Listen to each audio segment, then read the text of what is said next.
Call this meeting of the Appropriations Committee to order. Let me go a little bit off script here for a second and announce some schedule modifications. Obviously, our ranking member's not here yet. She's still testifying in rules, so as soon as she comes back, we'll interrupt whatever we're doing for any opening statement she cares to make.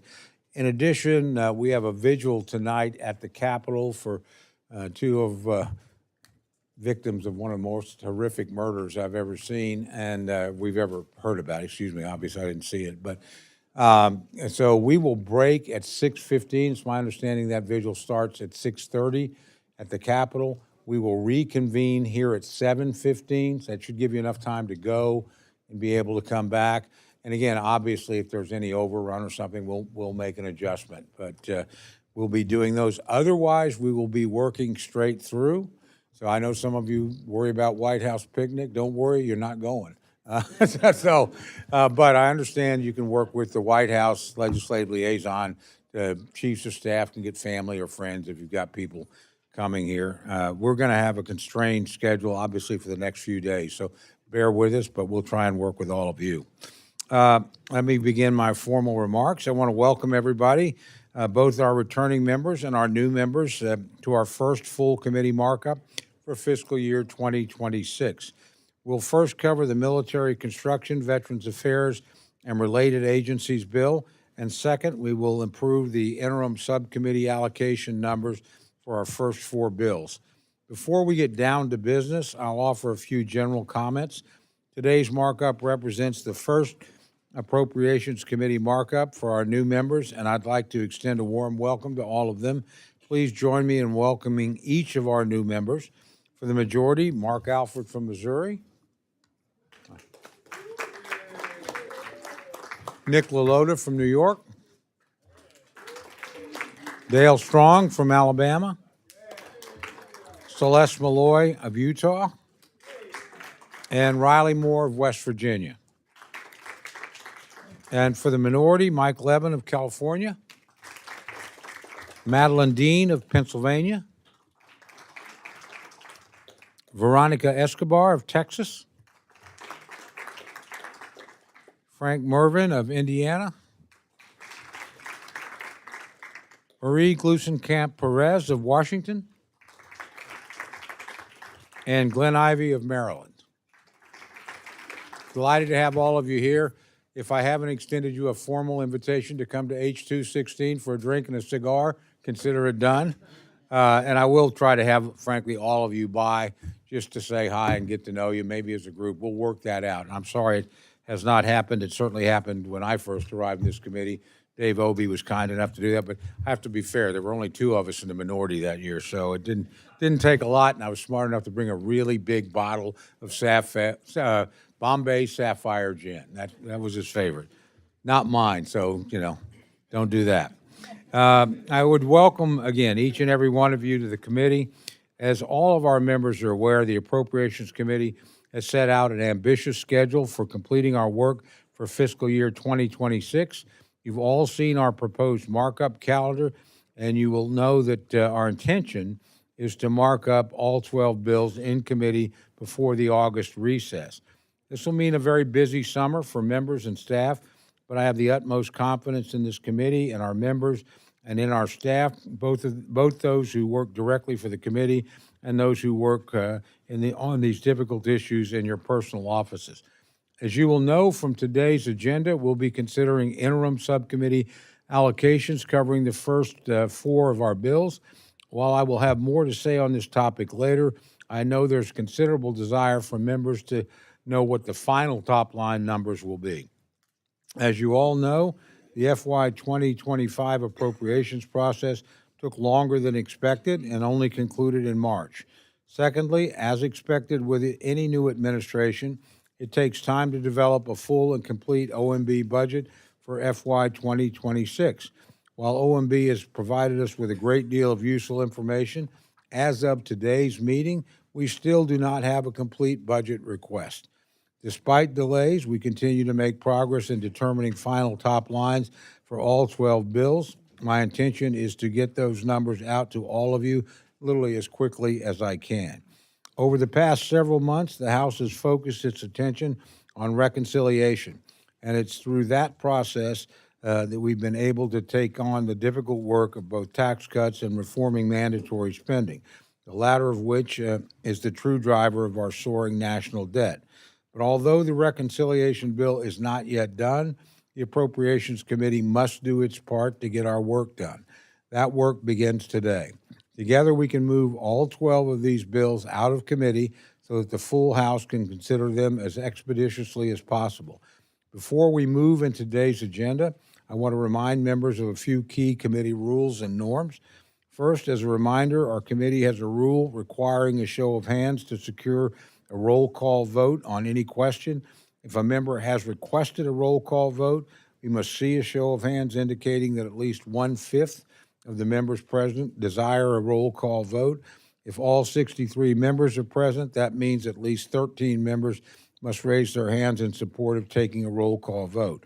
So if one of your colleagues has requested a roll call vote and you would like to support that request, please hold your hand up and hold it as high as possible so that everyone up here on the dais can see it, both members and staff. Second, the committee will observe the 5-minute rule. You all will see the speaker's remaining time on the screens on either side of the room.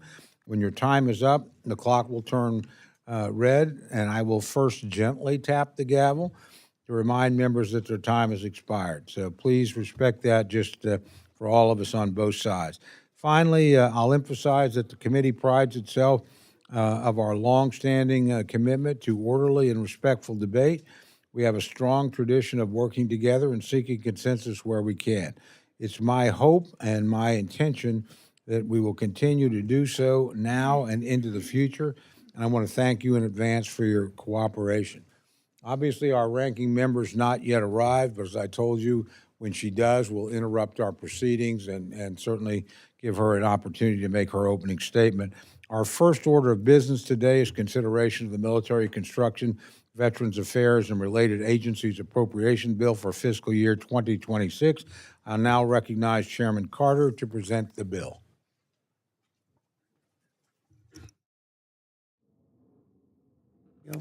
Thank you, Chairman Cole. I want to commend your leadership as we wrap up the committee's work on fiscal year 2026 appropriations process regarding military construction, Veterans Affairs, and related agencies.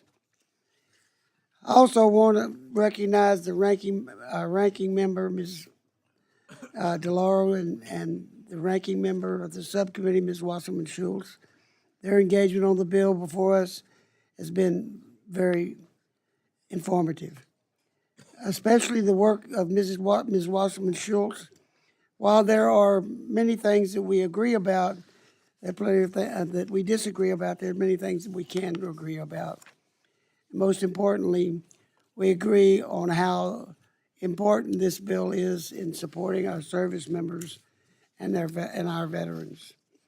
I'm pleased to present the fiscal year 2026 Military Construction, Veterans Affairs, and Related Agencies Appropriations Bill today. As I mentioned in subcommittee markup the other day, we need to move forward and do our job as appropriators on this critical legislation. As this process moves forward and we receive further documentation on the OMB budget, we will take it under consideration and put forward a product that best addresses the needs of our service members and veterans.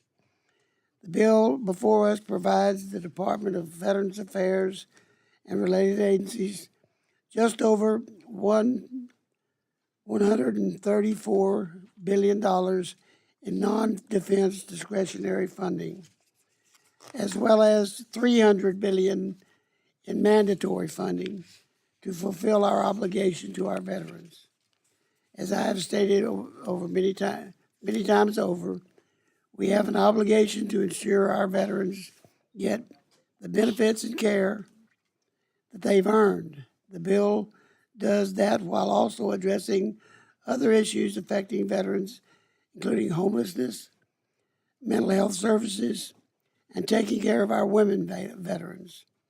The bill also makes crucial investments totaling nearly $18 billion in the infrastructure of our service members need to work on to live. The committee will continue to prioritize Indo-PACOM and the quality of life investment for 26. As always, this bill keeps our promises to those who put our nation first. I want to thank the staff on both sides of the aisle for their efforts and their hard work. We also recognize the importance of this bill as funds essential to military construction projects, support our veterans' health care and benefits, and bolster national security through our investments. I look forward to working with all of you as the bill moves forward, and I ask for your support for this legislation. And Mr. Chairman, I yield back. Thank you very much. I'd now like to recognize Ms. Wasserman Schultz for remarks on the bill. Thank you, Mr. Chairman.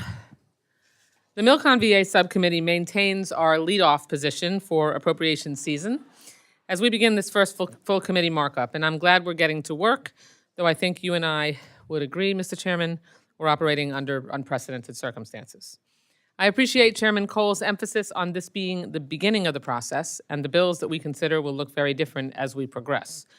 And of course, thank you to Ranking Member DeLauro for her leadership as we embark on this appropriation season. I also want to thank the staff of the subcommittee, of the full committee, as well as our personal staff, both mine and Judge Carter's.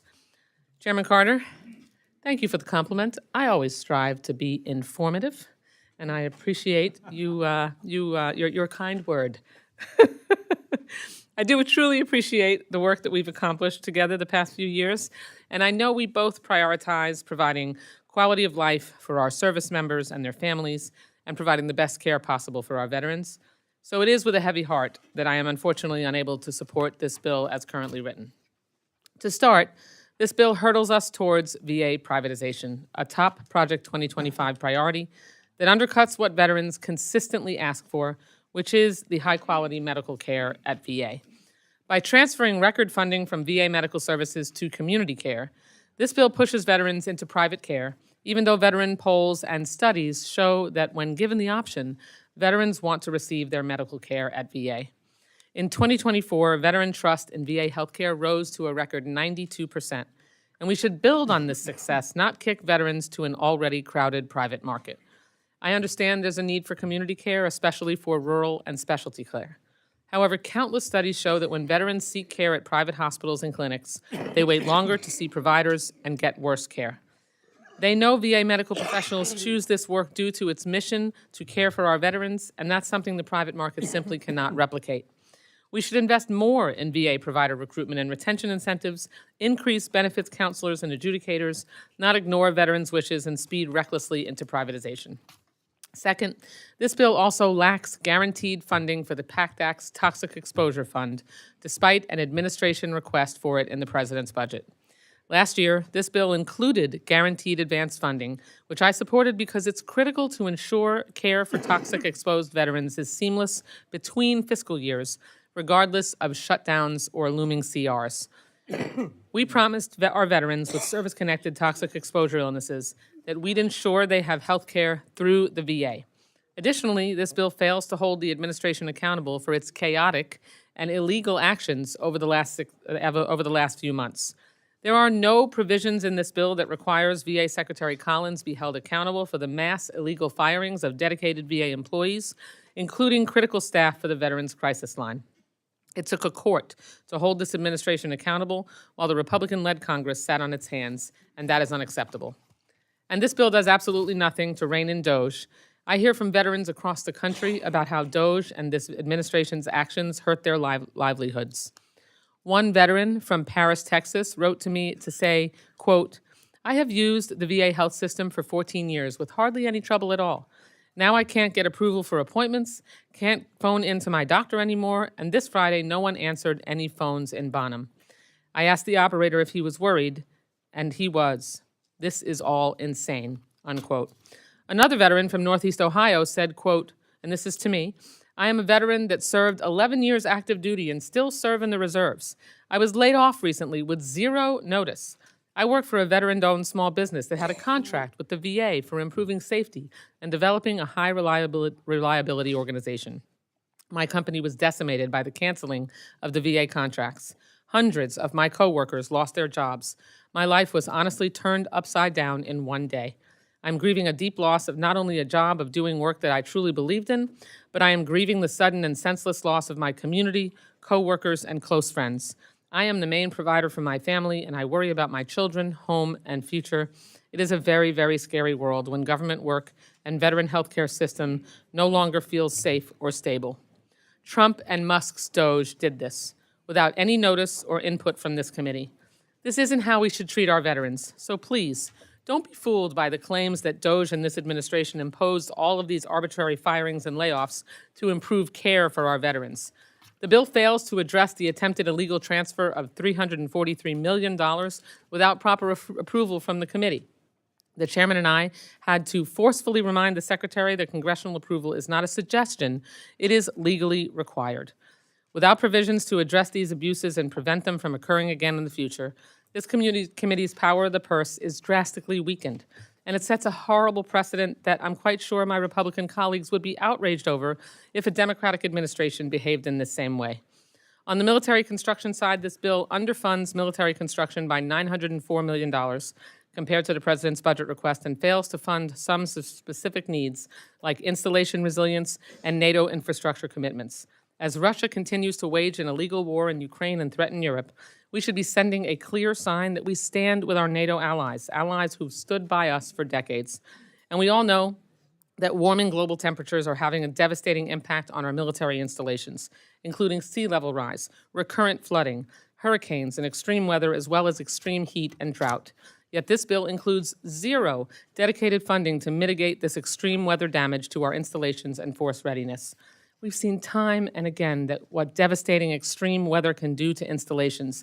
In 2018, Hurricane Michael mauled Tyndall Air Force Base in Florida and cost the Air Force $4.9 billion to rebuild. And when Typhoon Marwar ran through Guam and devastated the island, the Air Force estimated that it would cost $4 billion to reconstruct Anderson Air Force Base. Finally, this bill includes a plethora of harmful poison pill riders. It once again prohibits the VA from implementing its interim final rule to protect a woman's right to an abortion and counseling. This bill also undermines VA's ability to keep at-risk veterans safe by preventing VA from reporting a beneficiary to the National Instant Criminal Background Check System. This prohibits VA from following federal law to keep guns out of the hands of people who federal law say should not have them because they are a danger to themselves or others. My subcommittee receives notifications every time there's a suicide on VA property. Over the last year, we received suicide notices from Asheville, Los Angeles, McAllen, Minneapolis, Las Vegas, South Texas, Puget Sound, and too many more to name. Every single veteran committed suicide with a firearm. Every single one. With all these serious concerns, I cannot in good conscience support this bill. The subcommittee has a longstanding tradition of bipartisanship, and I truly value my friendship with Chairman Carter, and this makes me sad. I hope we can work through the obstacles and reach a bipartisan agreement as we have in the past. Know that the words you hear today are not personal. They are personal when it comes to the application to fighting for the quality of life and the ability of our veterans and our service members who are active duty to have safe infrastructure over their heads and to make sure that we are prepared for any national security emergency. I hope that we can work together in good faith going forward to take care of our veterans, service members, and their families in the way they deserve. This bill sadly does not yet achieve that. I'm hopeful that it will going forward. Thank you, and I yield back the balance of my time. Thank you very much. I now recognize myself for remarks on the bill. And again, just a caveat, when our ranking member arrives, she certainly will be recognized for that in addition to any opening remarks she cares to make. I'd once again like to welcome everyone to our first full committee markup for fiscal year 2026. In highlighting the values that we hold close as a nation, it's only fitting that the appropriations process begins with the Military Construction and Veterans Affairs Bill. The proposal before us is a testament to caring for those who selflessly worn America's uniform, their families, and the defenders who follow their path of service. We meet the mission not only in words of gratitude, but in policies that support them. To our veterans, we are fully funding health care and benefits They upheld their sacred oath to us, and I now promise a grateful nation is keeping our promise to them. To our military families, we are investing in the quality of life issues that matter most: child care, parental resources, housing, and infrastructure. Supporting the loved ones of those who defend us is essential to a strong and ready force. And to our adversaries, we are enhancing America's commitment to peace through strength by investing in base infrastructure and key deterrence efforts in the Indo-Pacific. With this legislation, our obligations to our heroes, defense, and national security are upheld effectively and responsibly. I thank Chairman Carter for leading legislation that honors our veterans, resources our troops, and reinforces our base posture. I'm grateful to him and all the members and staff on both sides of the aisle for their hard work on this bill. I urge all members of the committee to support it today. For their hard work, I look forward again to the consideration of this bill, and with that, I yield back. Are there any other members wishing to make general comments about the bill? The gentleman from Maryland is recognized. Thank you very much, Mr. Chairman. Mr. Chairman, unfortunately, this bill has been. Is your mic on?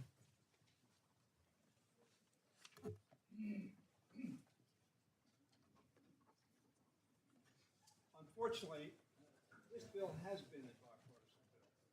As a matter of fact, many of the bills that we did do in the past have been bipartisan bills. And very frankly, in that respect, I think they were better bills. Not only that, but I think they were more likely to be adopted, not only by the Senate, but by the Congress and signed by the President. These bills are not going to go anywhere and are not going to be passed. And there is a disturbing discrepancy, Mr. Chairman, between how this administration praises our veterans and military families and how it actually treats them. Earlier this year, I met with a veteran from my district, Albert Ostering, who works in cybersecurity. He served in the Air Force back in the 90s. He later spent 6 years as a federal contractor for the Department of Defense, and then 8 years as a civilian employee with the Marine Corps, tasked with supporting critical cybersecurity missions. In 2023, he got promotion work at Cybersecurity and Infrastructure Security Agency. He helped defend America and our allies from cyber attacks and hacking operations perpetrated by foreign adversaries like Russia. The job wasn't easy. Albert often spent Christmas and other holidays apart from his family while on assignments abroad. In that job, throughout his career, however, Albert consistently exceeded expectations and received outstanding reviews from his superiors. He excelled under both Republican and Democratic administrations. He told me, and I quote him, "Not once would I ask, is this a Republican mission or a Democratic mission? It's an American mission. It's what we need to do." That was his premise and his action. On February 14th, Valentine's Day this year, Albert received an email that he had been terminated for performance issues. That was a lie. That was a ruse. That was a made-up reason for removing him for no cause. Neither he nor his supervisor had been warned in advance. A decade of service, health care for his family, his entire livelihood, all brought to an end with a single email. The rhetoric that we use for veterans was not displayed in that action toward that veteran. Is that really how we want to treat our veterans? Sadly, Albert's story, as so many of you know, is not unique. I'm sure every one of you has heard from somebody in your district about how they received a summarily dismissal without cause, without reason, and without notice. That number will surely grow. given the veterans represent some 30% of our federal workers, whom the Trump administration has deemed villains. You know the quote from Mr. Vogt, who heads up OMB. He wanted them to be perceived as villains, every one of our federal employees. How sad. Trump's plan to fire 80,000 VA employees and privatize medical services for our vets will only increase costs, diminish the quality of care, and reduce access to vital programs. That's why, Mr. Chairman, thousands of veterans took to the National Mall last week to protest this administration. These were not my words. These were not Democratic words. These were people who have fought for our country, displayed valor in battle, committed to America's freedom and democracy, summarily told, we don't need you anymore. Frankly, they don't want a parade. They want their country to honor its commitment to them, just as they honored their commitment to their country. This bill is another example, Mr. Chairman, of our government falling short of our sacred duty to care for our veterans and military families. It advances the Trump administration's VA overhaul. However, it hurts our military readiness and the quality of life of our service members and military families by underfunding military construction. Therefore, I must oppose this bill and urge a no vote in each and every member who cares deeply about serving our veterans and our country. Are there other members wishing to make general comments on the bill? Gentlelady from Ohio is recognized. I thank the chairman and Chairman Carter and Ranking Members DeLauro and Wasserman Schultz also.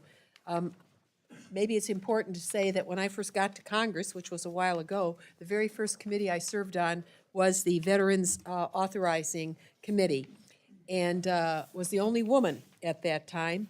Over the years, I've seen this body change to be a better place and to make historic steps forward for the country in terms of serving our veterans. They earned in service what we owe to them.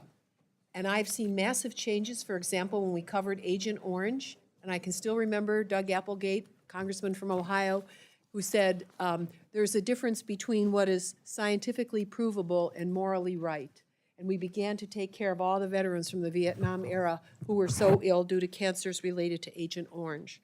We've recently passed, as you well know, the Heath Robinson Toxic War Veterans PACT Act.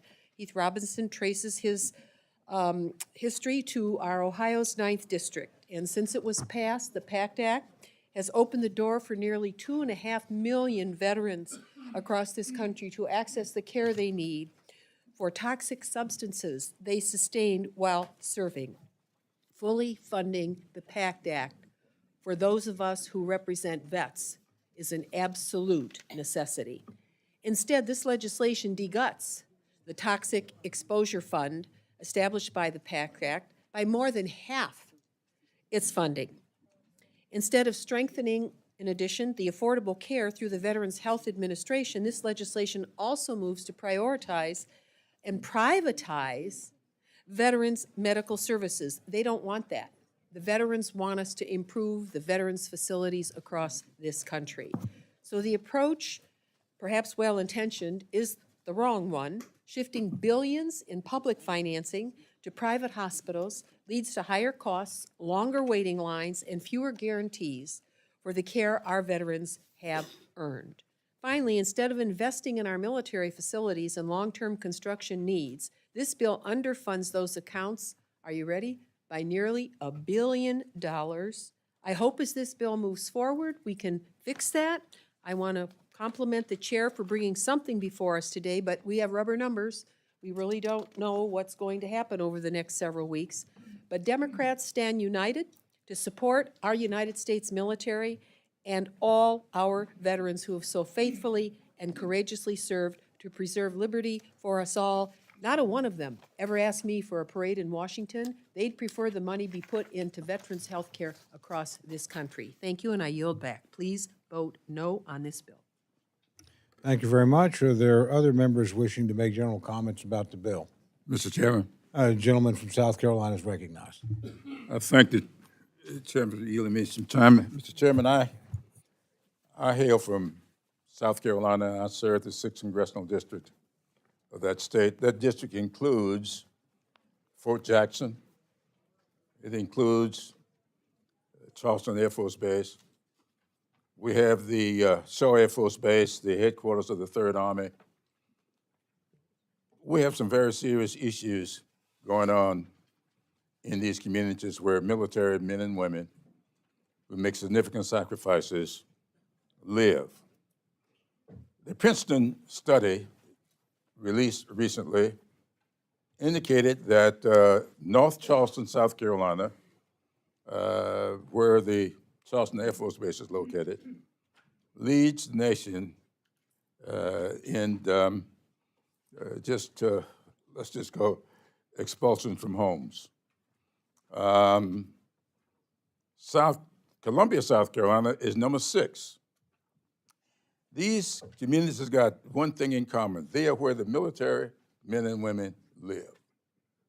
And when we looked at the records, we were shocked to find out that so many military families, while a spouse was serving overseas, were being evicted from their homes in and around these military bases. Also, Mr. Chairman, in South Carolina, there was a man whose name was Isaac Woodard. Isaac Woodard was a decorated war veteran coming home from World War II.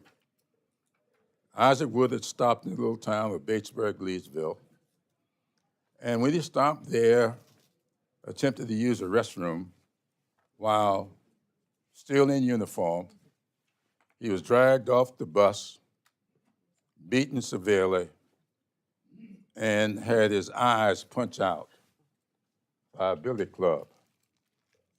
Harry Truman was so incensed with that, it is what caused him to sign the executive order integrating the armed services.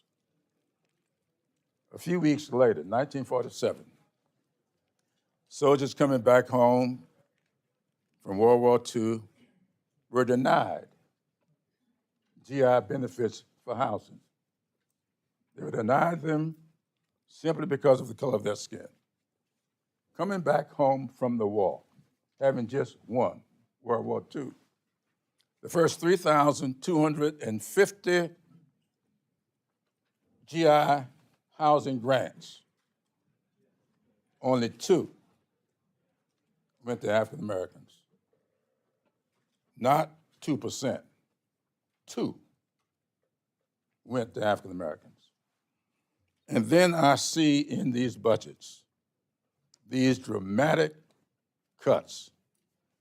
Just this morning, we talked with the HUD secretary, who is cutting the HUD budget by 51%.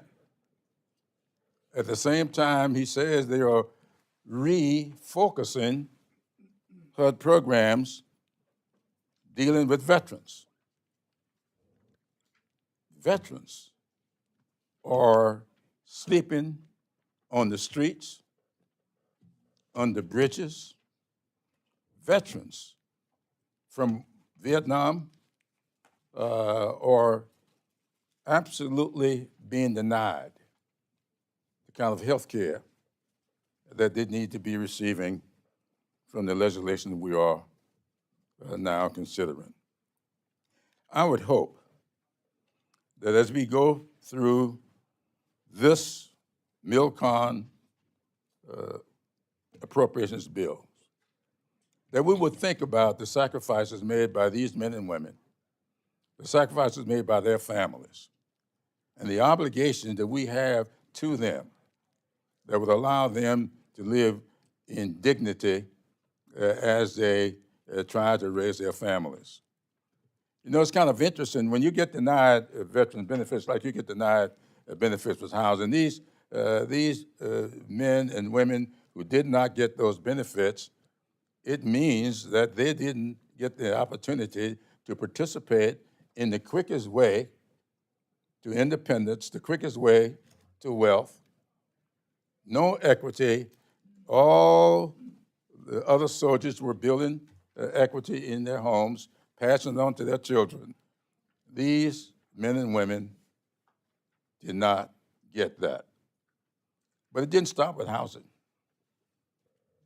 Education as well. These men were denied GI benefits. In fact, I proposed legislation here in this body dealing with Joseph H. Maddox, who came home from the war, applied for admission to Harvard University, and was admitted. And when they found out that he was black, they withdrew his admission. And when they inquired about it, they said to him they were not going to violate the Veterans Administration's policies. And because they had accepted Veterans Administration policies, they would not accept him as a student. I proposed legislation in both these gentlemen's names, Isaac Woodard and Joseph Maddox, hoping that we would recognize their children, their descendants, and at some point do something to repair that fault. Now you're back.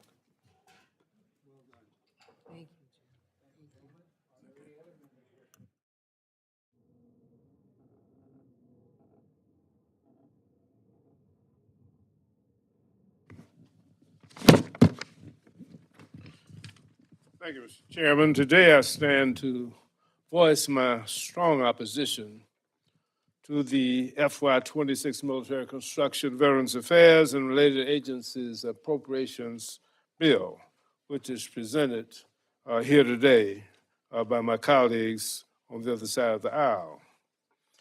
I am disheartened that the concerns of my colleagues and I that were addressed this bill last week were not taken seriously. So I'm again urging the full committee to consider these concerns and proposed amendments, bringing the focus off this administration's wants and back to our veterans and our military members' needs. There's no room here for advancing political agendas at the expense of our veterans, at the expense of our military members, at the expense of their families. Our veterans want to receive care at VA medical centers. Yet in this bill, they're increasing community care by an unprecedented amount.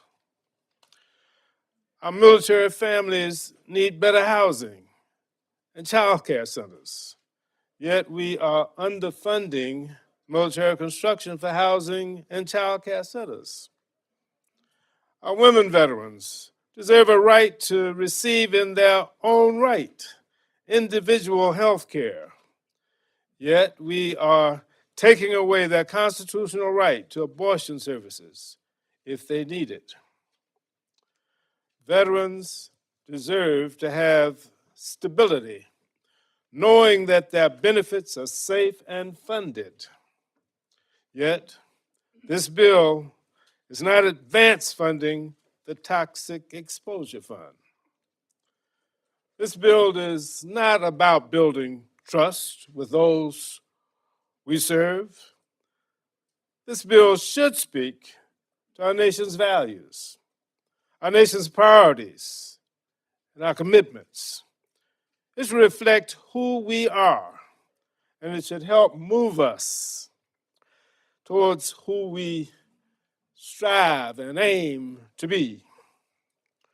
We have the difficult task of balancing financial figures, but we cannot, in that process, sacrifice our potential or jeopardize the well-being of our military families, our veterans, and our national security. As I stated last week, this bill cuts where we need to invest. It deregulates where we need accountability. And most egregiously, it divides when we need to unite. Our military families and our veterans are relying on us. I urge all of my colleagues on this committee and in this Congress to consider these concerns from the lens of our constituents who are currently serving, our veterans and their families, from their perspectives. This population should be the North Star that guides the committee's actions. And we should be working to assure that our active duty military personnel, of their families, and all of our veterans have all of the resources they need, not just to survive, but to thrive. Unfortunately, this bill does not do that, and I'm unable to support it in its current form.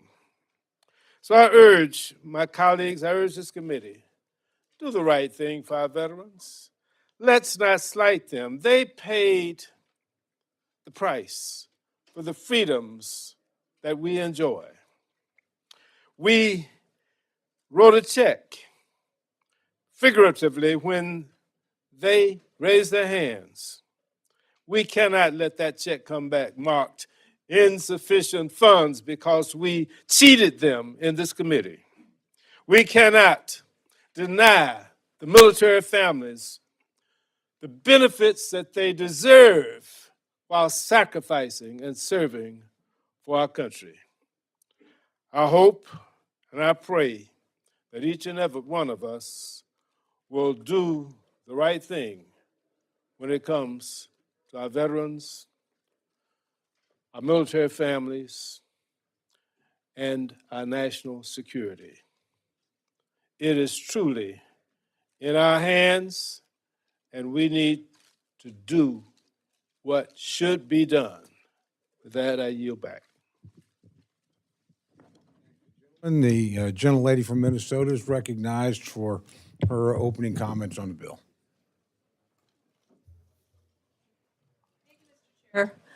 I wish the president had submitted a full budget request.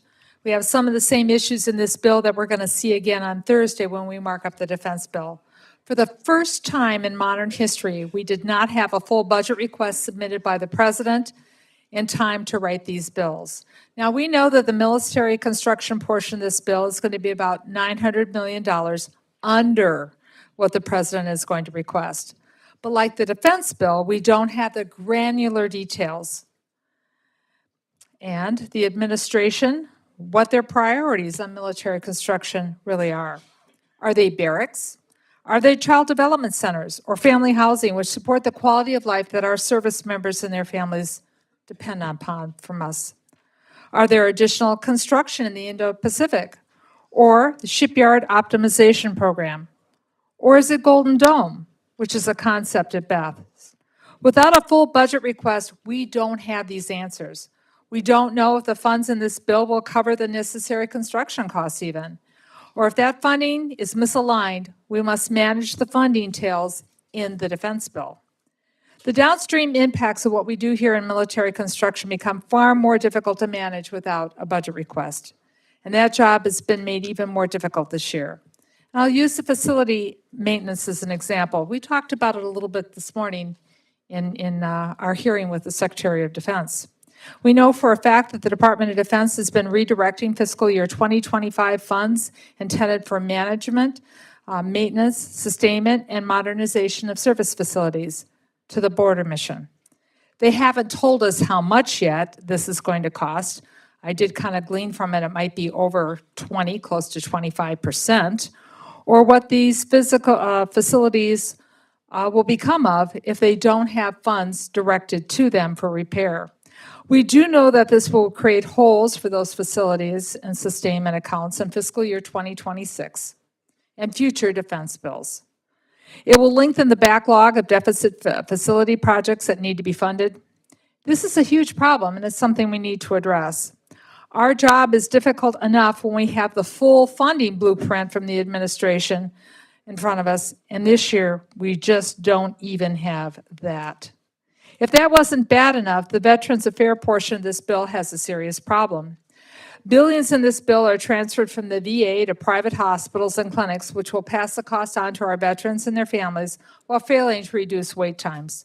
Furthermore, operating expenses for Veterans Benefits Administration are underfunded, and that will significantly impact staffing and delivery of earned benefits to those who've served.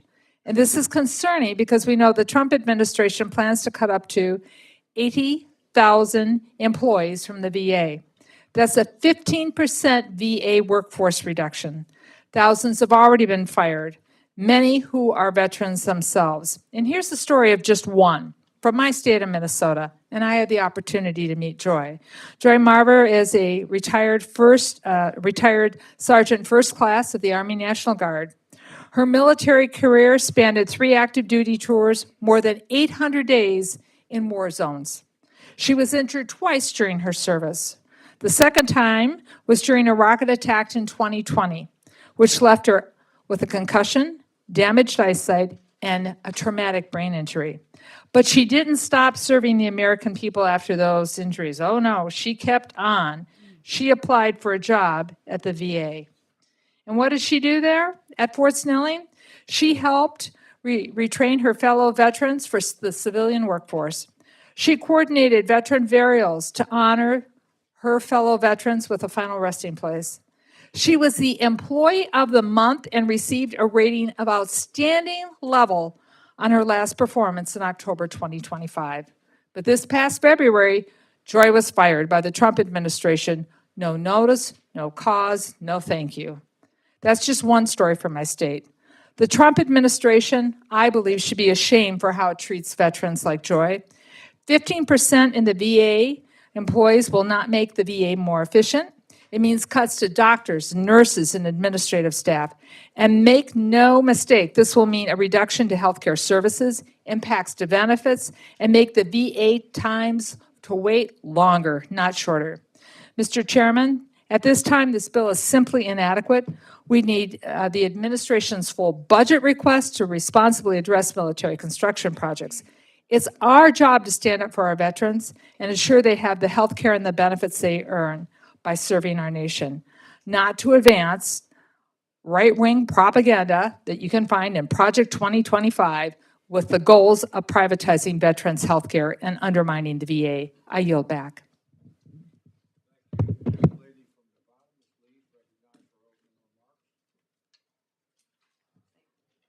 Is this on? Yep. Thank you, Mr. Chair. I rise today sadly in opposition to this bill because it would severely harm our military readiness and worsen the quality of life and the safety of our service members and their families.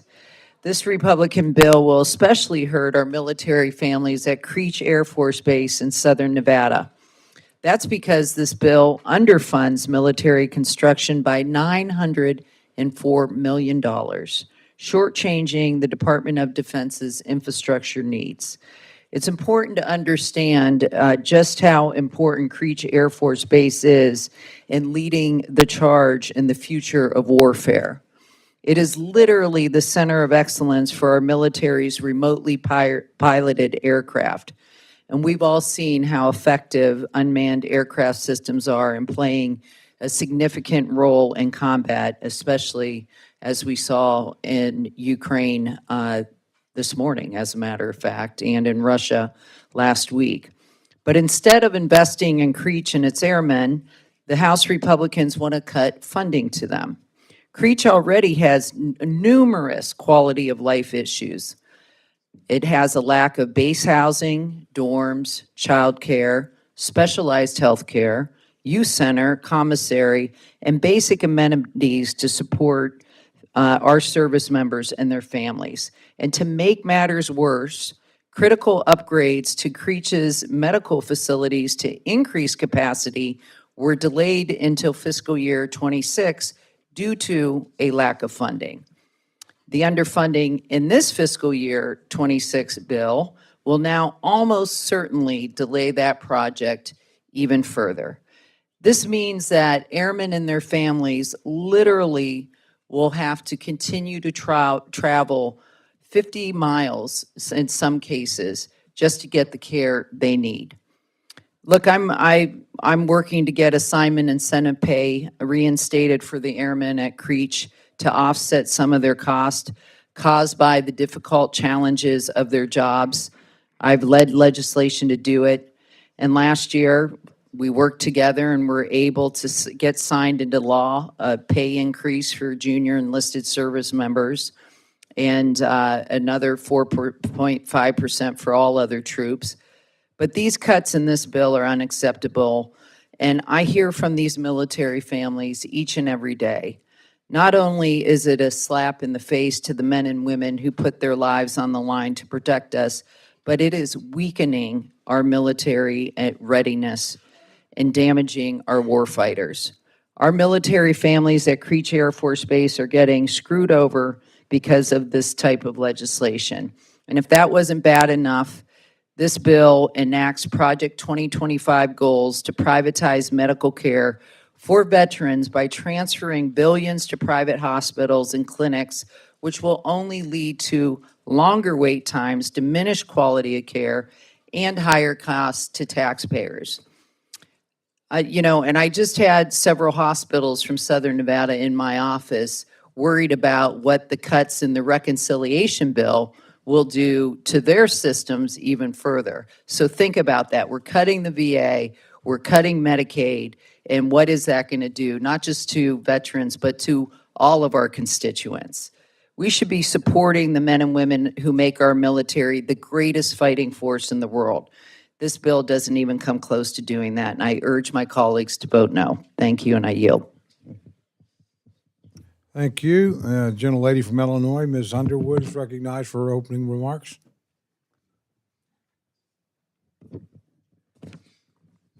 Mr. Chairman, I strongly oppose the fiscal year 2026 Military Construction, Veterans Affairs, and Related Agencies Appropriation Bill that we're considering today. Our veterans are heroes who've given so much to our country. Their sacrifices can never be fully repaid, but the least we can do is to provide them with the high-quality health care and other benefits that they're entitled to. When they come home, they deserve to know that the country they fought for is going to deliver on its promises. And today, we have the opportunity to keep those promises. But unfortunately, my colleagues across the aisle have chosen to join the Trump administration in turning their backs on veterans. To start, this bill takes a page right out of the Project 2025 playbook by wasting billions of taxpayer dollars to privatize veterans' medical care. Even though this approach will only lead to higher costs, longer wait times, and more barriers to care. So while this committee could be investing in vital VA-based care that is consistently preferred by veterans and outperforms private community care, House Republicans have written a bill that will raise costs and lower the quality of veterans' care. This is unacceptable. If that wasn't bad enough, let's talk about the PACT Act. I was proud to support this historic bipartisan expansion of health care and benefits for veterans exposed to toxic substances like burn pits and Agent Orange. Since its passage, the VA has delivered new PACT Act-related disability benefits to more than 1.4 million veterans and over 14,000 survivors who have died of toxic exposure-related illnesses. The PACT Act was a promise. If you put your life on the line for this country, we will take care of you. But this bill breaks its promise by failing to provide guaranteed advance funding for the PACT Act Toxic Exposure Fund. Advance funding provides the certainty the VA needs to plan for and deliver high-quality care for our veterans who are subjected to toxic exposures. And it doesn't stop there. This bill is packed with the same cruel, performative policy riders we see year after year. As a nurse, I believe healthcare is a human right, including the full range of reproductive healthcare services. But this bill blocks the VA from providing abortions or even abortion counseling. It would force many of our veterans, like countless women across this country since the disastrous Dobbs decision, to wait until they're on their deathbeds to receive essential health care. It's extreme, it's deadly, and it's anti-veteran.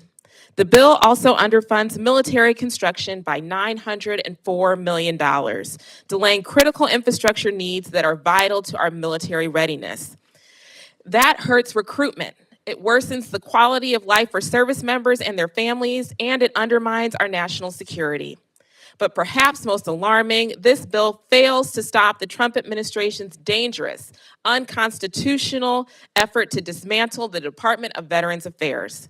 So far, the Trump administration has illegally fired thousands of VA staff that support critical services, like processing claims benefits and keeping the Veterans Crisis Line running. And they have canceled more than 500 contracts. These cuts have interrupted veteran services and threatened the future of critical research, from cancer treatments to suicide prevention. And this is just the beginning. Donald Trump's VA secretary has said publicly that the administration's goal is to reduce the agency's staff by 15%. That's 80,000 fewer professionals working to keep our promises to those who have served this country and many future veterans left behind. Already, I've heard from veterans in my district about the distress caused by these impending cuts. At my most recent town hall, one veteran who has sought mental health care at the VA since 1970 shared his concerns about the future of his care in the midst of these impending cuts. Another constituent of mine reached out via email and shared that, quote, veterans that use the Center for Mental Health Issues are having anxiety attacks over the issues at the VA. This is the real cost of the administration's decisions. And instead of standing up for veterans, my Republican colleagues have written a bill that rubber stamps the administration's illegal and cruel acts. For all these reasons and more, I cannot support this bill. Our veterans deserve better. They deserve a Congress that will honor their service, not just with words, but with action. They deserve a fully funded VA, access to comprehensive health care, including reproductive care, and a government that keeps its promises. I ask my colleagues across the aisle to do the right thing, to stand up for veterans, and reject this misguided bill. I yield back. Thank you. The gentlelady from Maine, Ms. Pingree, is recognized for her opening comments on the bill.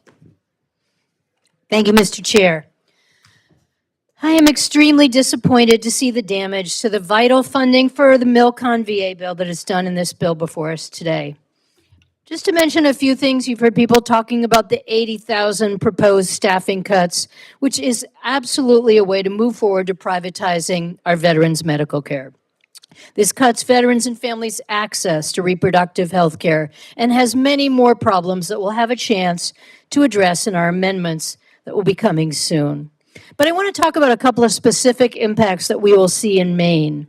The first one is called Installation Resilience Funding, $30 million cut. Now, it's kind of a wonky term, but it will mean a lot to our state. For those of you who don't know, I am blessed to have the Portsmouth Naval Shipyard in my district.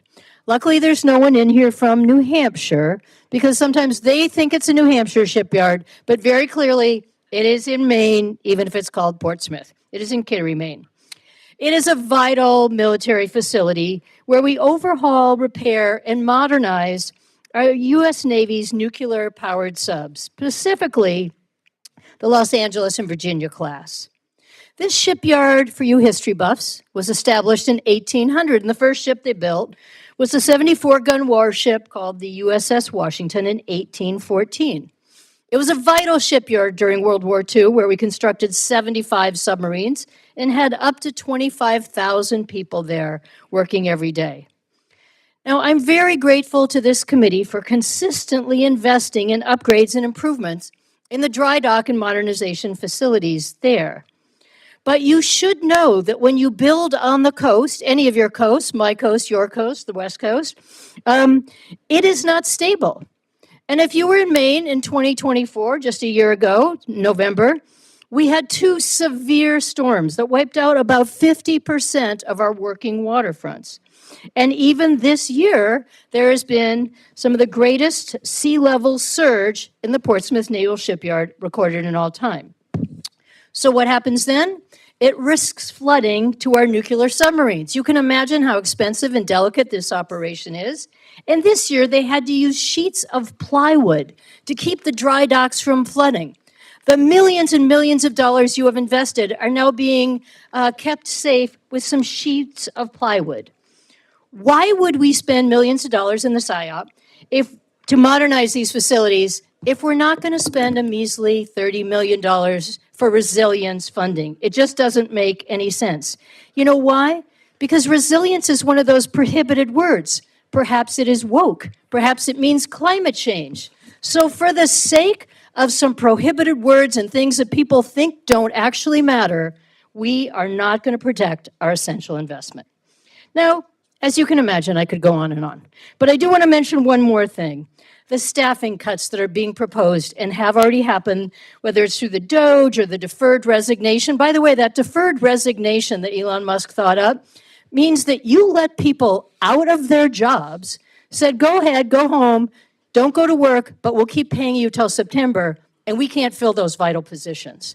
So all those people who thought, maybe I should take the buyout because I might get fired, are sitting home wishing they were at work, getting paid, and we are spending the taxpayers' dollars for people to do nothing.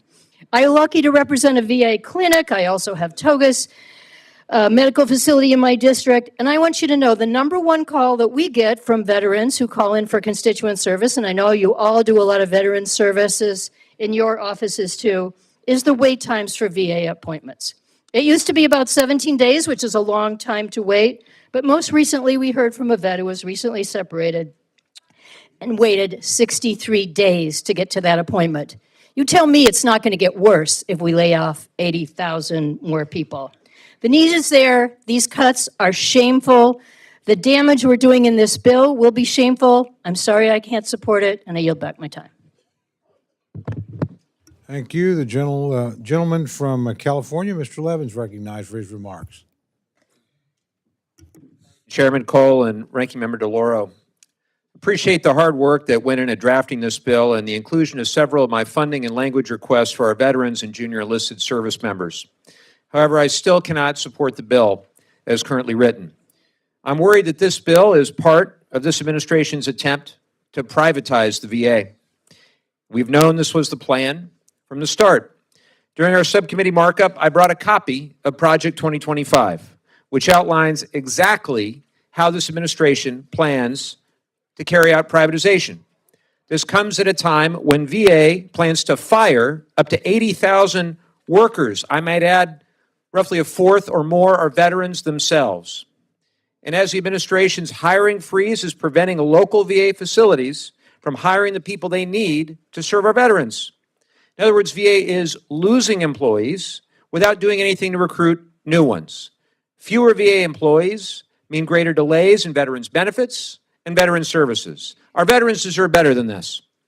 I met with so many of them and with VA employees across my district, and they're scared and they're angry. The brave VA employees who shared their stories with me describe an atmosphere of fear and intimidation. Don't take it from me. Go talk to them yourselves. I'm going to share one of their stories now.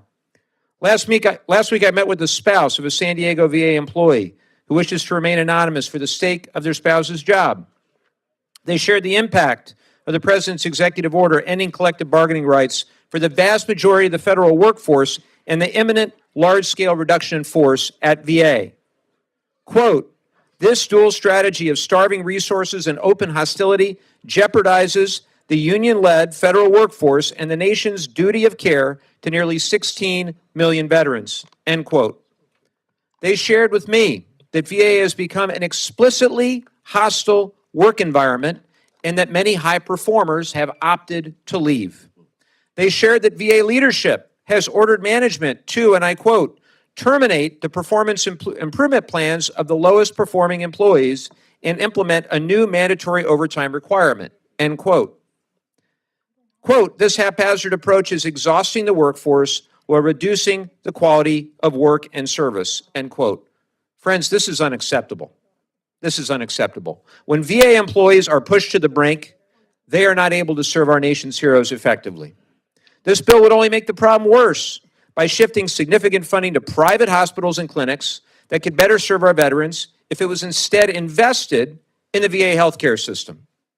I joined this subcommittee and this committee to fight for our veterans and our junior enlisted service members that I represent at places like Marine Corps Base Camp Pendleton.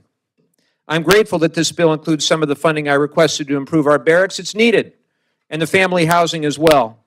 But I've got to address the disturbing comments that were made by our Secretary of Defense, Pete Hegseth, that'll impact these same Marines and these same sailors. Just a few days ago, Secretary Hegseth posted that active duty Marines at Camp Pendleton, again in my district, would be mobilized for the purpose of law enforcement in nearby Los Angeles. And now approximately 700 active duty Marines, not from Camp Pendleton, but from nearby 29 Palms, have been deployed. Our armed forces have a long history of remaining apolitical.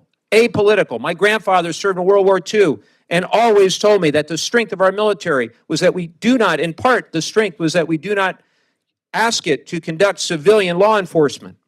It's one of the fundamental principles of our armed forces. Our Marines are trained to be lethal, the greatest fighting force in the world. They are not extensively trained for law enforcement or non-lethal operations. Runs counter to our Marines training. I'm demanding answers from the Secretary of Defense. The Marines that I represent deserve nothing less. With that, thank you, and I yield back. Thank you very much. The gentleman from Wisconsin, Mr. Pocan, is recognized for his opening remarks on the bill. Thank you, Mr. Chairman. I rise today in opposition to the fiscal year 2026 Military Construction, Veterans Affairs, and Related Agencies Appropriations Bill.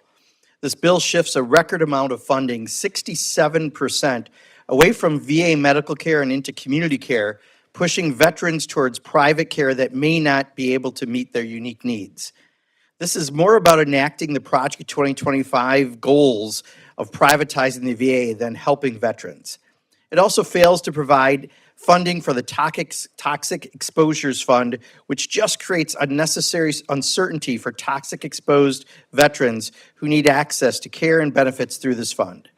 It threatens the rights of women and LGBTQI+ veterans by severely limiting access to abortion care and ripping away access to medically necessary and life-saving gender-affirming care. And it reduces investments in key areas like mental health, telehealth, and rural health initiatives. The VA is already reeling from the devastating impacts that Elon Musk and Doge have had on its workforce, another critical issue this bill fails to address. But don't take my word for it, take it from the veterans and the people who work from the VA. There's a veteran, Jen S. She's an employee at the Altoona Veterans Affairs Medical Center in Pennsylvania. She writes, quote, "I'm writing today to communicate the real and immediate impact these decisions on reductions in force are having on our direct patient care and the overall morale of the workforce. In many departments, both veteran and non-veteran employees are now doing the jobs of multiple individuals. They're afraid to speak up. They're afraid they haven't done enough when they are now required to continue to submit weekly activity emails to human resources. In addition, no overtime or compensatory time is approved unless a veteran is physically in front of an employee, which could lead to scenarios where care coordination is cut off simply because someone's shift has ended. The strength of any veteran's healthcare system lies in its people. We cannot continue down a path that pushes out experienced, dedicated staff while simultaneously compromising the quality of care veterans deserve." And then a veteran who prefers to remain anonymous from outside of Cleveland, Ohio, said, "I served 20 years active duty Air Force, retired in 2001, have since worked for and retired for an FAA repair facility in Mentor, Ohio. My son started working in the DFAS government position and then moved to Buffalo, New York to take a position in the IRS. He has since lost his job due to President Musk's job cuts. Trump has endangered my 401k, where I've lost $50,000 since his inauguration, and now is threatening my VA benefits and Air Force retirement. If he keeps going making cuts to SSA's Ponzi scheme, I could lose everything I've served for."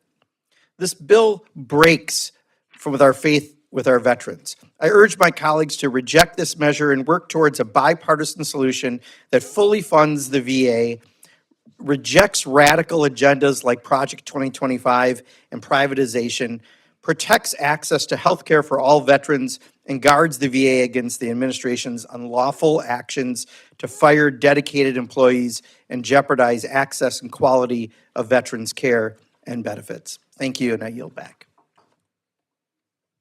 Thank you. The gentleman from California, Mr. Aguilar, is recognized for his opening comments on the bill. Thank you, Mr. Chairman. I rise today to speak in opposition of the FY26 Military Construction VA bill. Mr. Chairman, I wish we were here to discuss a funding bill that supported our veterans and tackled the affordability crisis head-on. This bill doesn't do enough to lower the costs that hardworking Americans and hardworking veterans face on a daily basis. And it's an unacceptable contrast that we sit here today to speak about our commitment to our veterans when just a few weeks ago we voted to throw off, as a body, to throw veterans off of health care and take food off their tables. It is un-American to hand out tax breaks for billionaires on the backs of the men and women who serve this country. When our veterans made the decision to serve our country, they were promised that we would have their backs when they returned home. This legislation is a direct violation of that promise. By cutting funding for vital services that our veterans rely on, we are turning our backs on the men and women who served this country.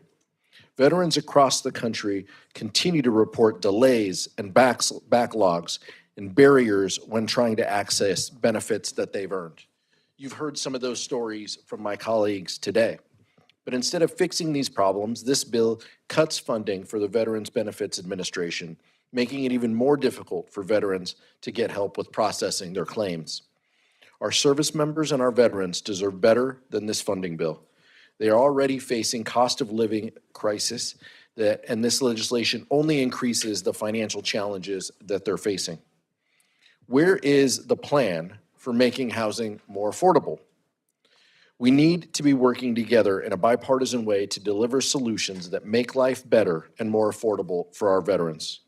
I hope today we can pledge to work together to make some of these common sense changes that will achieve these priorities for our veterans. This committee has a record of working together to get things done. I hope that we can dispense with the partisanship and work on a bill that can actually become law. But that's going to mean dramatic changes to what we have in front of us today. Thank you, Mr. Chairman. Thank you. The gentlelady from New Jersey, Ms. Watson Coleman, is recognized for opening remarks on the bill. Thank you, Mr. Chairman.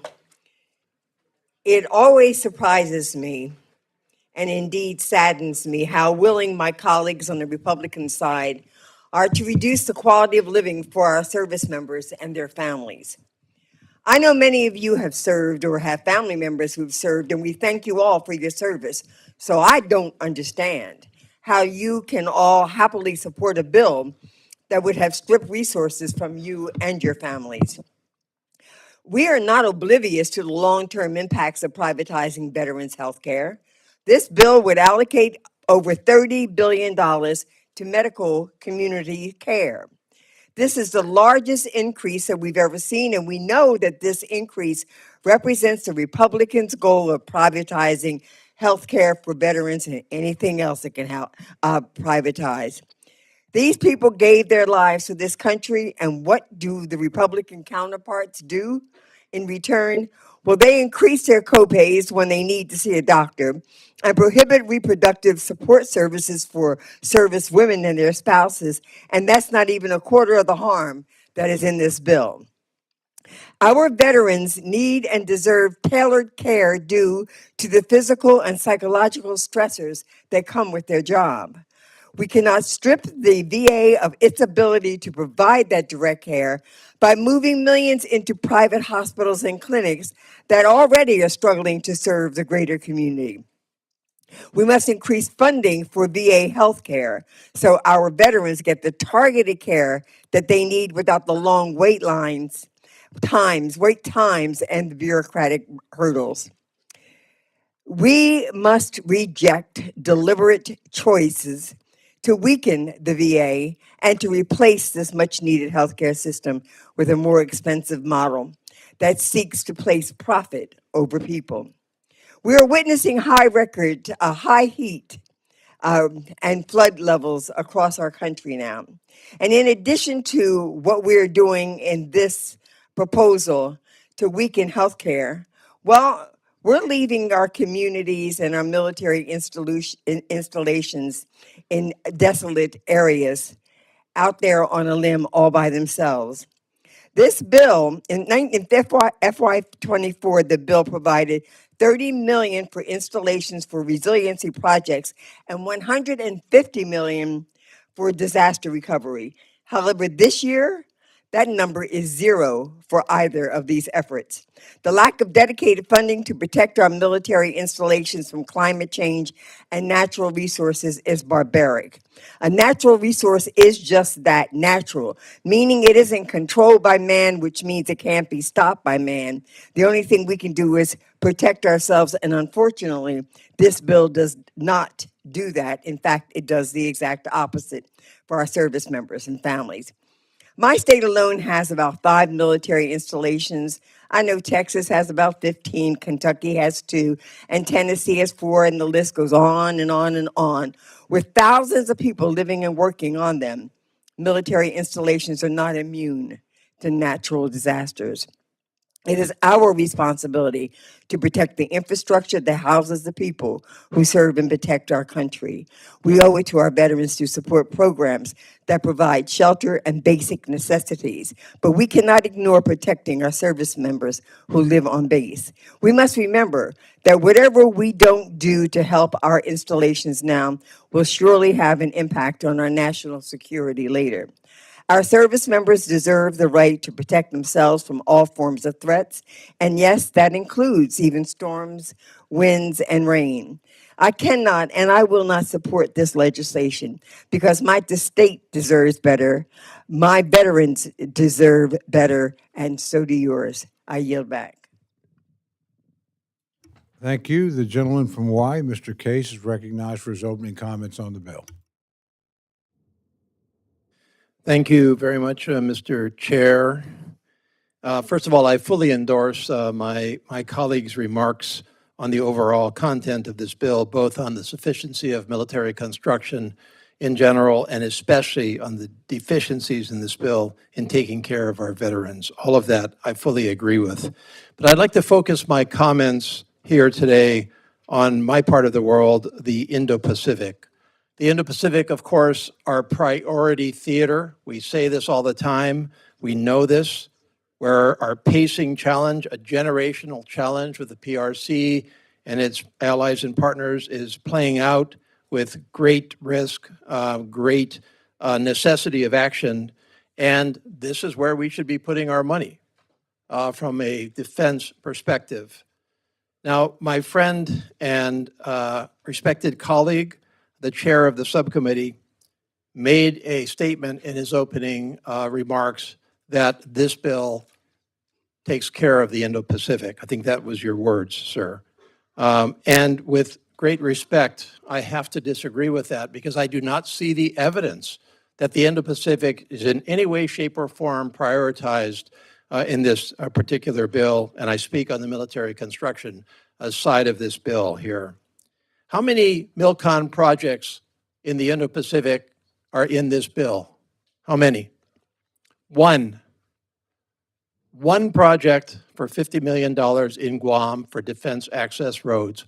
One MilCon project in this bill. Now, I have no problem with the defense access roads in Guam, but let's consider what is not in this bill from the perspective of military construction. And these are just a couple of examples. Let's stay with Guam for a second. Devastated in May of 2023 by Typhoon Mawar, with billions of dollars of damage to key military installations on Guam, a forward base, the homeland of our country that is critical to our preparations and our national defense with respect to the PRC. There's nothing in this bill to take care of that. We know that the Navy and other services need significant improvements at Naval Base Guam in Upper Harbor on Guam, starting with, just as one example, Polaris Point, a key forward base for our forward positioning of our submarines, both fast attack and ballistic. That needs a military construction component. Let's talk about the Air Force here and what the Air Force refers to as agile combat, which is its plan to meet the challenge of the PRC by dispersing basing, not centralizing it, and by providing for the ability to land in different places and to operate from different places. And as a result, the Air Force is investing, wants to invest, a lot of money in places that most of us have never heard of. Places like Yap, places like Tinian, places like Palau. These are critical to the Air Force's war plan, and yet there's nothing in here for those particular MilCon projects. Let's talk about Wake Island. Out of there in the middle of the Pacific, a critical facility that needs more attention. Wake is literally falling into the ocean, and yet we have not taken care of Wake Island. And then, of course, there's Hawaii. I hope and believe we would all agree that Hawaii has a place to play in all of this at this point, and yet there's no MilCon for Hawaii in this project. My colleague from Maine talked about PSYOP. There's no funding to make sure that our shipyards can continue to serve us in this capacity. There is a CBO report that calls for billions and billions and billions of deferred maintenance and other construction right in Hawaii, including, for example, Kaneohe Bay Marine Base at $1.1 billion, Joint Base Pearl Harbor Hickam at $1 billion, and I could go on down the list. And then there is the problem of a continued reluctance, a continued closing of their eyes by the Defense Department of anything that smacks of any kind of base resilience, because they don't want to talk about the effects of the weather on our basing, and therefore things get zeroed out that the military knows that we need. And this is simply the wrong way to take a look at this. We are shortchanging this critical strategy in our MilCon, and we've got to correct this before it is literally too late. For these reasons and others, I oppose this bill. Yield back. Thank you. The gentleman from Illinois, Mr. Quigley's remarks recognized, for his opening remarks on the bill. Thank you, Mr. Chairman. Mr. Chairman, I associate myself with the remarks of my Democratic colleagues. And if I were to follow suit, I would detail the short staffing at Jesse Brown VA Medical Center, located in Chicago, serving 62,000 veterans in the area, short-staffed, including those in my district. I could talk about the health aide, VA health, home health aide, who said that she's postponing her retirement because the center is so short-staffed. If she quits, she retires, there'll be veterans without care. But I think the real disservice is this. This is an extraordinary waste of time that does a disservice to those veterans and all Americans. Who's going to lay odds that we're not heading for another CR? When we're talking in such extreme measures, where's there possibility for any kind of common ground? Second, we're not even dealing with real numbers here. We all have to face the fact that we're just talking so that we can say we had these hearings. There's no 302Bs, there's no real requests, there's no real numbers. And finally, what's more disturbing than all, and I consider you all my friends, is what difference does it make if we actually were to pass a bill through regular order if the administration can totally ignore it, not follow any of it, make random cuts with no thought or reason? And we can understand a thoughtful analysis of how to make government more efficient. But people at Jesse Brown were telling me, the supervisors were saying, people didn't show up at work. And they said, why aren't you at work? And they said, well, I got fired. They told me from DC.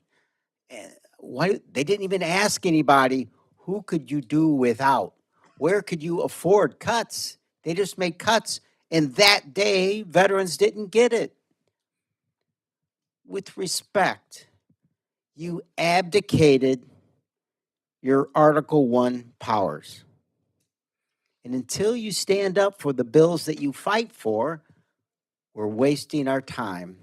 And respectfully, that's the real disservice to our veterans and to all Americans.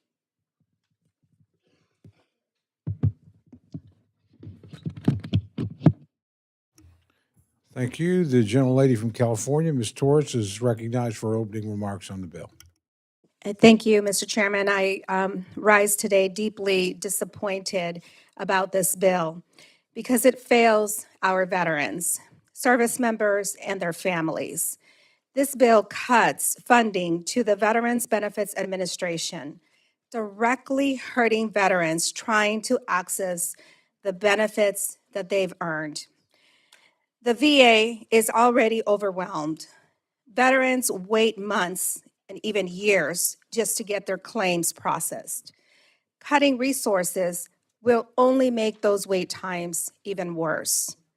My constituent Ryan from Ontario, California, a veteran, was declared permanently disabled after fighting 5 years to win his appeal.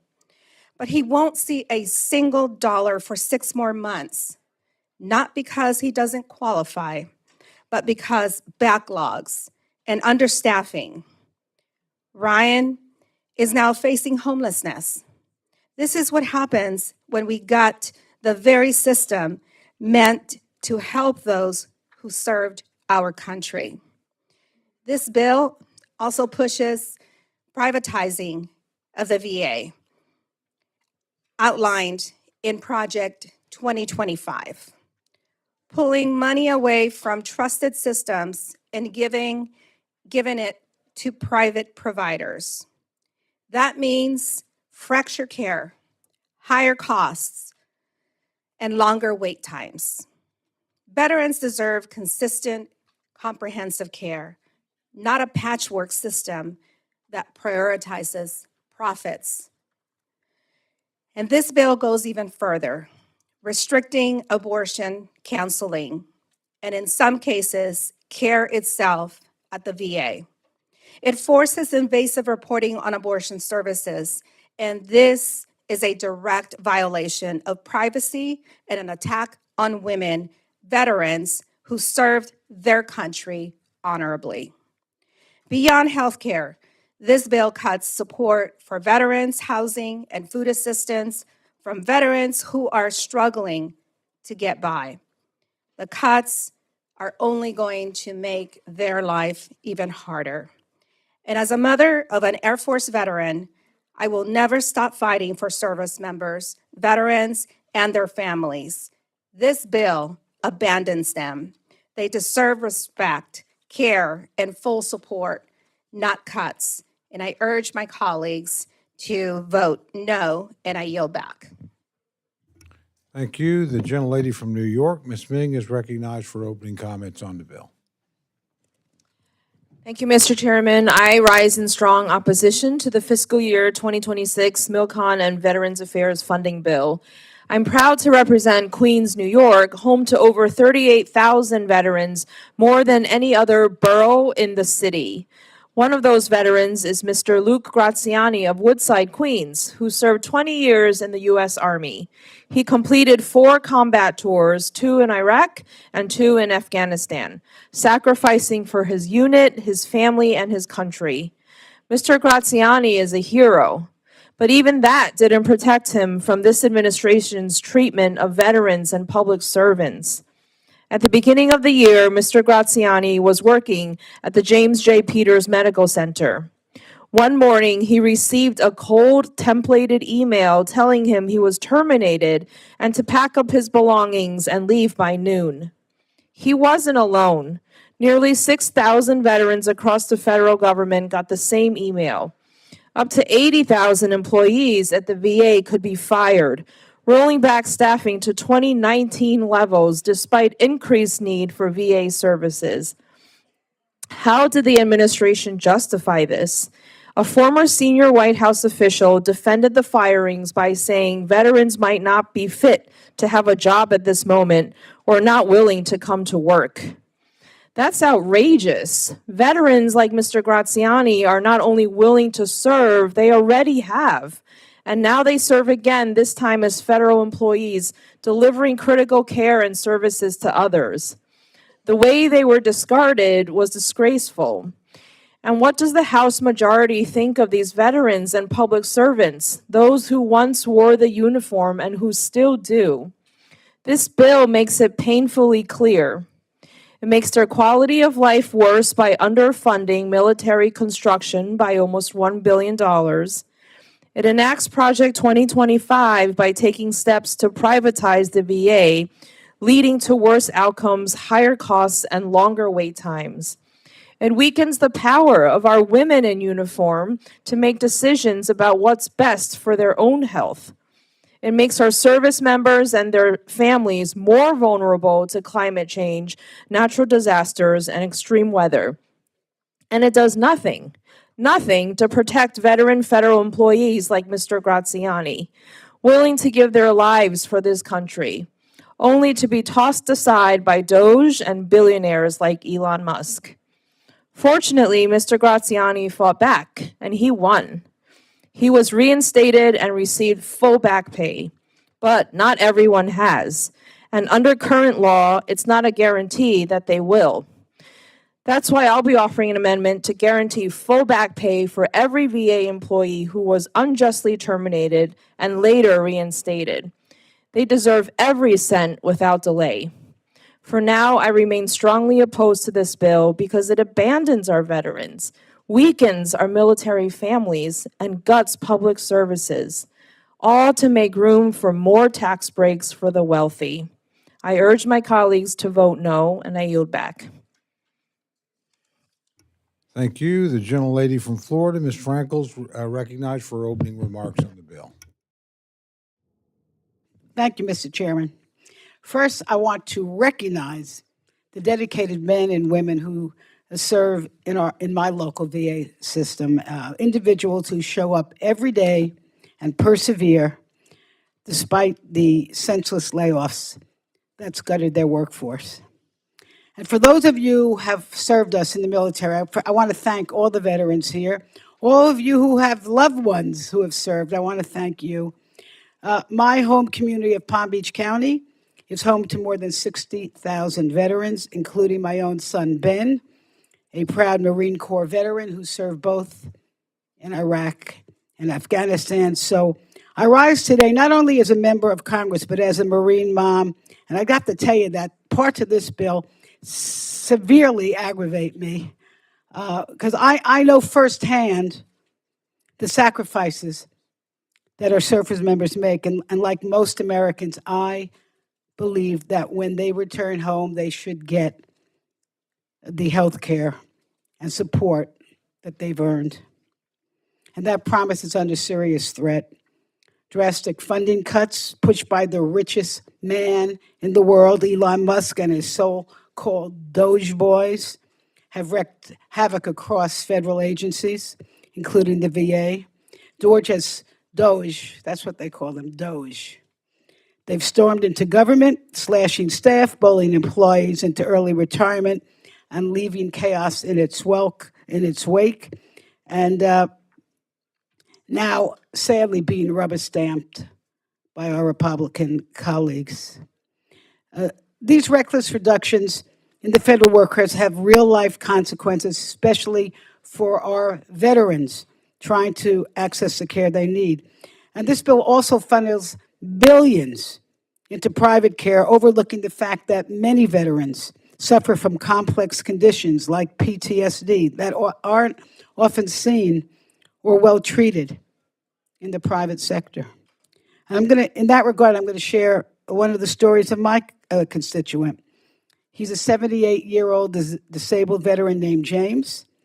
He served in the Marines 1967 to 1969, and when he returned, he suffered from severe nightmares, insomnia, anxiety, trouble concentrating, symptoms that we now recognize as PTSD. And for decades, James struggled.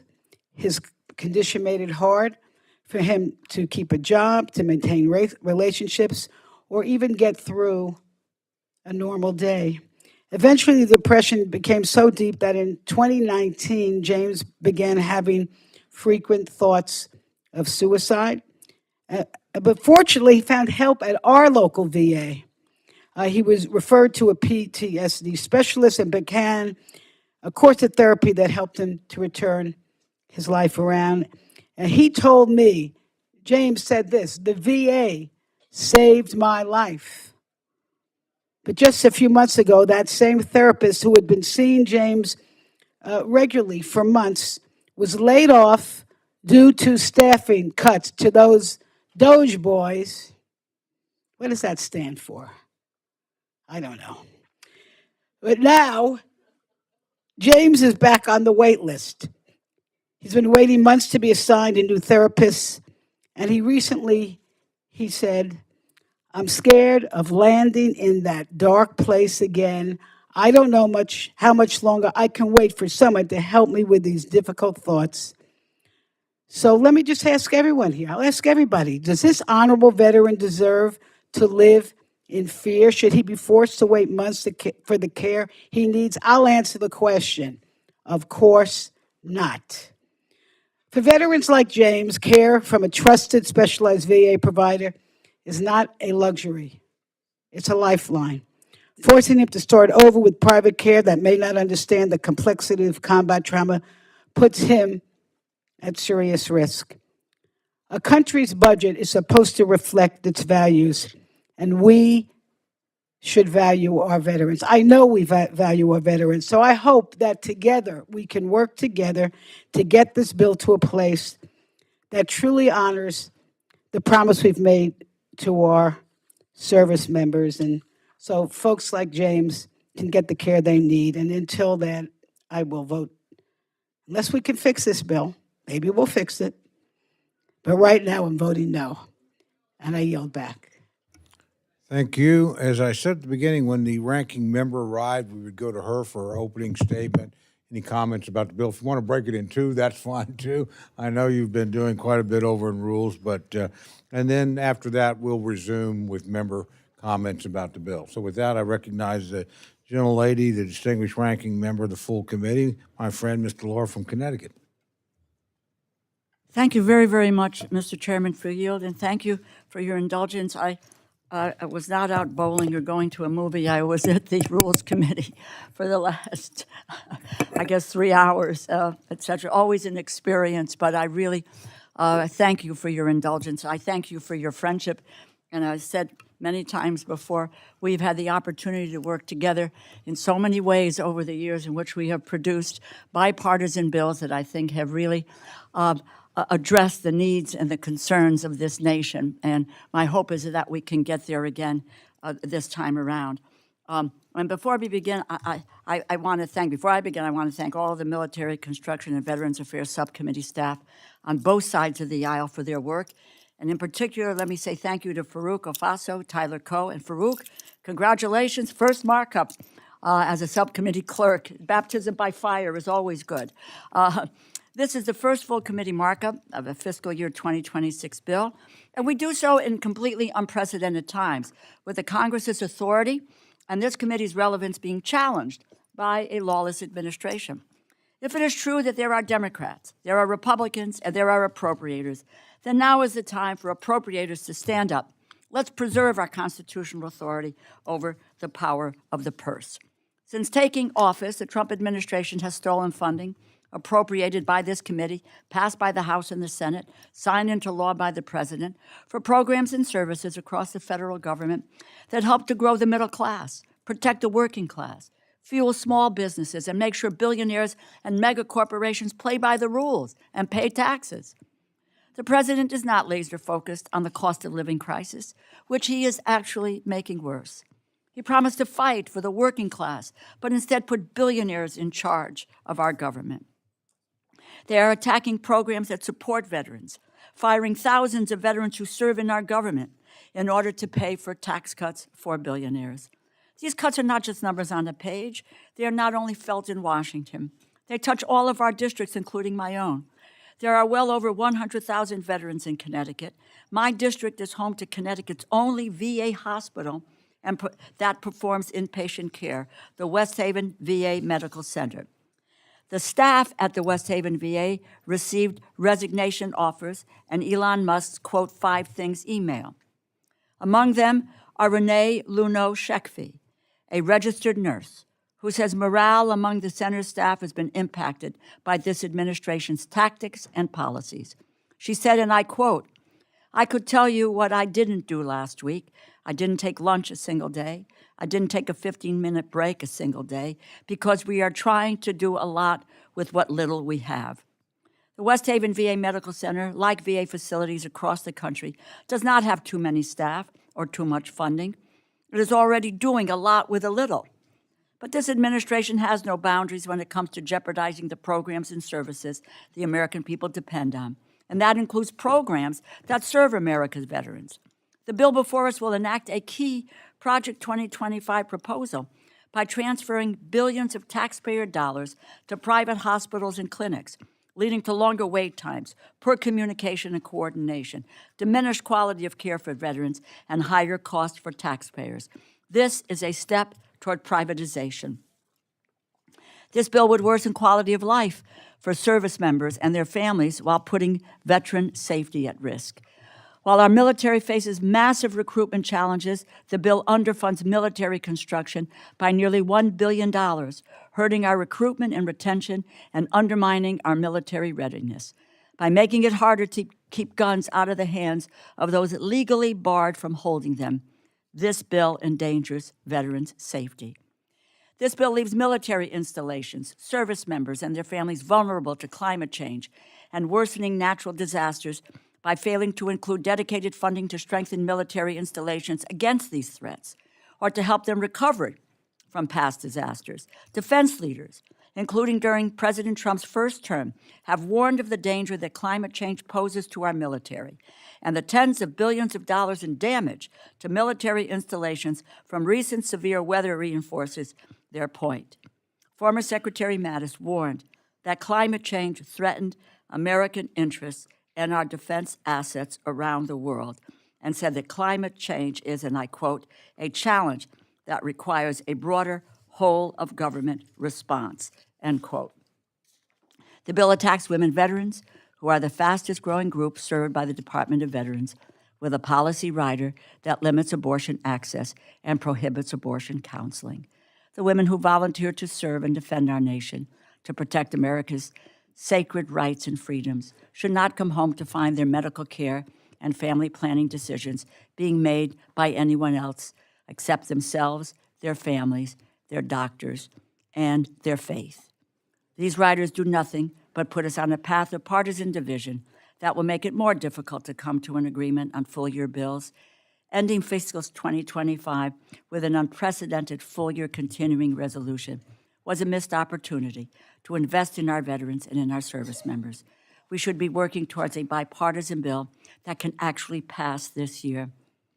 The majority not including advanced funding for the PACT Act speaks volumes about a lack of commitment to those who have suffered toxic exposures. And finally, the bill undercuts our commitments to our military partners. The Trump administration has already done a masterful job at alienating America on the world stage and turning our back on our closest allies. Yet, this bill goes even further, underfunding NATO infrastructure by almost $200 million, undermining infrastructure projects our own troops in Europe rely on. Our credibility as a national security partner has been trashed by this administration. Now is not the time to retreat from our alliances even further. The majority may suggest that they are supporting our veterans' needs with this bill alone, but we all know that it does not contain all of the programs that most vulnerable veterans depend on. Programs and services from food assistance to education to health research, which this administration has illegally frozen and dismantled, and which their budget decimates funding for, support veterans around the country. Losing that support means abandoning our responsibilities and our promises to our nation's veterans. I cannot support this bill, but it is my deepest hope that we can improve this bill to support our veterans, our service members, and to support workers and their families. Thank you, and I yield back. And thank you again, Mr. Chairman. Thank you, and it's all right with the ranking member, then we'll just resume with the comments from members. Just, Rosa, just making sure it's okay, we'll just resume now with comments to members. Yes, that's. Okay, very good. Chair recognizes Ms. Dean of Pennsylvania for opening remarks on the bill. Thank you, Mr. Chairman. Thank you, Ranking Member DeLauro. I am pleased to be a new member of this committee, and I look forward to learning the rhythms of this place. I already get the tips on snacks and blankets, and I'll learn more as I go. But sadly, I must stand in opposition to the MilCon Vets Affairs Appropriations Bill. I come from a family of veterans. My grandfather, Harry Eaton of Philadelphia, was a Navy veteran during World War I, and inspired by him, my two brothers, Harry and Bob, joined the Navy during the Vietnam War. My late brother, Harry, served stateside, and my eldest brother, Bob, served 2 tours of duty in Vietnam as a radio man. I have many vets on my staff. I'm lucky to work with them. They come back and they want to serve more. I have powerful, good vets on my staff. And I rise against this bill because our vets deserve better than this. They deserve the very best. I was reading an article back in May of this year where morale at the VA has plummeted following the administration's announcement of cuts of nearly 15%, 80,000 VA employees. And maybe you all were as astonished as I to hear Secretary Collins so glibly say that cutting 80,000 VA employees will not impact veterans and veterans' health care. Of course it does. Of course it already is. I have here with me Project 2025, and in the 600 range, page 600 range, specifically, Mr. Chairman, Department of Veterans Affairs, Chapter 20, the mission statement starts on 641 and goes through 655. Over and over, laced throughout this chapter on veteran affairs, is the need to hire outside contractors, to shift care to independent outside doctors, contractors, urgent cares, moving veterans outside the system. In Orwellian language, like you can't believe, on page 650, under the term personnel, tell me if you understand what this means. Pursue reforms to the human capital management process and operations within the VBA. I don't know what human capital management process and operations is, but I have a feeling it has to do with human beings, people who actually work there. Unfortunately, this bill takes up that kind of Orwellian drain everything of humanity language. And over again, it urges the privatization, of course, for profit outside of the VA. I was talking to some vets yesterday in my district, and they said to me, and they do work with veterans, particularly around veteran suicide, they say vets feel forgotten. One veteran said to me, vets feel abandoned. Take a look at this, God bless you. The PACT Act, not fully funded. Really? We finally got it right by our veterans in terms of toxic exposure, and we're not going to fully fund it into the new year. Take a look at the limit on women's health care, including access to abortion information, counseling, let alone the information as to the offering of services for abortion care. After all, abortion care is health care. I wonder if male veterans suffer such retraction of information for their good health. Take a look at construction. $1 billion short on construction funding. I just was curious, I don't know.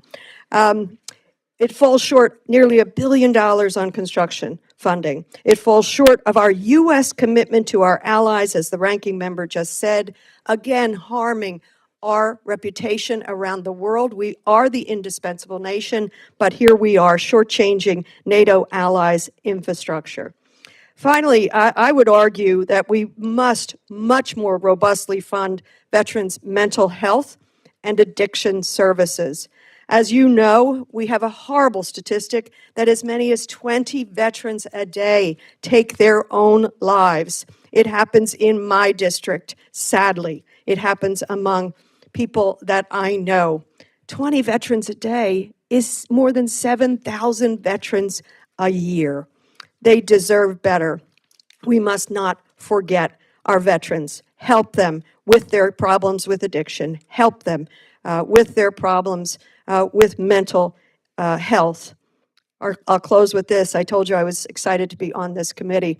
I served on the Appropriations Committee when I was in the Pennsylvania House because I loved being up close to the numbers and knowing that how we appropriate really reflects who we are. It reflects our values, and that's why I wanted to come here to this Appropriations Committee. Sadly, I don't think this reflects the very best of our values when it comes to our veterans. And with that, I yield back. Thank you. The gentleman from New York, Mr. Espaillat, is recognized for his opening comments on the bill. Thank you, Mr. Chairman. Rather than fulfill the duty of veterans and military families, the majority has taken this bill for their own partisan agenda. And 210,000 veterans in New York City, including patients at the Peters VA Medical Center in my district, will find it extremely hard to get their care if my Republican colleagues succeed in the privatization of many of these services. Female veterans seeking their reproductive rights will lose their right to make decisions about their own bodies, even as they put their lives on the line for fellow Americans. They will be denied that right. Veterans in my district and around New York will lose the right to abortion they currently have. Current services for members and their families will live and work in installations that are vulnerable to natural disasters because simply many in this room cannot accept the fact that climate change is real, although it is devastating many places in our country. Wildfires in California, floodings, tornadoes, all kinds of disasters are devastating our country and making it hard for us to fund assistance to these communities. And yet there's a reluctance to accept that simple fact, scientific fact, that climate change is real. Providing for those who serve in uniform is one of our most sacred legislative commitments. Today, the majority politicized that commitment. Veterans like Sergeant Ryan Tejada, who was a green card holder in my district and lost his life in the Gulf War, was given citizenship posthumously. And many young men and women that are green card holders seek to go and serve in the armed forces. They want to serve our nation. They feel that they are Americans in every way, except perhaps that they're not U.S. citizens. And it takes death for them to be given citizenship posthumously. And yet, if those same members of the armed forces go to an emergency room and have to consult with their doctor, if they are not English proficient, no one will be there to assist them, to tell them how many times they need to take the medication that being prescribed to them. No one will be able to explain to them the recommendations that the doctors give them. So unjust that they choose to serve our nation and die on the battlefield if they have to, and yet they cannot even get proper translation services in a VA hospital if this bill goes through. Mr. Chair, I think that we must renew our commitment to the men and women in the armed forces and military families.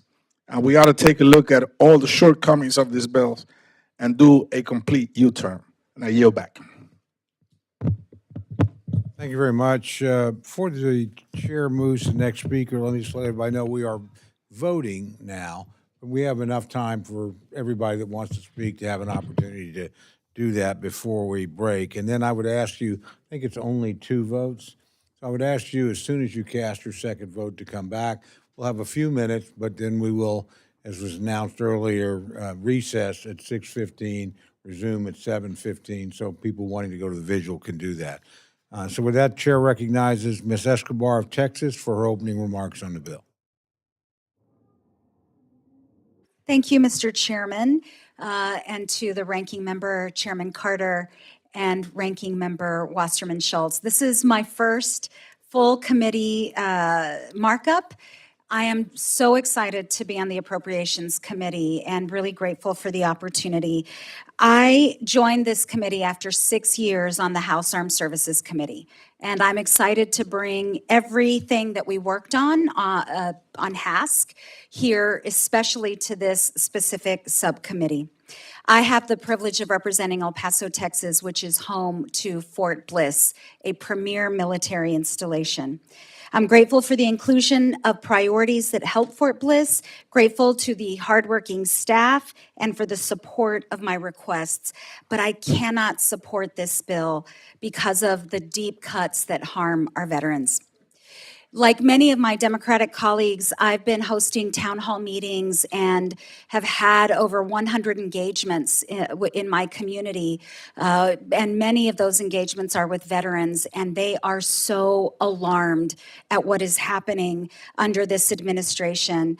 I've heard many, many times now the fear from my constituents and from veterans, the endangering of their financial well-being, endangering of their health and their careers of our veterans, military families, and other federal employees. Simply put, I believe the military families and veterans in my community and in this country deserve far better. One of the constituents I've heard from, a DoD civilian who is also a veteran, he works tirelessly to support our Army at Fort Bliss. He could not understand why he and other veterans in the federal workforce that support our military were being demonized by this administration, forced to do more work with fewer resources after the federal hiring freeze and firings went into effect. He could not understand why this administration did not at all account for the mental health and the financial impacts to veterans and federal employees who had either lost their jobs or were terrified of losing their jobs, each of whom simply wanted to provide for themselves, their families, and help their community. I also heard from women veterans in my community who have fiercely advocated for improved services and care for their fellow veterans and active duty sisters.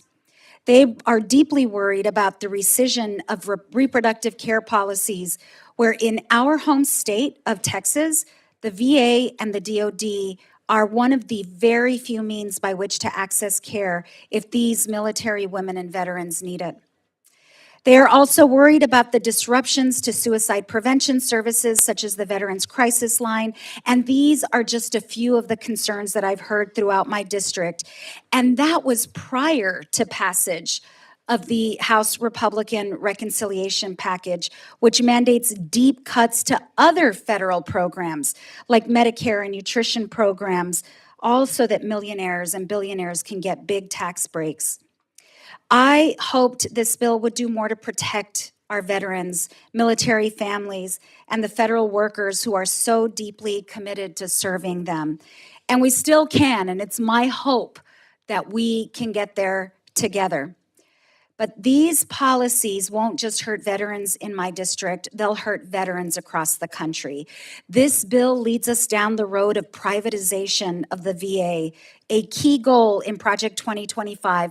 I can tell you every veteran in my district opposes privatization of the VA. They know it will cost taxpayers more money while diminishing the care that they deserve. The staffing cuts will result in diminished and delays in care for our veterans.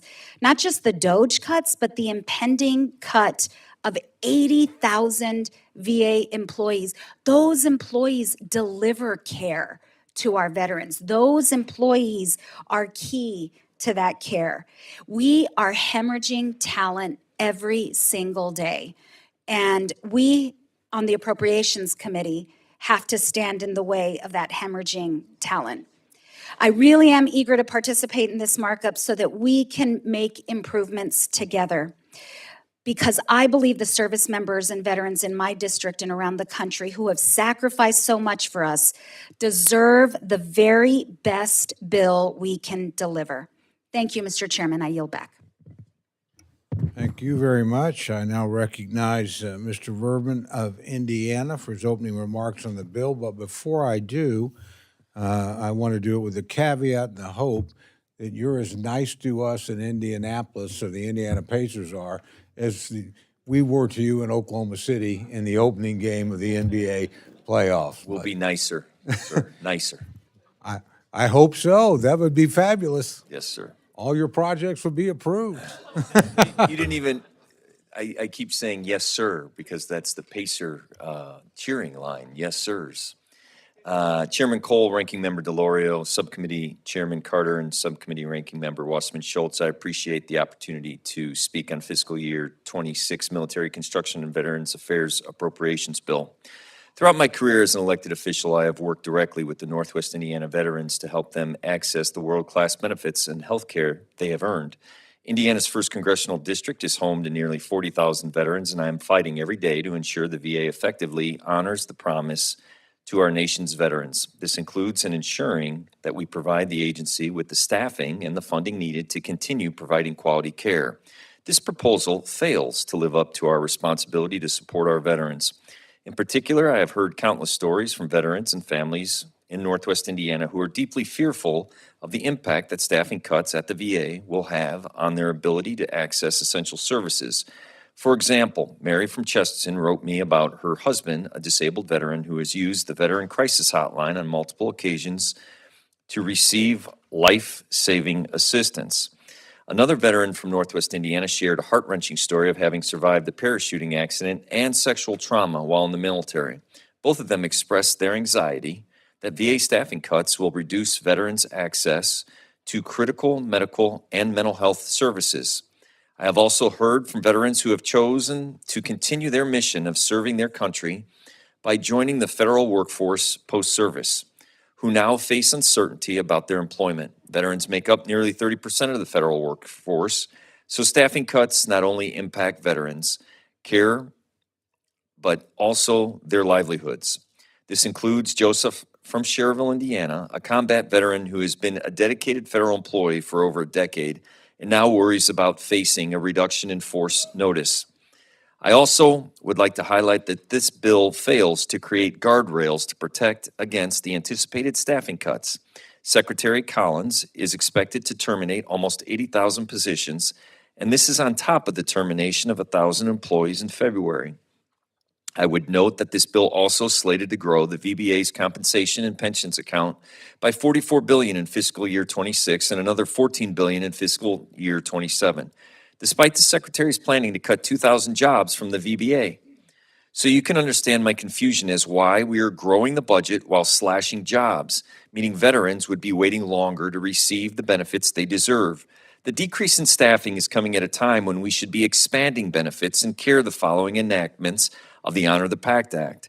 The average length of time to close a PACT Act claim by VA is 165 days. More than 2.3 million claims have been processed, including more than 6,000 claims in Indiana's 1st Congressional District. That's a good thing. That's with the current staffing levels already in place. We must do better in addition to decrease in staffing and workforce issues. During my previous service in the House Veteran Affairs Committee, including Technology Modernization Subcommittee, I was involved in oversight of the implementation of the Electronic Healthcare Records Modernization Program, and I am very concerned that this measure severely underfunds this important program and hinders the value that it can provide to our veterans. I look forward to the debate and the efforts to ensure that we are doing everything possible to support our selfless veterans and their valuable contributions to our nation and our communities. With that, I yield back. Thank you very much. We now go to Ms. Perez of Washington for her opening remarks on the bill. Thank you, Mr. Chair. And thank you to the ranking member for their hard work on this bill. I've spent a lot of time listening to veterans in my district, my brother who works at the VA, my friends who are nurses at the VA, about what this bill means. And there are several things here that we think are moving in the right direction, that my community thinks are moving in the right direction. But one of the things in particular I was glad to see was the movement on the medical companion programmatic language. Consider for a moment, if you're a veteran experiencing a medical condition that leads to your isolation, if you have hearing loss, if you need a transplant, all of these things that socially isolate you and make it less likely for you to have someone in your life who can drive you to an appointment that you need to get to, that your life depends on. Those are problems that rise in tandem. And so not having the family member, not having an adult in your life to make it to those appointments means that these appointments are being delayed and people are losing their lives, their quality of life deteriorates, their social network becomes more weak. And so the language in some of the programs that have been advanced in some VAs, I appreciate deeply. I've spent a lot of time, we all have, I think, talking about government inefficiency. And while I appreciate the funding increase here, one of the critical things, if you write out the VA system for taking in information, it is 8 feet tall and 20 feet long, and a lot of that is in 12-point font. And without addressing the backwaters and the back channels and the inefficiencies and the paperwork that is burying the good work people are trying to do, we are not getting a more efficient system. Part of that includes the software that we're relying on and the contracts that I was glad to see language I support in the bill for the VA to continue to do asset management inventory of the hardware and software that the agency currently has. This is an important starting point to ensure that we are getting our money's worth, that our veterans are getting the services they've earned. Still, I have other priorities to support veterans that are not included in this bill that I'd like to work with my colleagues on. One of the issues that I hear a lot is that right now the mileage reimbursement is only eligible for the veteran or their designated caregiver. Just because your neighbor has the time to drive you to a medical appointment doesn't mean they can front you the gas money a month while you're waiting for that reimbursement. That is a hard fact of the reality of Americans' budgets today. It needs to be easier for veterans to get mileage reimbursement for their friends and their neighbors who may have the time but not the gas money to move them, particularly after the closure of so many of our veterans facilities like in East Lewis County. That's a lot of driving, it's a lot of gas money, and I hope we can make progress on the mileage reimbursement. Another thing that we've heard a lot about, right now only about 30% of veterans are able to use their VA home loans, and they functionally cannot use their VA home loans as an owner-builder. I would argue there's probably not a better suicide prevention model than building your own home, seeing your skills, the skills that you gained in the military perhaps, manifest in a home for you and your family for generations, a relationship to our homes, not as an asset that you invest in to grow your wealth, but of something that reflects who you are because you built it yourself. We have to do the hard work of figuring out how to ensure that veterans are able to use their home loans as an owner-builder. Affirm the agency and dignity of our veterans and their agency in building something worth having and building wealth for their families and generationally. While there are provisions in this bill I support, I look forward to working with my colleagues to get a better bill because our veterans deserve it. I yield back. Thank you. We now go to Mr. Ivey of Maryland for his opening remarks on the bill. Thank you, Mr. Chairman. I want to thank the ranking member for her great work as well. Unfortunately, I rise in strong opposition to this bill. I want to echo some of the thoughts shared already by many of my Democratic colleagues. I have very deep concerns about this bill. If there is one issue that should be unequivocally bipartisan, it should be taking care of those who have selflessly served our nation, our veterans. But this bill fails to do that. I represent part of Prince George's County, Maryland, right here in the National Capital Region. Not only do I represent veterans, as all of us do, but many of my constituents are also federal workers, including civil servants who work at the VA. Joint Base Andrews is between my district and Congressman Hoyer's. and we certainly both work hard to make sure that what's needed there gets provided to it, because that's essentially the airport for the White House and our nation. But many of my constituents have been subjected to cuts and firings that have been pushed by the president and DOJ. We've already heard about the cuts of roughly 80,000 positions with respect to the VA, cuts of roughly 6,000 veterans. It's a 15% reduction. And the problem with that, of course, is that many of these people had received excellent reviews for their performances, but they lost their jobs in any event. And I have constituents who I've spoken with frequently. They talked about how stunned they were to have lost their positions despite their dedicated public service and their many years of excellent performance. And I think it's really unfortunate and tragic that it would happen this way. But it also has a negative impact on the people that they're supposed to be serving.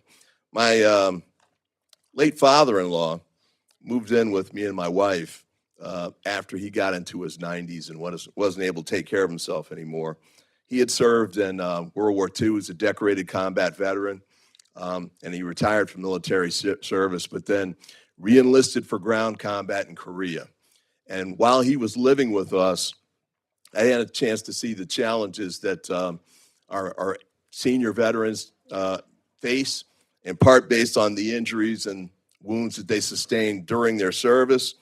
And I also realized at the time that the challenges of being able to go to get those services was significant.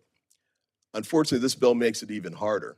And as I understand it, the push towards privatization would make it even more difficult for people like my father-in-law to receive the care that they deserve and that they earned.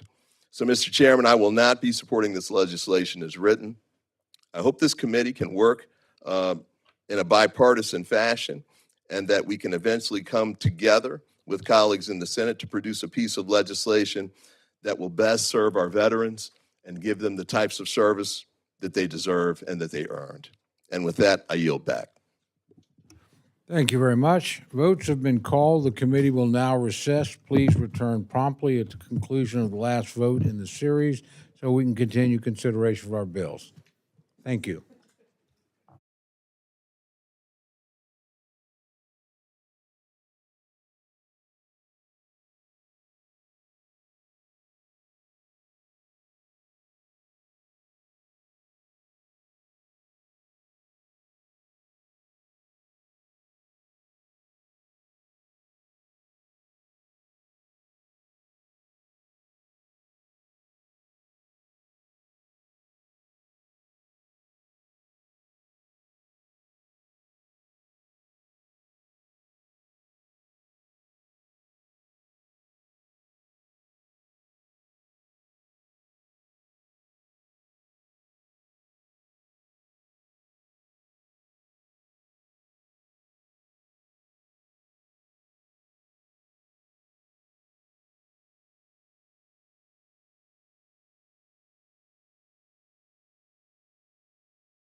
Reconvene. This is like wasted on those of you that are here, but in case anybody forgot, we cannot come back into session unless a majority of the committee is here. So when you stop time to eat before you come back, all you're doing is wasting everybody else's time. And believe me, I can stay here as late as anybody wants to stay, all up to you. And I said it in a bipartisan sense, so we enjoy a later evening. But we just burned about 15 or 20 minutes that you're going to get on the back end. So you might explain that to your colleagues that still haven't taken the time to show up. With that, are there any other members wishing to make general comments about the bill? Seeing none. No members wishing to make opening comments. I'd like to recognize Chairman Carter to offer a manager's amendment.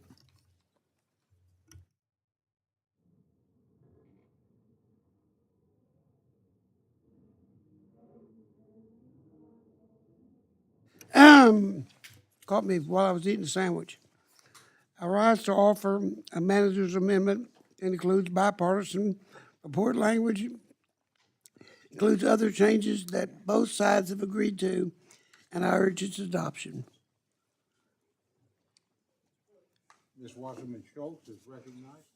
Thank you, Mr. Chairman. This amendment contains various bipartisan and non-controversial amendments, and we have no objections to it. Do any other members seek recognition? Do any other members seek recognition to speak on the amendment? Seeing none, I recognize Chairman Carter for 1 minute to close. Thank you. I close. Brilliantly, yay! Most persuasive thing I've heard this evening. Questions on the amendment? All those in favor say aye. Aye. All those opposed say no. The opinion of the chair, the ayes have it. The amendment is adopted. I now recognize Chairman Carter to offer a Republican en bloc amendment. Thank you, Mr. Chairman.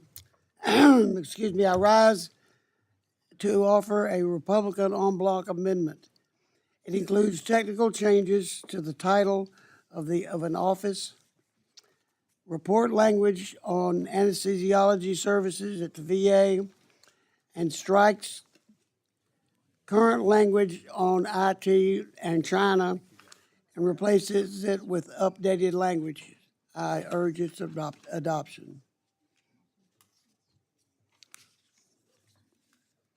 Ms. Wasserman-Schultz.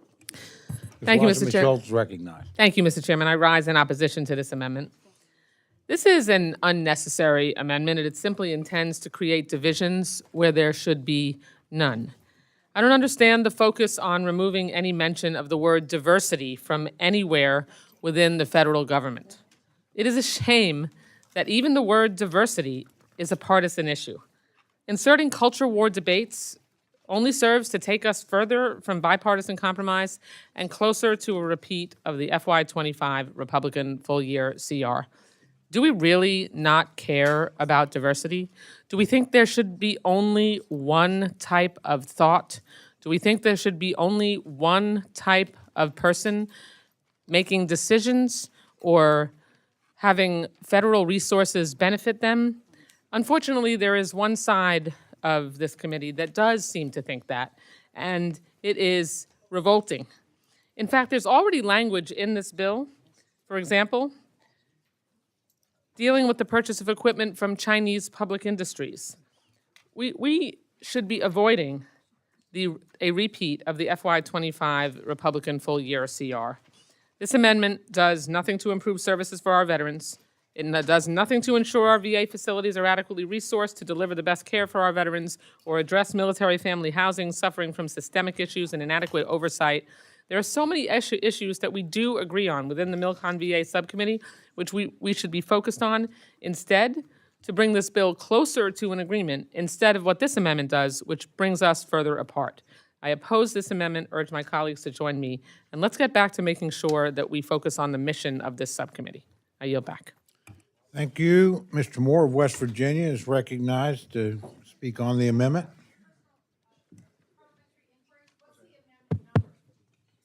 It's a Republican en bloc amendment. I don't know what the number is. There's no number, it's an on. There's a lot of paper. It may be on, down there somewhere. I believe it's Carter number 2, Mr. Chairman.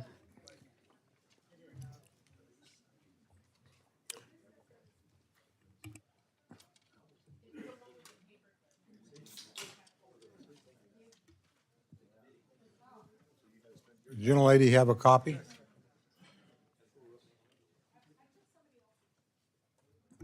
It's all right. I don't think they'll complain. Gentlelady's got a copy. We'll proceed with the debate. Gentleman from West Virginia, Mr. Moore is recognized. Thank you, Mr. Chairman.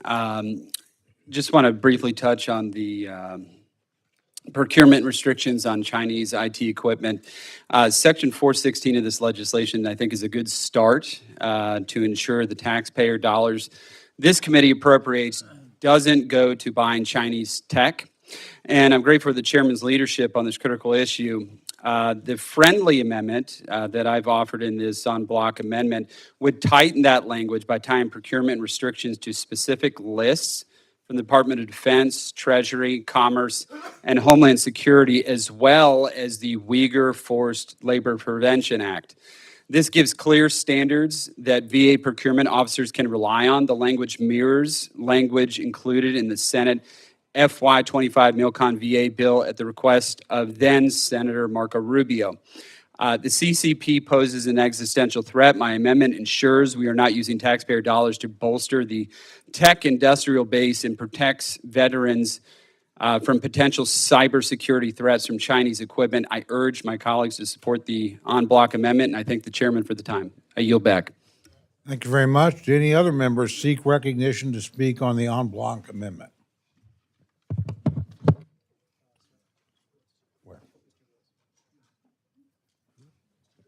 Oh, all right. Thank you. The gentleman from Ohio, Mr. Joyce, recognized to speak on the amendment. Thank you, Chairman Cole. I support the en bloc amendment as a whole, but I did want to take this opportunity to emphasize and reiterate my concern about one provision included here as it relates to the anesthesia care for the VA. I want to remind the committee that the Certified Registered Nurse Anesthetists, or CRNAs, are fully trained and qualified to provide this kind of care for veterans, and they already do provide it for active duty military service members.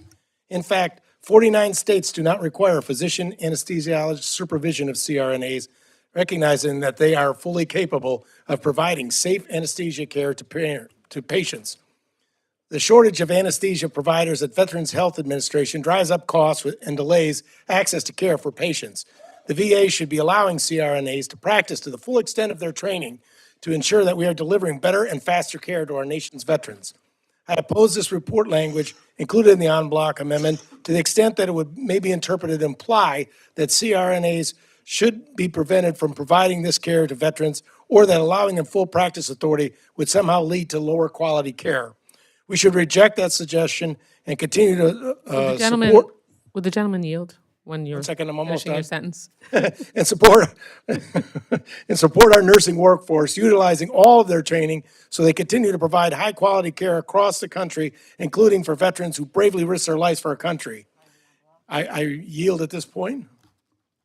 Thank you. I just wanted to really express similar concerns about this provision in the amendment. I mean, there is a real challenge with ensuring consistent and high-quality care among veterans. And I mean, we certainly want to have high-quality care when it comes to anesthesia, but we have to make sure that that care is consistent, that the qualifications and standards apply no matter where you are in the state. And it concerns me that this is another step towards the potential privatization at the VA, because if you are going to state-by-state standards for anesthesiology, then we are moving in the direction of the privatization of care rather than standardization that ensures that every veteran, no matter where they are, has the same quality service from their anesthesiologist. Thank the gentleman for yielding. Well, I respectfully disagree, ranking member. Thank you again, Mr. Chairman, and I yield back. Thank you very much. Does anybody else any other members care to speak on debate? Gentlelady from Illinois? Gentlelady from Illinois, okay. Do any other members wish to speak on the en bloc amendment? Seeing none, I recognize Chairman Carter for 1 minute to close. I agree. I agree with my colleague. We want to make sure our veterans have the best possible care. And I think mainly what we're trying to do here is just make sure that's what we're doing. So I urge its adoption. Gentleman's recognized. How does this relate to the Harris Amendment? I'm a little confused. I know Dr. Harris has an amendment coming up, number 3. Is that related to this one? You don't have an amendment? Just report, we have report language on your amendment. That's all we have. Report language, not an amendment. Okay, can I ask the gentleman, how does the language converge with or differ from the language that is in the report language? Gentleman from Maryland's recognized. Respond if he cares. Actually, I was asking Mr. Joyce, I'm Oh, sorry. I'm sorry, I just said Mr. Harris. Gentleman from Ohio is recognized to respond to the question. Thank you, Chairman. The language would appear to be detrimental, as a co-chair of the Nursing Caucus, it appears to be detrimental to the progress that CRNAs have made of being allowed to use the full potential of their education and training, and to deferring to just being doctors only who can do that. In some states allow it, and some states do not. But in states where it's allowed, we are emphasizing that we think that it should be permitted to be allowed to act to the full scope of their services. So to clarify that with the gentleman, I guess I'm yielding. If the gentleman will also tell me, perhaps Dr. Harris can as well, does your language change the impact of the report language? It doesn't necessarily change. I think it just tries to describe, there shouldn't be the nursing folks with the CRNAs should not be deemed not qualified to perform those services, when in fact in many states they are qualified to perform those services. I was just trying to read into the language. You can understand that there are CRNAs doing this type of work in different states throughout the country to the full scope of their education and authority. And I understand anesthesiologists, and as a former anesthesiologist, I understand Dr. Harris may want to talk about this, but I wanted to just bring up and highlight the fact that these nurses are allowed to do this in many states, and this language should not be interpreted to say they are not qualified to do that. I got you. I'll yield to Dr. Harris. If the gentleman will yield just for 30 seconds. I certainly will yield, but I'm going to take this opportunity to say, had everybody been here at 5:45, instead of making a lot of your colleagues wait, we would not be rushed. We have a 6:15 agreed upon recess, and we will finish this amendment before the recess. Then we will recess immediately. Got to recognize the gentleman Just from 15 Maryland. seconds. Look, the language in the manager's amendment just keeps things the way they are at the VA. It works. The vacancy rate is less than 3% for both nurses and anesthesiologists. There's no problem. It doesn't need to be fixed. It just keeps it the way it is. Yield back. Thank you very much. Is there any additional questions or members wishing to speak? I just would like a point of clarification. So to be as simple as possible about it, this gets in the middle of the nurse anesthetist privileges and practice standards and the anesthesiologist fight that is continuing at the VA. How does this affect that? Dr. Harris just said it leaves things status quo, which my understanding means that anesthesiologists at the VA are supervisory and nurse anesthetists do not have the ability to practice independently without their supervision at the VA. Is that correct? Gentleman from Ohio is recognized to answer the question. Or Dr. Harris, whoever knows the answer. Or Dr. Harris?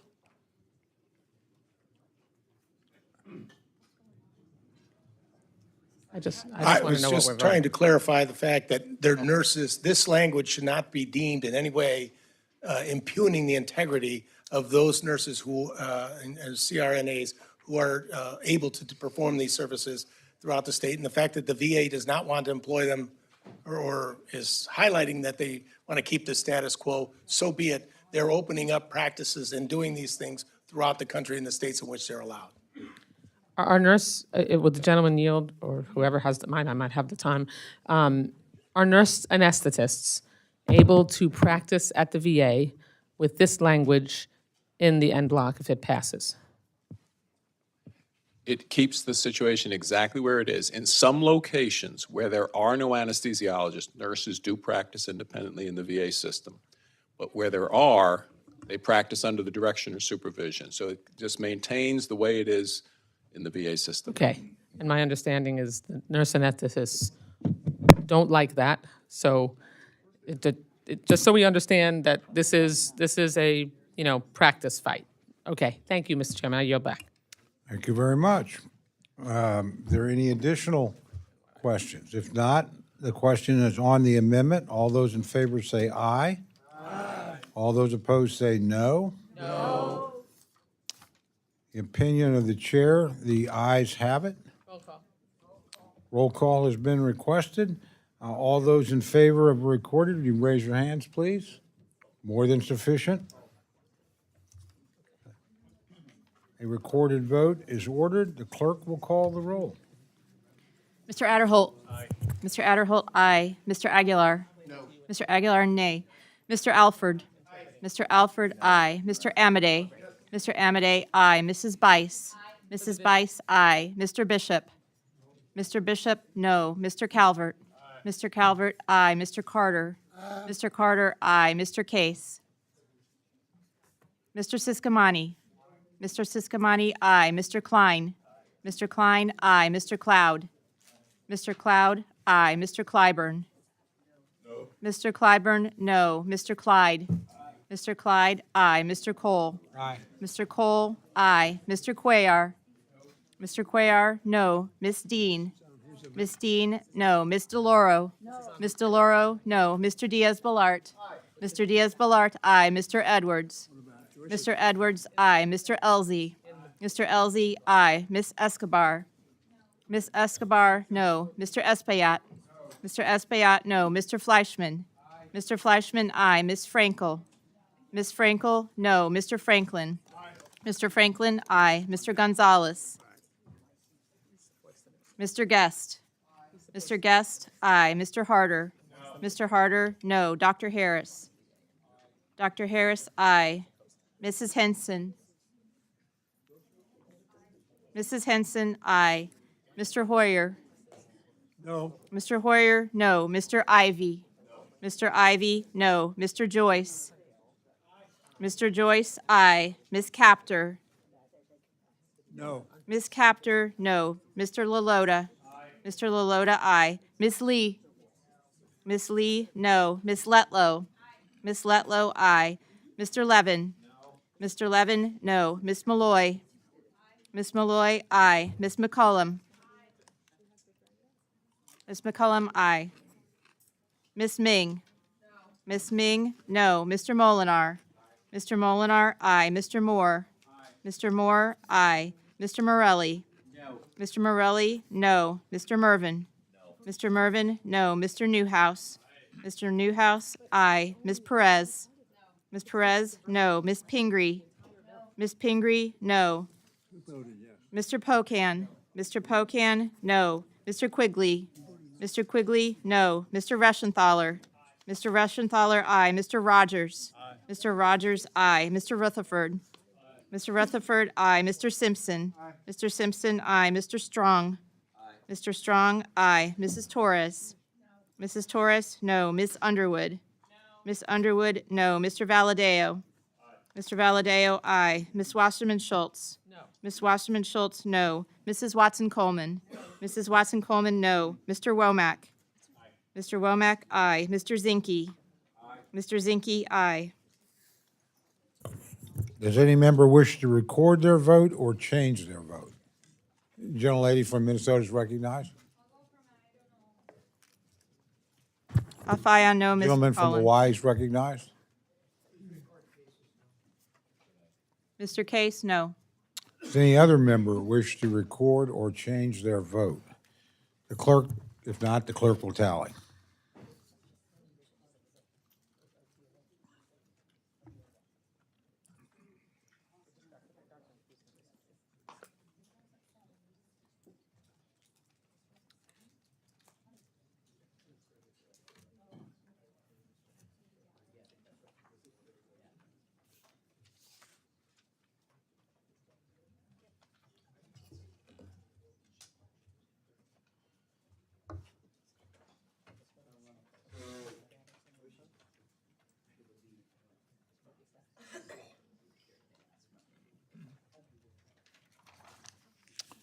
On this vote, the ayes are 34, the noes are 28. The amendment is adopted.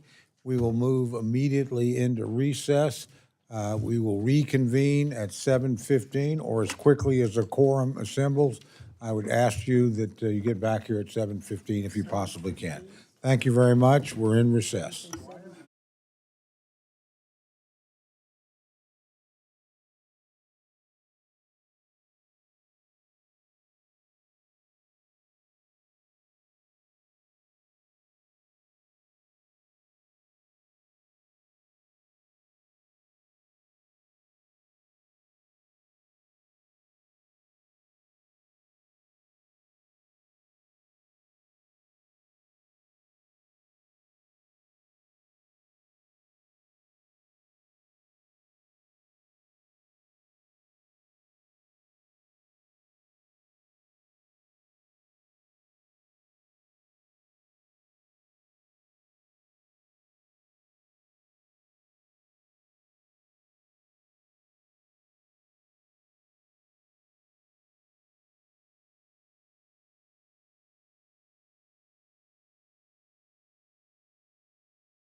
The committee will reconvene, and the gentlelady from Connecticut, the ranking member, is recognized for an amendment. Mr. Chair, I have an amendment at the desk. It's DeLauro Amendment Number 1. That's the amendment at the desk. Clerk will read the amendment. I ask unanimous consent that the reading of the amendment be dispensed. Without objection, the reading of the amendment is dispensed with, and the members recognized for remarks on the amendment. This amendment would create a new program that will compensate veterans for the harmful impacts of this administration's trade war.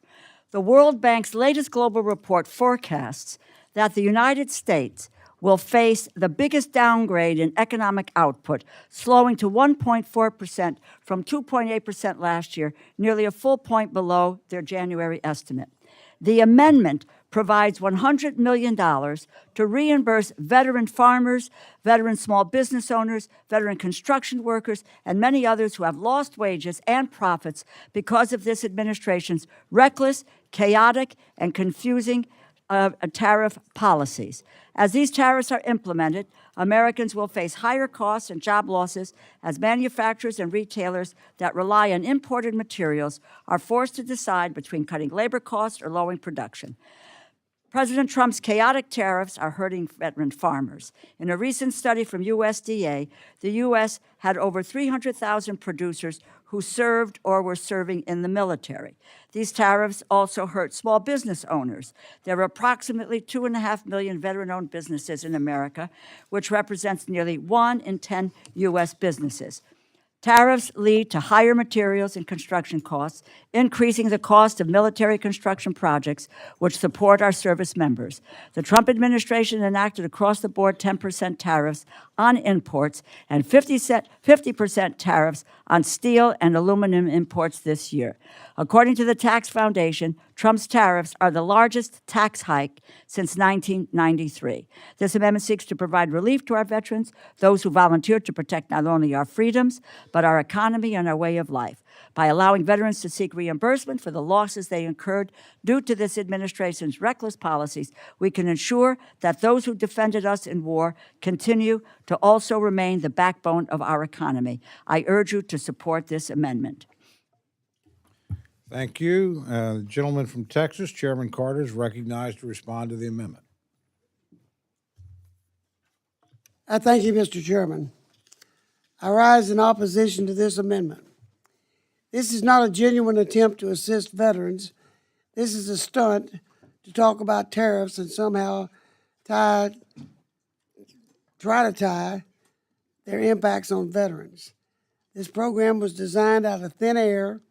The amendment also creates new spending with no offset, further evidence of its lack of seriousness. I urge my colleagues to oppose this amendment. Thank you very much. Gentlelady from Florida, the ranking member of the subcommittee, is recognized to respond to the amendment. Thank you, Mr. Chairman. I rise in opposition to the gentlelady's amendment. This amendment would, I rise in support of the gentlelady's amendment. No disrespect to the gentlelady. Took me back for a second. Yeah, there. sorry about that. And it's only 7:25. Okay. So I rise in support of the gentlelady's amendment that would create a new program to protect veterans from the harmful impact of this administration's tariffs. It's not a stunt. These tariffs have a very real and harmful impact. This administration's tariff policy, if you can call it a policy, has already had a destructive impact on our economy. While President Trump may want to falsely claim who will pay these tariffs, any economist or business leader will say that it's the American people who will pay. And let's call tariffs what they truly are, taxes on the American people. The chaotic and ad hoc tariff decision-making this administration is implementing only leads to uncertainty and fear. When there's uncertainty in the economy and we don't know what the tariff policy will be next week, next hour, tomorrow, let alone next month, businesses raise prices and are unable to plan. These tariffs will make goods more expensive, and businesses in my district that rely on imports will feel the pain. I represent a district that is essentially on the gateway to Latin America, so we will disproportionately feel that pain. With many veterans on fixed incomes, this rise in costs will force veterans to spend more of their income and benefits while receiving less. That is unacceptable. We need to do everything we can to minimize the impact of these tariffs on our constituents, particularly our veterans, which is why I support this amendment. I yield back. Thank you, gentlelady. The gentleman from Georgia, Mr. Bishop, is recognized to speak on the amendment. Thank you, Mr. Chairman. I am in strong support of this amendment proposed by Ranking Member DeLauro. It provides critical relief to veteran farmers and small business owners, both of which comprise a great deal of my home district in Georgia. Whether in southwest Georgia or elsewhere, these tariffs hurt rural, hardworking Americans. The tariffs imposed by this administration have increased the cost of doing business for producers by raising prices on goods such as fertilizer and machinery, resources that are vital to our farmers. These rising costs have created an unsustainable environment, especially for small-scale farmers who lack the financial buffer and institutional support available to larger agricultural organizations. Compounding this burden is the constant uncertainty over trade policy, tariff percentages, counter tariffs, which make it nearly impossible to project for the future. I've heard directly from veteran farmers in my district who are struggling to keep their operations running, and I have a feeling I'm not the only one in this room on the receiving end of these kinds of messages. Our veteran farmers and small business owners don't want handouts. They are hardworking Americans trying to provide for their families and contribute meaningfully to our economy. They've served their country once in uniform, and now they're serving again by feeding our communities. We owe them our support. This amendment is necessary to help offset the harmful effects that the tariffs have caused and ensure that our veteran farmers and small business owners receive the resources they need to make sure they make it to the other side of this economic tsunami. I fully support this amendment, and I urge my colleagues to support and to stand with our veteran farmers and small business owners who are the cornerstone of our rural economies. With that, I yield back and urge the adoption of the amendment. Thank the gentleman. Gentlelady from Texas, Ms. Escobar, is recognized to speak to the amendment. Mr. Chairman, I wholeheartedly support this amendment and encourage all of my colleagues to do the same. The ranking member's amendment would provide $51.7 billion in advance mandatory funding to the Toxic Exposure Fund, which was established as the historic PACT Act to provide critical health benefits expansions for our veterans who suffered toxic exposures during their time in military service. In short, It's the tariff amendment. I'm sorry? Go ahead. Okay. But it's the In short, for veterans at home watching, this amendment keeps our promise to you. It is unacceptable that these advance funds were not already made available in the base bill, especially considering it was included in the president's request. Can I interrupt the gentlelady for 1 second? I am sorry. My It's okay. I'm with you on that, though. It's only 7:15. That's right. I'm with you. I'm with you on what Thank you're you, saying thank you, on thank you. advance funding. So, Sorry, my apologies. I thank yield you. back. Thank you. We've recorded it. Are there other members who wish to speak to the amendment? Seeing none, if there's no further debate, the gentlelady is recognized for 1 minute to close. Okay, I want to say thank you to my colleagues who have risen in support. I want to just say that, in fact, this is not a stunt. You have farmers and small businesses who are veterans and who are going to suffer because of the rise in tariffs. And that the fact that there is no offset, with all due respect, Judge Carter, we do not have a top line. And so we do not have any idea what we are marking to or not marking to. So it certainly doesn't require an offset if we don't have any idea of what the top line budget is. As you've heard, this administration's trade wars have led to higher costs for everyone, including our veterans. The amendment makes sure that we continue to protect our veteran farmers, small business owners, all those who are impacted by high tariff policies. I urge your support for the amendment, and I yield back. Thank you very much. Any other? Well, that was to close, so evidently not. The question's now on the amendment offered by the gentlelady from Connecticut. All those in favor say aye. Aye. All those opposed say no. No. The opinion of the chair, the noes have it. Recorded vote has been requested. All those in favor, raise their hands. Sufficient number having raised their hands. A recorded vote is ordered, and the clerk will call the roll. Mr. Adderholt. Mr. Aguilar. Mr. Alford. Mr. Alford, no. Mr. Amadei. Mr. Amadei, no. Mrs. Bice. Mrs. Bice, no. Mr. Bishop. Mr. Bishop, aye. Mr. Calvert. Mr. Calvert, no. Mr. Carter. Mr. Calvert, Mr. Carter, no. Mr. Case. Mr. Case, aye. Mr. Siscomani. Mr. Siscomani, no. Mr. Klein. Mr. Klein, no. Mr. Cloud. Mr. Cloud, no. Mr. Clyburn. Mr. Clyburn, aye. Mr. Clyde. Mr. Clyde, no. Mr. Cole. No. Mr. Cole, no. Mr. Cuellar. Ms. Dean. Ms. DeLauro. Aye. Ms. DeLauro, aye. Mr. Diaz-Balart. Mr. Diaz-Balart, no. Mr. Edwards. Mr. Edwards, no. Mr. Elzey. Mr. Elzey, no. Ms. Escobar. Ms. Escobar, aye. Mr. Espaillat. Ms. Escobar, aye. Mr. Espaillat. Mr. Espaillat, aye. Mr. Fleischman. Mr. Fleischman, no. Ms. Frankel. Ms. Frankel, aye. Mr. Franklin. Mr. Franklin, no. Mr. Gonzalez. Mr. Guest. Mr. Guest, no. Mr. Harder. Mr. Harder, aye. Dr. Harris. Mrs. Henson. Mrs. Henson, no. Mr. Hoyer. Mr. Ivy. Mr. Ivy, aye. Mr. Joyce.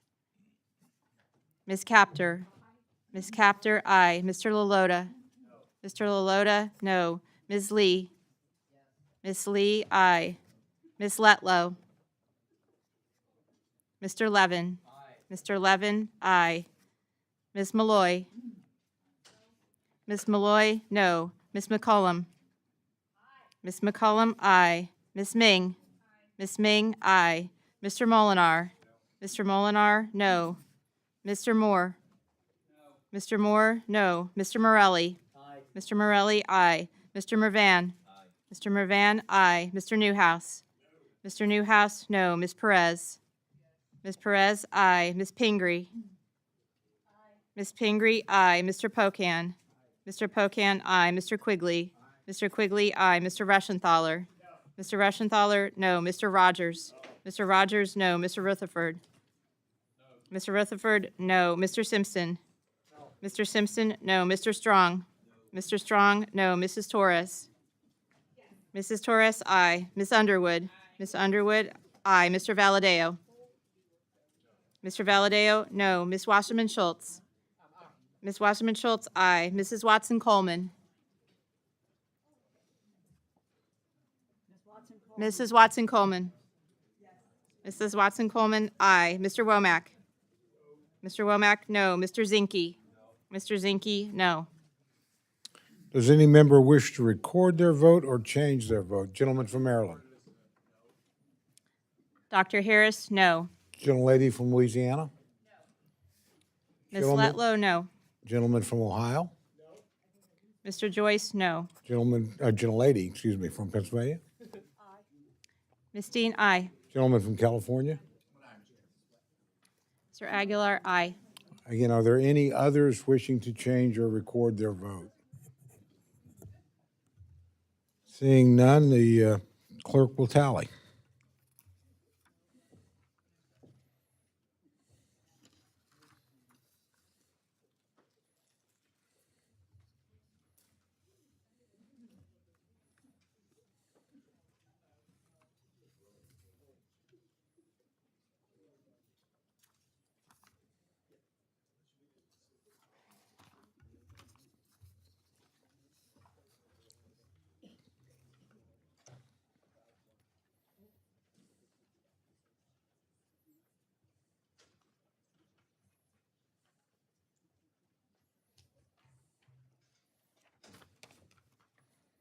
On this vote, the ayes are 26, the noes are 33. The amendment is not adopted. Is there any further amendment or discussion? Mr. Cloud is recognized for an amendment.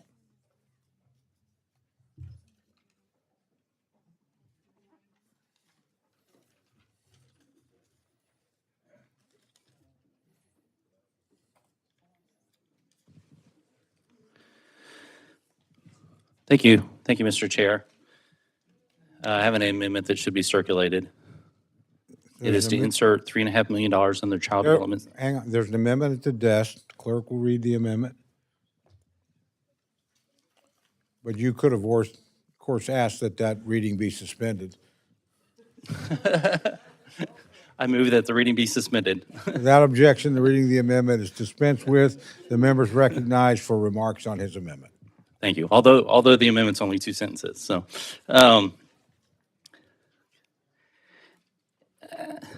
House Report 118-528 for the 2025 MilCon VA Appropriations Bill recognized the infrastructure needs at Naval Air Station Corpus Christi in its military construction, Navy, and Marine Corps section. And it says, the committee urges the Navy to address the needs of the Naval Air Station Corpus Christi, particularly as it relates to construction and other improvements for the unaccompanied and family housing, child and youth development centers, quality of life projects, and quality of life projects. Furthermore, this desire was repeated in the latest House report regarding the FY26 bill.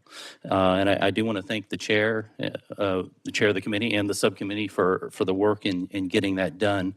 Went on to say the committee recognizes the unique importance of the naval aviation training enterprise and is alarmed at the number of poor facilities that the Navy identified in its November 9th, 2023 report to Congress. We've been working for about a year and a half to try to get funding to this child development center at the Naval Air Station in Corpus Christi. As you know, it's a place where Navy pilots start out and their income isn't very high, and there's not a facility nearby for them to be able to house their kids. I recently had a meeting with Vice Admiral Gray, commander of the Naval Installations, about the need to improve the Child Development Center at Naval Air Station Corpus Christi. He recommended the $1 million in funding for planning and design for the CDC. Now we've been told by the committee that the funding needed to be increased $2.5 million to $3.5 million because of a particular rule in place. So this childhood development is very small, it's very outdated, it's in dire need of modernization, and then of course there's a wait list. Furthermore, there's no federally regulated or operated child care facility within a 50-mile radius of the Naval Air Station, so vouchers are not a viable option. And as you know, I know we all want to ensure that family of our service members are well taken care of, whether that's $1 million to design this or the $3.5 million that we were told we needed to. It's a small amount in regards of what we need to do for our service members.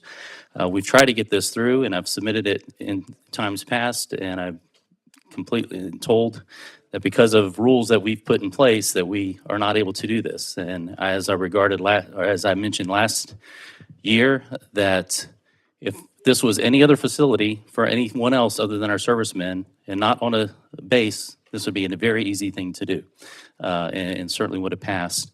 But we have tied our own hands, and we've complained about our hands being tied and not able to deal with this situation. So I've submitted as an amendment and would urge passage of it to make sure that our servicemen and women are able to make sure that their kids are taken care of. Thank you, and I yield back. Thank gentlemen. Chairman Carter is recognized for response to the amendment. Mr. Chairman, thank you. I reluctantly rise in opposition to the amendment.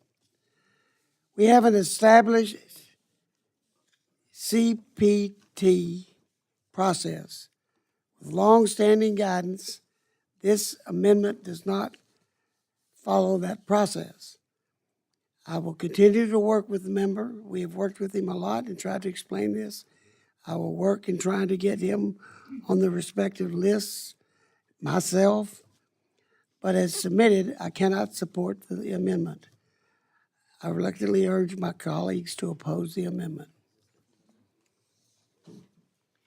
Thank you. Gentlelady from Florida, the ranking member of the subcommittee, is recognized to respond to the amendment. Thank you, Mr. Chairman. I associate myself with the chairman's remarks and sympathize because each of us has a legitimate tale of woe about various projects that we would like to have had leap to the top of the lists, and the process can be frustrating in the MilCon side of our bill. Trying to insert this as an amendment is an inappropriate and not an unworkable approach to achieving this, as worthy as the project might be. And so I sympathetically oppose it. Yep. Are there any other members wishing to speak to the amendment? If there's no further debate, the gentleman's recognized for 1 minute to close. Thank you, and I appreciate that. Since last year in this committee, when we try to work on this issue, and again, I appreciate both the chairman and chairman of the subcommittee, and I'll just say to Judge Carter, you and your office have been tremendously helpful to ours over the years for an infinite number of projects. So, but this is an issue where, following last year's committee, we worked to get it on the FIDEP. The Navy was supportive of it, and then the Navy had worked with committee to find another way to do it and to get it done. And then that was the plan up till 3 or 4 days ago, when our office got word from the committee that that was not going to happen and not be allowed. And so we've been trying to find a solution since then to try to solve this. And so this is the only solution left at the moment, is to offer this amendment. So it's not for lack of effort. It's not for lack of working the process on our part. We've done everything we can. The Navy has been supportive of it. And like I said, I met with the Admiral over facilities just 2 weeks ago. They're tremendously supportive of it. And I yield back. Thank you. Thank you very much. Chair recognizes himself just to make a quick comment to my friend from Texas. I want to associate myself with your concerns and certainly with the chairman, and we'll be working to try and be helpful in resolving this issue in a satisfactory way. The question's now on the amendment offered by the gentleman from Texas. All those in favor say aye. Aye. All those opposed say no. No. The opinion of the chair, the noes have it, and the amendment is not adopted.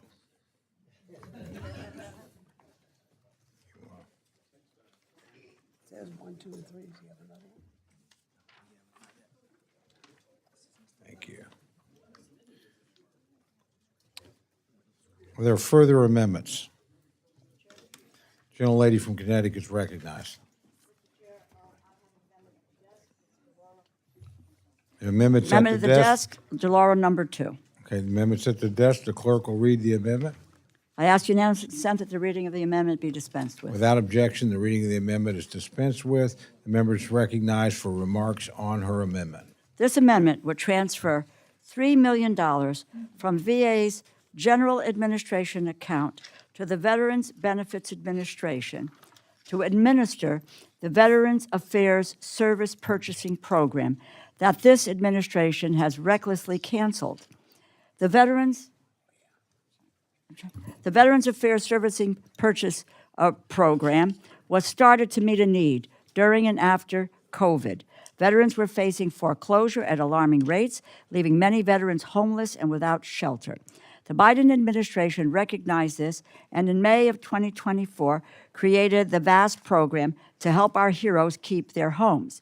In its first year, this program helped over 17,000 veterans avoid foreclosure and remain in their homes.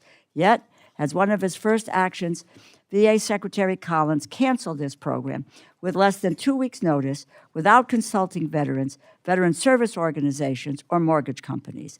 This amendment would restore this program, provide a dedicated funding stream to hire a dedicated staff, and make sure that veterans fighting to keep their homes have a resource they can access. Making sure that our veterans keep their homes should not be controversial. This is the bare minimum we can do for those who have served this country.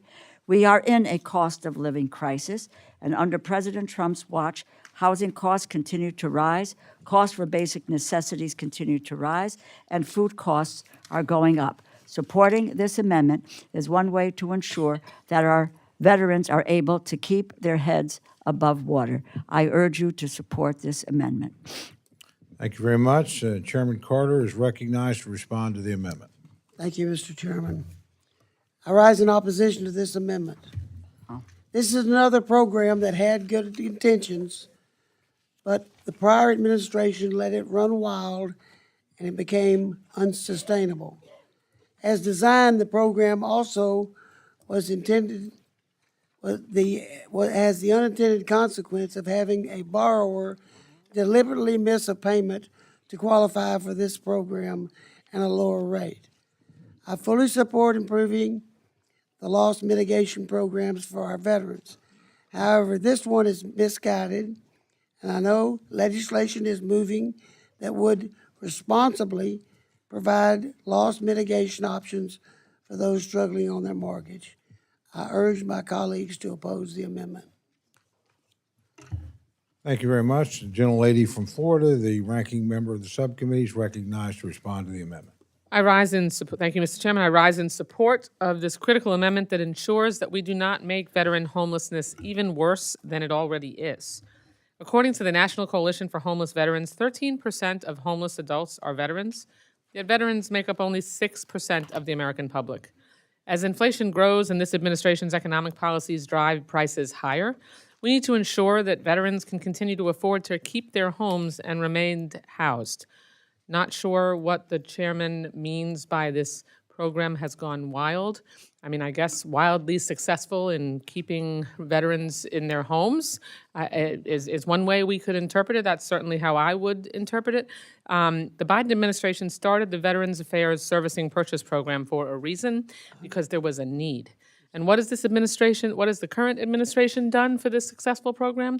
Cancel it purely for political retribution. There is no plan or backstop in place to help veterans who are facing foreclosure with this administration until the Trump administration can figure out how it wants to address this problem and protect veterans' ability to keep their homes. We should be keeping the VASP program in place. Thank you to Ranking Member DeLauro for offering this amendment, and I urge my colleagues to support it. I yield back. Would you yield to me for just a moment for me to clarify? I will unyield This back program was yield. designed for 100 people, and right now the estimated cost of the program is $17.5 billion. So that's quite a bit different than what. Reclaiming my time, I That's what I said. don't know where the chairman on, is gentlemen. getting those numbers from. That is preposterous, that this program was designed to help 100 people and cost $17 billion. That's simply It not. doesn't. The 17 people don't cost $100 billion. It's what it has resulted in being. Well, I'm sorry. The way it's being operated. And the operation is what the problem is. If you just default on your mortgage for 1 month, you qualify. Okay. I don't know where you're getting, I'm not sure where the chairman's getting his facts from, but that's quite far from my understanding of how helpful this program has been, and proportionately so when it comes to the number of veterans that are participants and how many people have been able to remain in their homes. I'd love to see the information and the data that the chairman is describing from a credible source. And again, I urge my colleagues to support the amendment. Now I yield back. Gentleman from Georgia, Mr. Bishop, is recognized to address the amendment. Thank you, Mr. Chairman. And let me just say, I rise in strong support of the amendment that's proposed by Ranking Member DeLauro. This affords our veteran population the ability to hold on to their dignity and their basic needs, housing. The economy is proving to be volatile and uncertain on top of the tariffs, which has increased the cost of basic needs, food, housing, transportation, school supplies, medical supplies. This amendment provides an avenue for a small population of our veterans who've experienced hardship, the ability to keep their house and relieve the stress of providing for themselves and their families. We already know the concerns surrounding veteran homelessness. That's why there are provisions in the bill to address those concerns. Not supporting this amendment will likely add to that already large population of homeless veterans. Supporting this amendment is a proactive, actionable step to address veteran homelessness. The administration's and Secretary Collins' abrupt cancellation of this program was short-sighted and concerning, penny-wise, pound-foolish. The VA Servicing Purchasing Program is crucial for veterans who are facing financial hardship, and it helps them to avoid foreclosure. I urge the adoption of this amendment. It's a good amendment. It's good for our veterans, and it's good for the fight against homelessness. I yield back, Mr. Thank you. Or do other members wish to address the amendment? If there's no further debate, the gentlelady from Connecticut is recognized for 1 minute to close. Mike. There we go. Let me just say this. From a public report, since its launch on May 31st, 2024, VASP has saved over 17,000 veterans and their families from losing their homes, which is something I so stated in my remarks. This amendment and the prior amendment I offered are about cost of living. Cost of living. People are living paycheck to paycheck these days. Veterans are living paycheck to paycheck. And you're looking at the highest number of suicide rates amongst veterans. And now you're going to deal with them being homeless and without being able to deal with shelter. So the 17,000 is the number of veterans that have been able to avoid foreclosure and remain in their homes. My colleagues on the other side, I love to take pictures with veterans. As our former colleague and chair of this committee, David Obey, would say, you're posing for holy pictures. It's really, let's move on action rather than just taking a photograph. This amendment helps veterans who are struggling with rising costs keep their homes. Our veterans earn their home loan guarantee benefit. They deserve a viable pathway to manage their payments, keep their homes. Secretary Collins failed to consult with veterans, veteran service organizations, and other experts. We have not. Former VA leaders, veteran service organizations, housing organizations have shared with the Congress their concern about ending the VASP program too soon. All have testified that the program is the only program of its kind that currently exists as a, quote, last resort for veterans facing foreclosure. If this committee does not take action, these veterans will be left out in the cold. I urge your support for the amendment, and I yield back. I'm happy to yield, Judge. Thank you very much. Reading from the same, assume the same report. Starting with what you said, in fact, it starts up in the paragraph above the report. It says that WASP was launched in 24, designed to allow the VA to purchase delinquent loans and restructure them to more manageable terms with a fixed 2.5 interest rate. The program offered relief to thousands of veterans during the time of the economic uncertainty.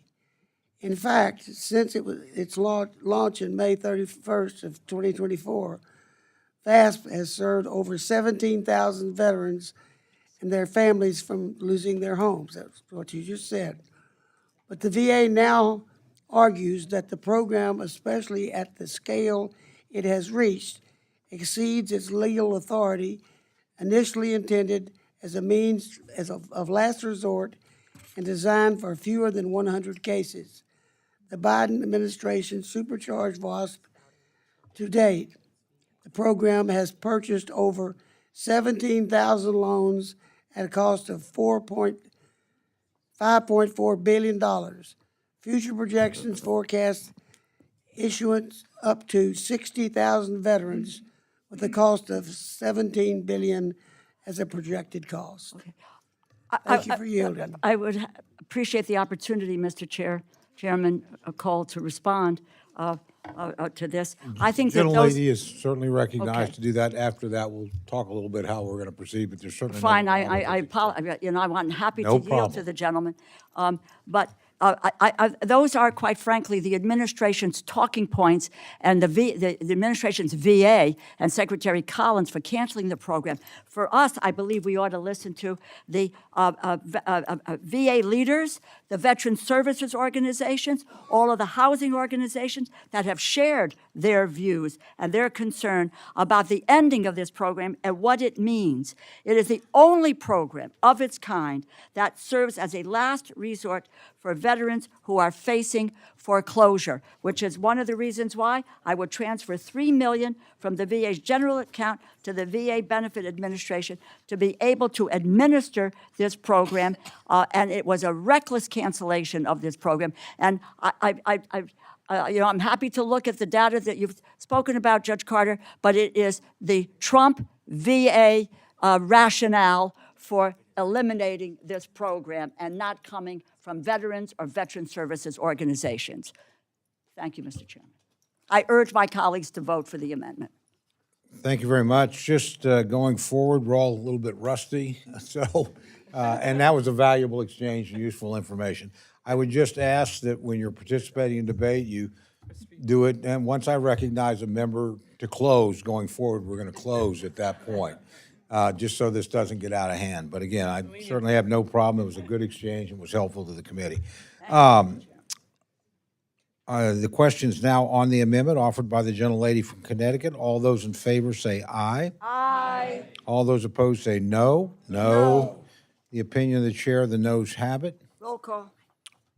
Roll call has been requested. A few more hands. Okay, everybody's hands Thank you. go up, guys. Yep. A lot easier that way. Then they don't have to count. They're just all up there. They're all up. So, again, recorded votes been requested, and, sufficient number of hands having raised, the recorded vote is ordered. The clerk will call the roll. Mr. Adderholt? No. Mr. Adderholt, no. Mr. Aguilar? Aye. Mr. Aguilar, aye. Mr. Alford? Mr. Alford, no. Mr. Amade? Mr. Amade, no. Mrs. Bice? Mrs. Bice, no. Mr. Bishop? Yes. Mr. Bishop, aye. Mr. Calvert? No. Mr. Calvert, no. Mr. Carter? No. Mr. Carter, no. Mr. Case? Mr. Case, aye. Mr. Siscomani? Mr. Siscomani, no. Mr. Klein? Mr. Klein, no. Mr. Cloud? Mr. Cloud, no. Mr. Clyburn? Mr. Clyburn, aye. Mr. Clyde? Mr. Clyde, no. Mr. Cole? No. Mr. Cole, no. Mr. Cuellar? Mr. Cuellar, aye. Ms. Dean? Ms. Dean, aye. Ms. DeLauro? Aye. Mr. DeLauro, aye. Mr. Diaz-Balart? Mr. Diaz-Balart, no. Mr. Edwards? Mr. Edwards, no. Mr. Elzey? Mr. Elzey, no. Ms. Escobar? Ms. Escobar, aye. Mr. Espaillat? Mr. Espaillat, aye. Mr. Fleischman? Mr. Fleischman, no. Ms. Frankel? Ms. Frankel, aye. Mr. Franklin? Mr. Franklin, no. Mr. Gonzalez? Mr. Gonzalez, no. Mr. Guest? Mr. Guest, no. Mr. Harder? Mr. Harder, aye. Dr. Harris? Dr. Harris, no. Mrs. Henson? Mrs. Henson, no. Mr. Hoyer? Mr. Ivy? Mr. Ivy, aye. Mr. Joyce? Mr. Joyce, no. Ms. Captor? Ms. Captor, aye. Mr. Lolota? Mr. Lolota, no. Ms. Lee? Ms. Lee, aye. Ms. Letlow? Ms. Letlow, no. Mr. Levin? Mr. Levin, aye. Ms. Malloy? Ms. Malloy, no. Ms. McCollum? Ms. McCollum, aye. Ms. Ming? Ms. Ming, aye. Mr. Molinar? Mr. Molinar, no. Mr. Moore? Mr. Moore, no. Mr. Morelli? Mr. Morelli, aye. Mr. Mervan? Mr. Mervan, aye. Mr. Newhouse? Mr. Newhouse, no. Ms. Perez? Ms. Perez, aye. Ms. Pingree? Ms. Pingree, aye. Mr. Pocan? Mr. Pocan, aye. Mr. Quigley? Mr. Quigley, aye. Mr. Rushenthaler? Mr. Rushenthaler, no. Mr. Rogers? Mr. Rogers, no. Mr. Rutherford? Mr. Rutherford, no. Mr. Simpson? Mr. Simpson, no. Mr. Strong? Mr. Strong, no. Ms. Torres? Mrs. Torres? Mrs. Torres, aye. Ms. Underwood? Ms. Underwood, aye. Mr. Valadeo? Mr. Valadeo, no. Ms. Wasserman Schultz? Aye. Ms. Wasserman Schultz, aye. Mrs. Watson Coleman? Mrs. Watson Coleman, aye. Mr. Womack? Mr. Womack, no. Mr. Zinke? Mr. Zinke, no. Clerk will tally.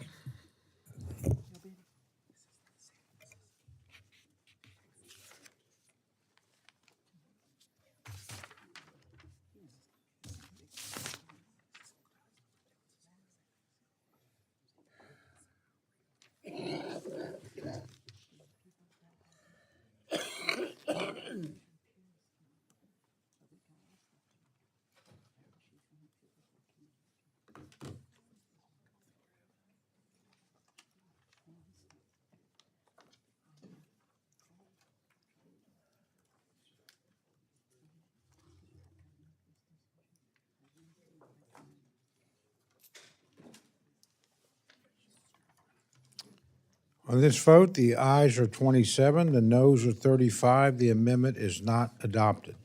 Is there any further amendment or discussion? Mr. Cloud is recognized for an amendment. Thank you, Mr. Chairman. I rise again with a concern about Naval Air Station Corpus Christi. We had asked for Sir, nine. amendment at the desk? Yes, sorry, we have an amendment at the desk. Okay. Gonna have to get back in habit here. My apologies. I have an All amendment right. at the desk. Clerks has instructed to read the amendment, but of course you could always object. You can waive. Dispense with that. Dispense with the reading Okay. if there's no objection. Without objection, the reading of the amendment's dispensed with. The member's recognized for remarks on his amendment. Thank you again, Chairman. Once again, a concern with the Naval Air Station Corpus Christi. We had asked for $9 million in unspecified funding for quality of service projects that the Naval Air Station could direct funds to. Specifically, this would be after Hurricane Harvey, the marina was destroyed there that the pilots took advantage of. The Childhood Development Center, of course, needs to be designed that I had mentioned previously. Also notably, there's a Wings Auditorium that had opened in 1941. That year might be a mark in people's memories. It closed in 2017. This is where a number of pilots who serve our Navy, who've gone through the program, had used to get their wings, including people like George H.W. Bush, the youngest naval pilot ever, or Barbara Ann Allen, who became the first female Navy-aider. Since then, it's sat hollowed out, unable to be used, along with barracks that are abandoned because this Naval Air Station has been overlooked. I have asked for $9 million so that the base commanders could work on beginning the repair on these projects. Again, Appropriations Committee said this is committee staff said it was ineligible because it didn't meet the percentage shelf requirement rule set by the DoD, not by our committee, but by a DoD.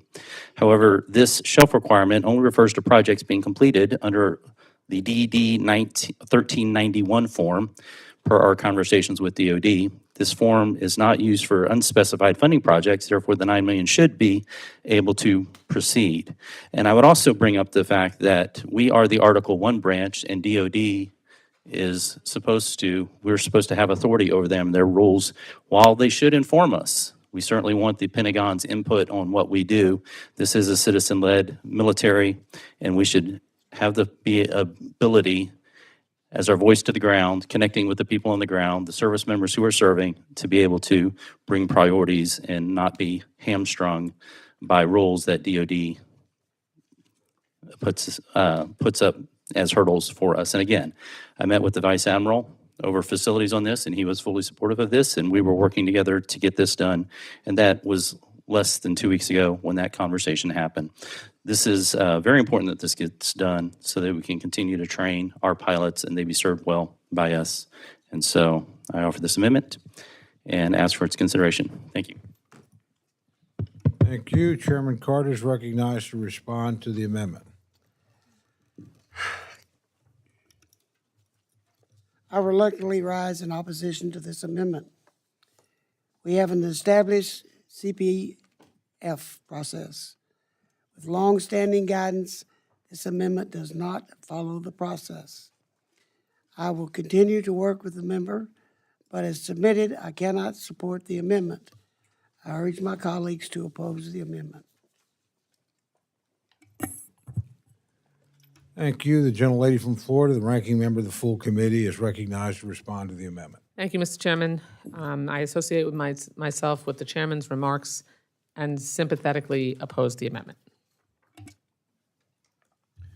Thank you very much. Any other members wish to address the amendment? Seeing none, the question is now on the amendment offered by the gentleman from... Can I close? I'm sorry? Can I close? Oh, absolutely. I'm sorry. Thank you very much. Gentleman's recognized to close. Thank you. I just want to point out that I did submit this as a CPF. I was told that the rules prohibit me from doing so. These are DoD rules. DoD rules, again, should not hamstrung our committee from taking action. And so it was within our committee rules as best as we could understand and find them. So this should have been accepted by the committee staff. It was not, which is unfortunate because the people who suffer are, of course, our Navy pilots who are just starting out. And I would just point out that for the price of the fraction of the price of one F-35, we can actually take care of the pilots who fly them, or any other, weapon system that requires a pilot. But thank you, and I yield back. Thank you. The question is now on the amendment offered by the gentleman from Texas. All those in favor say aye. Aye. All those opposed say no. No. In the opinion of the chair, the noes have it, and the amendment is not adopted.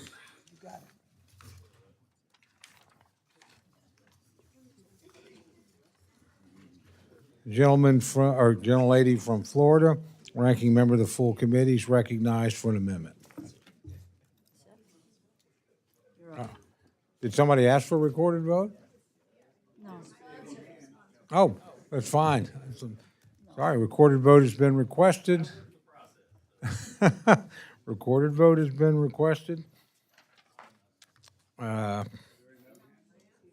All those in favor of recorded vote, raise your hands. Not a sufficient number of hands to go to recorded vote. The amendment is not agreed to. Gentlelady from Florida, Ms. Wasserman Schultz, ranking member of the subcommittee, is recognized for the amendment. Thank you, Mr. Chairman. Thank you, Mr. Chairman. I have an amendment at the desk, and I ask unanimous consent that it be considered as read.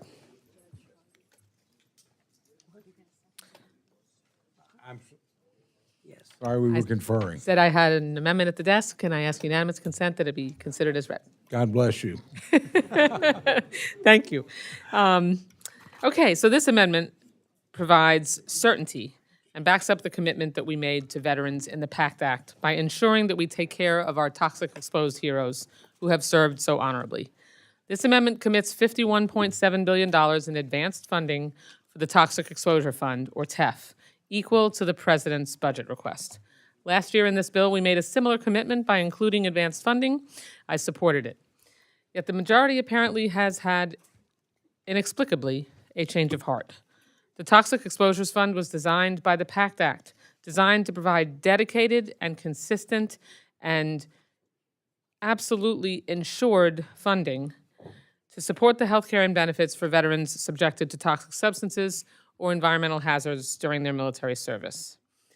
It addresses serious health issues from exposure to burn pits, Agent Orange, and other toxic substances. The fund supports expanded medical care and benefits and addresses the growing number of veterans experiencing health problems because of these toxic exposures. Congress made the decision to ensure the TEF would be protected, not rated for other domestic funding priorities. And this amendment ensures just that. This committee provides advanced funding for VA medical care. This is not new or unusual or controversial. Administrations, both Republican and Democratic, request advanced funding for VA medical care. This committee must not abandon long-standing practice of advancing medical care at the expense of toxic exposed veterans. Since the PACT Act was signed into law, there has been a significant increase in veteran enrollment in VA healthcare. As of May, there have been nearly 460,000 new enrollees and 2.4 million PACT Act claims completed. The PACT Act has been a success, largely due to VA's aggressive outreach effort. These numbers make it clear that we need to ensure consistent, stable, and robust funding, and this amendment does that. Without this dedicated funding, veterans who qualify for care under the PACT Act could face a situation where they will need to pay for medical care costs out of pocket. That reneges on the promise that we made when we passed the bipartisan PACT Act. That is why I urge you to support this amendment and not subject veterans who are exposed to toxic substances to the whims of the political process that we deal with here and leave them twisting in the wind when we have a CR or when we have uncertainty at the end of the budget cycle, and we can't ensure that we have continuity of funding in that TEF. That's what we promised them we would do, have that continuity when we pass the PACT Act. And I urge my colleagues to support this amendment. Thank you. The gentleman from Texas, Mr. Carter, is recognized to respond to the amendment. And I thank you for recognizing me, Mr. Chairman. And I've heard a good bit of debate on the TEF over several months, and I'd like to introduce a second-degree amendment to Ms. Wasserman Schultz's amendment. No, you're speaking to the amendment now. I'm speaking to the amendment now, okay. By offering a second-degree amendment? Not yet. Well, first off, let me say that I sympathize with her. I understand what she's trying to do. I oppose this idea of this having money sit in a pot until it gets spent. And for that reason, I urge my colleagues not to support the amendment. I have a second-degree amendment at the desk. No? Okay, that's right. Then we have a debate on the amendment. Okay.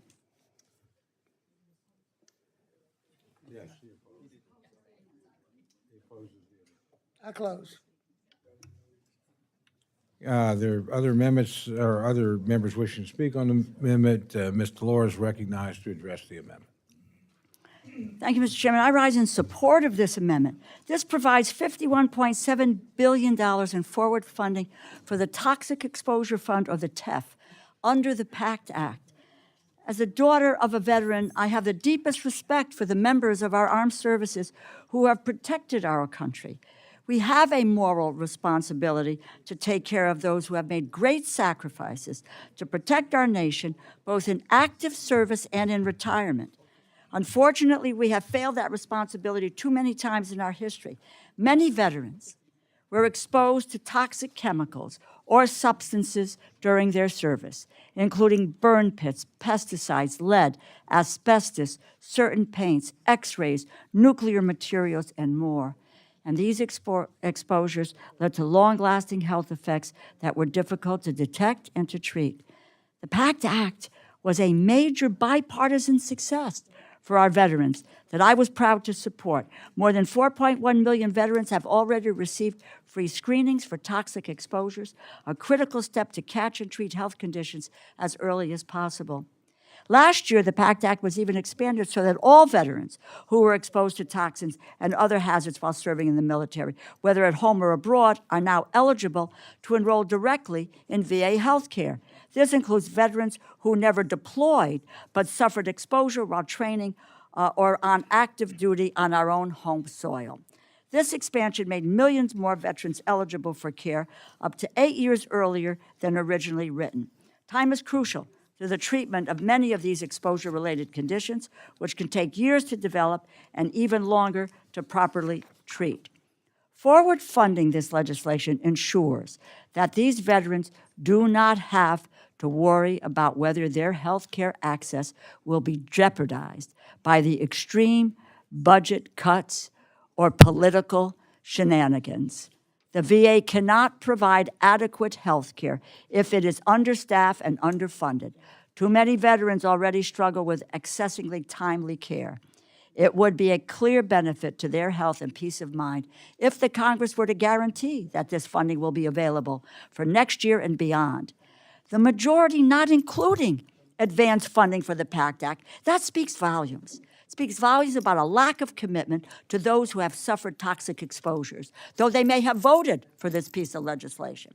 The fact that they are not providing this funding speaks volumes. Our troops should not be a political football. Our colleagues on the other side of the aisle are not willing to guarantee that there will be funding for this program. Democrats are prepared to give it to them. I hope my Republican colleagues will join us. I urge my colleagues to support this amendment, and I yield back. Thank you. The gentlelady from Minnesota, Ms. McCollum, is recognized to address the amendment. 29th this year was the 50th anniversary of the end of the Vietnam War.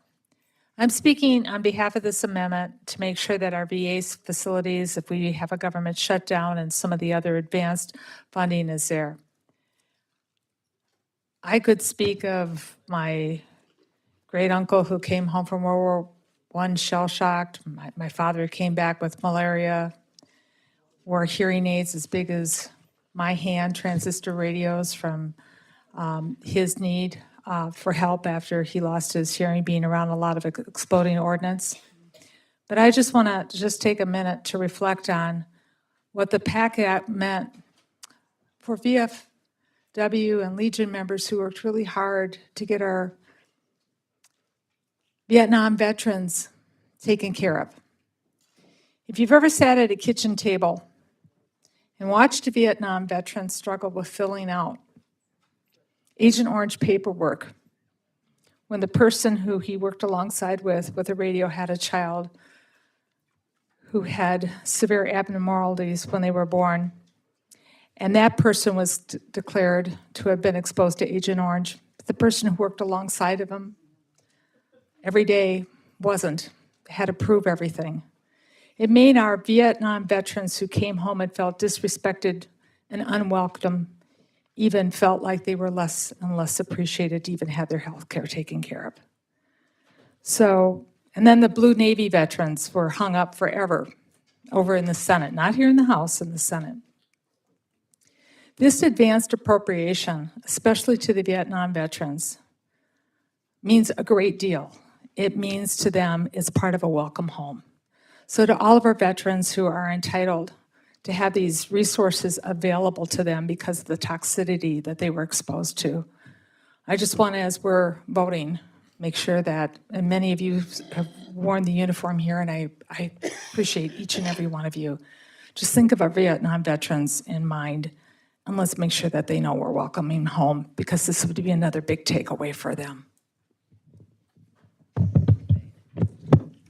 Thank you very much. Gentleman from Georgia, Mr. Bishop, is recognized to address the amendment. Thank you, Mr. Chairman. I represent a congressional district that has 3 major military installations, thousands and thousands of veterans who served in all of our wars. It is crucial that we support this amendment. Our veterans didn't ask to be exposed to these toxic environments. We, Congress, made a promise to the veterans when we passed the PACT Act that we valued their service, and in doing so, we compensated them for the harsh exposure that they experienced while serving in uniform. This amendment would build on the trust the PACT Act and the Toxic Exposure Fund started with our veterans population. It will ensure that reliable, consistent funding is available for our veterans regardless of the uncertainty that we face in the world today and in this legislative environment. After the administration announced the federal government funding cuts, my veteran population's stress level increased, not knowing if their benefits would be reduced or even eliminated. Our veterans shouldn't have to worry whether their benefits will be next on the chopping block. Advanced funding for the Toxic Exposure Fund will solidify the promise that we, the Congress of the United States, made with our veterans 3 years ago. There's enough uncertainty in the world today. Let's do our part to alleviate some of that uncertainty for our veterans population and for their families. I'm asking this committee to solidify our promise to our veterans and advance fund the Toxic Exposure Fund. It's the right thing to do, and it will create certainty and a much more confident future for our veterans. I urge the passage of this amendment. Gentleman from New York, Mr. Morelli, is recognized to address the amendment. Thank you, Mr. Chairman. I rise today in support of this amendment and thank the gentlelady for advancing it, which provides advanced funding for the Toxic Exposures Fund. I was just thinking back to just a few weeks ago. I had the privilege of marching, as I do every year, in the East Rochester Village Memorial Day Parade. And at the end of the parade, we gathered together to honor those men and women who have lost their lives in service to the country. And the commander of the East Rochester American Legion, post-1917, Tom Wojcik, spoke. And he talked about, in a very poignant way, how we honor on Memorial Day those who die in war. And he said we honor certainly the 58,000 men and women who were lost, service members who were lost during the Vietnam War. But he said there were 300,000 Americans who have died from exposure. And he talked about how service members would get barrels of herbicide, which they were assured wouldn't affect humans or animals, but were only toxic to vegetation. and how it was wrapped and always came in orange tape, thus giving it the name Agent Orange. And so after they used the barrel, service members would barbecue in it and would put water in it to serve water and drinks in it and do all kinds of things. And as a result, 300,000 to this day have died from that exposure. We know so much more now about not only the impacts of Agent Orange, but other toxic substance, burn pits, et cetera. And this amendment, in my mind, is central to keeping our promise, our obligation, meeting the obligation to veterans who are exposed to toxic substance during their service and are now counting on us to follow through. The amendment ensures that stable, predictable funding for the Toxic Exposure Fund, a fund created by the bipartisan Honor Our Pact Act to address the very real and growing need of veterans affected by toxic exposure, like burn pits, like Agent Orange, like other toxic substances. And I think it bears repeating each day, unless we forget that since the PACT Act has become law, the VA has completed 2 million claims, enrolled nearly 500,000 new veterans in care. And these numbers are a testament to what I think happens when we pass good policy, when we implement it with integrity, when we work to meet the obligations that we made to the loved ones, to the people who serve, to their family members, and that we meet the need of the expanded number of folks that we have in our care. So without this amendment, we risk failing those who trusted us. If you're asking men and women to join the military service and making commitments to them, you have to honor what you do. Make sure that you're there for them in their time of need. And veterans could face uncertainty in their benefits or be left to pay for their care out of pocket. It's not just bad policy not to do it, it's a betrayal of the promise we made. And so many of them make rather dark jokes about that the government's plan sometimes is just to wait for them to die so they can't make a claim under the PACT Act. So let's be clear, there are no legal or procedural barriers to advance funding for the TEF. Congress has done it before. We can, we should, we must do it again. And we cannot claim to honor the veterans that Tom Wojcik spoke about on Memorial Day. We cannot claim to honor them while we're quietly disassembling the infrastructure that they rely on and that they need. So I urge my colleagues on both sides of the aisle to support this amendment. Our veterans deserve more than unfulfilled promises. They deserve a fully funded, fully staffed VA that can meet their needs with dignity and with respect. Thank you, Mr. Chairman. I yield back. Thank you. The gentlelady from Ohio, Ms. Capters, recognized to address the amendment. Thank you, Mr. Chairman. I rise in support of this important amendment in the part of Ohio that I represent, northwestern quadrant of Ohio. We have 83,000 veterans. And I happened to meet a gentleman, a veteran from our Middle East conflicts, and I had never seen anyone with hands that looked like his. They were completely gnarled, and he was trying to type on a keyboard for the work that he was doing in order to have a job in our community.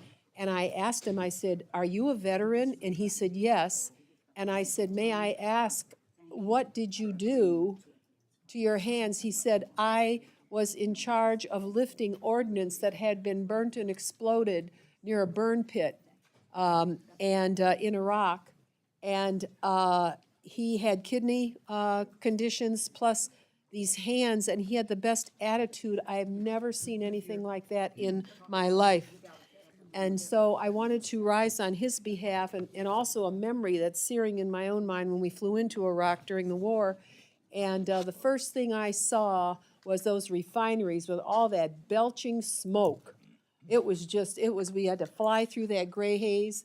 And thinking about those that were serving in theater, and then to see all of the vehicles that had been trashed in theater that were being parked. I wasn't even allowed to take a picture of it, but in back of one of the buildings that we stopped at as we reviewed what was happening there. I also just want to make a comment. For our veterans that are coming home from those Middle East conflicts, I used to hear from veterans in earlier conflicts that they were proud of their service. I don't hear that from these veterans. What they say to me is, "I did my job. I did my job." And they did. And we owe them for the job that they did. several others have mentioned that with Congresswoman Ranking Member Wasserman Schultz offering this amendment, there had been a change of heart, I guess, somewhere along the way when $22.8 billion in advanced funding for the toxic exposures funds in the CR, there was some change of heart there. But without this dedicated funding, veterans who qualify for care under the PACT Act could be forced to pay for their medical care expenses out of pocket. And that is why this amendment is so necessary. And so many of our veterans come home Guard and Reserve, and they disappear into the deep countryside. And we don't have veteran services out there. We have to try to get them to come in to the more urbanized areas where we can provide them some care. So I know how many go without care. And that's another reason why this is so necessary. It's imperative that we provide stable, long-term funding for the Toxic Exposure Fund. Otherwise, we undermine the progress made in expanding the number of veterans screened for toxic exposure. This amendment commits $51.7 billion in advance funding for the Toxic Exposure Fund, equal to the President's request, allowing us to make good on the promise we made when we passed the PACT Act. I really urge all of our members to vote for its favorable passage in good conscience, and I yield back. Thank you. The gentlelady from Florida, Ms. Frankel, is recognized to address the amendment.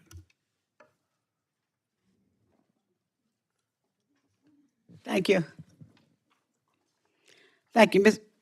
Well, you know, this amendment deserves a my. It really does. I rise in strong support for the advance funding for the Toxic Exposure Fund. Now, I'm going to say this. As the mother of a United States Marine who fought in Iraq and Afghanistan, it is appalling to me that we even have to fight for this amendment. Okay, I'll try to calm down. Norma's giving me the eye. Hey, listen, the bottom line is this. Many illnesses caused by toxic exposure can be treated, some even cured. But that care isn't always simple. It can take months, sometimes years, of IV infusions, of medication, intensive follow-up. And if Congress does not provide advance funding, we're risking a devastating consequence. Veterans having their treatment interrupted or cut off entirely, and for many that could be a death sentence. Now, a good memory I have actually was at my son's graduation at Quantico with hundreds of other parents. And we saw these men and women getting ready to become officers in the United States Marines. And I will tell you they were standing there strong, and they were standing there healthy and enthusiastic and patriotic, just like the maybe 160,000 other men and women every year who enlist. And I want to emphasize, when they enlist, they are strong, and they are healthy, and they are patriots. Some never come home. Some return in flag-draped coffins. But some come home and they live long lives until one day they're told that they have cancer or COPD or Parkinson's from exposure. Over 1 million veterans have already made claims for benefits under the PACT Act. That's a lot. But for many of them, as I said, there are treatments that offer real hope. But without advance funding, those treatments could stop midstream, cut short because of political games. And this is not acceptable. And this is not the message that we want to send to people, to young people who we want to enlist in the military. With the Bipartisan PACT Act, we made a promise to take care of our patriots. And if we fail to fund it properly, we're not just breaking our promise, we're turning our backs on people who wore the uniform for us. And today, I don't speak really just as a member of Congress, although it's an honor.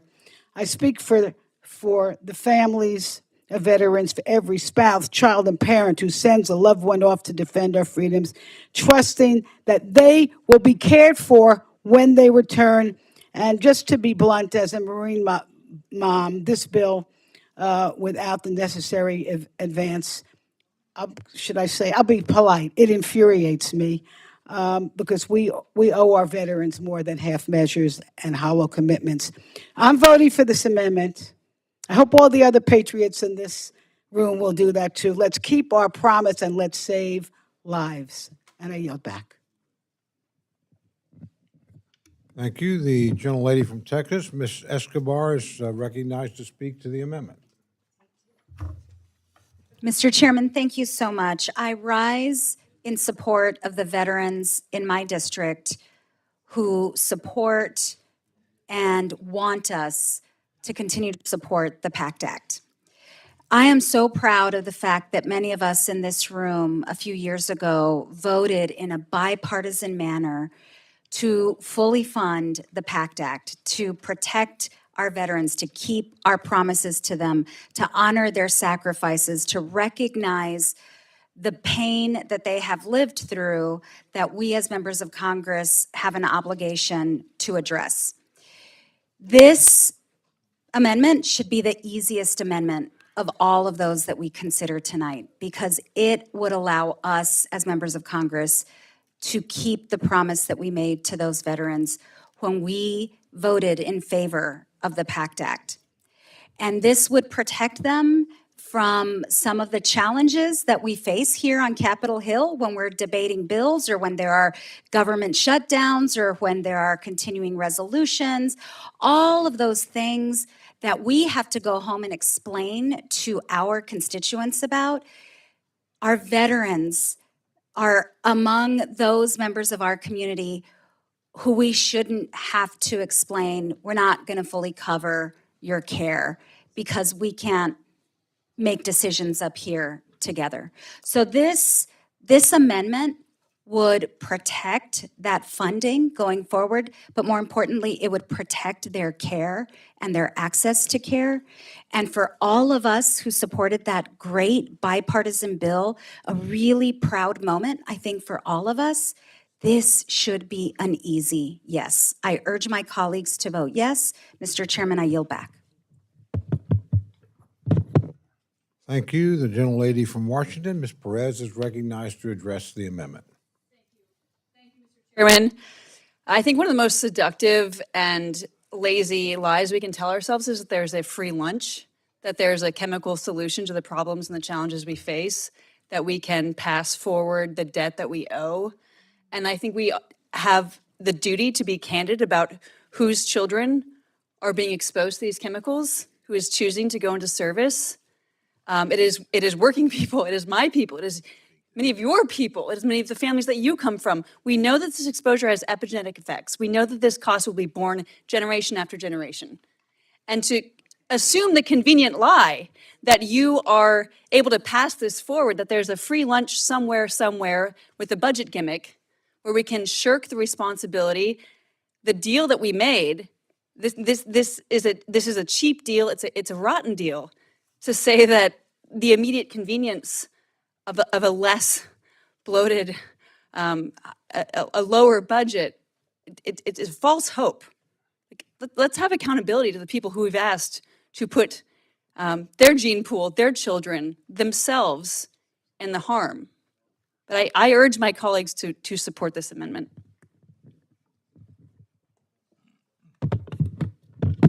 Thank you very much. Do any other members wish to speak to this amendment? Seeing none, there is at the desk an amendment in the second degree to the amendment offered by Mr. Carter. Gentleman is recognized. Thank you, Mr. Chairman. We're all telling the story. Clerk will read the amendment. Okay, I'd like to ask for the waiving of the amendment. Without objection, the reading of the second degree amendment is dispensed with. The member is recognized for remarks on his second degree amendment. And I've heard a good bit of debate about the TEF over the last several months. I'd like to introduce a second degree amendment to Ms. Wasserman Schultz's amendment. My second degree amendment provides for a TEF advance for fiscal year 2027. It simply limits the period of availability to 1 year, not making funds available until expended. This fiscally responsible amendment provides the security my colleagues are on the other side of the aisle are talking about, while making sure we are not inadvertently creating a slush fund. And while anybody wants to tell their sad story, I'll tell my sad story. Some of you heard me tell my story about how I got married. I went back to a wedding where I'd met a girl in Holland in 1965, and I went to a wedding in 1967 where her sister was marrying an Air Force captain who also happened to be an All-American goalie from Colgate and a professional hockey player in Europe. Well, I was as good a friend with Kurt Brown as anybody ever had. He and I were great brothers-in-law, and we loved each other. Kurt Brown died from what they call a ghost cancer. You treat it here, it's a brain cancer. It goes away, and everybody says hallelujah, and then it appears here. And then when you treat it there, it goes here, or here, or here, or here. It just keeps going around your brain until you die. And they treat it and treat it and treat it and treat it and treat it, and there's nothing to do. He was in Sloan Kettering Hospital when he died, and all the VA paid for every bit of his stuff because he proved it was from Agent Orange. And so they paid his all of his expenses, which were basically the expenses of the treatment. Now, so I've got an experience with the VA coming through, and I'm proud of the VA for coming through. I'm not wanting to keep these people from getting I just don't like to see money sit there doing nothing, and ultimately, if it's now $50-something billion, next year we'll want another $50-something billion extended on, and before we know it, it'll be like, it could be 100 billion, 200 billion. At some point, we got to get down to being men and women enough to meet our commitment. We will fund it adequately to take care of the people that are sick today for the next year, and next year in our appropriation bill, we'll fund it again. That's the way you're supposed to do it, not advance on the outside chance that you're not going to be. And if they run out of money, we can go give them some more money. But to put aside extra money in an account, there's so many extra money accounts in the United States federal government, we could probably pay off our debt if we found all of them. And I don't like the advanced payment view of this issue.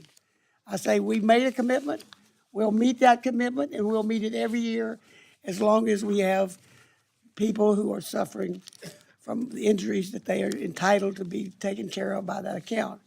But I don't want to fund it for more than 1 year. And that's why I'm saying I will fund it, but I don't want to fund it for more than 1 year for fear of it'll grow just like food stamps did. $2,500 is what we were told it was going to be. And what is food stamps today? It's billions of dollars. This place has a way of growing out of proportion. And then that money gets used for other purposes sometimes, and purposes maybe you don't like because we use it, or you don't like it because they use it. So I don't like slush funds. I don't like advance payments. I want to pay our bills when they come due. And we will adequately fund for this year, and I will assure you that if Ms. Wasserman Schultz is the chairman next year, I will support her in doing whatever she wants to do on this. But this is something that is peculiar to me. I don't like slush funds that grow inexplicably. That's why I'm offering this Second Amendment. I perfectly intend on funding this adequately for 1 year. And if it runs out of money, I'll fund the rest of it. But I don't like it, the advanced funding especially with a term the amount of 50-something billion dollars. That's a lot of money. So I urge my colleagues to support my amendment. Gentlelady from Florida, Ms. Wasserman Schultz, is recognized to respond to the, I'm sorry?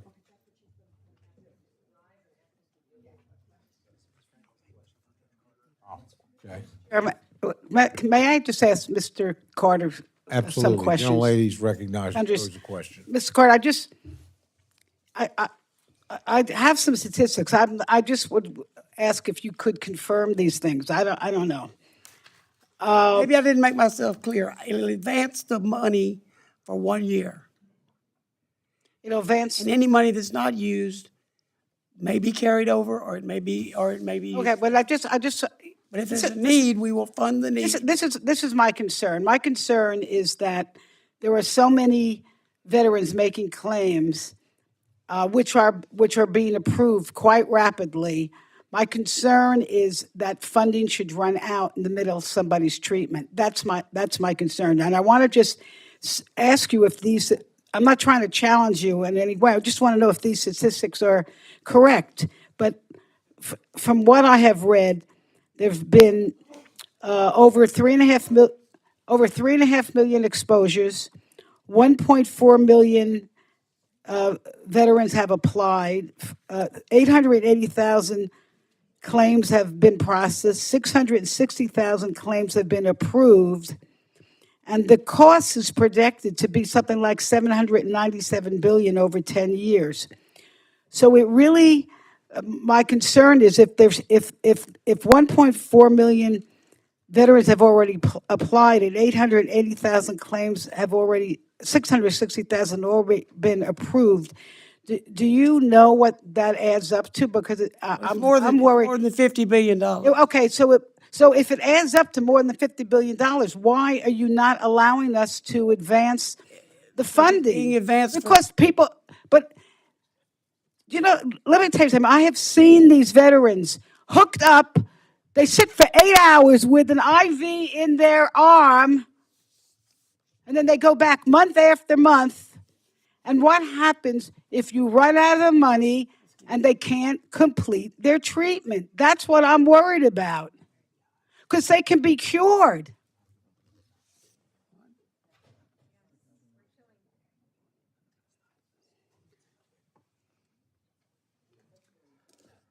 The money's way more than we're talking about right here, is what you're saying. Well, you're telling me what I'm 700 saying is, I think this is, what I'm saying is, I don't know whose amendment is what amendment, but I'm just telling you, folks, we need this $50 billion in advance to save these veterans' lives that stood up for us. That's what I'm saying. Ms. Wasserman Schultz, is your amendment still up there? Okay, I'm in support of, pardon me? The underlying amendment. I'm supporting the underlying. I'm all due respect. I'm not trying to take this out on you. But I could tell you, obviously, there's a lot of emotion involved here because we have all these young men and women and even our older veterans who deserve to be taken care of. I agree. Everyone deserves to be taken care of that was injured fighting for our country in any form or fashion, or got sick, or died. I buried my brother-in-law, and I buried his wife 2 weeks ago.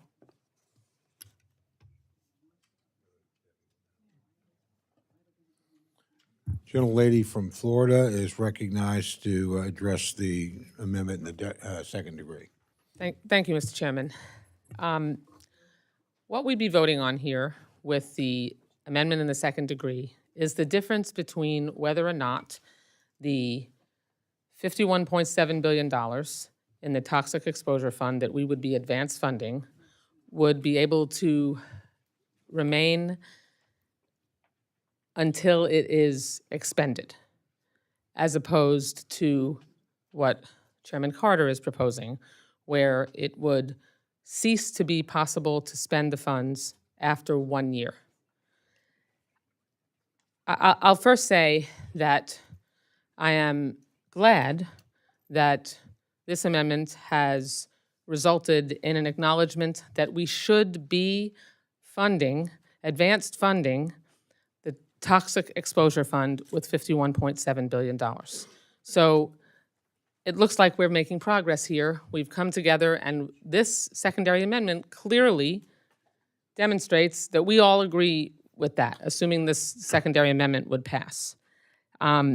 But I want to make sure that everyone here understands, because it can be a little confusing. I've been in this, Judge Carter and I have been in this role respectively in either direction for a lot of years, and we already advance fund VA medical care to the tune of $112 billion on the discretionary side. We already do that. That is a common practice in the VA medical care because we owe it to our veterans. We decided many years ago that we owe the certainty to our veterans. They've served our country. We have to make sure that we can care for them. Their health care needs should not be subject to the whims of the political decisions that we make every fiscal year in the appropriations process, to the whims of whether there's a CR, to the whims of whether we don't get to a full year budget. We have these funds advanced funded in a unique way in our bill, both in the mandatory side for the PACT Act and in the discretionary side for VA medical care, because we don't want there to be a gap that our veterans fall through. So this is not unusual. It is not a slush fund. It is funds that ensure that there's no break, as the gentlelady from Florida said, in the care that these veterans have earned. As I said, we have 460,000 new enrollees and 2.4 million PACT Act claims that have been completed already. So $51.7 billion, which was requested by the president in the same way that this amendment asks for it, until and shall remain available until expended. If we change it to a year, then you are risking the possibility that there would be a gap. Now look, I am appreciative that we would take the issue off the table here on whether or not we advance fund the TEF. But it should not only be advance funded for a year, because I think what everybody needs to understand here is that if we only do it for a year, the funds revert to the Treasury.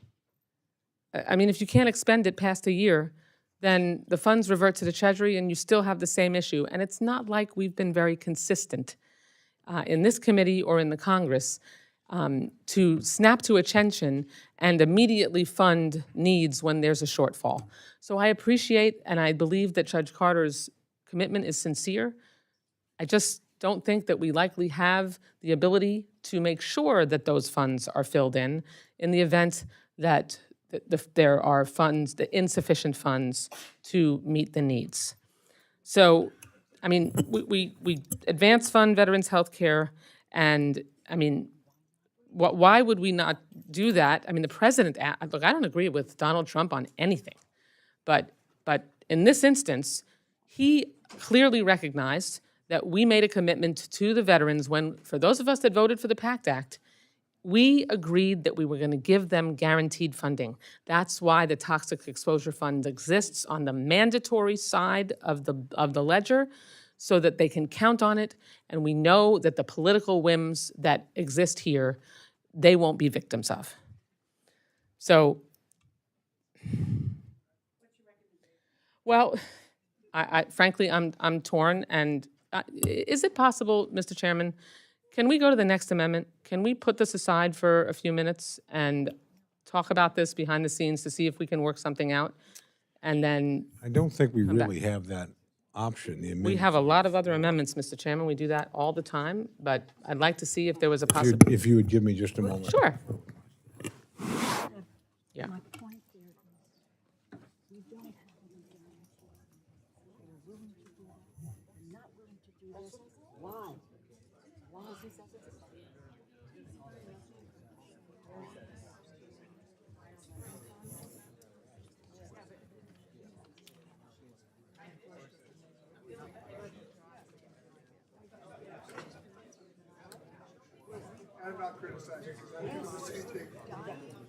That's because John Stewart came down here and said you had to do it.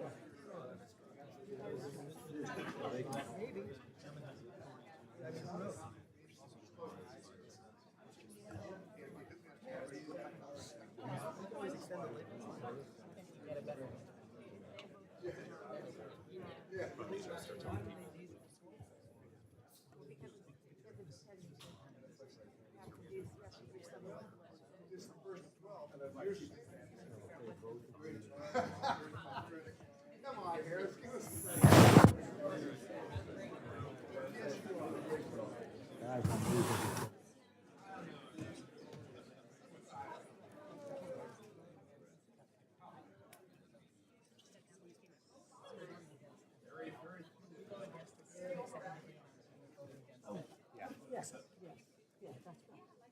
that's right. But again, I think you should make your point. That we have to work it out because there's no guarantee. Do you want me to break them up and tell them? No, let them do their thing. Agree with my suggestion first. Sure.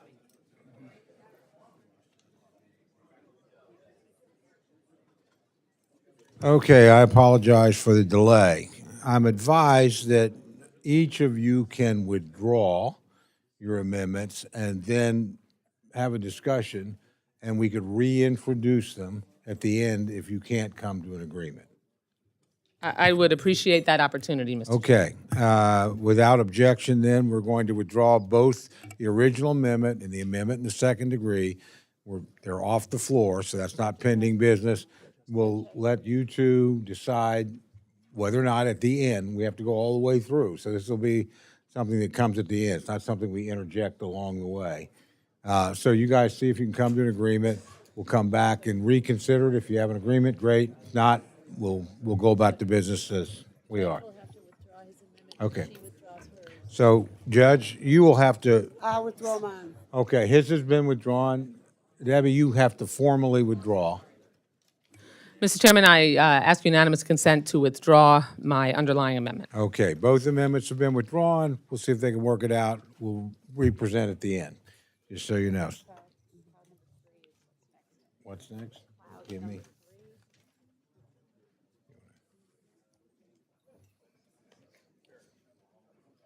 Thank you very much.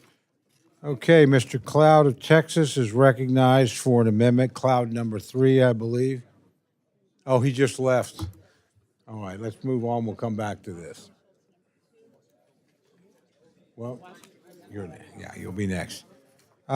Excuse me, we'll now move on to amendment by Ms. Wasserman Schultz. Shh. By Ms. Wasserman Schultz is recognized for an amendment. Thank you, Mr. Chairman. I have an amendment at the desk, and I ask unanimous consent that it be considered as read. Without objection, the reading of the amendment is dispensed with, and the members are recognized for remarks on the amendment. Thank you, Mr. Chairman. This amendment is simple. It would direct a study from the Government Accountability Office on the effects of tariffs on military construction projects. We know this administration's tariff agenda is wreaking havoc on Americans' pocketbooks. President Trump himself admits that tariffs would hike food, clothes, and toy prices. In a cabinet meeting, he reportedly admitted that store shelves could go bare. The housing industry is already feeling this pain. Trump tariffs on lumber, aluminum, steel, and other raw materials have hit the building sector, and our military construction projects clearly rely on these same materials.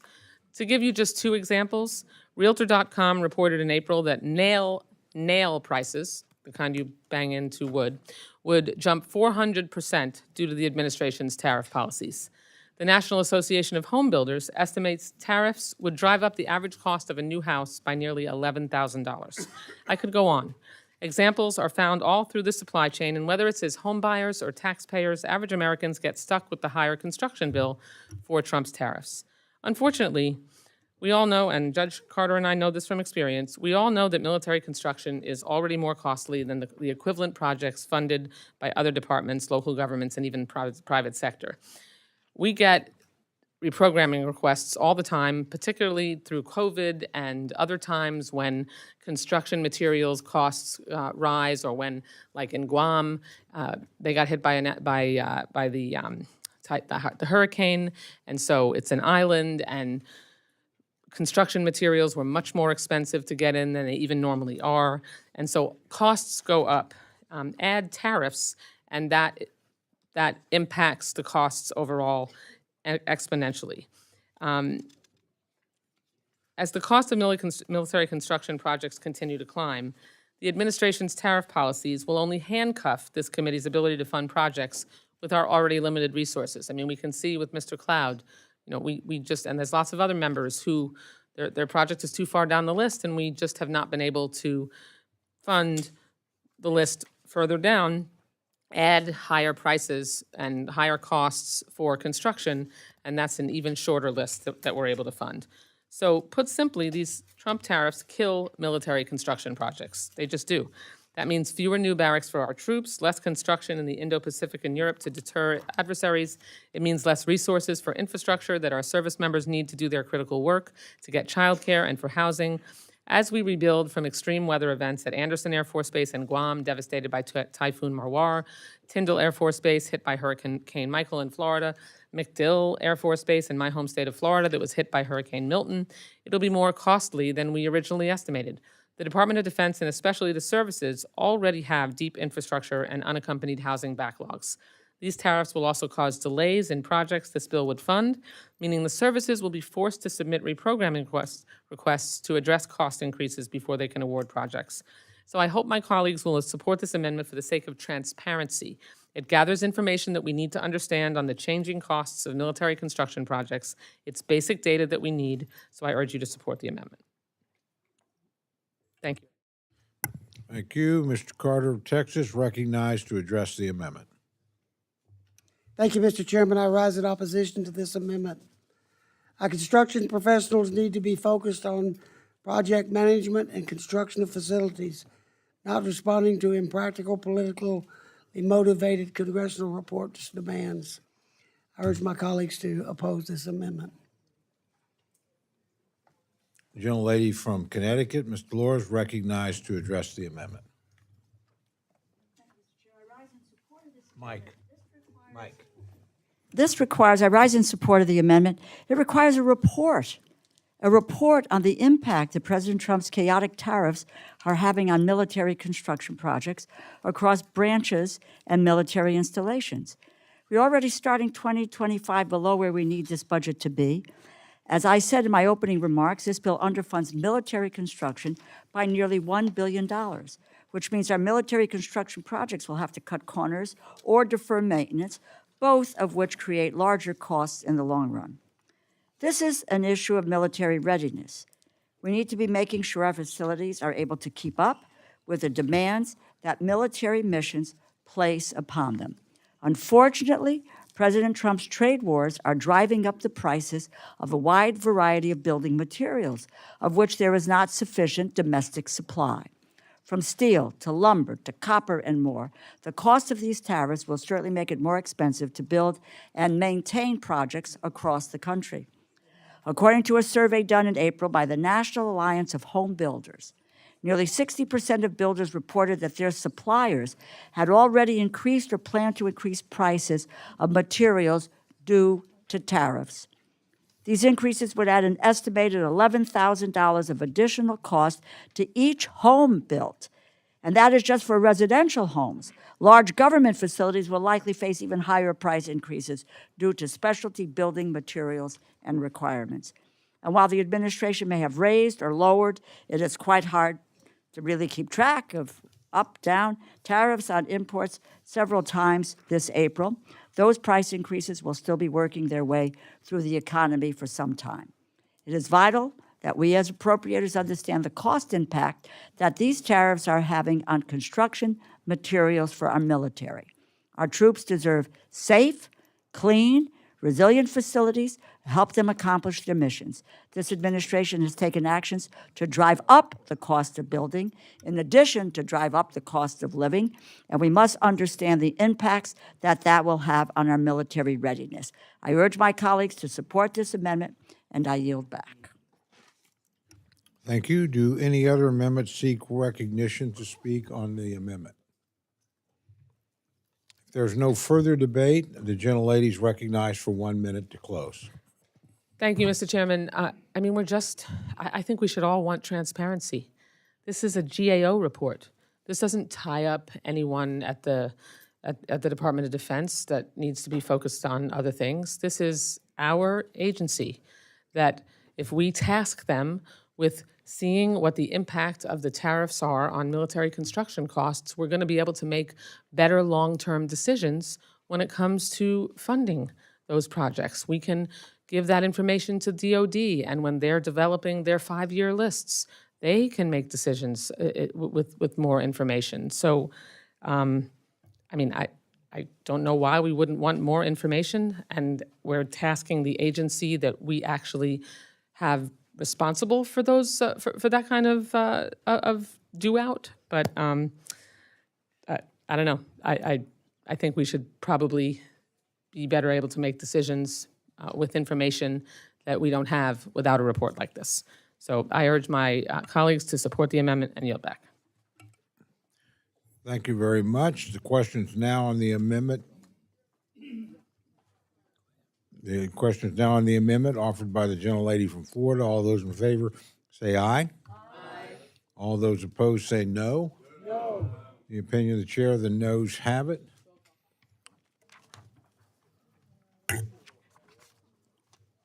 Recorded vote has been requested. Just one more show of hands. I'm sorry, I was looking down. More than sufficient. Sufficient number in support. Recorded vote is now ordered. The clerk will call the roll. Mr. Adderholt. Mr. Aguilar. Aye. Mr. Aguilar, aye. Mr. Alford. Mr. Alford, no. Mr. Amadei. Mr. Amadei, no. Mrs. Bice. Mrs. Bice, no. Mr. Bishop. Mr. Bishop, aye. Mr. Calvert. Mr. Calvert, no. Mr. Carter. No. Mr. Carter, no. Mr. Case. Aye. Mr. Case, aye. Mr. Siscomani. Mr. Siscomani, no. Mr. Klein. No. Mr. Klein, no. Mr. Cloud. Mr. Cloud. Mr. Clyburn. No. Mr. Clyburn, no. Mr. Clyde. Mr. Clyde, no. Mr. Cole. No. Mr. Cole, no. Mr. Cuellar. Mr. Cuellar, aye. Ms. Dean. Ms. DeLauro. Aye. Ms. DeLauro, aye. Mr. Diaz-Balart. No. Mr. Diaz-Balart, no. Mr. Edwards. Mr. Elzey. Mr. Elzey, no. Ms. Escobar. Ms. Escobar, aye. Mr. Espaillat. Aye. Mr. Espaillat, aye. Mr. Fleischman. No. Mr. Fleischman, no. Ms. Frankel. Ms. Frankel, aye. Mr. Franklin. No. Mr. Franklin, no. Mr. Gonzalez. Mr. Guest. Mr. Harder. Dr. Harris. Dr. Harris, no. Mrs. Hinson. Mrs. Hinson, no. Mr. Hoyer. Yes. Mr. Hoyer, aye. Mr. Ivy. Mr. Ivy, aye. Mr. Joyce. Mr. Joyce, no. Ms. Captor. Ms. Captor, aye. Mr. Lalota. No. Mr. Lalota, no. Ms. Lee. Ms. Lee, aye. Ms. Letlow. Ms. Letlow, no. Mr. Levin. Aye. Mr. Levin, aye. Ms. Malloy. Ms. Malloy, no. Ms. McCollum. Ms. McCollum, aye. Ms. Ming. Ms. Ming, aye. Mr. Molinar. Mr. Molinar, no. Mr. Moore. Mr. Moore, no. Mr. Morelli. Aye. Mr. Morelli, aye. Mr. Mervan. Aye. Mr. Mervan, aye. Mr. Newhouse. Mr. Newhouse, no. Ms. Perez. Ms. Perez, aye. Ms. Pingree. Ms. Pingree, aye. Mr. Pocan. Mr. Pocan, aye. Mr. Quigley. Mr. Quigley, aye. Mr. Reschenthaler. Mr. Reschenthaler, no. Mr. Rogers. Mr. Rogers, no. Mr. Rutherford. Mr. Rutherford, no. Mr. Simpson. Mr. Simpson, no. Mr. Strong. Mr. Strong, no. Ms. Torres. Ms. Underwood. Ms. Underwood, aye. Mr. Valadeo. Mr. Valadeo, no. Ms. Wasserman Schultz. Aye. Ms. Wasserman Schultz, aye. Mrs. Watson Coleman. Mrs. Watson Coleman, aye. Mr. Womack. Mr. Womack, no. Mr. Zinke. Mr. Zinke, no. Does any member wish to record their vote or change their vote? Mr. Chairman. Mr. Edwards? Mr. Edwards, no. Mr. Guest? Mr. Guest, no. Mr. Gonzalez? Mr. Gonzalez, no. Mr. Adderholt? Mr. Adderholt, no. Mr. Chairman, how am I recorded? I I do not believe the gentleman is recorded. Is he? Mr. Clyburn is recorded as a no. No, I thought I heard that it's aye. Mr. Clyburn votes aye. Are there any other members wishing to change or record their vote? Clerk will tally.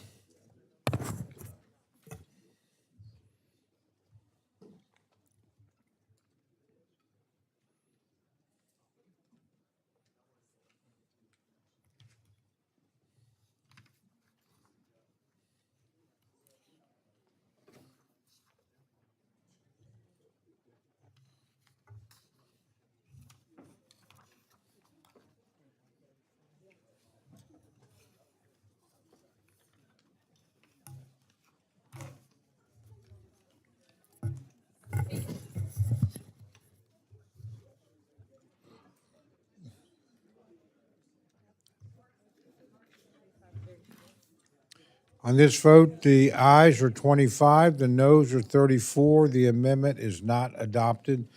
Is there any further amendment or discussion? Mr. Cloud. Cloud is recognized for an amendment. Thank you, Mr. Chairman. Third time's the charm, yeah. We have an amendment at the desk. I asked for the reading to be suspended. Without objection, the reading of the amendment is dispensed with. The member is recognized for remarks on his amendment. Thank you. Our CPF rules are pretty broad. They give us a pretty good amount of discretion.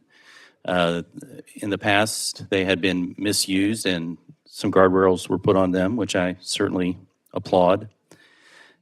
I find it notable that if it were for any other project, we could get these kind of projects that I had mentioned in the last two amendments done. But because this is for the people in uniform, we have rules that prohibit us from doing so. And these are rules that we've put in place ourselves. And so we put hurdles in front of our way of, in our own way of helping out those in the military.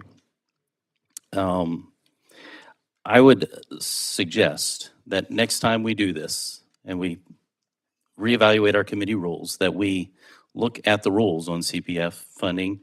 This is not, I understand the need for the FIDEP, which hasn't been released yet this year, but in us making sure that we are supporting strategic priorities. But this isn't about taking money from other strategic projects. This is about any other project that could be used for CPF funding and just making sure that our servicemen and women in uniform are taken care of. I would highly recommend that this committee consider rules that would allow us to do that. And for the matter of time and to keep things moving, will withdraw my amendment. Thank you.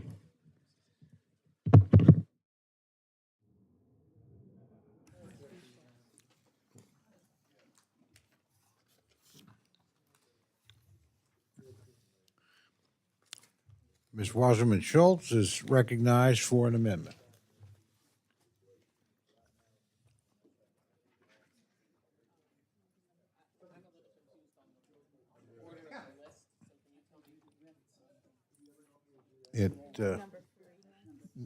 Amendment number 3.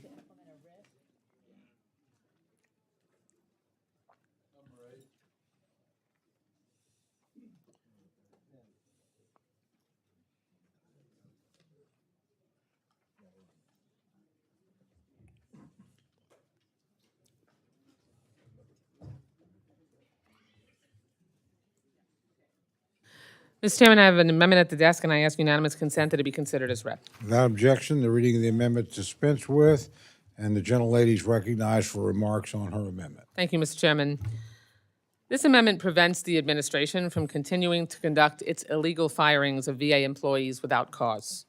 Secretary Collins has announced that he plans to fire over 80,000 VA employees to meet the arbitrary goal of 15% reduction in staffing. He started by firing 2,400 probationary employees who were reinstated after the courts ruled that these firings were illegal. There was no thought behind these firings. One horrific example was a Veterans Crisis Line employee, one who trained the first responders and was a veteran herself, who was initially let go. I shudder to think how many calls went unanswered, or if someone on the front lines of preventing veteran suicide didn't have all the training they needed to properly respond. And now we stare down the barrel of an even more dangerous cut. Let me be clear, there is absolutely no way that the Secretary can achieve his goal without it having an impact on the health care provided to our veterans. Yet the Secretary said many times, or has claimed many times, that he won't fire doctors, nurses, counselors, or really anyone at the Veterans Health Administration. If that's true, then he'll need to take all of his staff reduction from the Veterans Benefits Administration, which basically would eliminate it. And we all know that that's not realistic or responsible. So if this goal is real, he'll need to cut staff at the Veterans Health Administration, guaranteeing that veterans' health care will be harmed. VA already has a tough time recruiting doctors and other healthcare professionals. It's a competitive market, and private hospitals and clinics often pay more. And it's not just medical professionals who ensure veterans receive quality care at VA, it's everyone who makes a CBOC or a hospital run. Does this administration really believe that the arbitrary firing culture it's creating at the VA will make it an attractive place to work? No one wants to work at a place where the threat of being fired for no reason looms over their head every day. When we asked for more details on its staffing plans, they refused to provide them. Frankly, they don't really have a plan, or if they do, they're trying to keep it secret. Today, it came out that the VA doesn't even really have the capability or the talent in the VA to actually figure out how to conduct this reduction in force themselves, and so they've contracted with a component of OPM, of the Office of Personnel Management. So they don't even know how to do this by themselves, let alone be able to make sure that it doesn't accidentally hurt veterans rather than help them. It's our job to make spending decisions and to oversee how the administration spends the money Congress has directed to be spent. And don't any one of us forget, when this administration says that it will clear-cut 80,000 plus VA staff, that's 20,000 actual veterans that they'll put out of work. It's an ugly threat from the administration that's fired more veterans than any other administration in history already. Our veterans deserve better. They deserve answers to what is happening with an agency that supports their health care. They deserve to know if they will be able to get the benefits, appointments, and medical procedures they need. They deserve a fully staffed and a fully functional VA system, which is what we promised them when they stood up to defend our nation. So I urge my colleagues to support the amendment, and I yield back. Thank you. Gentleman from Texas, Mr. Carter, is recognized to respond to the amendment. Thank you, Mr. Chairman. I rise in opposition to this amendment. The bill as written, and the budget request does not include personnel cuts. VA has reinforced health care and benefits by safeguarding 300 million mission-critical positions to ensure uninterrupted services. I urge my colleagues to oppose this amendment.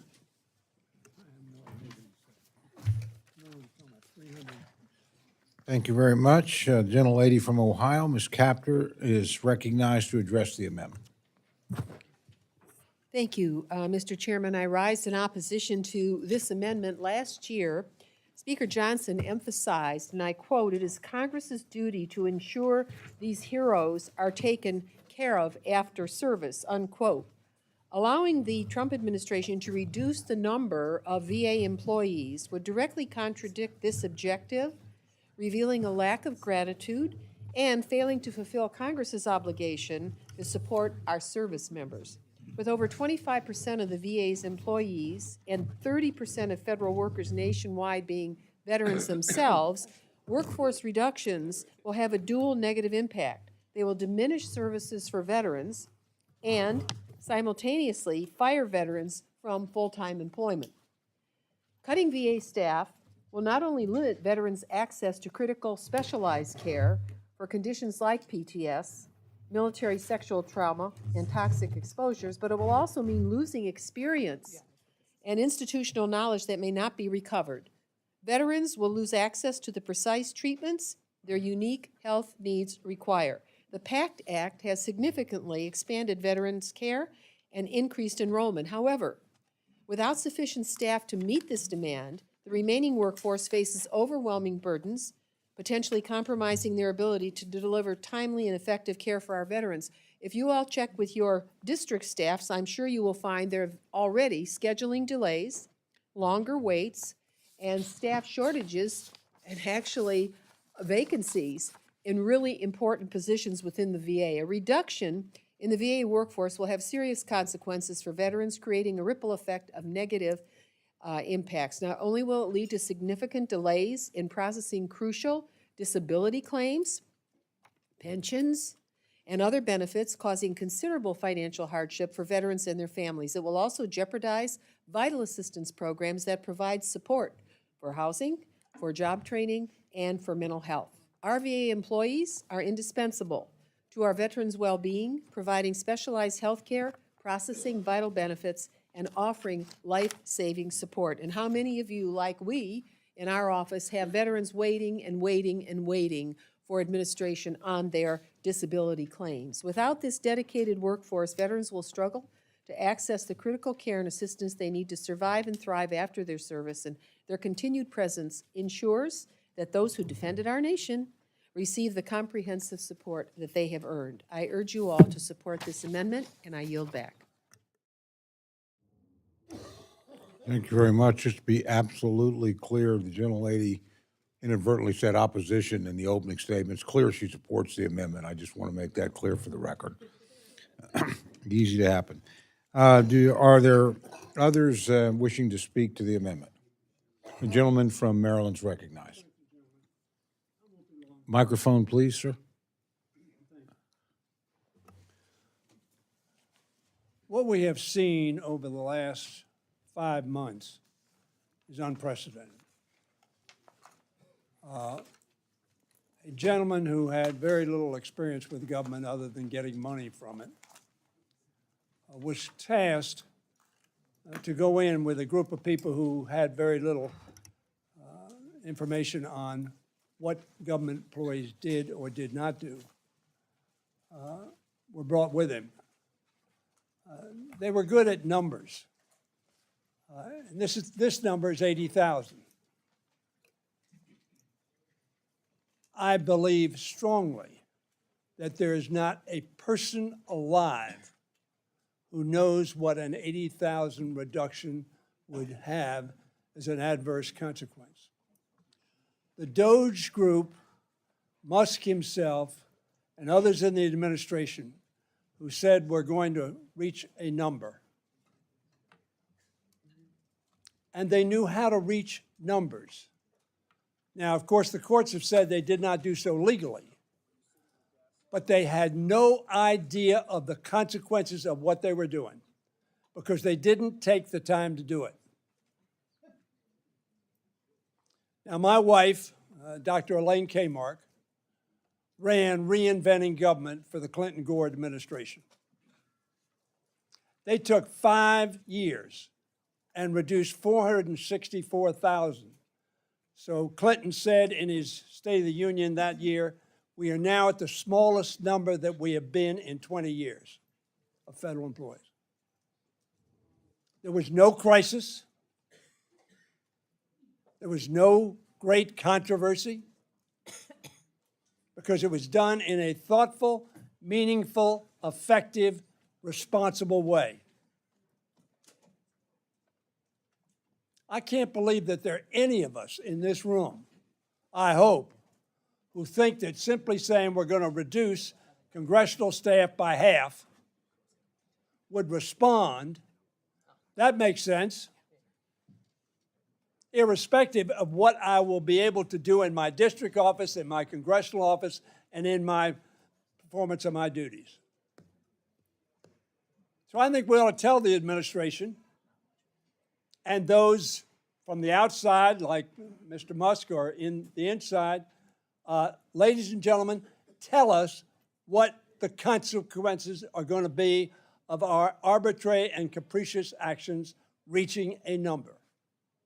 On that basis alone, I would hope that all of us would say, yes, let's have this information.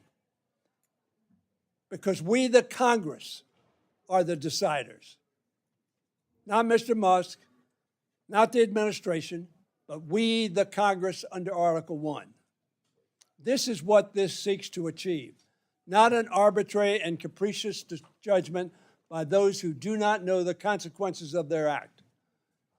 and in the process are damaging very badly our country and our people. Vote yes.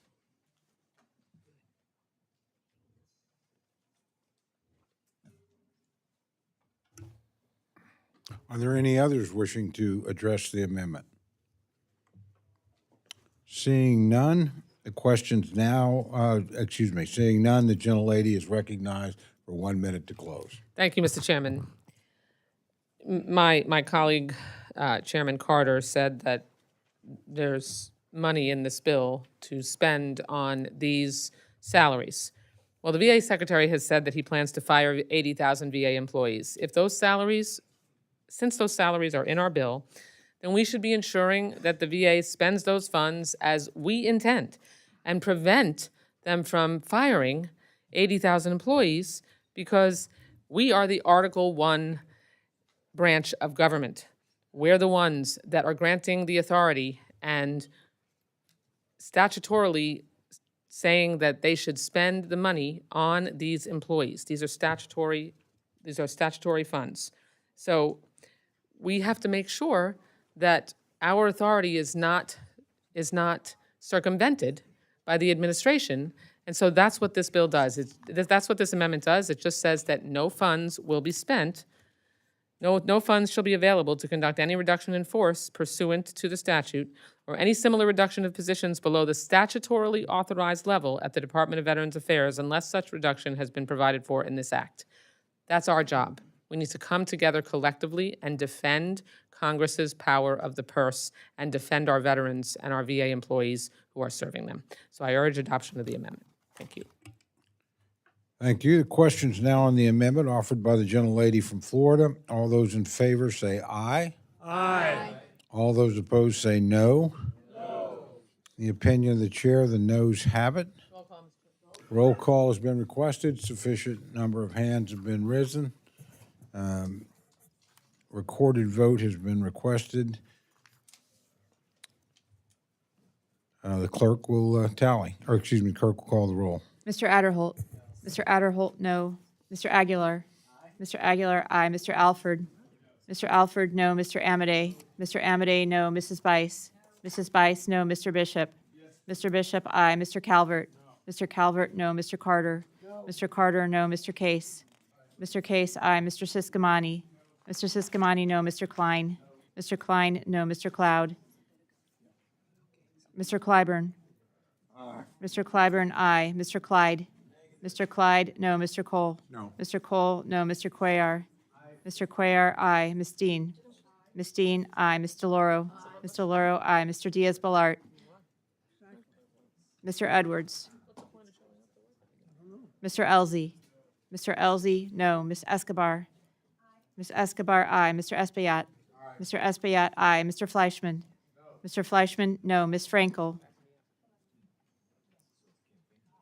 Ms. Frankel, aye. Mr. Franklin. Mr. Franklin, no. Mr. Gonzalez. Mr. Gonzalez, no. Mr. Guest. Mr. Guest, no. Mr. Harder. Mr. Harder, aye. Dr. Harris. Dr. Harris, no. Mrs. Henson. Mrs. Henson, no. Mr. Hoyer. Aye. Mr. Hoyer, aye. Mr. Ivy. Mr. Ivy, aye. Mr. Joyce. Mr. Joyce, no. Ms. Capter. Aye. Ms. Capter, aye. Mr. Lalota. Mr. Lalota, no. Ms. Lee. Ms. Lee, aye. Ms. Letlow. Ms. Letlow, no. Mr. Levin. Mr. Levin, aye. Ms. Malloy. Ms. Malloy, no. Ms. McCollum. Ms. McCollum, aye. Ms. Ming. Mr. Molinar. Mr. Molinar, no. Mr. Moore. Mr. Moore, no. Mr. Morelli. Mr. Morelli, aye. Mr. Mervan. Mr. Mervan, aye. Mr. Newhouse. Mr. Newhouse, no. Ms. Perez. Ms. Perez, aye. Ms. Pingree. Ms. Pingree, aye. Mr. Pocan. Mr. Pocan, aye. Mr. Quigley. Mr. Quigley, aye. Mr. Reschenthaler. Mr. Reschenthaler, no. Mr. Rogers. Mr. Rogers, no. Mr. Rutherford. Mr. Rutherford, no. Mr. Simpson. Mr. Simpson, no. Mr. Strong. Mr. Strong, no. Mrs. Torres. Miss Underwood. Miss Underwood, aye. Mr. Valadeo. Mr. Valadeo, no. Ms. Wasserman Schultz. Aye. Ms. Wasserman Schultz, aye. Mrs. Watson Coleman. Ms. Watson Coleman, aye. Mr. Womack? Mr. Womack, no. Mr. Zinke? Mr. Zinke, no. Does any member wish to record their vote or change their vote? Mr. Diaz-Balart. Mr. Diaz-Balart, no. Mr. Edwards. Mr. Edwards, no. Any Ms. others? Ming. Are Ms. Ming, aye. there any others wishing to record or change their vote? Seeing none, the clerk will tally.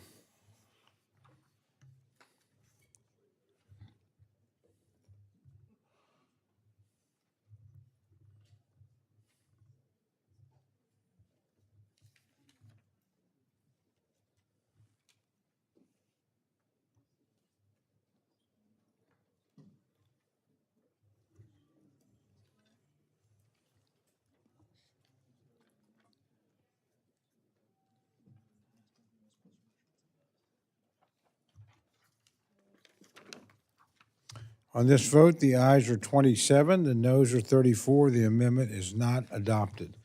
Is there any further amendment or discussion?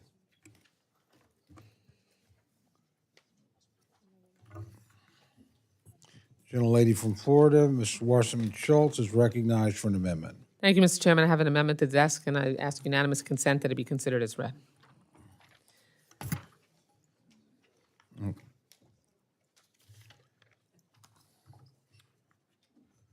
Gentlelady's recognized to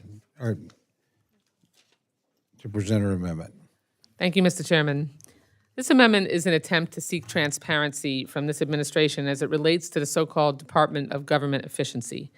Since DOJ was allowed access to VA, we've heard countless horror stories of improper access to veterans' sensitive information, and this amendment is an attempt to understand if these stories are true, and if so, how we as a Congress and as the Appropriations Committee can hold this administration accountable, which is part of our constitutional responsibility. We've heard that DOJ led the way in implementing the illegal firings of probationary employees. We've heard that they gained access to nearly all IT systems at VA, even systems they have no business being in, systems that have private information for veterans, including their Social Security numbers, biodata, and disability status. It should not be a partisan issue to want to ensure that veteran information is protected. DOJ apparently created software and artificial intelligence systems that arbitrarily decided which VA contracts to cancel, leading to contract cancellations of research programs related to, quote, biodiversity, simply because the word diversity was part of the contract, because it's part of the word biodiversity. Yet when we ask VA to verify or dispute these stories, we hear nothing back. The VA has become a black box, with political appointees refusing to even acknowledge what we all know, that DOJ is running wild at the VA. Disturbingly, we've also heard that DOJ created a software system that censors VA staff, not allowing them to use certain words in emails, words like reduction in force. What exactly is this administration afraid of? Do they know that these actions are illegal and that's why they refuse to acknowledge that this is happening?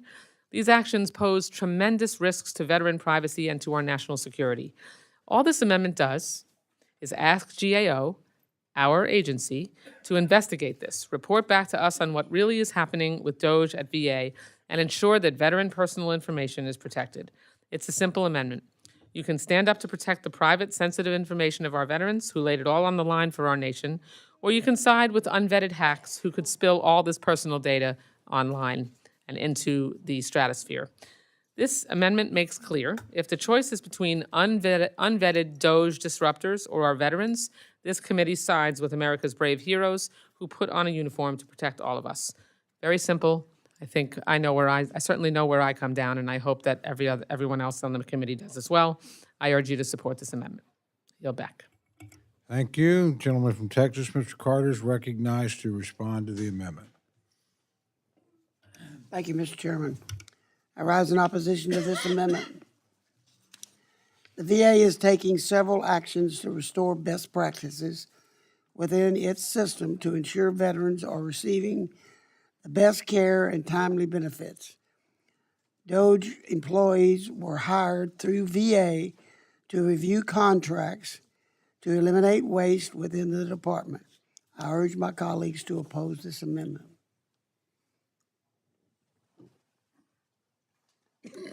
Gentlelady from Texas, Ms. Escobar, is recognized to address the amendment.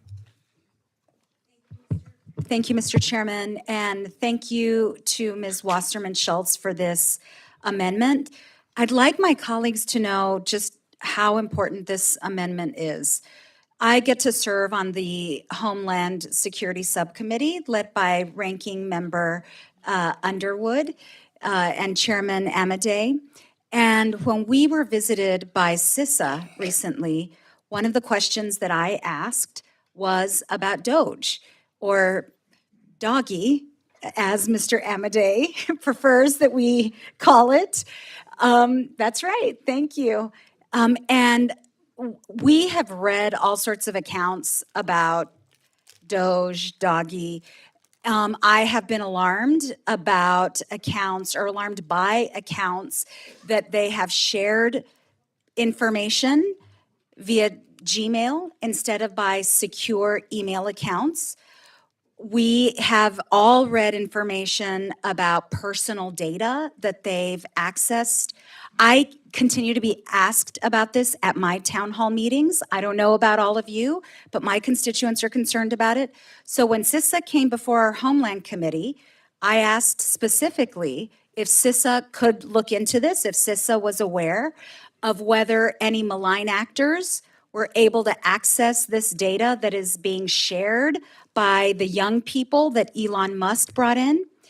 I have yet to receive an answer to that question from CISA.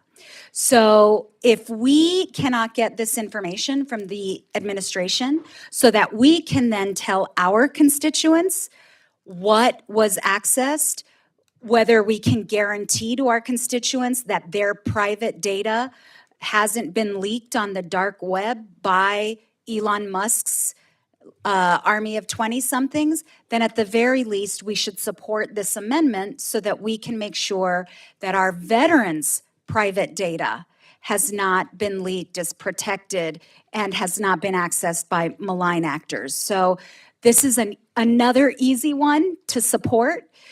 This would help create that transparency, and if the administration is not going to give us that information, then at the very least, we should have direct access through this amendment. Thank you, and I yield back, Mr. Chairman. Thank you very much. Gentleman from Indiana, Mr. Van, is recognized. Thank you, sir. It's unacceptable that Doge's meddling at the VA has wiped out millions of in contracts, harming veteran care, and dishonoring our national promise to those who served. While I recognize the need to improve efficiencies and cut red tape, the recklessness and lack of oversight is putting highly sensitive information about our veterans at risk. This amendment will help us better understand the extent of the damage that Doge has inflicted on the VA systems and how our veterans and VA employees are affected. As a past chairman of the technology modernization, I just want to articulate the fact that one of the number one topics that VSO organizations would talk about is making sure you protected the health records of the veterans who served our country. With that, I support this amendment.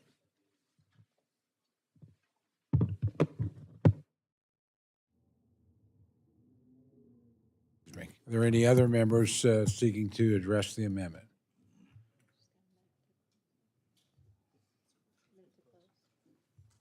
Oh, okay. Give the gentlelady from Florida 1 minute to close. Thank you, Mr. Chairman. Let's just be clear, my colleagues. We routinely assign the Government Accountability Office to do studies like this and come back to us with reports so that we have more transparency and understanding into what is going on in various agencies. We've assigned them the responsibility of helping to make sure that the CVC, years ago, when I was the chair of the Legislative Branch Committee, we gave GAO that responsibility to help hold the process accountable and bring that project in for a landing. We've given them the responsibility on EHRM to assist us in trying to make sure that there's more transparency and accountability there.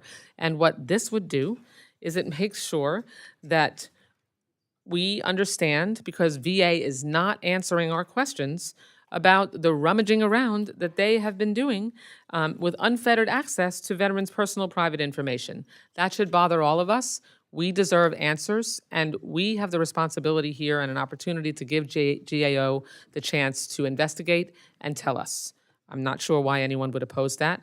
It's certainly not coming down on the side of veterans to do so. So I urge your support for the amendment, and I yield back. Thank you. The question's now on the amendment offered by the gentlelady from Florida. All those in favor say aye. All those opposed say no. The opinion of the chair, the noes have it. Recorded vote has been requested. Sufficient number of hands have been raised. A recorded vote's ordered. The clerk will call the roll. Mr. Adderholt. Mr. Adderholt, no. Mr. Aguilar. Mr. Aguilar, aye. Mr. Alford. Mr. Alford, no. Mr. Amadei. Mr. Amadei, no. Mrs. Bice. Mrs. Bice, no. Mr. Bishop. Mr. Bishop, aye. Mr. Calvert. Mr. Calvert, no. Mr. Carter. No. Mr. Carter, no. Mr. Case. Mr. Case, aye. Mr. Siscomani. Mr. Siscomani, no. Mr. Klein. Mr. Klein, no. Mr. Cloud. Mr. Clyburn. Mr. Clyburn, aye. Mr. Clyde. Mr. Clyde, no. Mr. Cole. No. Mr. Cole, no. Mr. Cuellar. Mr. Cuellar, aye. Ms. Dean. Ms. Dean, aye. Mr. Lauro. Mr. Lauro, aye. Mr. Diaz-Balart. Mr. Diaz-Balart, no. Mr. Edwards. Mr. Edwards, no. Mr. Elzey. Mr. Elzey, no. Ms. Escobar. Ms. Escobar, aye. Mr. Espaillat. Ms. Espaillat, aye. Mr. Fleischman. Mr. Fleischman, no. Ms. Frankel. Ms. Frankel, aye. Mr. Franklin. Mr. Franklin, no. Mr. Gonzalez. Mr. Gonzalez, no. Mr. Guest. Mr. Guest, no. Mr. Harder. Mr. Harder, aye. Dr. Harris. Dr. Harris, no. Mrs. Hinson. Mrs. Hinson, no. Mr. Hoyer. Mr. Hoyer, aye. Mr. Ivy. Mr. Ivy, aye. Mr. Joyce. Mr. Joyce, no. Ms. Captor. Ms. Captor, aye. Mr. Loloda. Mr. Loloda, no. Ms. Lee. Ms. Lee, aye. Ms. Letlow. Ms. Letlow, no. Mr. Levin. Mr. Levin, aye. Ms. Malloy. Ms. Malloy, no. Mrs. McCullough. Ms. McCollum.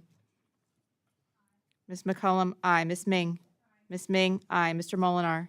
Mr. Molinar, no. Mr. Moore. Mr. Moore, no. Mr. Morelli. Mr. Morelli, aye. Mr. Mervan. Mr. Mervan, aye. Mr. Newhouse. Mr. Newhouse, no. Ms. Perez. Ms. Pingree. Ms. Pingree, aye. Mr. Pocan. Mr. Pocan, aye. Mr. Quigley. Mr. Quigley, aye. Mr. Rushenthaler. Mr. Rushenthaler, no. Mr. Rogers. Mr. Rogers, no. Mr. Rutherford. Mr. Rutherford, no. Mr. Simpson. Mr. Simpson, no. Mr. Strong. Mr. Strong, no. Mrs. Torres. Mrs. Torres, aye. Ms. Underwood. Ms. Underwood, aye. Mr. Valadeo. Mr. Valadeo, no. Ms. Wasserman Schultz. Ms. Wasserman Schultz, aye. Mrs. Watson Coleman. Mrs. Watson Coleman, aye. Mr. Womack. Mr. Womack, no. Mr. Zinke. Mr. Zinke, no. Does any member wish to record their vote or change their vote? Ms. Perez, aye. Any other members? In that case, the clerk will tally.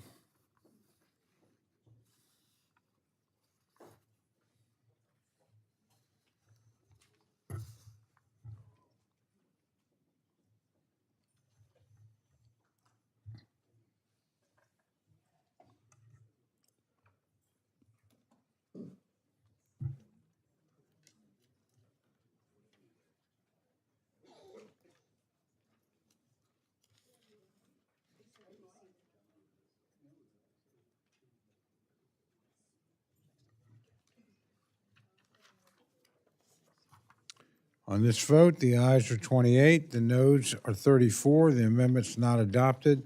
Is there any further amendment or discussion? Gentlelady from Ohio, Ms. Captor, is recognized for an amendment. Thank you, Mr. Chairman. The amendment that I wish to propose is listed. Amendment at the desk. It's at the desk, but The clerk will read the amendment unless it's the listed as gentlelady number wishes us 12 to on dis- the sheet. Okay, number 12, and does the gentlelady wish us to dispense with reading the amendment? That'd be great. I think The good we finally news is- found unanimity here. The good Without news is- objection, thank you. Without objection, the reading of the amendment's dispensed with. The gentlelady is recognized for remarks on her amendment. Thank you, Mr. Chairman. Just so everyone knows, this is number 13, which means if we are successful in passing this, or at least debating it, we will be 1/3 through of what's on the sheet for tonight. So my amendment concerns America's contribution to NATO's infrastructure. Defending American liberty means knowing who America's true allies are, and also which nations undermine liberty globally. My amendment would increase funding for the NATO Security Investment Program by $188 million. I think that's about 1/7 of what Ohio takes in on its lottery every year. This will ensure that the account is fully funded for the Alliance's FY26 infrastructure and security needs. If you have any doubt about why this is important, follow Russia's decade-long unprovoked war on the nation of Ukraine. The level requested is to compensate for underfunding due to last year's continuing resolution, difficulties with that, and the delays in this year's completed appropriation bills under regular order. Last year, the free world recognized 75 years of NATO's existence.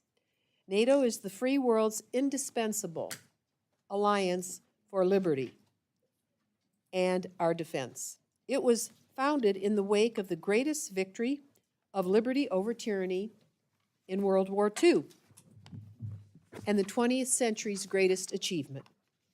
Recently, I was privileged to work on a bipartisan basis in the House to gather over 32 ambassadors and world leaders from each of the countries that are a part of NATO. Each represents a nation in the NATO alliance. We met here on the House side of the Capitol, along with members of Congress, to demonstrate our chamber's continued commitment to NATO's unity and strength. The turnout was impressive and, I believe, necessary. It is no secret that a spider web of tyranny is spinning a web to threaten our Western democracies and pose greater threats to our shared security from dictatorships the likes of Russia, Iran, China, North Korea, and if you missed it, perhaps, the enlistment of Cuban conscripts in that web of tyranny. In response to these real threats, the free world, through NATO, must strengthen relationships with our allies around the globe. Liberty lovers should applaud the recent historic expansion of NATO with the important addition of Finland and Sweden. Liberty's shield has been standing resolute with our partners in liberty. Our common struggle is against Vladimir Putin's tyranny and Russia's unprovoked and illegal invasion to dismantle the free nation of Ukraine. This predatory and severe violation of international law has triggered the largest war on the European continent since World War II. With 11 time zones, Russia chose to invade its neighbor and is stealing its assets through orders from Vladimir Putin, plundering every town as they rush into that nation. Contrary to what some might claim, it is not just the United States funding our collective security. Europe is stepping up to the plate, and it's well known that Russia's predation had extended across 3/4 of Europe until 1991, when the Soviet Union collapsed under the weight of its own corruption and economic failure. As of 2024, at least 2 countries, Poland and Estonia, spend a higher percent of their GDP on defense than we do. Fewer than 10 NATO allies of 32 members spend less than their 2% goal, and many are already approving budgets that you probably have read about that are growing their defense commitments toward the new 5% goal, and I commend President Trump for pushing them in that direction. They've heard it. That collective increase in funding is a necessary response to the immediate threat that Vladimir Putin's Russia poses to the alliance. It is not an excuse for America to step down or decrease its funding levels as this bill does. Without a strong NATO, with America meeting its historic obligation, Putin's war would have overrun Ukraine and undoubtedly spread to adjacent NATO countries. I think we can all remember there was a time again when Russia's predation extended across 3/4 of Europe. We don't want to go back. Let free people stand with our NATO allies. Joining an alliance together, the free world can remain the most powerful platform to extend liberty by choice and not by conquest. I urge you all to support this amendment. Thank you, and I yield back. Thank you very much. Gentleman from Texas, Mr. Carter, is recognized to respond to the amendment. Thank you, Mr. Chairman. I rise in opposition to this amendment.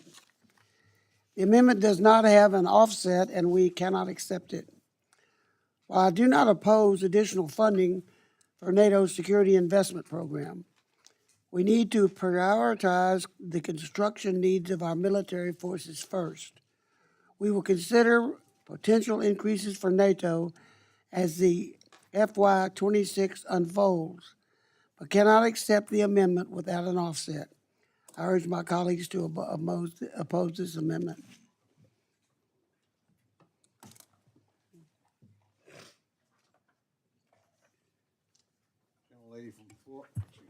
Gentlelady from Florida, Ms. Wasserman Schultz, is recognized to respond to the amendment. Thank you, Mr. Chairman. I rise in strong support of this amendment. I will just remind my colleagues that we don't have any 302B adopted, so we don't have anything we're marking this bill to, and so there really isn't a need for an offset because we can pretty much just pick a number. As Putin continues his unprovoked war in Ukraine, this is not the time to walk away from our commitments to our allies in Europe. NATO infrastructure, especially in Europe, has suffered over the course of many years of inadequate funding prioritization. To meet the threat posed by Putin's aggression and to correct for underinvestment, the alliance agreed to boost spending through this mutual infrastructure program through 2030. Our NATO allies have already paid a disproportionate share of NATO security investment program costs in recent years. The argument that the U.S. should not pay for infrastructure to defend Europe is based on a false premise, and I understand that the chairman's not making that argument, but others probably feel that way. Beyond it being a shared commitment of the alliance that has only evoked Article 5 once to come to the defense of the United States after September 11th, many of these infrastructure projects directly benefit U.S. troops and U.S. requirements, not just NATO requirements writ large. We have almost 84,000 U.S. service members in Europe, and we have to house and care for them just as if they were stateside. But this bill would underfund the program by $188 million, below what even President Trump requested. And making matters worse, U.S. contributions have already lagged due to the late and insufficient funding provided by the full-year continuing resolution for FY25. Years of flat funding for this program will have disproportionate negative impacts. Defense construction projects in general are complex programs to plan and budget for. This program in particular has the added processes that come along with joint planning and concurrence within a large alliance structure. So inconsistency from the United States when we should be the stable leader of the alliance makes it much harder for NATO to meet its infrastructure goals and needs. Project cost share agreements are negotiated far in advance, and underfunding the program in this bill will not change that. It will only shortchange the commitments the United States has already made. So I hope that the members of this committee on both sides of the aisle agree that we should stand by our allies, and now is not the time to renege on our commitments to NATO infrastructure. And I want to thank Congresswoman Capter for her leadership on this issue, and I urge my colleagues to support the amendment.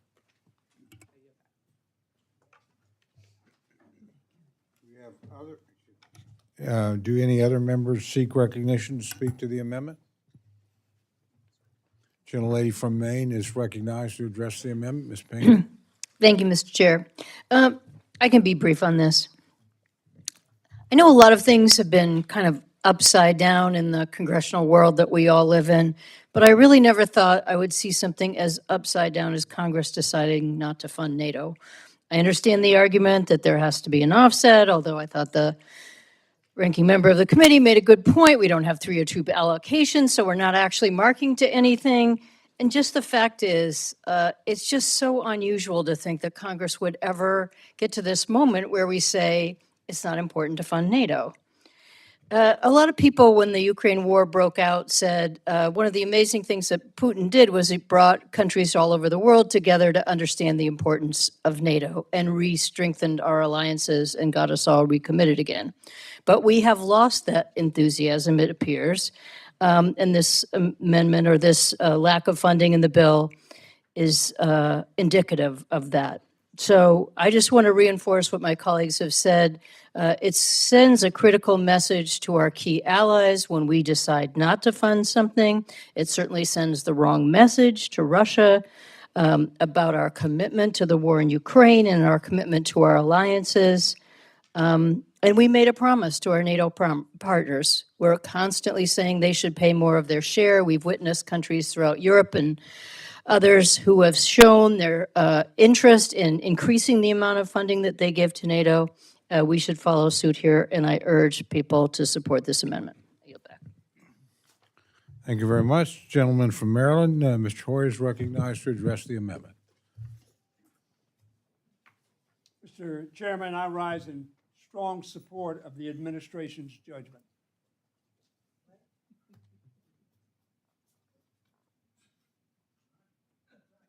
Do any of you care?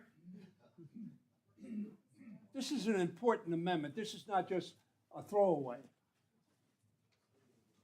Chamberlain thought his actions were just a throwaway. Maybe he'd buy some time. I wear this pin every day. I think America's freedom, I think democracy's success is at stake. Many of you fought in the military. And had we met the enemy strongly at the beginning, we may never have had the fight. That's what peace through strength means.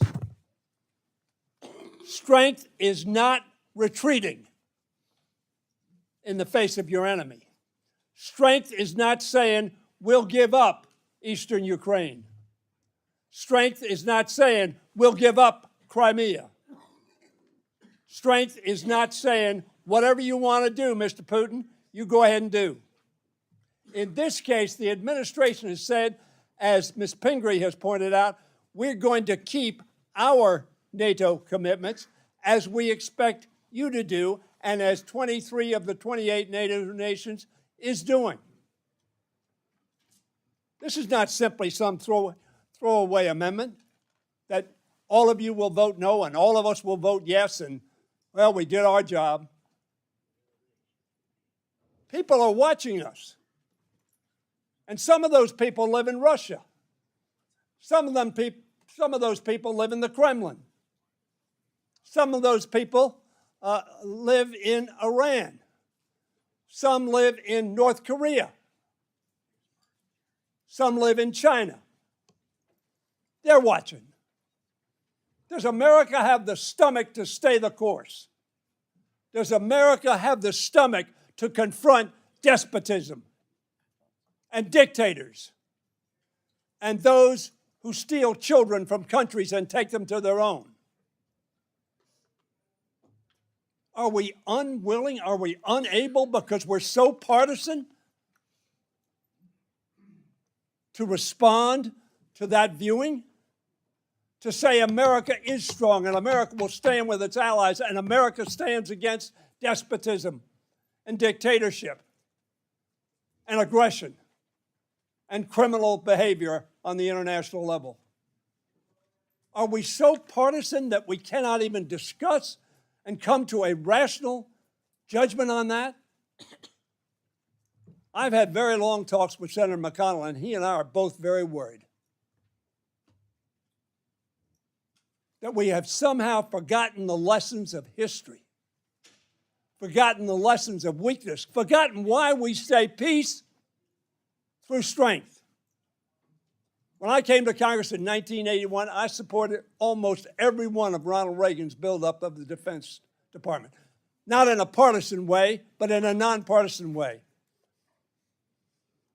John Kennedy, when I was a young man, said we have a missile gap. He was wrong, but what he was saying is we're going to keep pace.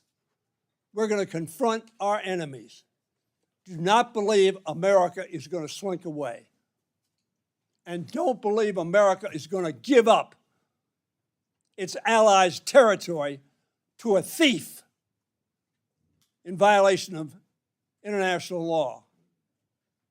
Ladies and gentlemen, we are the Congress of the United States, and yes, we're Democrats, and yes, we're Republicans. But by golly, I hope we remember that we are Americans first. And that we are the leader of the free world. And we will not sound this uncertain trumpet tonight. That maybe we'll stick with the administration in this case and send that message to NATO, to Russia, to Iran, to North Korea, and to China.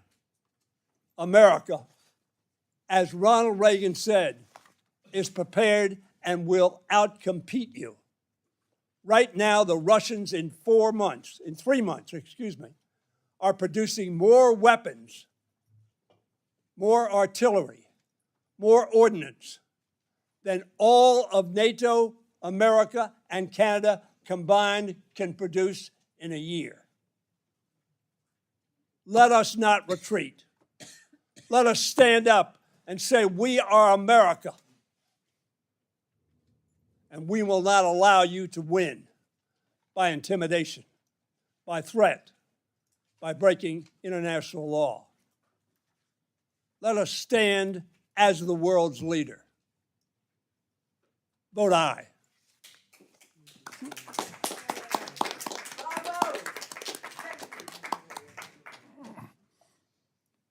Are there other members seeking recognition to address the amendment?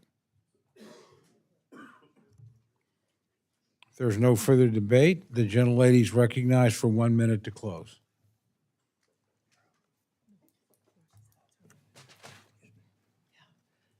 I would just ask my colleagues to reflect on what's been said today. Think about what's happening globally as we speak. Think about what just happened a few weeks ago with the Russian drones over Ukraine, but also the Ukrainian drones over Russia.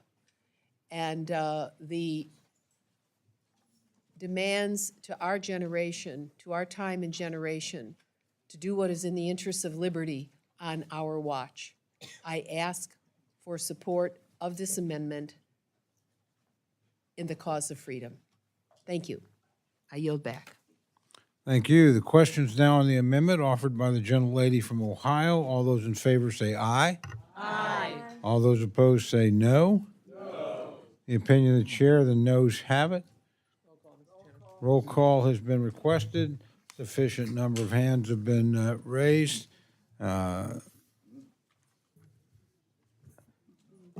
Thank you. A clerk will call the roll. Mr. Adderholt. Mr. Adderholt, no. Mr. Aguilar. Mr. Aguilar, aye. Mr. Alford. Mr. Alford, no. Mr. Amadei. Mr. Amadei, no. Mrs. Bice. Mrs. Bice, no. Mr. Bishop. Mr. Bishop, aye. Mr. Calvert. Mr. Calvert, no. Mr. Carter. Mr. Carter, no. Mr. Case. Mr. Case, aye. Mr. Siscomani. Mr. Siscomani, no. Mr. Klein. Mr. Klein, no. Mr. Cloud. Mr. Clyburn. Mr. Clyburn, aye. Mr. Clyde. Mr. Clyde, no. Mr. Cole. Mr. Cole, no. Mr. Cuellar. Mr. Cuellar, aye. Ms. Dean. Ms. Dean, aye. Ms. DeLauro. Ms. DeLauro, aye. Mr. Diaz-Balart. Mr. Diaz-Balart, no. Mr. Edwards. Mr. Edwards, no. Mr. Elzey. Mr. Elzey, no. Ms. Escobar. Ms. Escobar, aye. Mr. Espaillat. Mr. Espaillat, aye. Mr. Fleischman. Mr. Fleischman, no. Ms. Frankel. Ms. Frankel, aye. Mr. Franklin. Mr. Franklin, no. Mr. Gonzalez. Mr. Gonzalez, no. Mr. Guest. Mr. Guest, no. Mr. Harder. Mr. Harder, aye. Dr. Harris. Dr. Harris, no. Mrs. Henson. Mrs. Henson, no. Mr. Hoyer. Aye. Mr. Hoyer, aye. Mr. Ivy. Mr. Ivy, aye. Mr. Joyce. Mr. Joyce, no. Ms. Captor. Aye. Ms. Captor, aye. Mr. Loloda. Mr. Loloda, no. Miss Lee. Miss Lee, aye. Miss Letlow. Miss Letlow, no. Mr. Levin.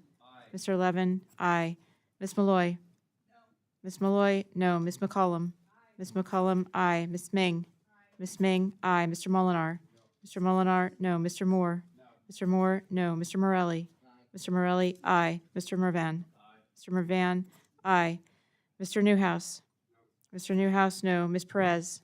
Ms. Perez, aye. Ms. Pingree. Ms. Pingree, aye. Mr. Pocan. Mr. Pocan, aye. Mr. Quigley. Mr. Quigley, aye. Mr. Rushenthaler. Mr. Rushenthaler, no. Mr. Rogers. Mr. Rogers, no. Mr. Rutherford. Mr. Rutherford, no. Mr. Simpson. Mr. Simpson, no. Mr. Strong. Mr. Strong, no. Ms. Torres. Ms. Underwood. Ms. Underwood, aye. Mr. Valadeo. Mr. Valadeo, no. Ms. Wasserman Schultz. Ms. Wasserman Schultz, aye. Mrs. Watson Coleman. Mrs. Watson Coleman, aye. Mr. Womack. Mr. Womack, no. Mr. Zinke. Mr. Zinke, no. Do any members wish to record their vote or change their vote? Seeing none, the clerk will tally.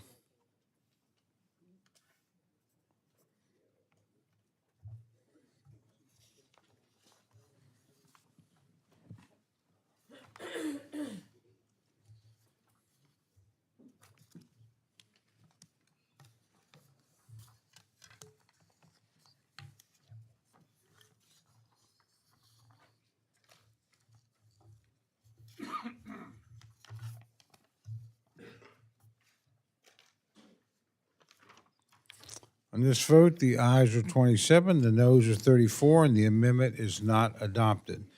Is there further amendment or discussion? Mr. Bishop of Georgia is recognized for an amendment. Thank you very much, Mr. Chairman, Ranking Member DeLauro. Thank you for the opportunity to recommend an amendment that would add report language. Would the gentleman like the amendment read, or would he prefer that be dispensed with? Sorry, I'd like to have an amendment at the desk. Without objection, the reading of the amendment is dispensed with, and the gentleman is recognized for remarks in support of his amendment. Thank you, Mr. Chairman.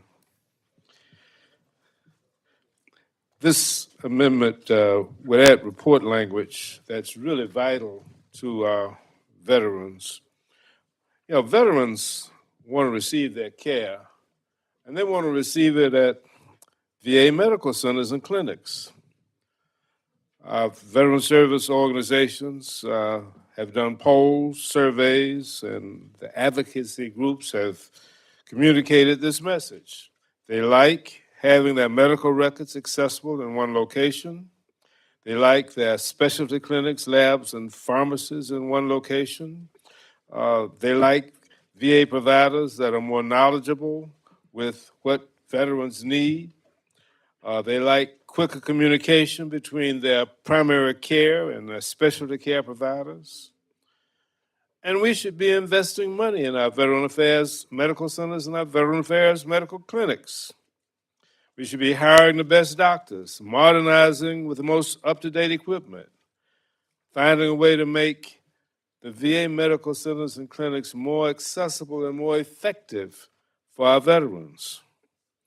Items we know will make a positive difference in veterans' care. Instead, we have an unprecedented funding increase for community care through the VA that is answering a problem that we're not really sure is there, at least at the magnitude that deserves a 67% increase in community care funding, which is outside the VA. This amendment would help us to figure out if there is an actual need for an increase in community care funding of that magnitude, and where exactly that increase is being spent. Something that should have been reported by the VA or the GAO before this increase in funding was allocated. Spending on community care should be focused on care that is not offered or accessible at the VA Medical Center, or specific to those veterans who have accessibility concerns, like those in my district living in rural areas where the VA Medical Center is not a feasible option, which is the case in many rural communities across America. A spend plan provided by this amendment in the purport language would also ensure that our committee and the Department of Veterans Affairs have veteran care as their focus and not implementing Project 2025, that agenda for privatizing the VA medical system.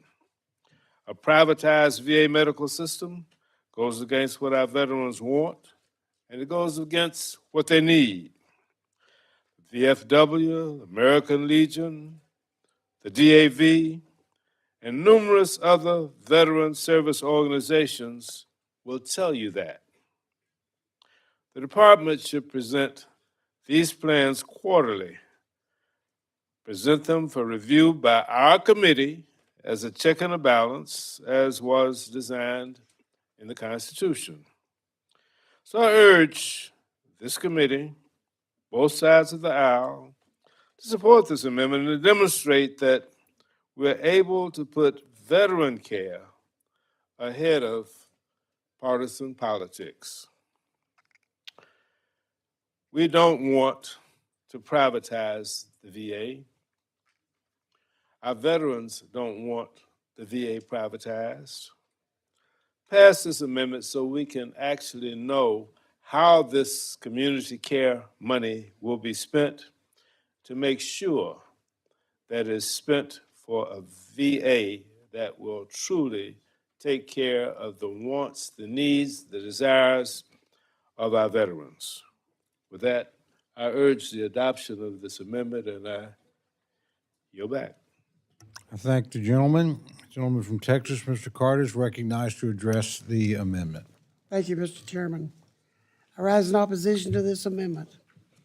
Given the growth in the program, this amendment was conceptually a good idea. It could have been used to hold VA accountable. Unfortunately, the other side of the aisle did not want to work constructively in a bipartisan manner, and instead will likely use this as another baseless talking point about how we are privatizing health care at the VA and reference to Project 2025, as you have seen. I urge my colleagues to oppose the amendment. Thank you. The gentlelady from Florida, Ms. Wasserman Schultz, recognized to address the amendment. Thank you, Mr. Chairman. I rise in support of the amendment, and I'm a little confused because I'm not aware of any discussion that took place on reaching compromise language on this amendment. So I'd be glad to be illuminated if that were the case. This bill includes the administration's request for $34 billion or a 67% increase to medical community care, which is an unprecedented increase and a representation of this administration's desire to implement the VA's privatization scheme that's outlined in Project 2025. There is no evidence that there is a valid need to increase private care by over 2/3. So all this amendment does is ask for answers. Why is this 67% increase needed? I just keep asking myself, why do our friends on the other side of the aisle don't want answers to questions from the administration about the way they are proposing to spend funds, or about the cuts they're making indiscriminately, the impoundment that is occurring of funds that we've already appropriated, and now 67% increase in community care with no justification for why it's needed. We're moving forward. We're marking up all our bills without a full budget request. We've not seen any justification materials from VA. Why are we accepting this administration's proposal for $34 billion without providing any justification? We've seen study after study that veterans prefer to receive their care at VA, and under the previous administration, veteran trust in VA medical care reached an historic 92%. We should be taking this money and putting it into the VA, expanding access to rural veterans' health care, and investing in telehealth. In addition, there are many studies that show that for many veterans, it is quicker to get an appointment at the VA than it is in the community. And there, of course, will be always valid reasons for a veteran to be referred to community care, but none that support a 67% increase. In everyday life, whether we're renovating a home or contracting out services, if someone came to us and said, costs have grown by 67%, I bet we'd all ask why. I bet we'd all ask, how did that happen? This amendment asks VA to tell us how they plan to spend this increase and justify its need, which we do all the time. I want to thank Congressman Bishop for leading on this issue. This is a common sense amendment. It is fiscally responsible, and I urge my colleagues to support it. I yield back. Thank you. The gentlelady from Connecticut, ranking member of the full committee, Ms. DeLauro, is recognized to address the amendment. Thank you, Mr. Chairman. I rise in support of this amendment, which requires a spend plan for the community care funding included in this bill. Transparency and clarity have been a constant demand from Democrats for the past few months. We are nearly halfway through the year, and we still do not have spend plans or other necessary details from the administration.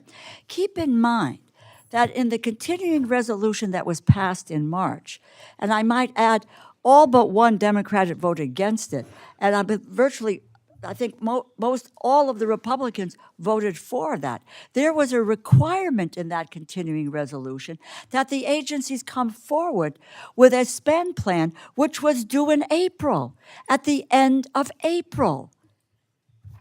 We are now almost mid-June. Halfway through the year, we do not have spend plans or other necessary details from the administration. And I just might add, in almost every agency we are looking at, my colleague, the ranking member is right. What are we hiding here? Why don't we have any budget details?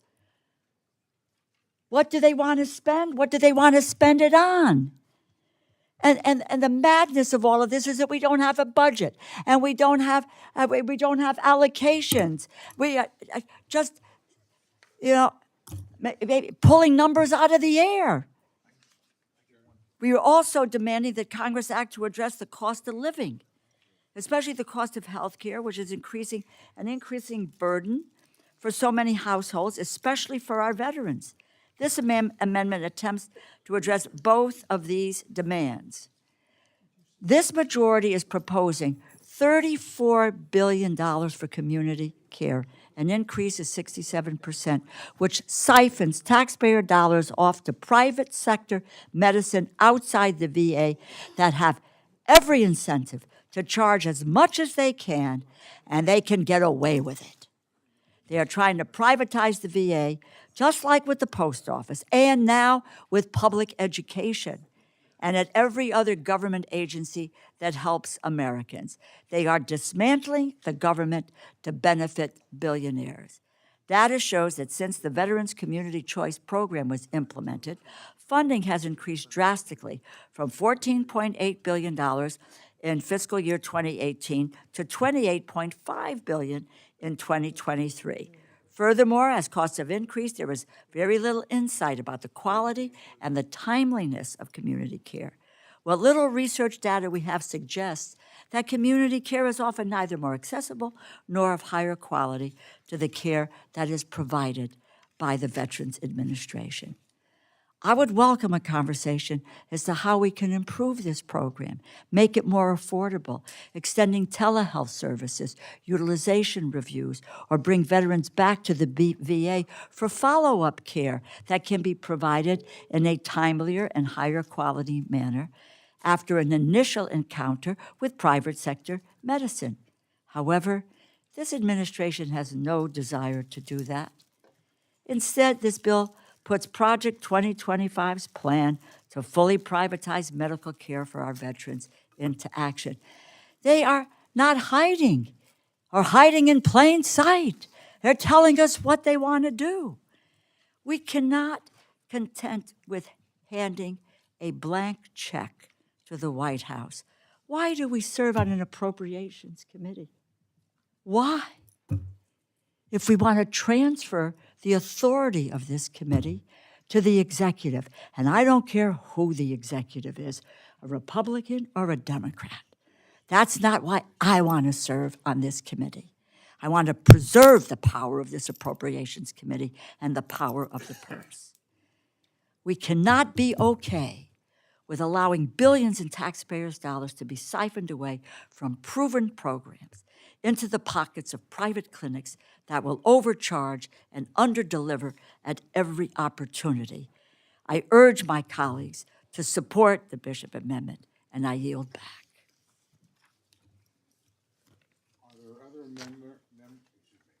Are there other members wishing to address the amendment?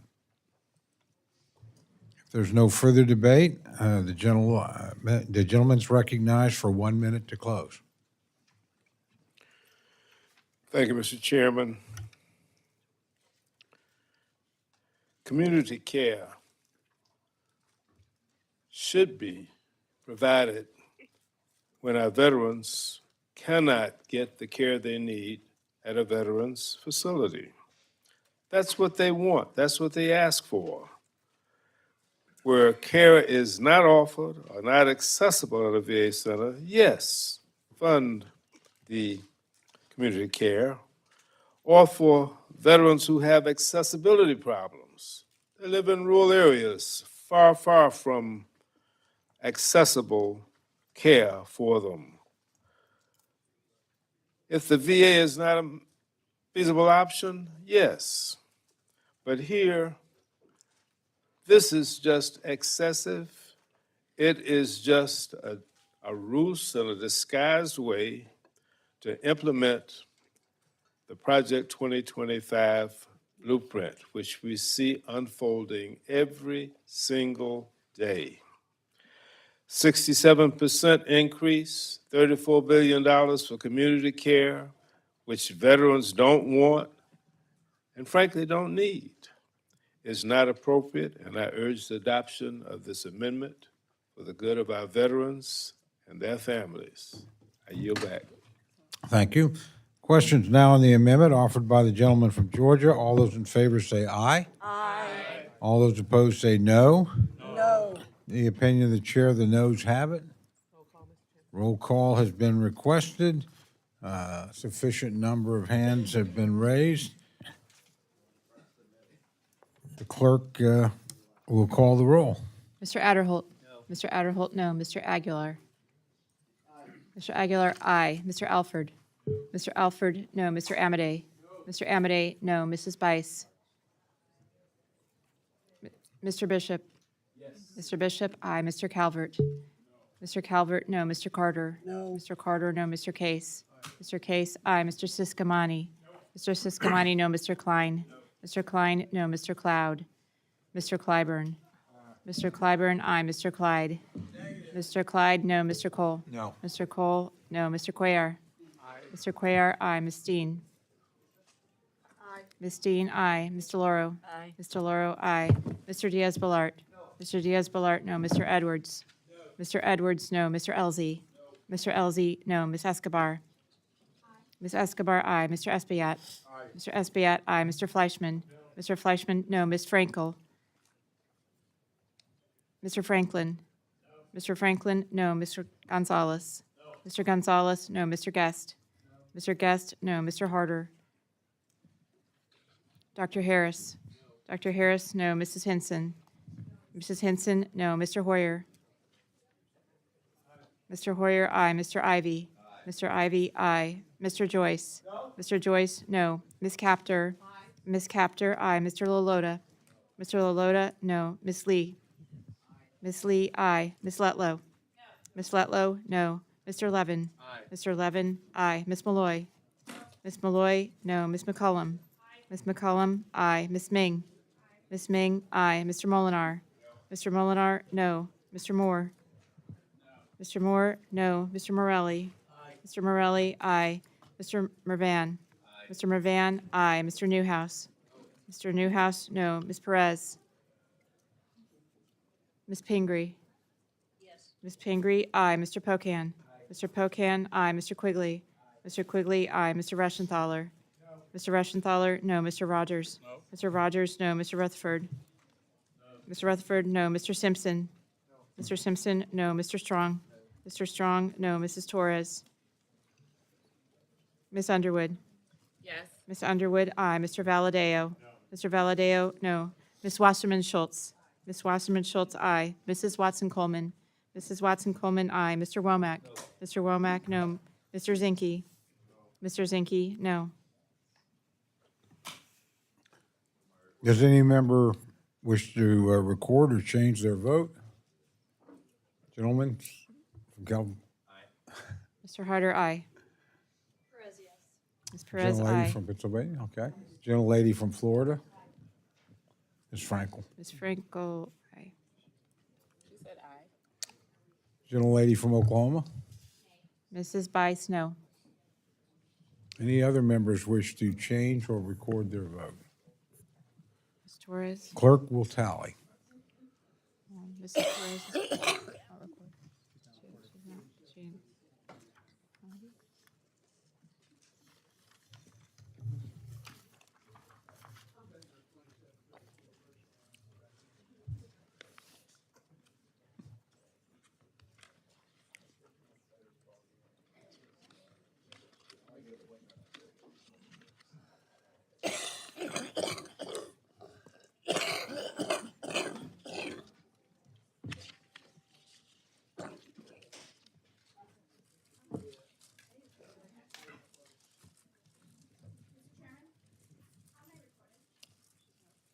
The gentlelady is not recorded. Ms. Torres votes aye.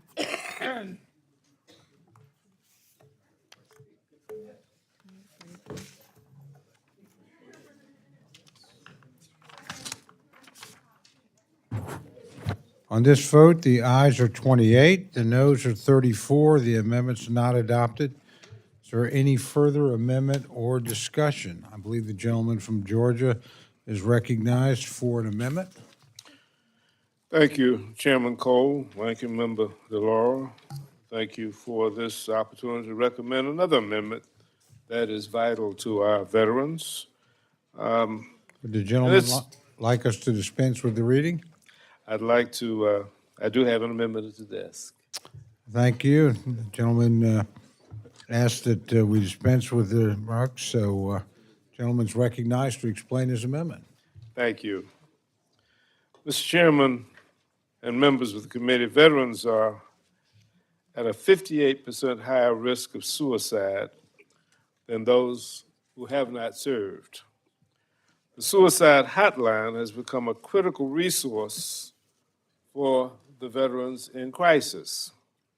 As of April 2024, 7.7 million calls, 941,000 chats, and 377,000 text messages have led to a referral of more than 1.5 million veterans to suicide prevention coordinators.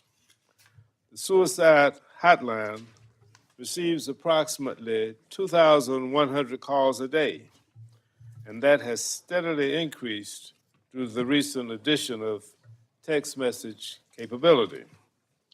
The suicide hotline is especially important for veterans that reside in rural areas where depression levels are higher and access to health care is more difficult.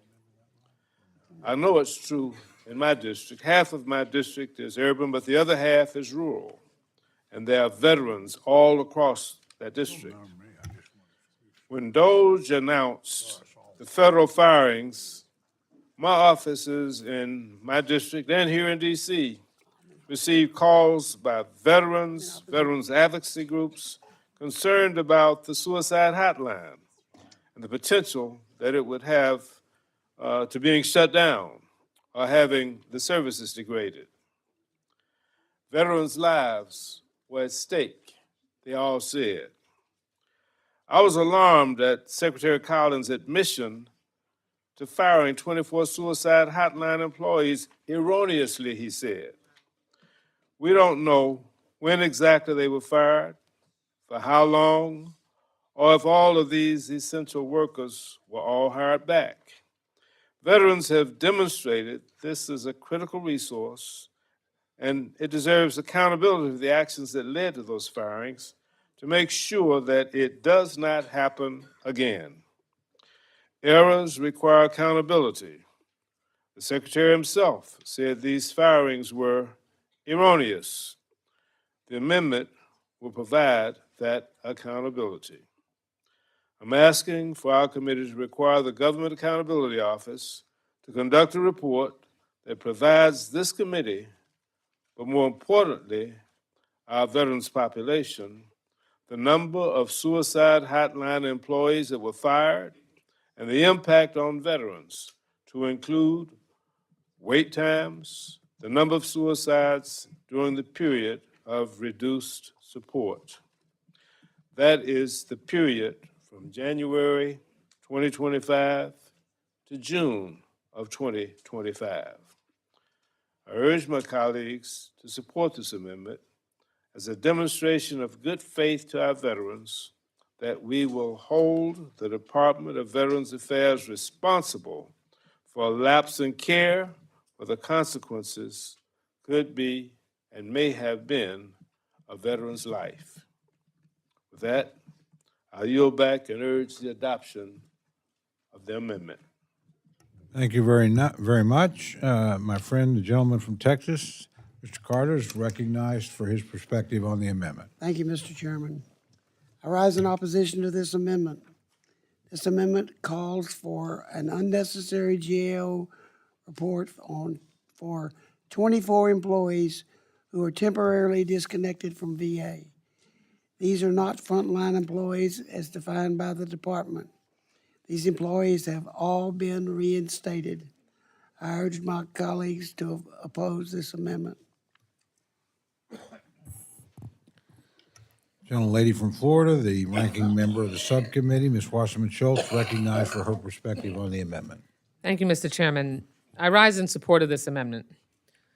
When crisis line employees were fired, Secretary Collins denounced these claims by putting out a YouTube video in which he says, and I quote, quoting him, "We did not, hear me clearly, lay off any veteran crisis line responder," unquote.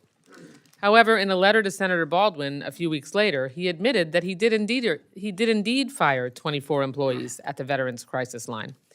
My office heard from a veteran who trains those answering the crisis line calls. She was fired. Now, why would we want to protect those people whose job it is to ensure that those on the front lines of this mental health war have the proper training? I don't know, maybe to save some lives. This Congress, veterans, and the public need to know exactly what happened. That is why we keep asking for transparency. Reports by the GAO will provide that to us. When he was questioned about this, Secretary Collins, at our hearing, he refused to acknowledge the untruth that he told, and instead pivoted to say that not a single call to the crisis line went unanswered. I don't know what's true anymore, and frankly, since he wasn't honest about the staff firings, how are we able to believe that not a single call went unanswered? This amendment seeks to find those answers so that we can conduct proper oversight and ensure that veterans have access to this life-saving resource. I don't care how many employees were fired. This is the Veterans Crisis Line. There are 20 to 22 veterans committing suicide every single day. I would think that we wouldn't put a number on how many lives actually matter before we want to get answers through a simple request to the GAO that this amendment would require to give us the information necessary to make sure that we can save veterans' lives. I appreciate Congressman Bishop's introduction of this amendment and urge my colleagues to support it. Yield back the balance of my time. Are there other members wishing to address the amendment? There's no further debate. The gentleman is recognized for 1 minute to close. Thank you, Mr. Chairman. We have an obligation on this committee to insist on accountability. There was obviously no accountability when the decision was made to slash those jobs. It just came out of the Elon Musk nonsense. Our veterans were put at risk. We don't know how many lost their lives. We do know, finally, there was an admission that 24 4 employees at the crisis line lost their jobs. Hastily, they were reoffered. However, we need to know this is a simple way to give us the information we need to make sure it never, ever happens again. I urge the adoption of this amendment. I yield back. Thank the gentleman. The question's now on the amendment offered by the gentleman from Georgia. All those in favor say aye. All those opposed say no. The opinion of the chair, the noes have it.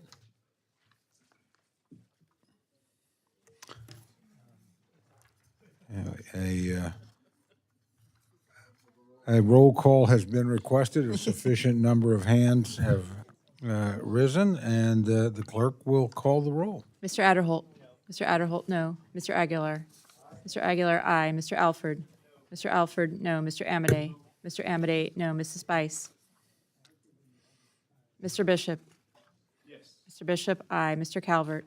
Mr. Calvert, no. Mr. Carter. Mr. Carter, no. Mr. Case. Mr. Case, aye. Mr. Siscomani. Mr. Klein. Mr. Klein, no. Mr. Cloud. Mr. Clyburn. Mr. Clyburn, aye. Mr. Clyde. Mr. Clyde, no. Mr. Cole. No. Mr. Cole, no. Mr. Cuellar. Mr. Cuellar, aye. Ms. Dean. Ms. Dean, aye. Mr. Loro. Mr. Diaz-Balart.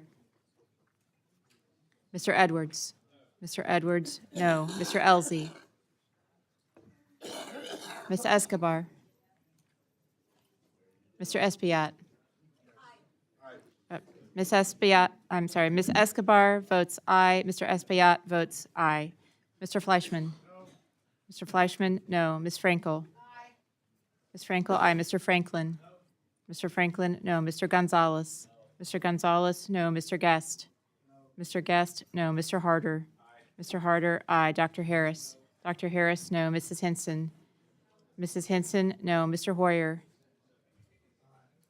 Mr. Hoyer, aye. Mr. Ivy. Mr. Ivy, aye. Mr. Joyce. No. Mr. Joyce, no. Ms. Capter.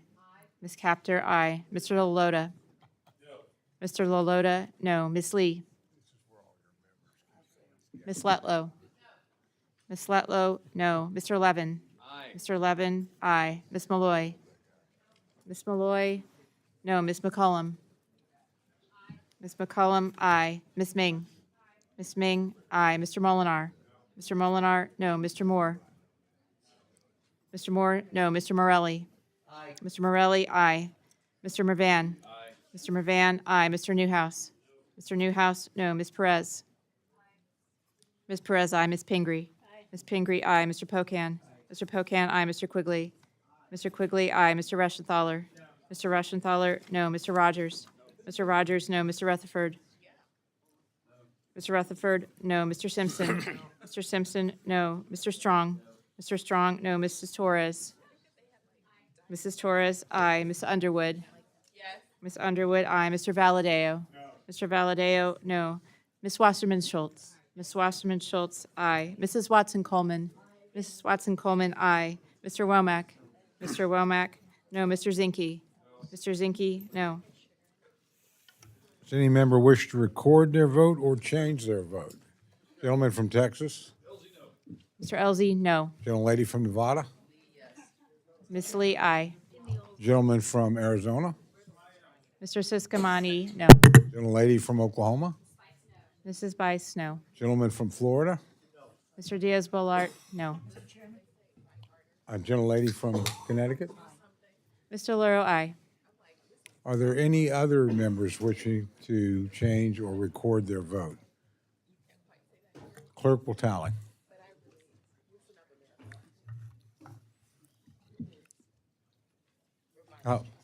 Gentleman from Maryland, how's the gentleman from Maryland recorded? Mr. Ivy? Oh, did you? I'm sorry. recorded as an I was aye. afraid you were coming in and we were about to miss you.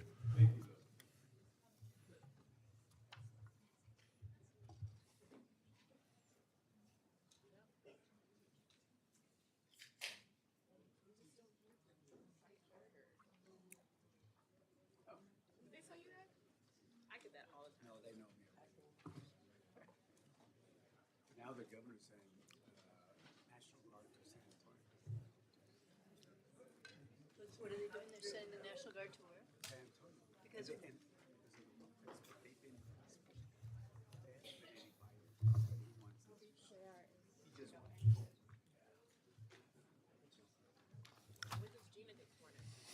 On this vote, the ayes are 28, the noes are 34. The amendment is not adopted. Is there any further amendment or discussion? The gentleman from Texas, Mr. Cuellar, is recognized for the amendment. The gentleman has an amendment at the desk. Gentleman, Mr. Chairman, I ask that we dispense with a reading. without objection, the reading of the amendment is dispensed with, and the gentleman's recognized for remarks on his amendment. Mr. Chairman, I have an amendment that deals with efficiency, competition, performance, and contract management requirements. It has members and chairman and ranking member 4 parts. First part deals with performance and regulatory efficiency reviews. The second part deals with contracting procurement standards. And as you know, give me one contract out there that starts off with a certain amount, and before you know it, as soon as that contractor gets a contract, it goes over cost. We've heard that in defense, we heard that in Homeland, we've heard this in every single committee. The third part deals with quarterly oversight reporting, and the last part deals with development and submissions of updated performance measures. Now, the appropriation bill already has some parts of it scattered throughout the appropriations. We already have some provisions in there. We just want to put it in a comprehensive place to review this. And it's also under the law that we passed in 2010, the Government Performance and Results Modernization that calls for Congress and the appropriations to take certain steps. 4 things. 1, measure what matters so we can do what works. In other words, we can't manage what we can measure. This amendment ensures that the VA and the other departments aren't flying blind by requiring outcome-based reviews, cutting outdated red tape.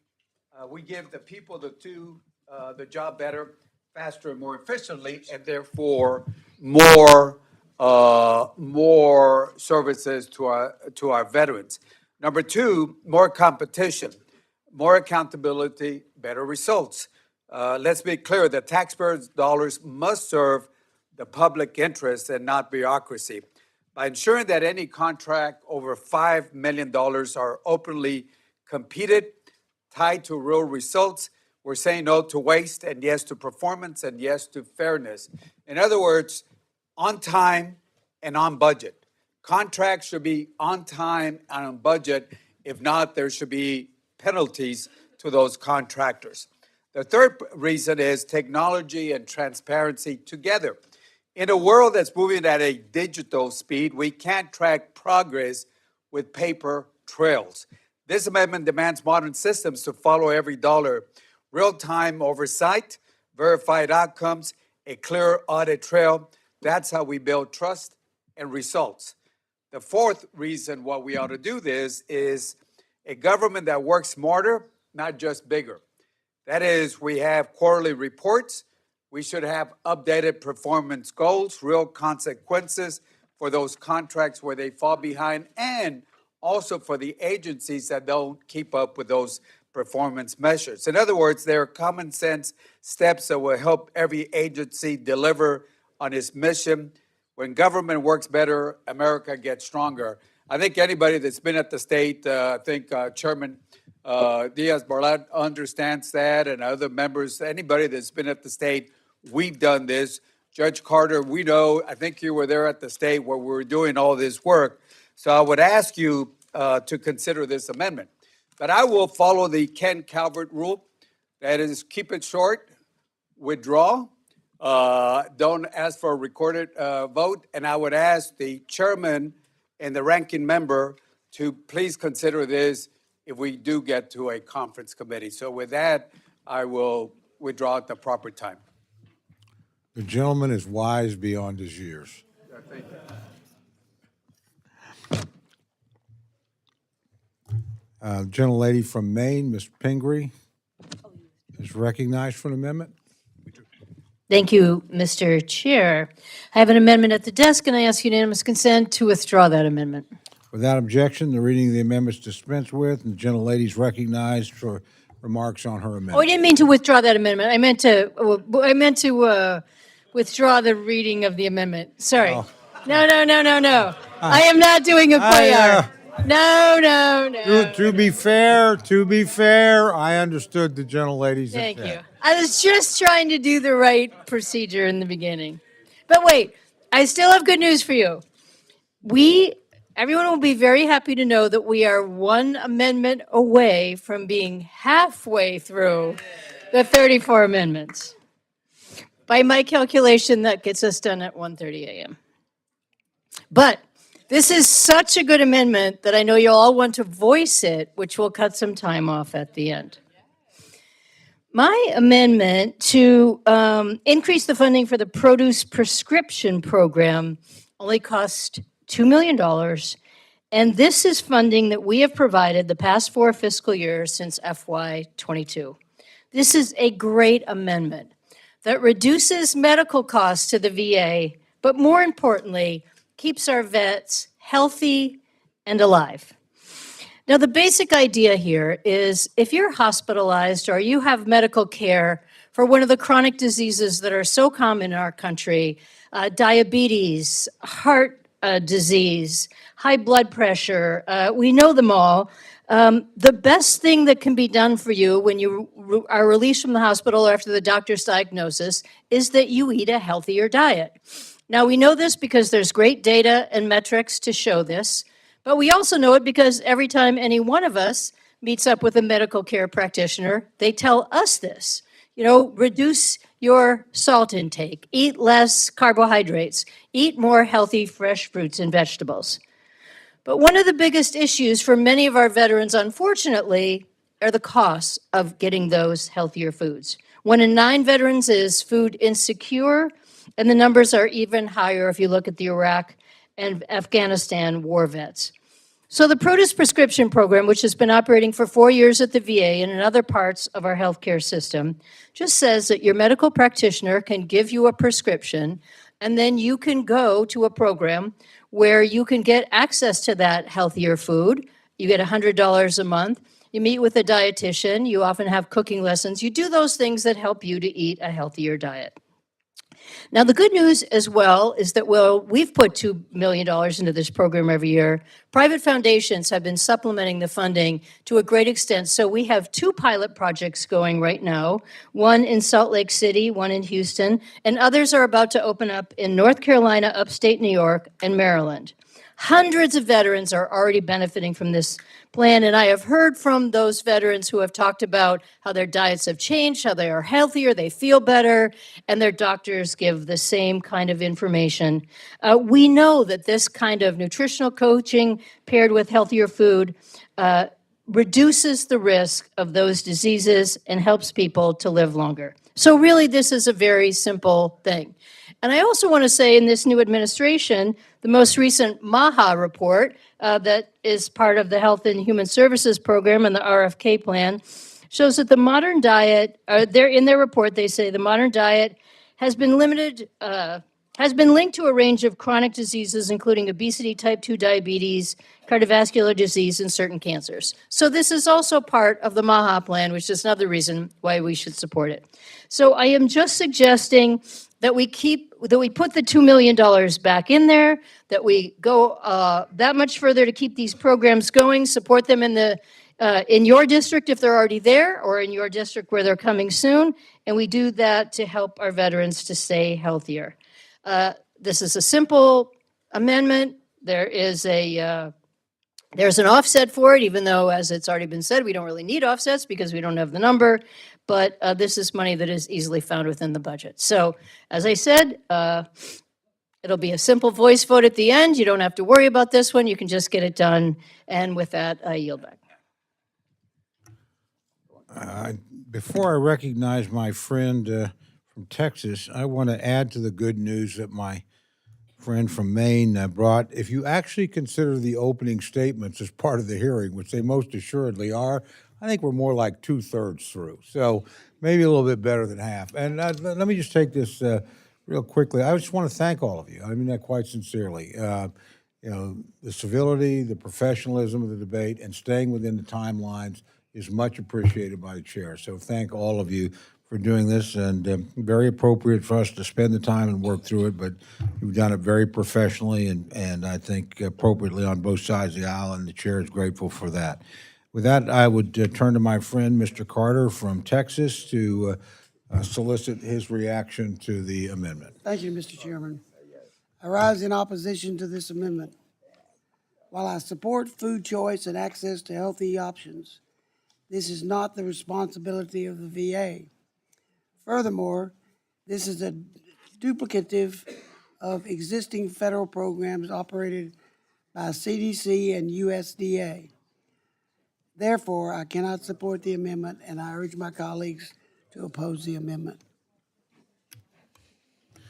Gentlelady from Florida, the ranking member of the subcommittee, is recognized for her response to the amendment. Thank you, Mr. Chairman. I rise in support of this amendment. We have funded the produce prescription program in this bill multiple times in the past, and I'm not really clear why support for it has changed on the other side of the aisle. The produce prescription program's aim is to improve health outcomes by addressing diet-related diseases like diabetes, cardiovascular disease, and hypertension through healthy food, including fresh produce. VA aptly refers to this program as the Food is Medicine program because fresh produce coupled with nutrition education can help veterans lose weight and improve their lives. Additionally, the Food is Medicine program helps veterans dealing with food security issues by providing a revenue source to buy healthy foods. This amendment is a no-brainer. Yes, it exists in other agencies, but that's because we need to make sure that people are eating healthy food, and providing more access points, not fewer, is really important. I mean, I think we can all probably agree that we need to do everything we can to help our veterans be able to live healthier lifestyles, and we should make sure that we're providing veterans dealing with chronic illnesses access to fresh produce. I want to thank Representative Pingree for continually leading on this issue. I mean, this is $2 million. This is really an easy lift, and I would hope that we could come together, voice vote or no, on this important way to keep people healthy. I yield back. Thank you. Are there other members wishing to speak on the issue? Chairman? Okay. If there's no further debate, the gentlelady is recognized for 1 minute to close. Thank you very much, Mr. Chair, and thank you to all of you for what I know was your complicit support because you decided not to speak in opposition, except the chair himself. But I do want to say the chair said the argument was it wasn't the responsibility of the VA. It's true, it's not explicitly the responsibility of the VA, but it is very clear if we use diet measures rather than expensive medications or hospitalizations, we will be saving money in the long run. And the idea that there are duplicative programs at the CDC or USDA, I have no idea exactly what they're referring to, and very good likelihood you'll hear tomorrow at the Ag Approps hearing that those programs have been cut and defunded as well. So it is our responsibility to put this money in. This is a good way to help our veterans. I hope you will all support this amendment. It is merely $2 million. It is offset, and I yield back. Thank you. The question's now on the amendment offered by the gentlelady from Maine. All those in favor say aye. Aye. All those opposed say no. The opinion of the chair, the noes have it. Roll call has been requested. Sufficient number of hands have been raised. So the clerk will call the roll. Mr. Adderholt. Mr. Adderholt, no. Mr. Aguilar. Mr. Aguilar, aye. Mr. Alford. Mr. Alford, no. Mr. Amedee. Mr. Amedee, no. Mrs. Bice. Mrs. Bice, no. Mr. Bishop. Mr. Bishop, aye. Mr. Calvert. Mr. Calvert, no. Mr. Carter. Mr. Case? Mr. Case, aye. Mr. Siscomanni? Mr. Siscomanni, no. Mr. Klein? Mr. Klein, no. Mr. Cloud? Mr. Clyburn? Mr. Clyburn, aye. Mr. Clyde? Mr. Clyde, no. Mr. Cole? No. Mr. Cole, no. Mr. Cuellar? Mr. Cuellar, aye. Ms. Dean? Ms. Dean, aye. Mr. Loro? Mr. Loro, aye. Mr. Diaz-Balart? Mr. Diaz-Balart, no. Mr. Edwards? Mr. Edwards, no. Mr. Elzey? Mr. Elzey, no. Ms. Escobar? Ms. Escobar, aye. Mr. Espaillat? Mr. Espaillat, aye. Mr. Fleischman? Mr. Fleischman, no. Ms. Frankel? Ms. Frankel, aye. Mr. Franklin? Mr. Franklin, no. Mr. Gonzalez? Mr. Gonzalez, no. Mr. Guest? Mr. Guest, no. Mr. Harder? Mr. Harder, aye. Dr. Harris? Dr. Harris, no. Mrs. Henson?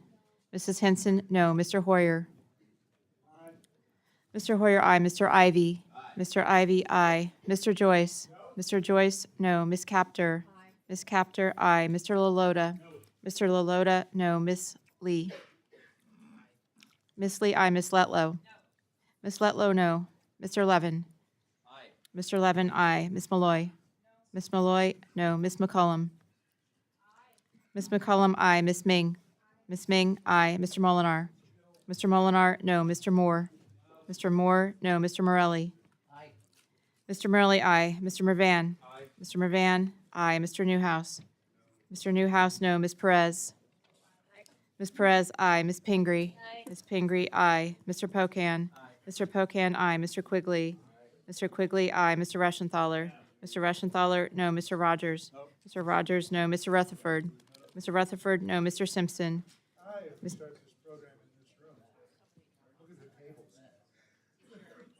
Mr. Simpson, aye. Mr. Strong? Thank you for the editorial. Mr. Strong, no. Mrs. Torres? Aye. Mrs. Torres, aye. Ms. Underwood? Ms. Underwood, aye. Mr. Valadeo? Mr. Valadeo, no. Ms. Wasserman Schultz? Ms. Wasserman Schultz, aye. Mrs. Watson Coleman? Mrs. Watson Coleman, aye. Mr. Womack? Mr. Womack, no. Mr. Zinke? Mr. Zinke, no. Does any member wish to record their vote or change their vote? Gentleman from Texas recognized. Mr. Cloud votes no. Any other members wish to record or change their vote? Mr. Carter is not recorded.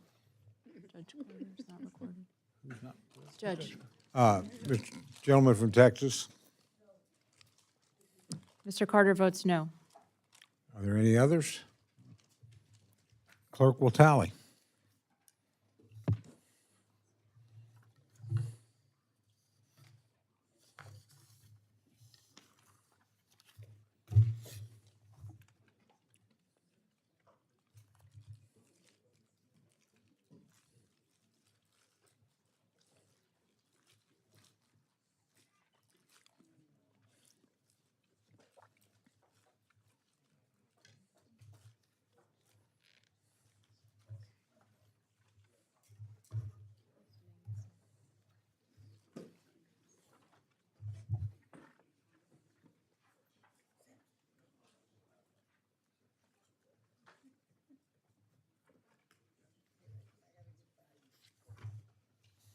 On this vote, the ayes are 29, the noes are 34. The amendment is not adopted.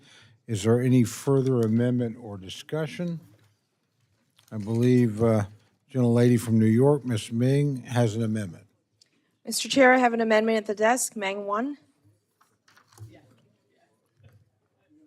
Would the gentleman, or would gentlelady like it to be read, or would I ask unanimous consent to dispense with the reading. without objection, reading of the amendment is dispensed with. The gentlelady is recognized for remarks on her amendment. My amendment would guarantee back pay to VA employees who were unjustly fired by DOJ only to be rehired later. This happened to my constituent, Luke Graziani of Woodside, a 20-year Army veteran who served 4 tours in Iraq and Afghanistan. He was working at the VA helping other veterans when one morning he got an email from DOJ telling him he was terminated. And he wasn't alone.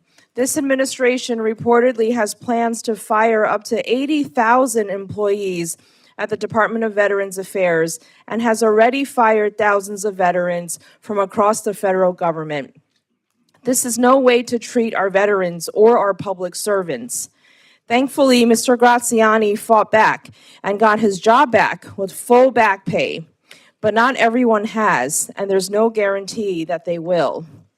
My amendment would make crystal clear that full back pay is guaranteed for our public servants who work for the VA and were unjustly fired and then rehired. I urge you to please support it. And if you vote for it unanimously, we can shave up to 10 minutes off of that end time. The most compelling argument I've heard. My good friend, the gentleman from Texas, is recognized for his response to the amendment. Thank you, Mr. Chairman. I rise in opposition to the amendment. Employees were given generous options by the department. Some opted to take those options for their own reasons. The VA is redirecting its resources to veterans to ensure that they are receiving the best care and benefits. I urge my colleagues to oppose the amendment. The gentlelady from Florida, ranking member of the subcommittee, Ms. Wasserman Schultz, is recognized to respond to the amendment. Thank you, Mr. Chairman. I rise in support of the gentlelady's amendment. This administration's illegal firing of dedicated civil servants has caused chaos across the government while reducing services to taxpayers. Approximately 30% of federal employees are veterans, and according to our subcommittee's estimates, nearly 6,000 veterans have been fired already by this administration. No other administration in our history has targeted veterans in this way, threatening their livelihoods while callously ignoring their dedicated service to our country. These are not just numbers on a page. Federal employees with prior military service work on every major policy issue this country faces. They work on programs to ease homelessness, represent our country at embassies abroad, ensure our roads are paved, inspect our food, protect our air and water, serve as federal law enforcement, and on and on. Yet their lives were disrupted needlessly, forcing some to question how they'll pay their bills and support their families. This amendment simply makes sure that those illegally fired haven't lost a single penny. They should not have to suffer because of this administration's careless actions. Thank you, Representative Mang, for your work on this issue. I support the amendment and yield back the balance of my time.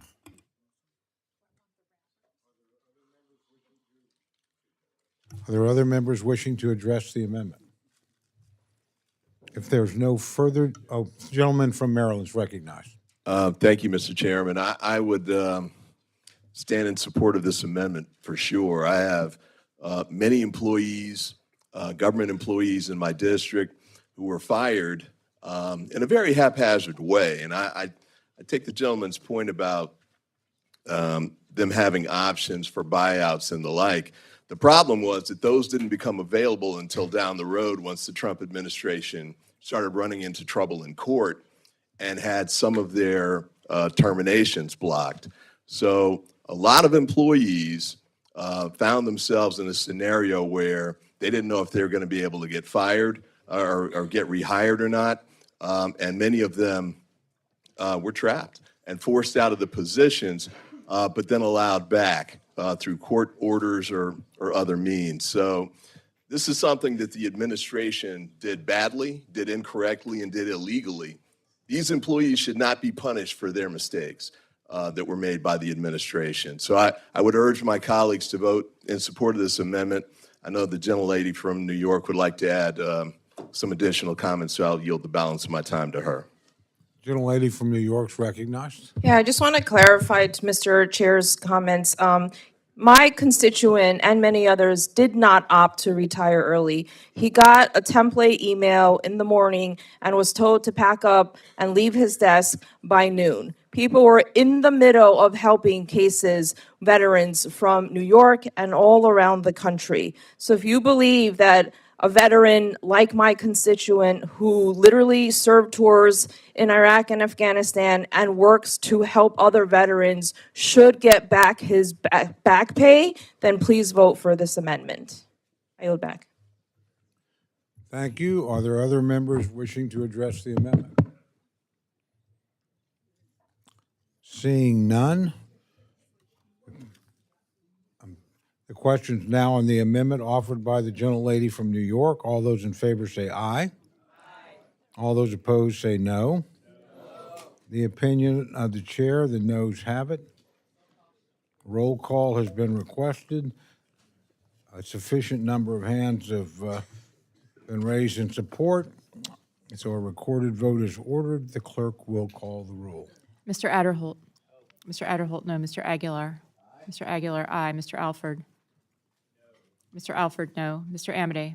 Mr. Amadei, no. Mrs. Bice. Mrs. Bice, no. Mr. Bishop. Mr. Bishop, aye. Mr. Calvert. Mr. Calvert, no. Mr. Carter. Mr. Carter, no. Mr. Case. Mr. Case, aye. Mr. Siscomani. Mr. Siscomani, no. Mr. Klein. Mr. Klein, no. Mr. Cloud. Mr. Cloud, no. Mr. Clyburn. Mr. Clyburn, aye. Mr. Clyde. Mr. Clyde, no. Mr. Cole. No. Mr. Cole, no. Mr. Cuellar. Mr. Cuellar, aye. Ms. Dean. Ms. Dean, aye. Mr. Loro. Mr. Loro, aye. Mr. Diaz-Balart. Mr. Diaz-Balart, no. Mr. Edwards. Mr. Edwards, no. Mr. Elzey. Mr. Elzey, no. Ms. Escobar. Ms. Escobar, aye. Mr. Espaillat. Mr. Espaillat, aye. Mr. Fleischman. Mr. Fleischman, no. Ms. Frankel. Ms. Frankel, aye. Mr. Franklin. Mr. Franklin, no. Mr. Gonzalez. Mr. Guest. Mr. Guest, no. Mr. Harder. Mr. Harder, aye. Dr. Harris. Dr. Harris, no. Mrs. Henson. Mrs. Henson, no. Mr. Hoyer. Mr. Hoyer, aye. Mr. Ivy. Mr. Ivy, aye. Mr. Joyce. Mr. Joyce, no. Ms. Captor. Ms. Captor, aye. Mr. Loloda. Mr. Loloda, no. Ms. Lee. Ms. Lee, aye. Ms. Letlow. Ms. Letlow, no. Mr. Levin. Mr. Levin, aye. Ms. Malloy. Ms. Malloy, no. Ms. McCollum. Ms. McCollum, aye. Ms. Ming. Ms. Ming, aye. Mr. Molinar. Mr. Molinar, no. Mr. Moore. Mr. Moore, no. Mr. Morelli. Mr. Morelli, aye. Mr. Mervan. Mr. Mervan, aye. Mr. Newhouse. Mr. Newhouse, no. Ms. Perez. Ms. Perez, aye. Ms. Pingree. Ms. Pingree, aye. Mr. Pocan. Mr. Pocan, aye. Mr. Quigley. Mr. Quigley, aye. Mr. Reschenthaler. Mr. Reschenthaler, no. Mr. Rogers. Mr. Rogers, no. Mr. Rutherford. Mr. Rutherford, no. Mr. Simpson. Mr. Strong. Mr. Strong, no. Ms. Torres. Mrs. Torres, aye. Ms. Underwood. Ms. Underwood, aye. Mr. Valadeo. Mr. Valadeo, no. Ms. Wasserman Schultz. Ms. Wasserman Schultz, aye. Mrs. Watson Coleman. Mrs. Watson Coleman, aye. Mr. Womack.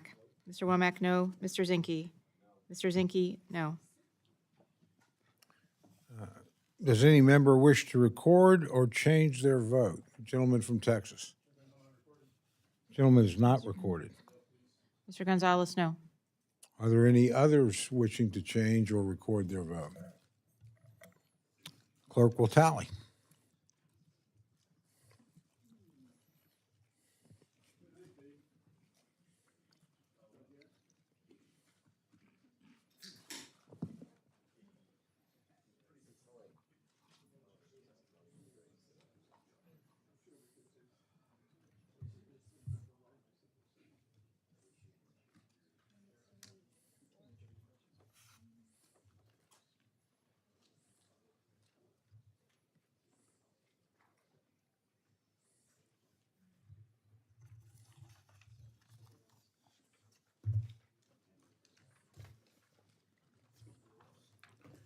On this vote, the ayes are 28, the noes are 34. The amendment is not agreed to. Is there further amendment and discussion? I believe Mr. Pocan from Wisconsin is recognized for his amendment. Thank you, Mr. Chairman. I have an amendment at the desk, and I'd ask unanimous consent to dispense with the reading. Without objection, the gentleman is recognized to explain his amendment. Thank you, Mr. Chairman. So this is amendment, maybe this is the one we're waiting for to bring us together. This amendment will direct the GAO to issue a report on the impact of the House-passed budget reconciliation bill on the veteran population. The study would include, but not necessarily be limited to, impacts to veterans' access to health care, including those in rural areas, veterans' access to nutrition assistance, and overall impacts to veteran food insecurity, access to student financial aid for veterans for higher education, impacts to veterans' monthly student loan repayments, impact to veterans' mental health, and finally, the effect on the cost of living for veterans. 1.2 million veterans live in households that receive SNAP benefits. 1.6 million veterans are enrolled in Medicaid, and nearly 4 million family members of veterans are on Medicaid or CHIP. Another 300,000 veterans receive health coverage through the ACA marketplaces. And many veterans do borrow to pay for college, even with the GI Bill benefits and DoD tuition assistance. Approximately 39% of student veterans receive Pell Grants. The reconciliation bill that passed through the House last month will devastate access to food assistance, health care, and higher education for millions of people across the country, including veterans, according to the Congressional Budget Office. In fact, veterans may be disproportionately affected, particularly regarding SNAP cuts. Veterans already face higher rates of food insecurity than non-veterans. As you may know, on page 51 of the bill report, it says, the committee is concerned with food insecurity among the veteran population. Well, here's how we can prove it. The reconciliation bill guts Medicaid coverage, which, as I said, covers 1.6 million veterans. It also fails to extend the enhanced premium tax credit, which will cause millions to lose their coverage and premiums to skyrocket for nearly everyone left on the exchanges, and it'll decimate access to care for folks in rural areas. So the CBO says up to 14 million people could lose health insurance, 11 million people could lose food assistance, millions are going to lose health care due to the ACA cuts, but we can protect veterans. By having this GAO report, it's more than talk, it's actually action to show that we're making sure the veteran community is not disproportionately affected, and I would urge my colleagues to support this amendment, and I will yield back. Thank you. Chair recognizes the gentleman from Texas, Mr. Carter, to address the amendment. Thank you, Mr. Chairman. I rise in opposition to this amendment. This asks for a report on impacts of yet-to-be enacted legislation and falsely assumes negative impacts of food insecurity and access to financial aid to veterans. Once again, we have an impractical, politically motivated congressional report demand that does nothing to improve the quality of life of veterans. I urge my colleagues to oppose this amendment. Gentlelady from Florida, the Vice Chair of the Subcommittee, Ms. Wasserman Schultz, recognized to respond to the amendment. Thank you, Mr. Chairman. I rise in support of the amendment. I really don't know what's political about wanting to make sure that we don't cut Medicaid, which is health care, and SNAP, which is nutrition, from our veterans so that they can stay healthy and well-fed and make sure that their quality of life is what anyone would want it to be. The reconciliation bill under consideration in the Senate represents a transfer of wealth from the most vulnerable in this country to billionaires. The bill would take away health coverage and food assistance from millions of people, including veterans. According to the Center on Budget and Policy Priorities, 1 out of every 4 veterans live in a household receiving food assistance from SNAP or health coverage from Medicaid or CHIP at some point in 2023. Veterans also face a higher prevalence of food insecurity compared to non-veterans, and an estimated 680,000 children of working veterans would be left out of the bill's expanded $2,500 child tax credit. This amendment just asks GAO to study this. Why is the majority so afraid and so opposed to studies, to information, to transparency? Maybe because if what they're really doing was shown the light of day, that it would not withstand the test of the public's impression of their policies? Maybe because that would make it so that people were opposed to what they were doing, like they are now, as soon as they hear about the Medicaid and SNAP cuts? We need to know how legislation this significant will impact veterans, which is why I support the amendment, and I thank Mr. Pocan for taking the lead on this. I yield back. Thank you. Gentlelady from Connecticut, the ranking member of the full committee, Ms. Delors, recognized for her response to the amendment. Mike. Not, okay. I rise in support of this amendment, which would require a GAO study on the impact on our nation's veterans of the cuts included in the Republican reconciliation bill to Medicaid and to SNAP. I might add that the House Republicans advanced legislation that hands over $1 trillion in tax cuts to billionaires and to the biggest corporations. The bill slashes Medicaid, Medicare, the Affordable Care Act, threatening health coverage for over 16 million people. They now have come out, and not 14. It cuts SNAP, cuts to SNAP. It jeopardizes nutrition assistance for 42 million Americans. This amendment responds to what the American people care the most about today, and that is the cost of living. They live paycheck to paycheck. They live in a cost of living crisis. The nation is facing this issue, and it is especially damaging to our veterans. The majority may suggest that they are supporting our veterans' needs with this bill alone, but we all know that it does not contain all the programs that most vulnerable veterans depend on. Programs and services from food assistance to education to health research, which this administration has illegally frozen and dismantled, and which their budget decimates funding for support for veterans around the country. Losing that support means abandoning our responsibilities and promises to our nation's veterans. Center on Budget and Policy Priorities has been quoted. 1.2 million veterans live in households that receive SNAP assistance. Thousands of veterans in every state use SNAP to supplement their income to afford food for themselves and their families. Coming to health care, reconciliation bill has even more devastating news for veterans. Nearly 1.6 veterans are enrolled in Medicaid. Many others have purchased Affordable Care Act marketplace coverage with premium tax credits. And nearly 4 million family members of veterans are also enrolled in Medicaid or on the Children's Health Insurance Program. Significant changes that Republicans are proposing in their reconciliation bill would shift many costs back onto the states, will force states to eliminate assistance for certain groups. We all know in this room that our states cannot pick up the slack if the federal government is not providing any resources at all. We already know that the cuts they are proposing right now would strip that coverage from over 16 million Americans. Costs are also likely to rise for veterans who are enrolled in marketplace coverage, including more paperwork burdens, cutting eligibility, restricting financial assistance. Veterans will lose health coverage. Premiums for individual plans sold on Access Health Connecticut, the marketplace in my home state, may increase by as much as 25% next year. This Republican majority is preparing to cut Medicaid, SNAP, and yes, Medicare, other critical services that veterans rely on in order to be able to give away $4.5 trillion to the richest and to the largest corporations.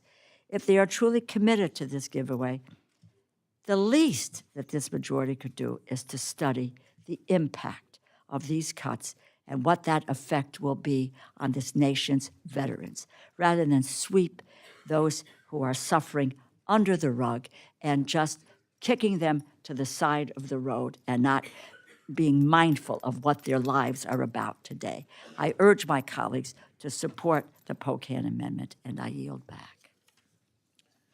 I thank the gentlelady. Are there other members wishing to address the amendment? If there's no further debate, the gentleman from Wisconsin is recognized for 1 minute to close. Thank you, Mr. Chairman. As the ranking member just said, in November, many people in this room talked about the cost of living. Many people in the White House talked about the cost of living.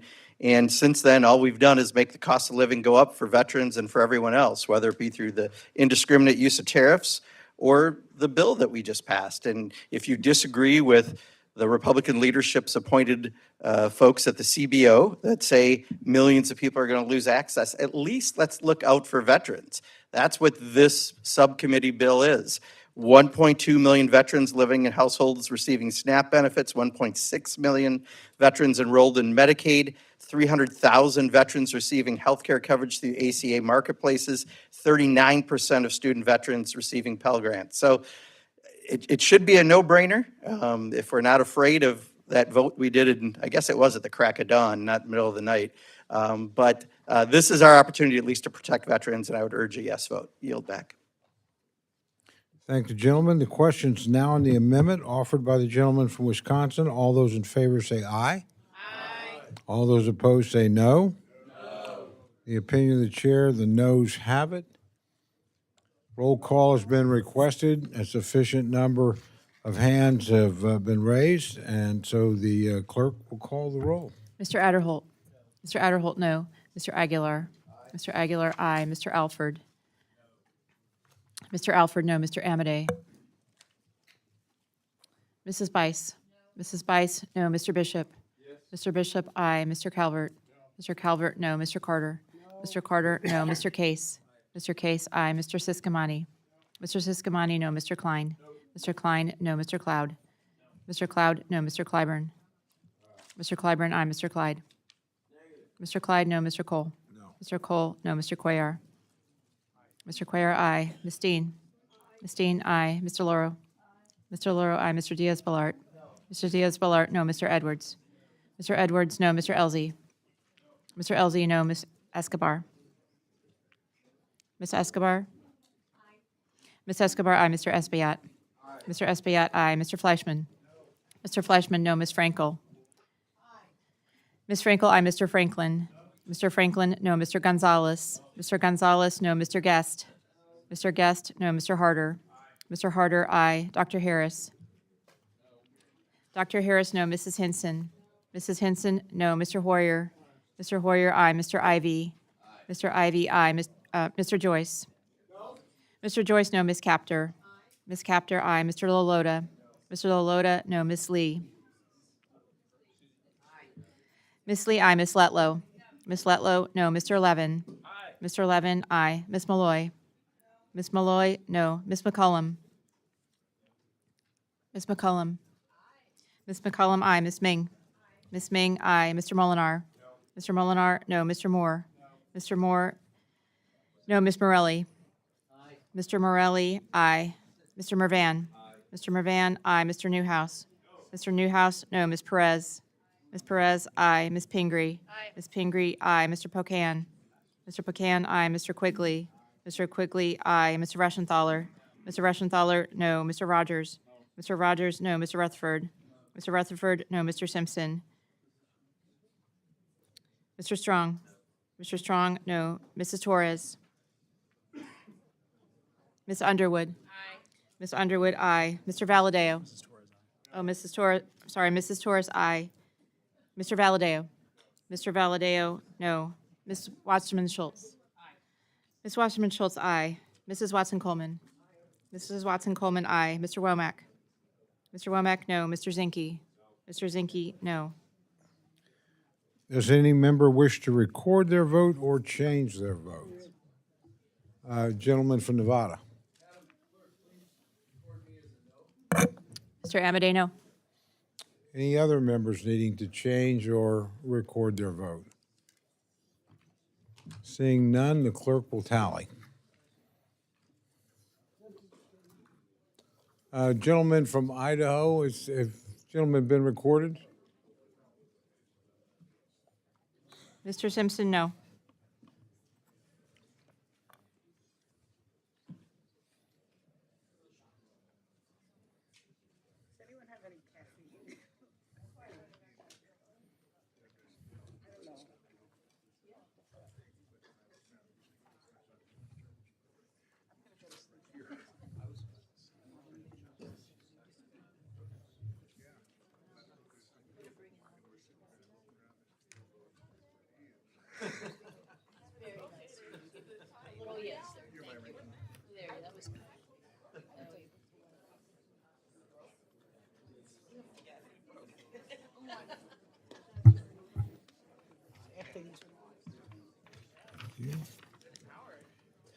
On this vote, the ayes are 28, the noes are 35. The amendment is not adopted.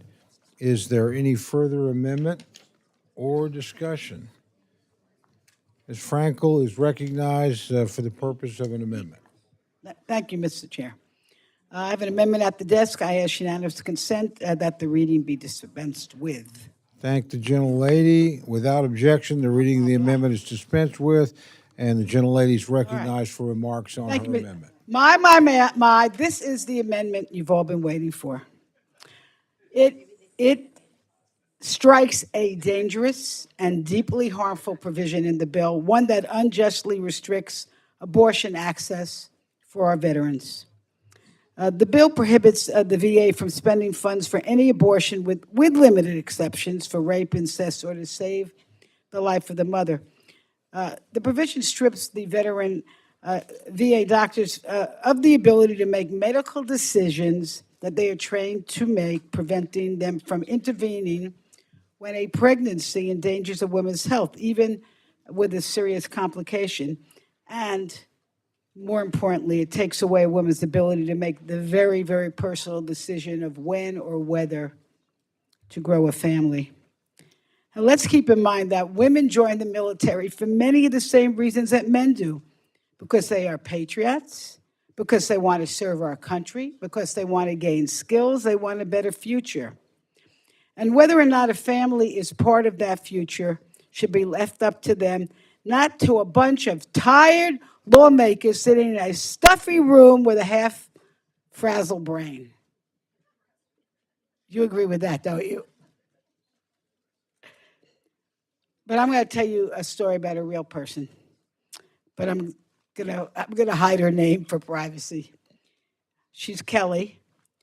She grew up in a military family and always dreamed of serving in the Air Force herself. And she served 2 tours in the Middle East. She was excited to start a family. And in 2021, she found out she was pregnant. But her 12-week ultrasound, she received devastating news. The fetus had a severe abnormality, and it would not grow a brain, and it would not survive. And you can understand, she was heartbroken. She made the decision to end her pregnancy to prevent further suffering for herself and for her unborn fetus. But sadly, Kelly could not get the care that she needed at her VA facility that she had been getting all her medical treatment from because of outdated and harmful abortion restrictions that would be continued in this current bill language. Kelly later reflected, the heartbreak of losing my baby, what she called her baby, was only dwarfed by the heartbreak of having the country I love and serve turn its back on me. This Republican bill threatens the health, safety, and security of the 300,000, yes, that's right, 300,000 veterans of childbearing age who depend on the VA for care. That's a lot of people. And the restriction leaves the bill leaves veterans like Kelly feeling isolated, alone, afraid, abandoned when they most often need support.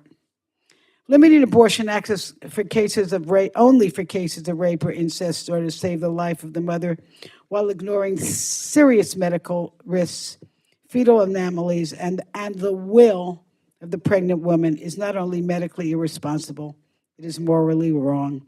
And it betrays our promise to honor and care for those who have worn the uniform. These women have fought for our freedoms. We should not take their freedom away. I urge my colleagues to vote yes on this amendment, and I yield back. Thank you. A gentleman from Texas is recognized to respond to the amendment. Thank you, Mr. Chairman. I rise in opposition to the amendment. The provisions turn off VA's interim final rule that allows abortions. Prohibition prohibits VA from proposing a similar regulation. Prohibits funding for abortion except in the case of rape, incest, or to protect life of the mother. This is the same as the HIDE protections included in the labor HHS bill. It's a one-year authority. It includes report language requiring VA to report within 30 days of enactment and every 180 days after regarding the number of abortions provided by the state. I urge my colleagues to oppose this amendment. Thank you. The gentlelady who's vice chair of the subcommittee, Ms. Wasserman Schultz of Florida, is recognized to respond to the amendment. I can be vice chair of the subcommittee, Mr. Chairman, sure. This amendment strikes Section 255 that prohibits VA from implementing its common sense interim final rule on abortions. VA implemented its interim final rule on abortions back in September of 2023 to respond to the Dobbs decision that reversed the longstanding federal protection for abortion care in the United States and made that rule final in March. The rule allows VA to offer abortion counseling and abortions in the limited cases of rape or incest, or if the life or the health of the mother is at risk. However, this bill removes VA's authority to provide this needed health care and instead backtracks to only allowing abortions in the case of rape, incest, or the life of the mother. You heard that right. A veteran has to be dying in order to have access to abortions, regardless of what is best for her and her family or her doctor's medical advice. How is it 2025 and women are still fighting for our reproductive rights, for control over our own bodies? If abortion access is curtailed at VA, this would be a slap in the face to the women who have served. They have fought for all our fundamental freedoms to then turn around and find out that those freedoms are being taken away from them. A veteran seeking care at VA should not have less rights than a veteran in a neighboring state. And I thank Congresswoman Frankel for leading on this critical issue and for fighting for all women veterans. I support this amendment and urge my colleagues to do the same. I yield back. Thank you. Are there other members wishing to speak to the amendment? Gentlelady from Illinois, Ms. Underwood's recognized to respond to the amendment. Mr. Chairman, I strongly support this amendment to strike the partisan anti-abortion poison pills in this bill, and I urge my colleagues to do the same. It's disappointing, but not surprising, to once again see House Republicans play politics with veterans' health care. After all, this is the same House GOP leadership that has followed Trump's anti-abortion marching orders for months, using the legislative process to attack reproductive health care access for everyone in America, including service members. With the partisan poison pills in this bill, House Republicans are abandoning veterans, restricting their freedoms, and risking veteran lives to push an extreme anti-choice, anti-freedom agenda. This is cruel and unacceptable. We should be investing in our veterans, not interfering with their rights to make decisions about their bodies, lives, and futures. The science shows that delays and barriers to abortion care are worsening mental health outcomes, increasing symptoms of stress, anxiety, and depression. And with nearly half of women veterans seeking reproductive health care through VA being diagnosed with mental health conditions, the denial of abortion care to our veterans is not just a broken promise, but a life-threatening attack. I will not stand by as my Republican colleagues enable this administration's ongoing assault on women's dignity, safety, and autonomy. Our veterans deserve better. So I'll be voting yes on this amendment. I yield back. Thank you. Are there others wishing to address the amendment? If not, the question is now on the amendment offered by the gentlelady from Florida. The gentlelady is, yeah, so we're getting ready to say, gentlelady's oh, I'm sorry. Gentlelady from Florida, my mistake. All right. Is recognized to close. You know, if I could stand on the table and jump up and down, I would do it, but it would be dangerous. And Rosa wouldn't like it. Here's the thing. The women of our country, not politicians, should be in charge of their own reproductive future, when or whether to grow their own family. It's not up to members of Congress. Our veterans, they fought for your freedom, for our freedom. It's time to stand up for theirs. Vote for this amendment, and I yield back. The question is now on the amendment offered by the gentlelady from Florida. All those in favor say aye. All those opposed say no. The opinion of the chair, the noes have it. And a roll call has been requested. A sufficient number of hands have been raised. The clerk will call the roll. Mr. Adderholt. Mr. Adderholt, no. Mr. Aguilar. Mr. Aguilar, aye. Mr. Alford. Mr. Alford, no. Mr. Amadei? Mr. Amadei, no. Mrs. Bice? Mrs. Bice, no. Mr. Bishop? Mr. Bishop, aye. Mr. Calvert?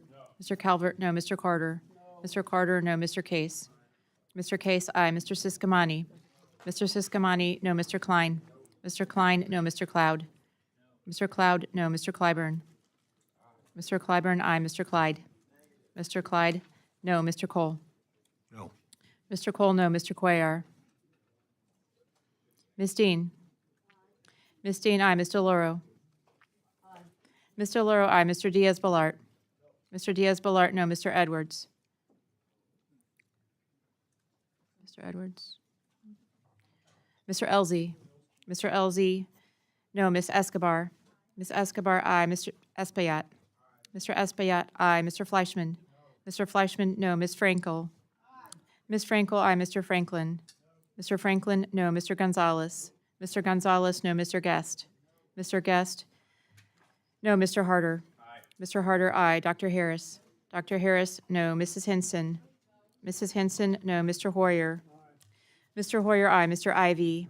Mr. Ivy, aye. Mr. Joyce? Mr. Joyce, no. Ms. Captor?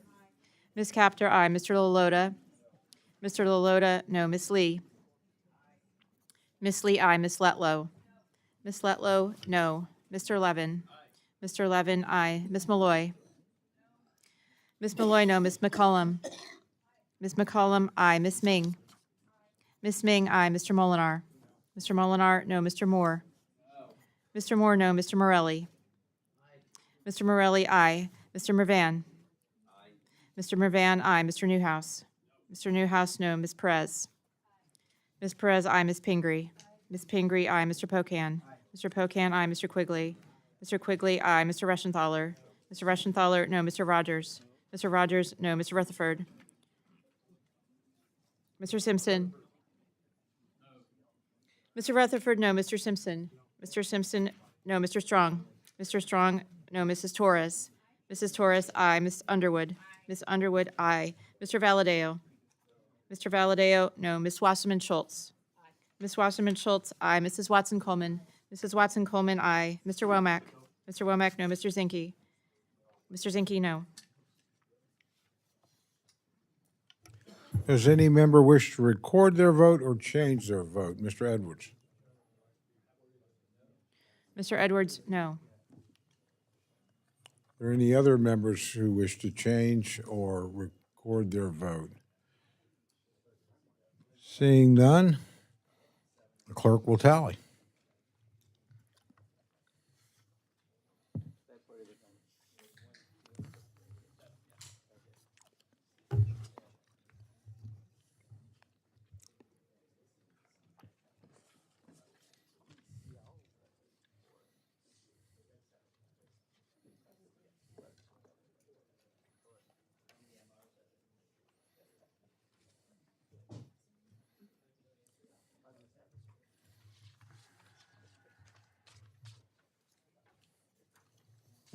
On this vote, the ayes are 27, the noes are 35. The amendment is not adopted.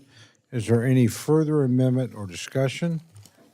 I believe Ms. Torres is recognized for an amendment. Gentlelady from California. Mr. Chairman, I have an amendment at the desk. Would the gentlelady I ask care for to have it read, unanimous, or? I ask for unanimous consent to dispense with the reading of the amendment. Thank you, gentlelady. Without objection, the reading of the amendment is dispensed with, and the gentlelady is recognized for remarks on the amendment. Thank you, Mr. Chairman. I'm here today to call out an absolute disgrace the way our government is treating non-citizen veterans who serve our country with honor. These men and women took an oath to defend the United States. They risked their lives for our freedoms. And what do they get in return? Detention, deportation, denial of legal counsel, no due process, no respect. This is not just a failure, it is a betrayal. According to forward.us, tens of thousands of foreign-born individuals serve in our military, and thousands more join every year. These are patriots, warriors, and defenders of this nation, and they deserve our thanks, not a fast track to being kicked out of the country that they risk everything to protect.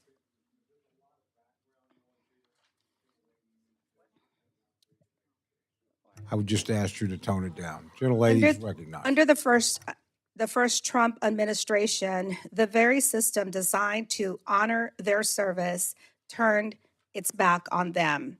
Under Donald Trump, the U.S. Citizenship and Immigration Services rejected military naturalization applications at twice the rate of civilian ones. In just 1/4 of a fiscal year 2019, 1 in 5 military applications was denied. 1 in 5.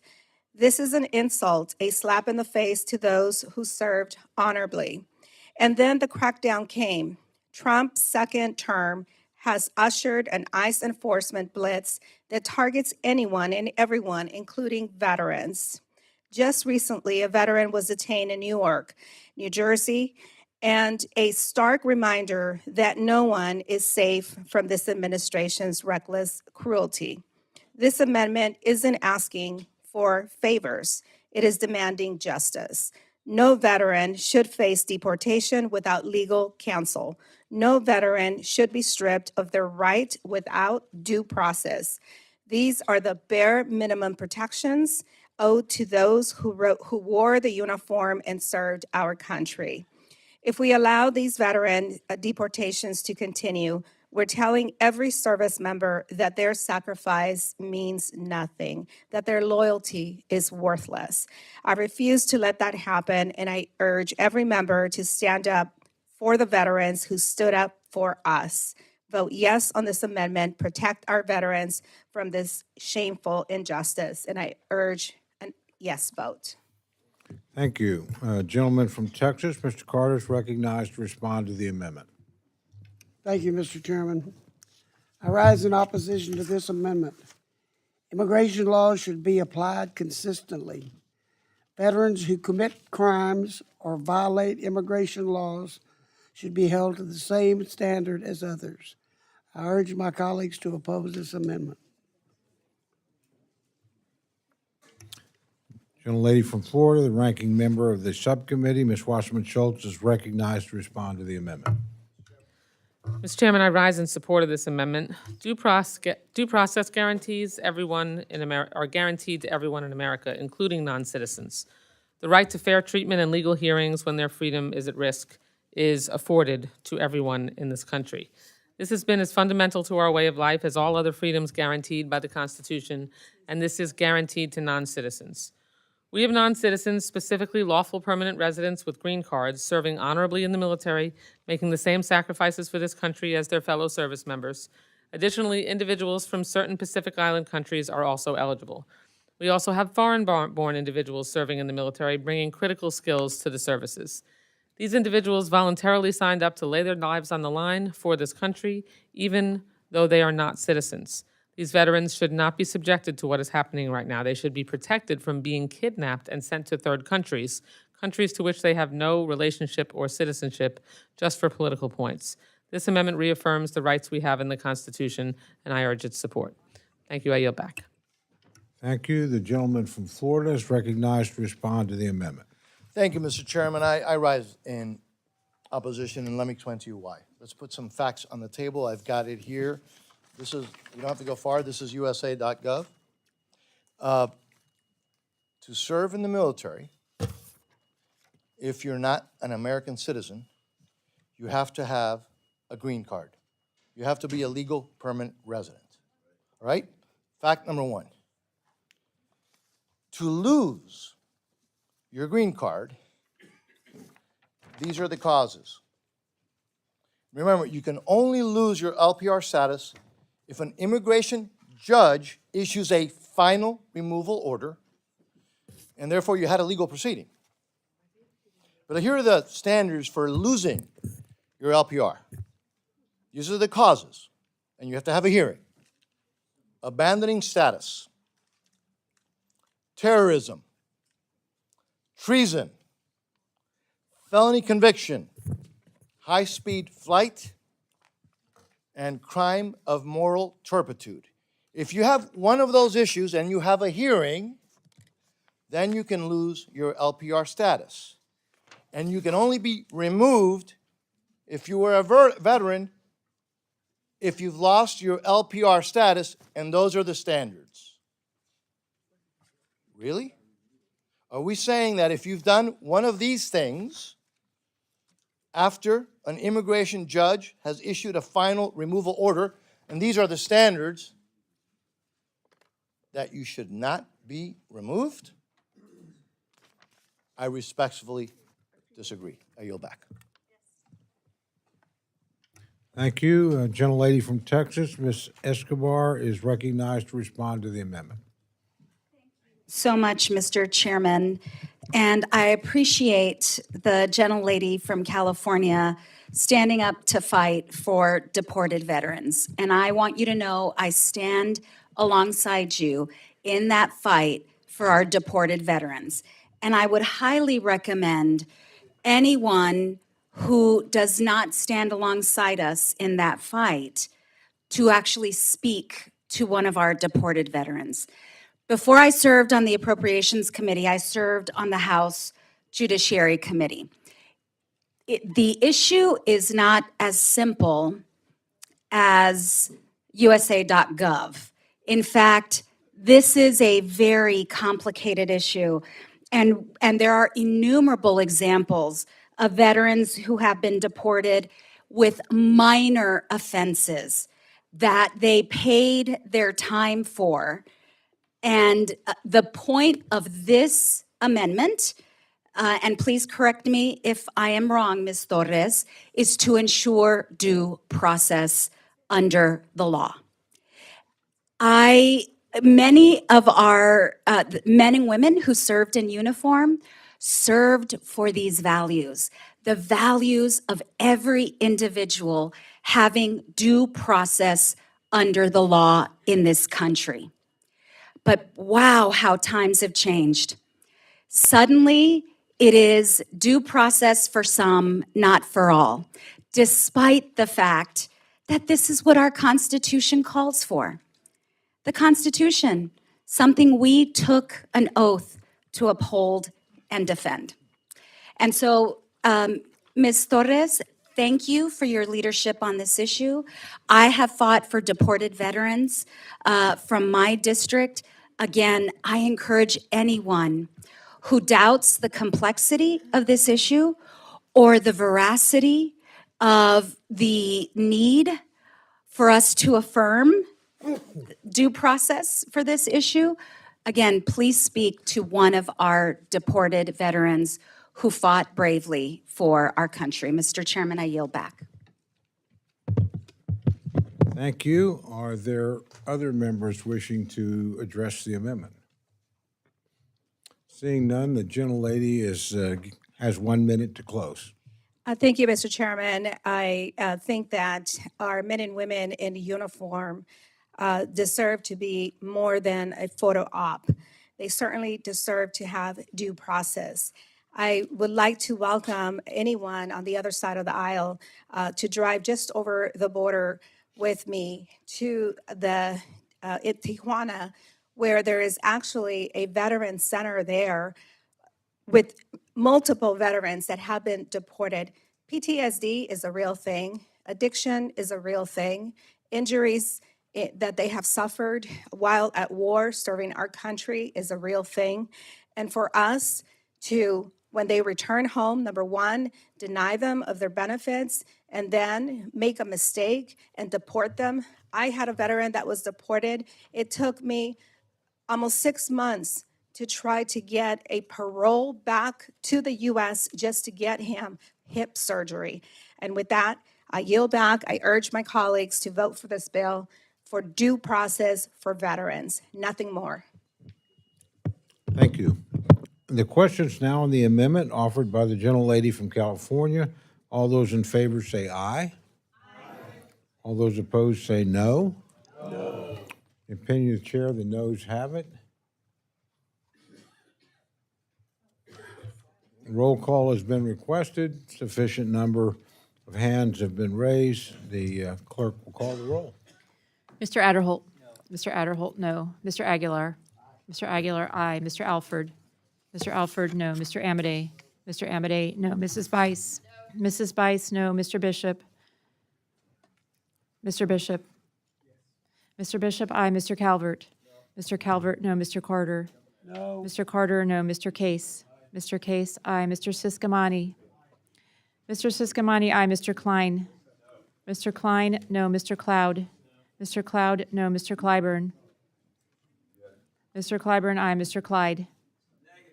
Mr. Clyde, no. Mr. Cole. No. Mr. Cole, no. Mr. Cuellar. Mr. Cuellar, aye. Ms. Dean. Ms. Dean, aye. Mr. Loro. Mr. Loro, aye. Mr. Diaz-Balart. Mr. Diaz-Balart, no. Mr. Edwards. Mr. Edwards, no. Mr. Elzey. Mr. Elzey, no. Ms. Escobar. Ms. Escobar, aye. Mr. Espaillat. Mr. Espaillat, aye. Mr. Fleischman. Mr. Fleischman, no. Ms. Frankel. Ms. Frankel, aye. Mr. Franklin. Mr. Gonzalez. Mr. Gonzalez, no. Mr. Guest. Mr. Guest, no. Mr. Harder. Dr. Harris. Mrs. Henson. Dr. Harris, no. Mrs. Henson. Mrs. Henson, no. Mr. Hoyer. Mr. Hoyer, aye. Mr. Ivy. Mr. Ivy, aye. Mr. Joyce. Mr. Joyce, no. Ms. Captor. Ms. Captor, aye. Mr. Lolota. Miss Lee. Miss Lee, aye. Miss Letlow. Miss Letlow, no. Mr. Levin. Mr. Levin, aye. Miss Malloy. Miss Malloy, no. Miss McCollum. Miss McCollum, aye. Miss Ming. Miss Ming, aye. Mr. Molinar. Mr. Molinar, no. Mr. Moore. Mr. Moore, no. Mr. Morelli. Mr. Morelli, aye. Mr. Mervan. Mr. Mervan, aye. Mr. Newhouse. Mr. Newhouse, aye. Ms. Perez. Ms. Perez, aye. Ms. Pingree. Ms. Pingree, aye. Mr. Pocan. Mr. Pocan, aye. Mr. Quigley. Mr. Quigley, aye. Mr. Reschenthaler. Mr. Reschenthaler, no. Mr. Rogers. Mr. Rogers, no. Mr. Rutherford. Mr. Rutherford, no. Mr. Simpson. Mr. Simpson, no. Mr. Strong.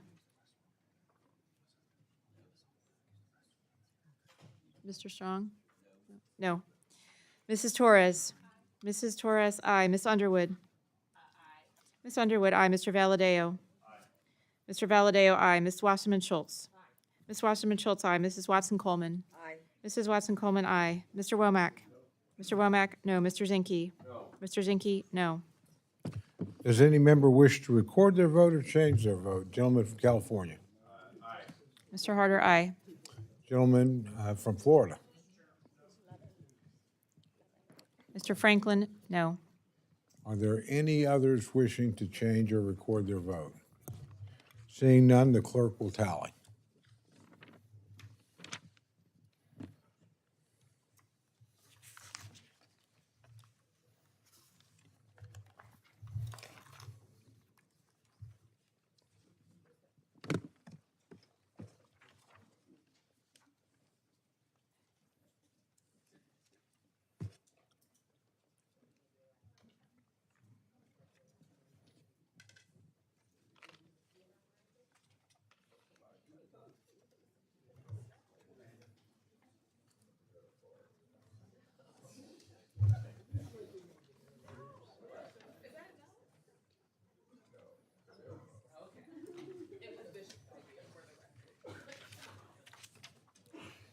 On this vote, the ayes are 31, the noes are 31.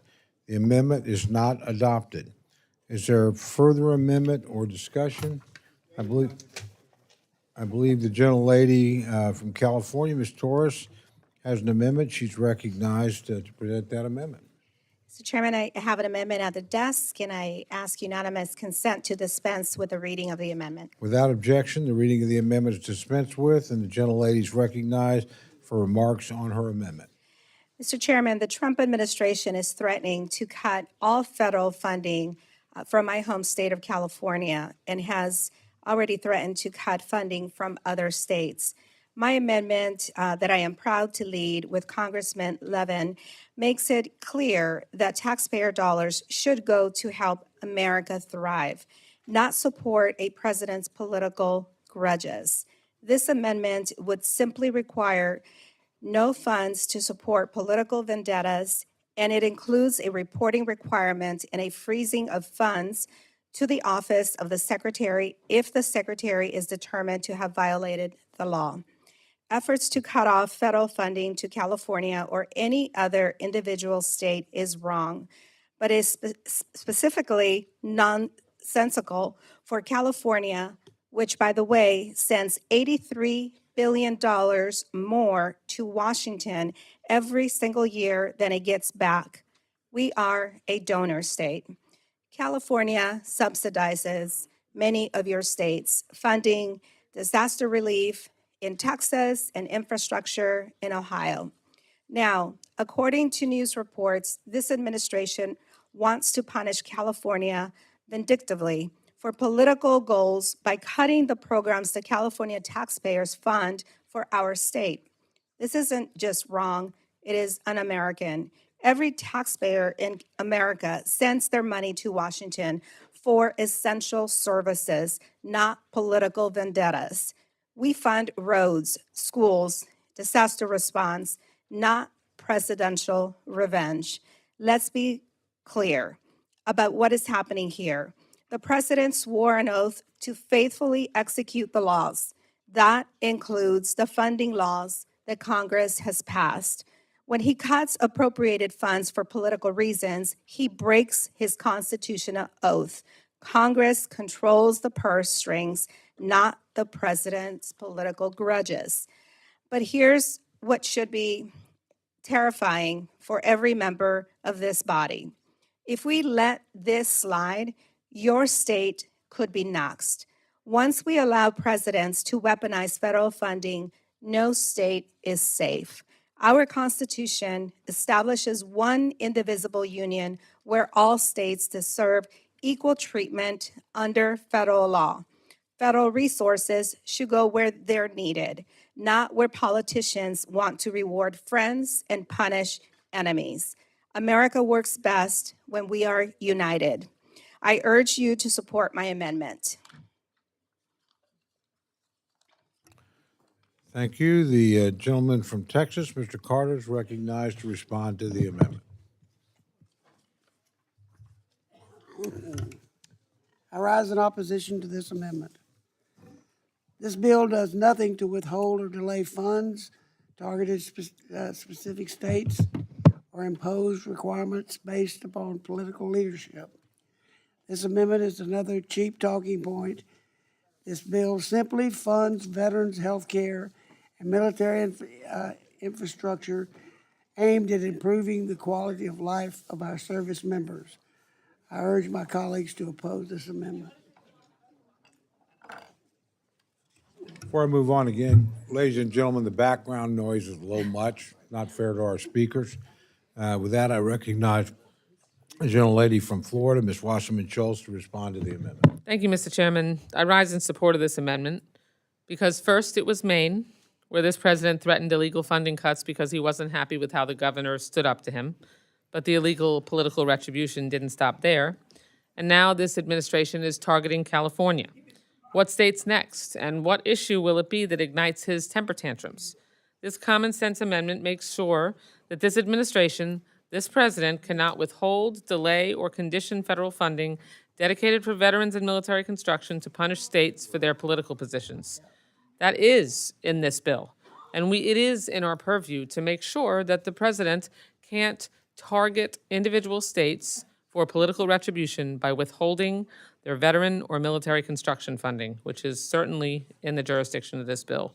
Veterans shouldn't be in the crosshairs of this president's slash and burn political agenda. I urge support of this amendment and yield back.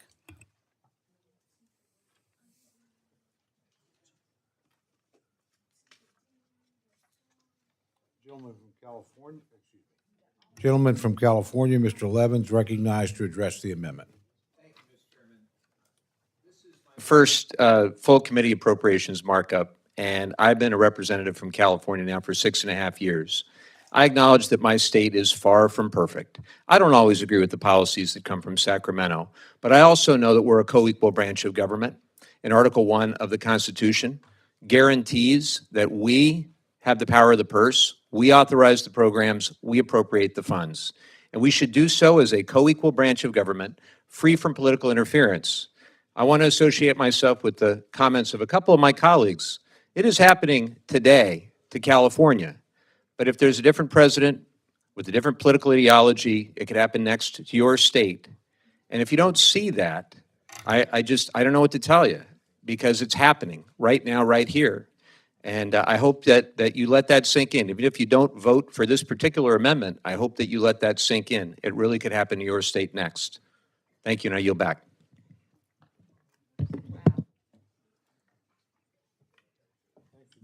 Thank you. I thank the gentleman. Are there any other members wishing to address this amendment?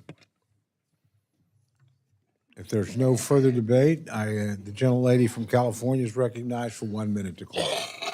Thank you, Chairman. This isn't just about California. It is about defending the constitutional principle that in America, we don't punish states for their political beliefs with their own tax dollars. I ask for your support for this amendment, and I yield back. Questions now on the amendment offered by the gentlelady from California. All those in favor say aye. All those opposed say no. No. The opinion of the chair, the noes have it. Recorded vote has been requested. A sufficient number of hands have been raised. The clerk will call the roll. Mr. Adderholt. No. Mr. Adderholt, no. Mr. Aguilar. Mr. Aguilar, aye. Mr. Alford. Mr. Amadei. Mr. Amadei, no. Mrs. Bice. No. Mrs. Bice, no. Mr. Bishop. Yes. Mr. Bishop, aye. Mr. Calvert. No. Mr. Calvert, no. Mr. Carter. No. Mr. Carter, no. Mr. Case. Aye. Mr. Case, aye. Mr. Siscamani. No. Mr. Siscamani, no. Mr. Klein. No. Mr. Klein, no. Mr. Cloud. No. Mr. Cloud, no. Mr. Clyburn. Mr. Clyburn, aye. Mr. Clyde. Mr. Clyde, no. Mr. Cole. No. Mr. Cole, no. Mr. Cuellar. Mr. Cuellar, aye. Ms. Dean. Ms. Dean, aye. Mr. Loro. Mr. Loro, aye. Mr. Diaz-Balart. Mr. Diaz-Balart, no. Mr. Edwards. Mr. Edwards, no. Mr. Elzey. Mr. Elzey, no. Ms. Escobar. Ms. Escobar, aye. Mr. Espaillat. Mr. Espaillat, aye. Mr. Fleischman. Mr. Fleischman, no. Ms. Frankel. Ms. Frankel, aye. Mr. Franklin. Mr. Franklin, no. Mr. Gonzalez. Mr. Gonzalez, no. Mr. Guest. Mr. Guest, no. Mr. Harder. Mr. Harder, aye. Dr. Harris. Mrs. Henson. Mrs. Henson, no. Mr. Hoyer. Mr. Hoyer, aye. Mr. Ivy. Mr. Ivy, aye. Mr. Joyce. Mr. Joyce, no. Ms. Captor. Ms. Captor, aye. Mr. Loloda. Mr. Loloda, no. Ms. Lee. Ms. Lee, aye. Ms. Letlow. Ms. Letlow, no. Mr. Levin. Mr. Levin, aye. Ms. Malloy. Ms. Malloy, no. Ms. McCullum. Ms. McCullum, aye. Ms. Ming. Ms. Ming, aye. Mr. Molinar. Mr. Molinar, no. Mr. Moore. Mr. Moore, no. Mr. Morelli. Mr. Morelli, aye. Mr. Mervan. Mr. Mervan, aye. Mr. Newhouse. Mr. Newhouse, no. Ms. Perez. Ms. Pingree. Ms. Pingree, aye. Mr. Pocan. Mr. Pocan, aye. Mr. Quigley. Mr. Quigley, aye. Mr. Reschenthaler. Mr. Reschenthaler, no. Mr. Rogers. Mr. Rogers, no. Mr. Rutherford. Mr. Rutherford, no. Mr. Simpson. Mr. Simpson, no. Mr. Strong. Mr. Strong, no. Mrs. Torres. Mrs. Torres. Mrs. Torres, aye. Ms. Underwood. Ms. Underwood, aye. Mr. Valadeo. Mr. Valadeo, no. Ms. Wasserman Schultz. Ms. Wasserman Schultz, aye. Mrs. Watson Coleman. Mrs. Watson Coleman, aye. Mr. Womack. Mr. Womack, no. Mr. Zinke. Mr. Zinke, no. Does any member wish to record their vote or change their vote? Dr. Harris is not recorded. The gentleman from Missouri? Gentleman is not recorded. Mr. Albert votes no. Gentleman from Maryland? Dr. Harris votes no. Are there, gentleman from Wisconsin? You're recorded as an aye. Are there any other members wishing to change or record their vote? Clerk will tally.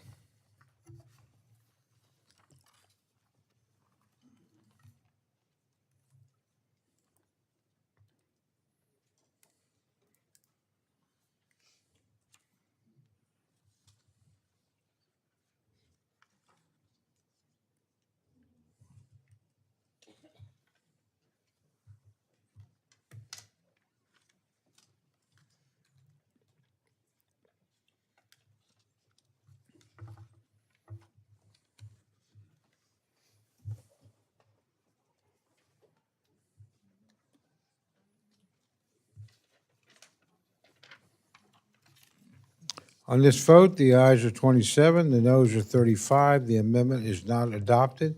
Is there any further amendment or discussion? I believe Mr. Espaillat is recognized for an amendment. Yes, Mr. Chairman, I have an amendment at the desk. Ask unanimous consent to dispense the reading of the amendment. Thank the gentleman. If there's no objection, the reading will be dispensed with. The gentleman's recognized to explain his amendment.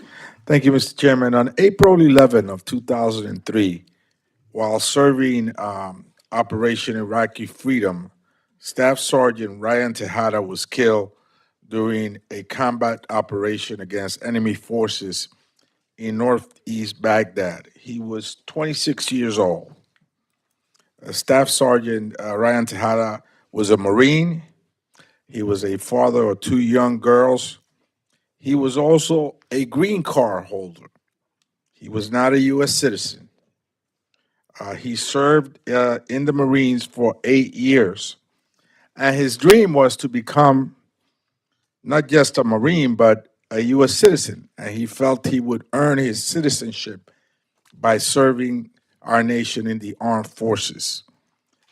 Mr. Chairman, there are an estimated 45,000 immigrant soldiers serving in our armed forces, and they enlist at about 5,000 a year. There's also 94,000 immigrant veterans in our country.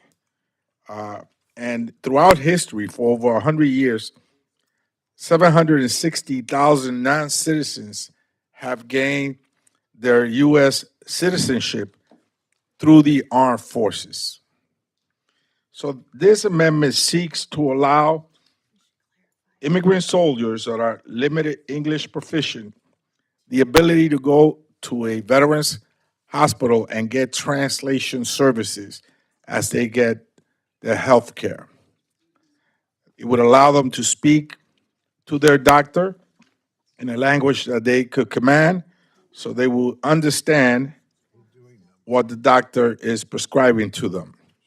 Currently, Executive Order 14224 disallows them from getting this.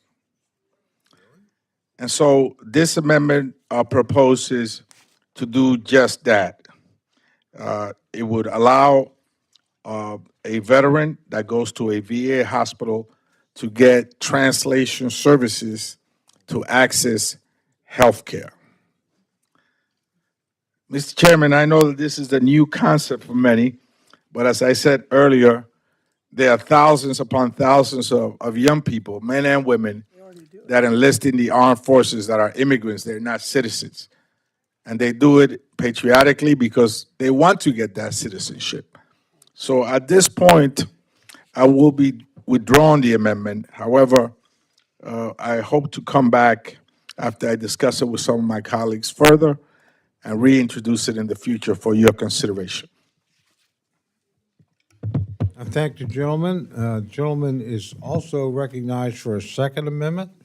There's an amendment at the desk, obviously. Yes, Mr. Chairman. I ask unanimous consent to dispense the reading of the amendment as well. Without objection, the reading of the amendment is dispensed with, and the gentleman's recognized to explain his amendment. Yeah, this amendment, Mr. Chairman, I would also withdraw. It's an amendment that allows for, disallows ICE from conducting enforcement activities in a veteran's hospital. As I stated before, many members of the armed forces are green card holders that will have to be at a hospital, and many feel that a hospital should be a sensitive location. But I understand that this amendment is included in another broader amendment, and at that point, I will be discussing it. So I withdraw the amendment.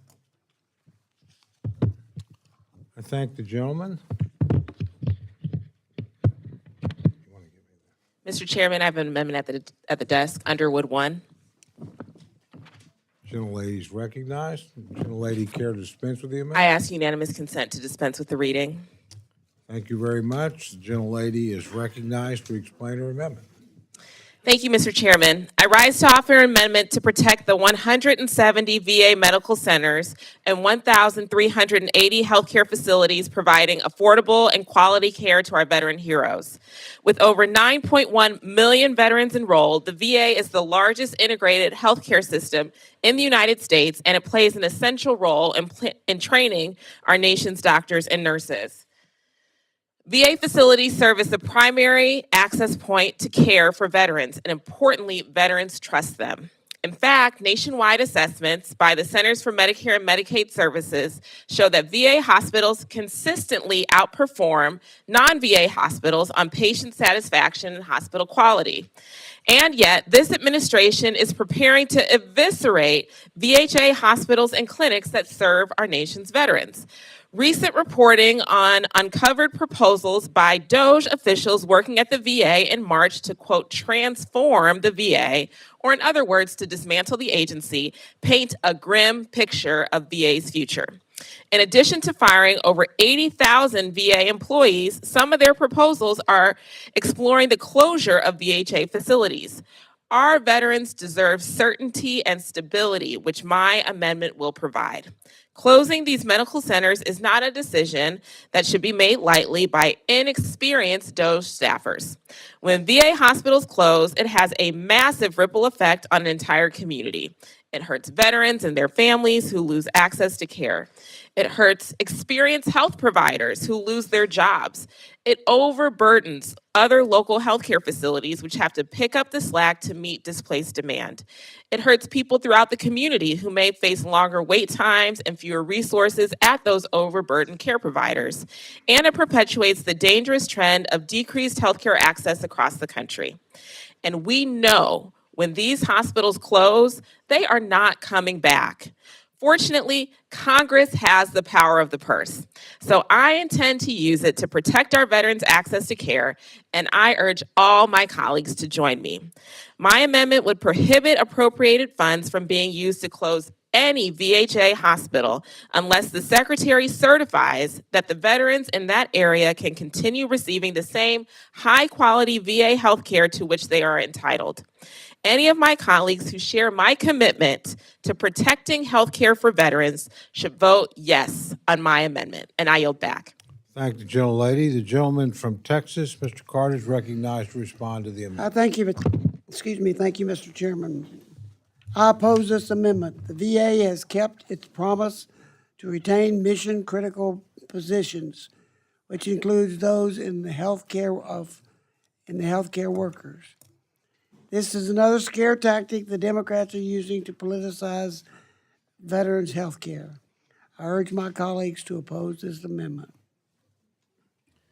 Thank you. The gentlelady from Florida, Ms. Debbie Wasserman Schultz, is recognized to respond to the amendment. Thank you, Mr. Chairman. I rise in support of this amendment because earlier this year, DOJ ordered GSA to identify and sell off federal properties and accidentally published a list that included several VA facilities.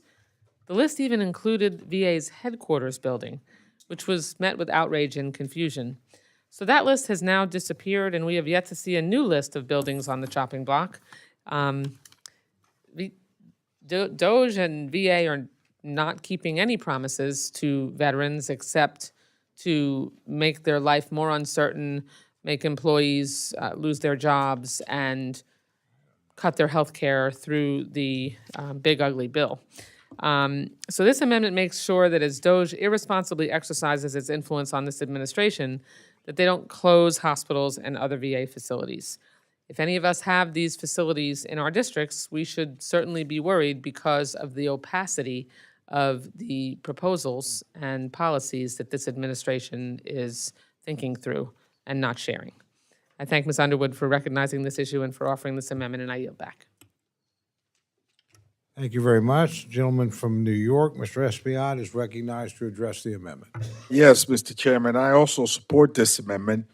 My district has the James J. Peters Medical Center, Veterans Hospital in the Bronx. It treats 26,000 veterans annually. Not only does it serve veterans, but the center also conducts research to advance healthcare for veterans in our nation. And as a teaching hospital, it helps create future health workers. The medical center is also an employer to hundreds of New York City employees. These centers are economic innovators and they save lives. Funds should not be used to further harm veterans.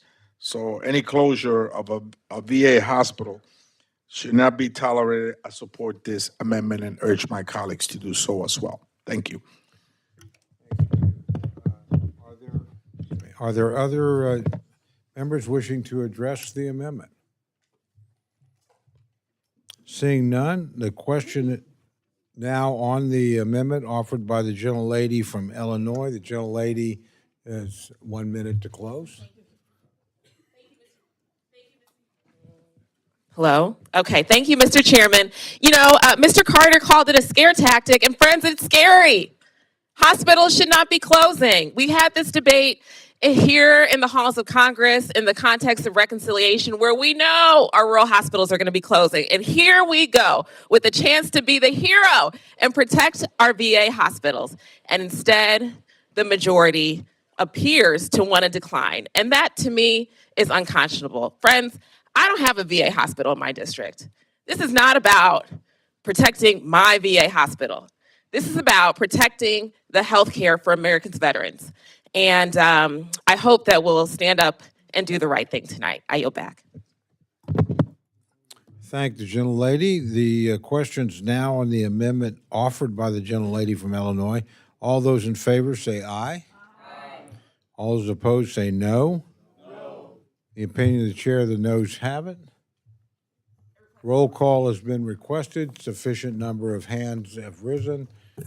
The clerk will call the roll. Mr. Adderholt. Mr. Adderholt, no. Mr. Aguilar. Mr. Aguilar, aye. Mr. Alford. Mr. Alford, no. Mr. Amade. Mr. Amade, no. Mrs. Bice. Mrs. Bice, no. Mr. Bishop. Mr. Bishop, aye. Mr. Calvert. Mr. Calvert, no. Mr. Carter. Mr. Carter, no. Mr. Case. Mr. Case, aye. Mr. Siscomani. Mr. Siscomani, no. Mr. Klein. Mr. Klein, no. Mr. Cloud. Mr. Cloud, no. Mr. Clyburn. Mr. Clyburn, aye. Mr. Clyde. Mr. Clyde, no. Mr. Cole. No. Mr. Cole, no. Mr. Cuellar. Mr. Cuellar, aye. Ms. Dean. Ms. Dean, aye. Mr. Loro. Mr. Loro, aye. Mr. Diaz-Balart. Mr. Diaz-Balart, no. Mr. Edwards. Mr. Edwards, no. Mr. Elzey. Mr. Elzey, no. Ms. Escobar. Ms. Escobar, aye. Mr. Espaillat. Mr. Espaillat, aye. Mr. Fleischman. Mr. Fleischman, no. Ms. Frankel. Ms. Frankel, aye. Mr. Franklin. Mr. Franklin, no. Mr. Gonzalez. Mr. Gonzalez, no. Mr. Guest. Mr. Guest. Mr. Guest, no. Mr. Harder. Mr. Harder, aye. Dr. Harris. Dr. Harris, no. Mrs. Hinson. Mrs. Hinson, no. Mr. Hoyer. Mr. Hoyer, aye. Mr. Ivy. Mr. Ivy, aye. Mr. Joyce. Ms. Capter. Ms. Capter, aye. Mr. Loloda. Mr. Loloda, no. Ms. Lee. Ms. Lee, aye. Ms. Letlow. Ms. Letlow, no. Mr. Levin. Mr. Levin, aye. Ms. Malloy. Ms. Malloy, no. Ms. McCollum. Ms. McCollum, aye. Ms. Ming. Ms. Ming, aye. Mr. Molinar. Mr. Molinar, no. Mr. Moore. Mr. Moore, no. Ms. Morelli. Mr. Morelli, aye. Mr. Mervan. Mr. Mervan, aye. Mr. Newhouse. Mr. Newhouse, no. Ms. Perez. Ms. Perez, aye. Ms. Pingree. Ms. Pingree, aye. Mr. Pocan. Mr. Pocan, aye. Mr. Quigley. Mr. Quigley, aye. Mr. Reschenthaler. Mr. Reschenthaler. Mr. Rushenthaler, no. Mr. Rogers? Mr. Rogers, no. Mr. Rutherford? Mr. Rutherford, no. Mr. Simpson? Mr. Simpson, no. Mr. Strong? Mr. Strong, no. Mrs. Torres? Mrs. Torres, aye. Ms. Underwood? Ms. Underwood, aye. Mr. Valadeo? Mr. Valadeo, no. Ms. Wasserman Schultz? Ms. Wasserman Schultz, aye. Mrs. Watson Coleman? Mrs. Watson Coleman, aye. Mr. Womack? Mr. Womack, no. Mr. Zinke? Mr. Zinke, no. Does any member wish to record their vote or change their vote? Mr. Joyce? Gentleman from Ohio? Mr. Joyce, no. Are there any other members who wish to record or change their vote? Seeing none, the clerk will tally.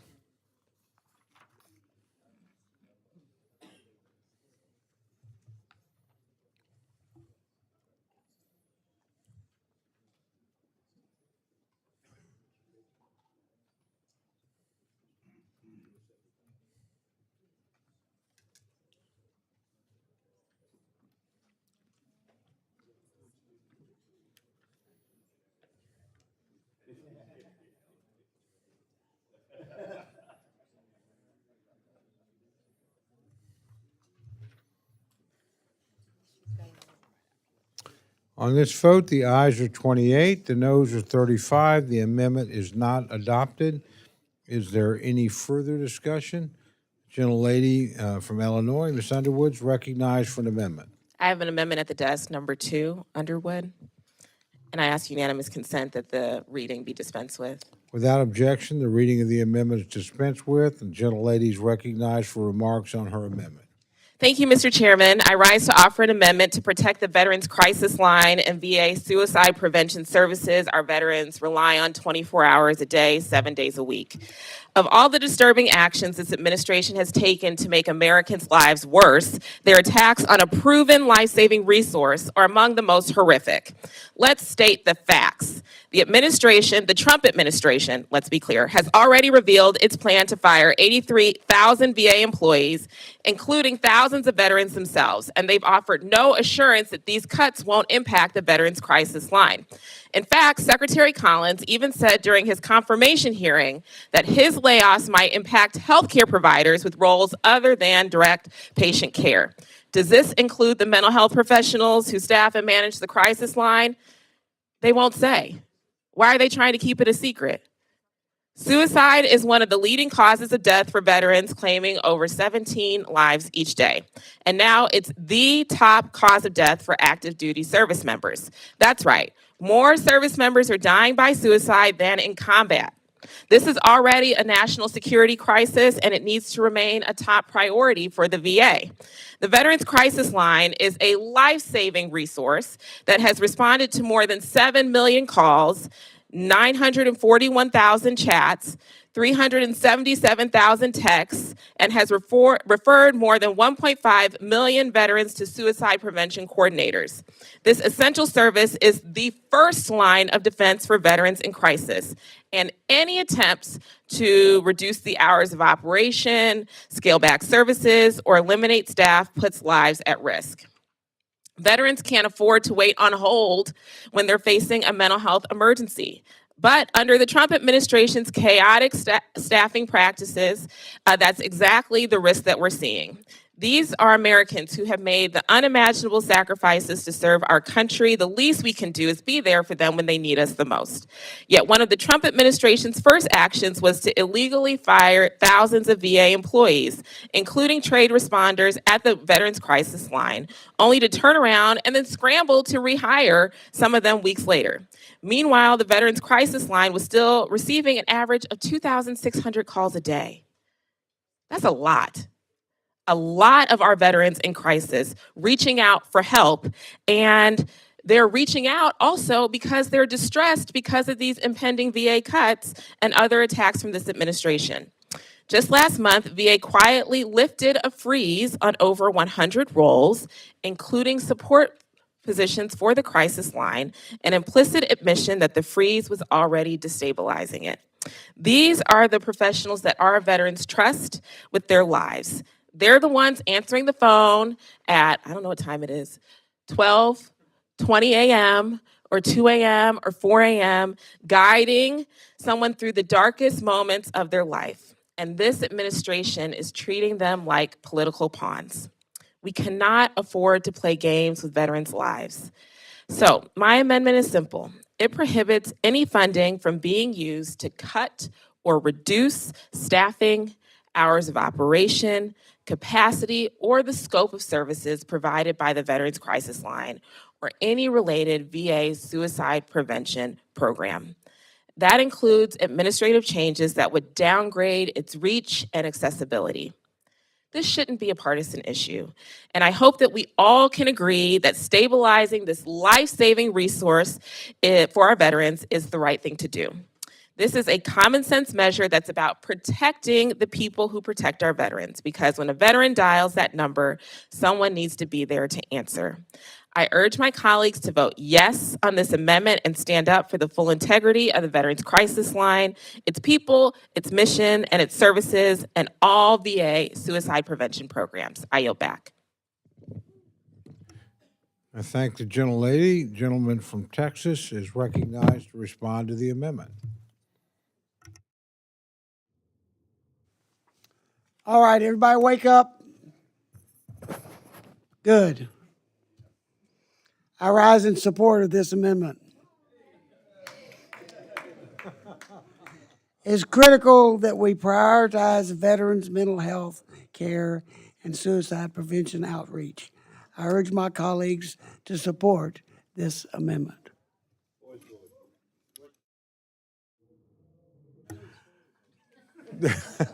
Does any member wish to address the amendment, or is a win a win? Mr. Chairman, I am happy to associate myself. Seriously, anyone wish to address the amendment? If not, gentlelady. I'll just say amen, Mr. Chairman. Oh, I'm sorry. Gentlelady okay. from Florida is recognized. Amen. I agree with the chairman. Thank you very much. Gentlelady Okay, from Illinois. thank you, Mr. Chairman. To close, I reference veterans who might be in crisis, who might be up at this late hour. And if anyone's watching and they're in crisis, I want to reach out and let them know that 988 is the number. And you will reach a trained counselor who is there to help you with whatever you're going through. We here in the Congress want to have your back. Thank you for your service. I yield back.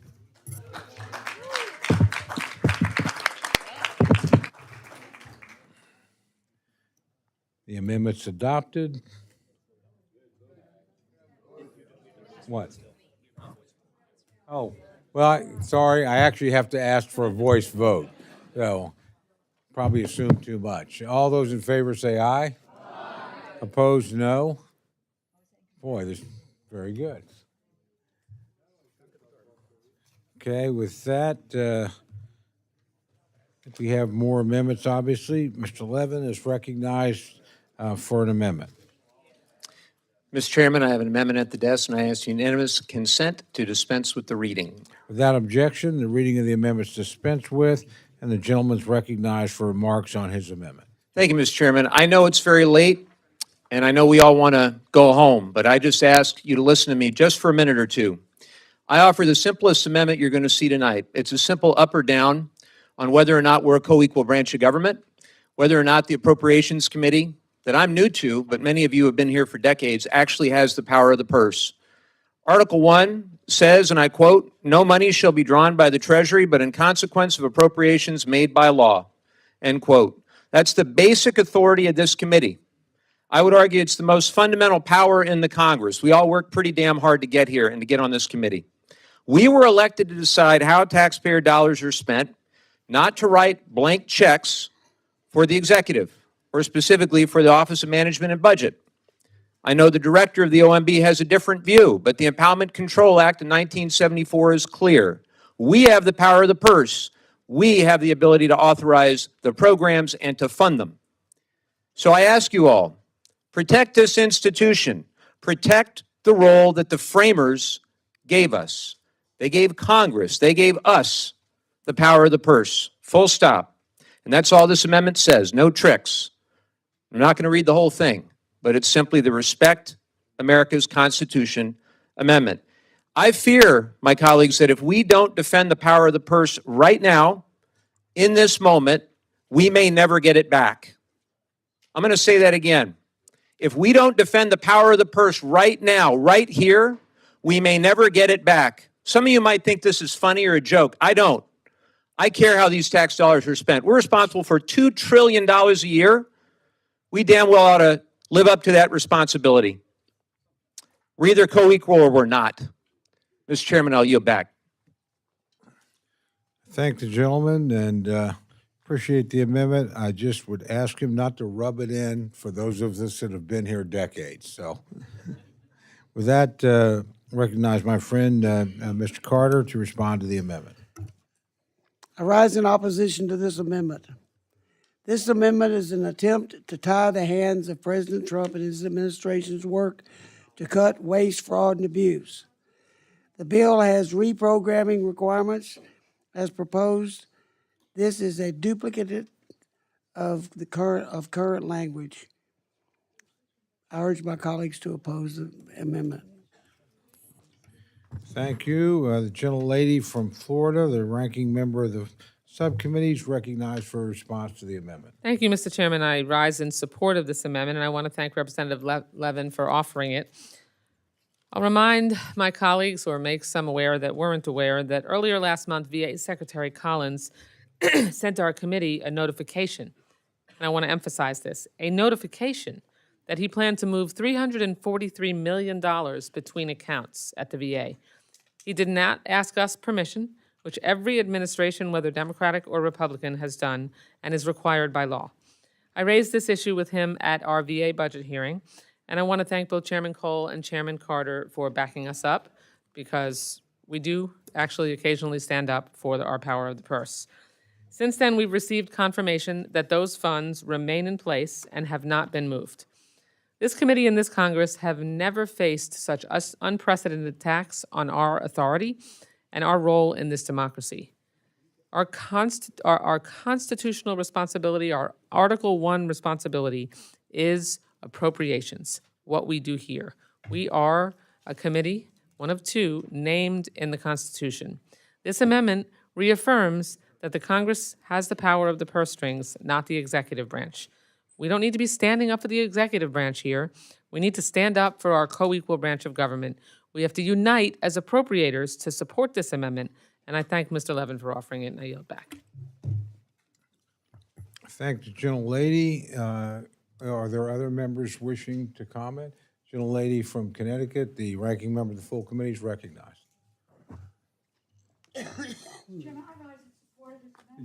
Microphone. Thank you. I'll say it again. I rise in support of this amendment, which does something all of us should be able to agree on.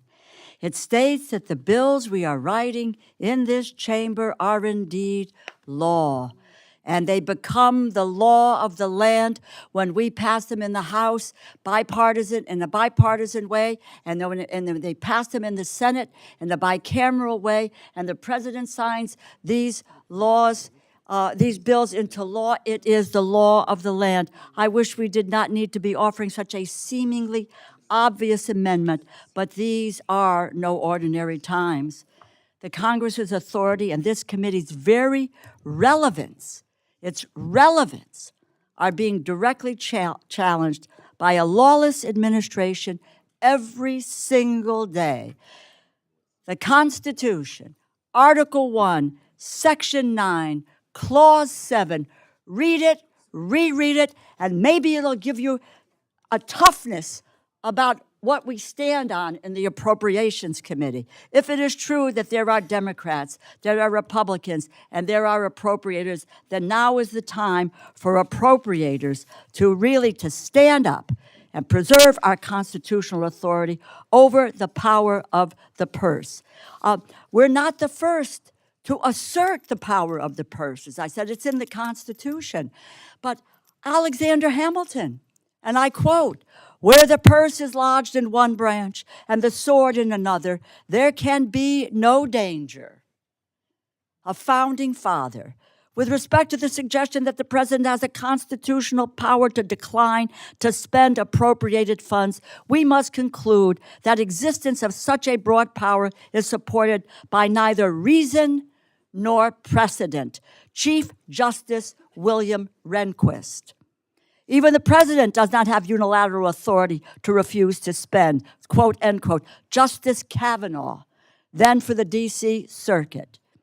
No area seems more clearly the province of Congress than the power of the purse. Chief Justice Roberts. Much as we love the president, if Congress, in its omnipotence over appropriations and in accordance with its authority over policy, passed a law that garbage should be put on the White House steps, it would be our regrettable duty as a bureau, in an impartial, non-political, and nonpartisan way, to advise the executive and Congress as to how the largest amount of garbage could be spread in the most expeditious and economical manner. Charles Dawes, who was chair of the Appropriations Committee many, many years ago. Now, if you think about, let's move up. Antonin Scalia proudly proclaimed as much, and no liberal torchbearer, I might add, proclaimed as much in reference to the Supreme Court's decision in Train versus City of New York, that there is no inherent authority of the president to impound funds, to steal funds appropriated by the Congress. There is no unilateral authority to refuse to spend. This is a myth. The myth of presidential impoundment power goes all the way back to 1789. And if there has been a refusal of funds, or there has been a delay of funds, that power has emanated from the Congress and not from the president. We are a nation of laws under the Constitution. Eroding the Constitution inevitably erodes the freedom and liberty and the prosperity of Americans. If the Appropriations Committee cannot agree that the resources that we appropriate in law are indeed the law of the land, then why are we here? I urge my colleagues, and I thank Congress 11 for introducing this amendment. I urge you to support this amendment. Hold on to the power that the Constitution has given appropriators. That's why we serve on this committee. And we have jurisdiction over $1.6 trillion every year. If we let it go, if we give it over to the executive, then we ought to look for another committee to be a part of. I yield back. Thanks, gentlelady. Are there other members, gentlemen from Maryland recognized to address the amendment? Mr. Chairman, Chairman of the subcommittee. Microphone. Mr. Chairman, the chairman of the subcommittee said that this amendment was designed to tie the president's hands. It was the founders who tied the president's hand. They did not want a King George. They did want a President George, subject to the responsibility given to this body, of which we are the principal representative as the Appropriations Committee. And if we defeat this amendment, we erode that responsibility and that charge given to us by the Constitution, to which we raised our hand and swore allegiance, and that we would bear truth to that responsibility and pledge. This amendment speaks to what the founders absolutely intended us to be: a republic, not a monarchy, a representative government, not a tool of the leader, whoever that leader may be. Let us summon some sense of integrity in our votes, and not simply be subject to some knee-jerk reaction that one side proposed it and therefore it must be wrong or rejected. I ask you to support this amendment. Thanks, gentlemen. Are there other members wishing to address the amendment? Seeing none, the gentleman is recognized for 1 minute to close. Colleagues, I ask you, what are you afraid of? What are you afraid of? Voting against this amendment is voting to undermine this institution that we were all duly elected to. We were elected to serve the interests of roughly 750,000 constituents all across this great country. It's the honor of a lifetime for me. And as I look around this room and I see all the portraits of all the great chairs of this committee over these past decades, what would they say right now to each of you? Would they tell you to abdicate your responsibilities under the Constitution, to undermine the interests of this institution? For what? Because you're afraid? Of what? You were elected. You were elected. Remember that. Vote yes on this amendment. We are the House of Representatives. You are the elected representatives of the people. I yield back. I thank the gentleman. The question's now on the amendment offered by the gentleman from California. All those in favor say aye. Aye. All those opposed say no. No. Opinion of the chair, the noes have it. Roll call has been requested. Sufficient numbers of hands have been raised, so the clerk will call the roll. Mr. Adderholt. Mr. Adderholt, no. Mr. Aguilar. Aye. Mr. Aguilar, aye. Mr. Alford. Mr. Alford, no. Mr. Amade. Mr. Amade, no. Mrs. Bice. Mrs. Bice, no. Mr. Bishop. Mr. Bishop. Mr. Bishop, aye. Mr. Calvert. Mr. Calvert, no. Mr. Carter. Mr. Carter, no. Mr. Case. Mr. Case, aye. Mr. Siscamani. Mr. Siscamani, no. Mr. Klein. Mr. Klein, no. Mr. Cloud. Mr. Cloud, no. Mr. Clyburn. Aye. Mr. Clyburn, aye. Mr. Clyde. Mr. Clyde, no. Mr. Cole. No. Mr. Cole, no. Mr. Cuellar. Mr. Cuellar, aye. Ms. Dean. Ms. Dean, aye. Ms. DeLauro. Ms. DeLauro, aye. Mr. Diaz-Balart. Mr. Diaz-Balart, no. Mr. Edwards. Mr. Edwards, no. Mr. Elzey. Mr. Elzey, no. Ms. Escobar. Ms. Escobar. Ms. Escobar, aye. Mr. Espaillat. Mr. Espaillat, aye. Mr. Fleischman. Mr. Fleischman, no. Ms. Frankel. Ms. Frankel, aye. Mr. Franklin. Mr. Franklin, no. Mr. Gonzalez. Mr. Gonzalez, no. Mr. Guest. Mr. Guest, no. Mr. Harder. Mr. Harder, aye. Dr. Harris. Dr. Harris, no. Mrs. Hinson. Mrs. Hinson, no. Mr. Hoyer. Aye. Mr. Hoyer, aye. Mr. Ivy. Mr. Ivy, aye. Mr. Joyce. Mr. Joyce, no. Ms. Capter. Yes. Ms. Capter, aye. Mr. Lalota. Mr. Lalota, no. Ms. Lee. Ms. Lee, aye. Ms. Letlow. Ms. Letlow, no. Mr. Levin. Mr. Levin, aye. Ms. Malloy. Ms. Malloy. Ms. Malloy, no. Ms. McCollum. Ms. McCollum, aye. Ms. Ming. Ms. Ming, aye. Mr. Molinar. Mr. Molinar, no. Mr. Moore. Mr. Moore, no. Mr. Morelli. Mr. Morelli, aye. Mr. Mervan. Mr. Mervan, aye. Mr. Newhouse. Mr. Newhouse, no. Ms. Perez. Ms. Perez, aye. Ms. Pingree.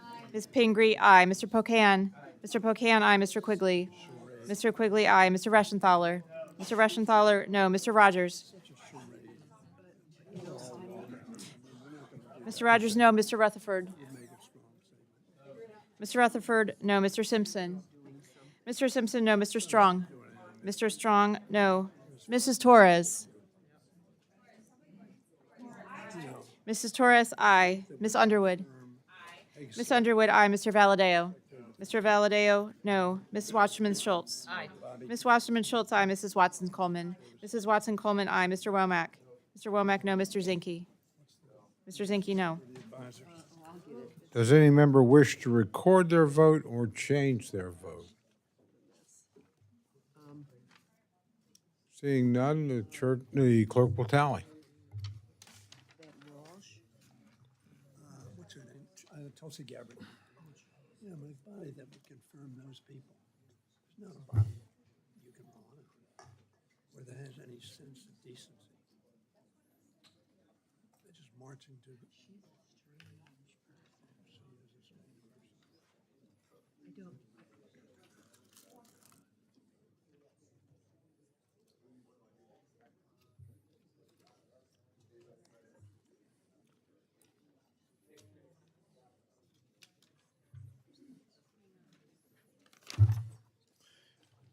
On this vote, the ayes are 28, the noes are 35. The amendment is not adopted. Is there any further amendment or discussion? I believe Mr. Levin is recognized for an amendment. Mr. Chairman, I have an amendment at the desk, and I ask for unanimous consent to dispense with the reading. Without objection, the reading of the amendment is dispensed with, and the gentleman is recognized for remarks on his amendment. Mr. Chairman, I was deeply disturbed to hear reports of disruptions in life-saving clinical trials because of some of the policies we're seeing. The administration has canceled thousands of VA contracts. There was recently a report that a DOJ staffer with no medical experience used AI to identify which contracts to end. The administration has also fired thousands of probationary employees only to realize their mistake and hire some of them back. And then finally, the administration has instituted a federal hiring freeze preventing local VAs from hiring the staff they need to manage and execute clinical trials. We still don't know the full extent of what's been done because of these clinical trial interruptions. That's why I'm proposing this amendment. We need to know exactly how many clinical trials were delayed, which policies were responsible, and how many veterans were impacted. This amendment would require the VA Inspector General to investigate and report to Congress whether any clinical trials have been canceled, paused, or delayed since the start of the administration. I urge my colleagues to support the amendment, and I yield back. I thank the gentleman. Gentleman from Texas, Mr. Carter, is recognized to address the amendment. Thank you, Mr. Chairman. I rise in opposition to this amendment. This bill fully funds Medicare, medical and prosthetic research to better understand the unique needs of veterans. The VA gave a 90-day extension to research employees whose appointments were due to expire. The extension was an effort to ensure continuity of the VA research efforts. The department has vowed its commitment to continue clinical trials. I urge my colleagues to oppose this amendment. Thank the gentleman. The gentlelady from Florida, the vice chair of the subcommittee, Ms. Wasserman Schultz, recognized to respond to the amendment. Thank you, Mr. Chairman. I rise in support of Mr. Levin's amendment. This is a little personal for me as a cancer survivor, quite frankly. At a recent VA budget hearing, I asked Secretary Collins about a disturbing revelation on how his indiscriminate staff firings and planned program cuts are having a direct and negative impact on cancer treatment at the VA. Leaked emails from VA staff showed that more than 1,000 veterans would lose access to treatment for diseases ranging from metastatic head and neck cancers and kidney disease to traumatic brain injuries. These emails further revealed that enrollment in clinical trials is stopping, which we all know means veterans lose access to life-saving therapies. In correspondence between doctors and their supervisors at the VA, the doctors said this administration's actions were causing, quote, severe and immediate impacts, including to, quote, life-saving cancer trials. This issue hits close to home for me as a cancer survivor, and I've worked hard on this committee to boost funding with bipartisan support for cancer research. While at the hearing, the Secretary dismissed the evidence from the dozens of emails written by VA doctors and medical professionals. And these emails were from VA staff in multiple locations, from Pennsylvania to Michigan to Colorado. It is clear that there is an issue at the VA regarding clinical trials and cancer treatment, but the Secretary, once again, has not been forthcoming. This amendment will bring transparency, which we've been trying to do all night, and allow us to finally understand exactly how this administration's policies are threatening cancer treatments for veterans. Regardless of what is in our bill, we have to make sure we get to the bottom of what they're doing in the VA as an agency, so we can make sure that what we put in our bill actually goes to taking care of veterans and doesn't let the VA indiscriminately do whatever the heck they want, regardless of the funding that we've provided in our bill. So I support the amendment and thank Mr. Levin for doing it. Thank the gentlelady. Are there other members wishing to address the amendment? Gentlelady from Illinois is recognized to address the amendment. I rise in support of Mr. Levin's amendment to require a report on the Trump administration's reckless and dangerous attacks on the VA medical research and clinical trials. This is research that saves veterans' lives, improves treatment for all Americans, and reflects our deep commitment to those who have served our nation honorably. Cutting clinical trials at the VA isn't about improving government efficiency. There's nothing efficient about rolling back medical breakthroughs. This is about gutting a program that's been a global leader in innovative treatment and a lifeline for veterans facing the toughest diagnoses imaginable. The VA has been responsible for medical breakthroughs that have changed lives, from the first implantable cardiac pacemaker to pioneering prosthetics for amputees.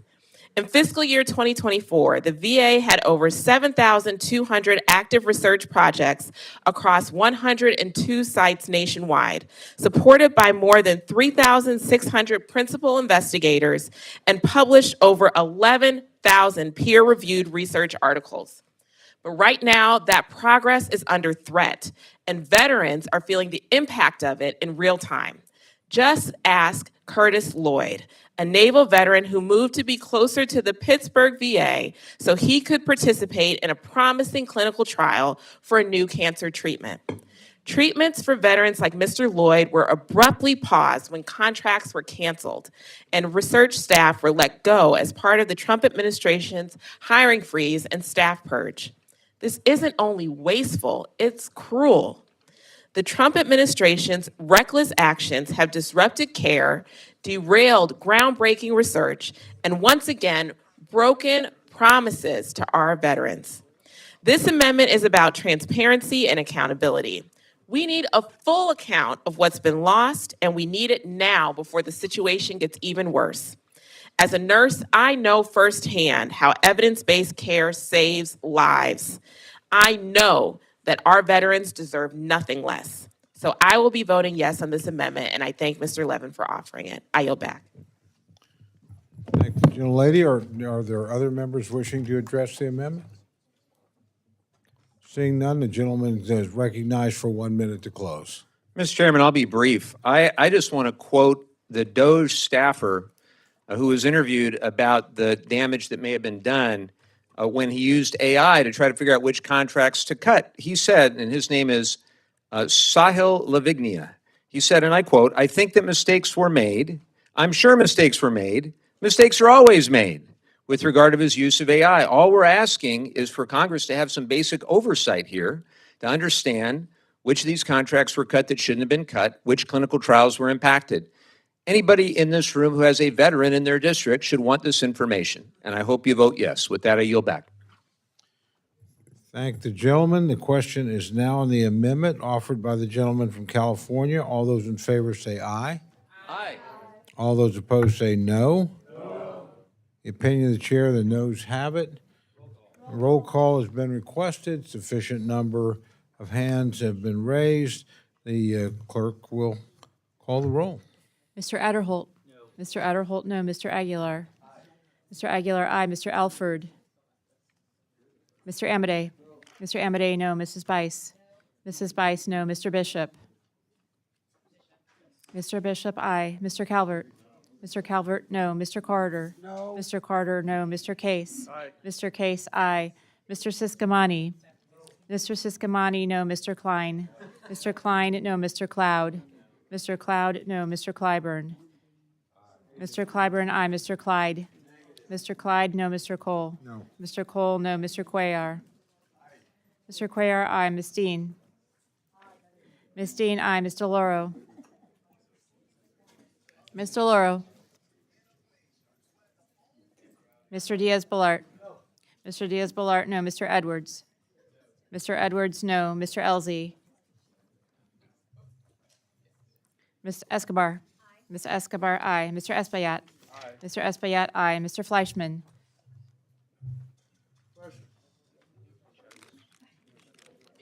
Mr. Fleischman? Mr. Fleischman, no. Ms. Frankel? Ms. Frankel, aye. Mr. Franklin? Mr. Franklin, no. Mr. Gonzalez? Mr. Gonzalez, no. Mr. Guest? Mr. Guest, no. Mr. Harder? Mr. Harder, aye. Dr. Harris? Dr. Harris, no. Mrs. Henson? Mrs. Henson, no. Mr. Hoyer? Mr. Hoyer, aye. Mr. Ivy? Mr. Ivy, aye. Mr. Joyce? Mr. Joyce, no. Ms. Capter? Ms. Capter, aye. Mr. Loloda? Mr. Loloda, no. Ms. Lee? Ms. Lee, aye. Ms. Letlow? Ms. Letlow, no. Mr. Levin? Mr. Levin, aye. Ms. Malloy? Ms. Malloy, no. Ms. McCollum? Ms. McCollum, aye. Ms. Ming? Ms. Ming, aye. Mr. Molinar? Mr. Molinar, no. Mr. Moore? Mr. Moore, no. Mr. Morelli? Mr. Morelli, aye. Mr. Mervan? Mr. Mervan, aye. Mr. Newhouse? Mr. Newhouse, no. Ms. Perez? Ms. Perez, aye. Ms. Pingree? Ms. Pingree, aye. Mr. Pocan? Mr. Pocan, aye. Mr. Quigley? Mr. Quigley, aye. Mr. Reschenthaler? Mr. Reschenthaler, no. Mr. Rogers? Mr. Rogers, no. Mr. Rutherford? Mr. Rutherford, no. Mr. Simpson? Mr. Simpson, no. Mr. Strong? Mr. Strong, no. Mrs. Torres? Mrs. Torres, aye. Ms. Underwood?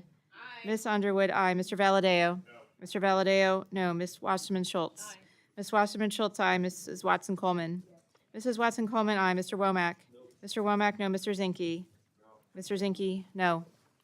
Does any member wish to record their vote or change their vote? Gentleman from Texas. Mr. Elzey votes no. Mr. Gentleman from Missouri. Mr. Alford votes no. Mr. Loro was not recorded. Mr. who? Mr. Loro. Gentlelady from Connecticut is not You're recorded. not recorded. Mr. Loro votes aye. Are there others wishing to change or record their vote?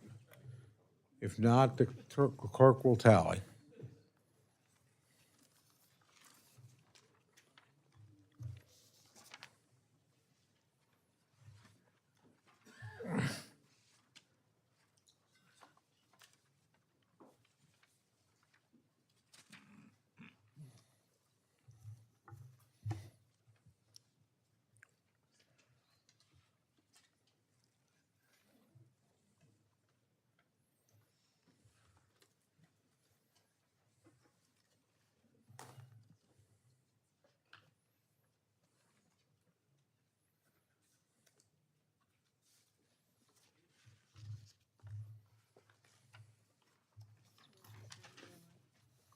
On this vote, the ayes are 28, the noes are 35. The amendment is not adopted. There are further amendments to discussion. I believe Mr. Levin is recognized for an amendment. Mr. Chairman, I have an amendment at the desk. I ask for unanimous consent to dispense with the reading. Without objection, the reading of the amendment is dispensed with. The gentleman is recognized for remarks on his amendment. Thank you, Mr. Chairman. And to speed things up, I will not ask for a roll call vote on this amendment. One of my top priorities as a member of the MilCon Subcommittee is to ensure every junior enlisted service member has a safe and clean place to live. I'm so proud to represent Camp Pendleton, and while local leaders have worked hard to improve the conditions of the barracks for our Marines and sailors, too many of our service members are living in rundown facilities. I've seen them myself. We've got to do better than that for our service members. So I'm deeply concerned about the impact of this federal hiring freeze and the proposed reduction in force at the DoD, particularly as it pertains to the construction and maintenance of barracks across the country. So I'm proposing this simple amendment, which would require the Army Corps and NAVFAC to issue a report on staffing since the beginning of the year. We owe it to our men and women in uniform to know exactly how the policies are impacting our ability to provide safe housing for our service members. I urge my colleagues to support this amendment, and I yield back.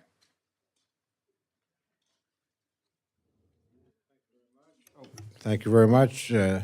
Gentleman from Texas, Mr. Carter, is recognized to respond to the amendment. I rise in opposition to this amendment. I support Secretary Hess's efforts to build a leaner, more lethal force and streamlining of DoD operations. This report would distract the department from achieving the reforms badly needed. I urge my colleagues to oppose this amendment. Thank you. We now recognize the gentlelady from Florida, the Vice Chair of the Subcommittee, Ms. Wasserman Schultz, to respond to the amendment. Thank you, Mr. Chairman. I rise in support of this amendment. Military construction projects cannot happen without the expertise provided by the Army Corps of Engineers and NAVFAC. It's hard to understand how they could become distracted by seeking a report to Congress within 180 days of enactment on staffing since the beginning of the calendar year. If we lose this vital institutional knowledge, the result is clear. Projects will suffer delays and safety concerns will increase. And when MilCon projects suffer delays, service members' quality of life suffers. Readiness is impaired. The cost of these projects skyrocket, further limiting the number of projects this committee is able to fund. Then we have our projects that we care about the most pushed further down the list, like Mr. Cloud has.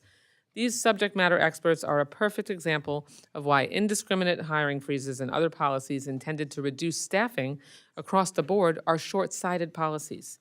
As the services are still trying to put together a full picture on the scale of their civilian workforces who are impacted by policies like the Deferred Resignation Program, this is a timely amendment for the committee to gain information on civilian positions which are essential to the operation of military construction programs.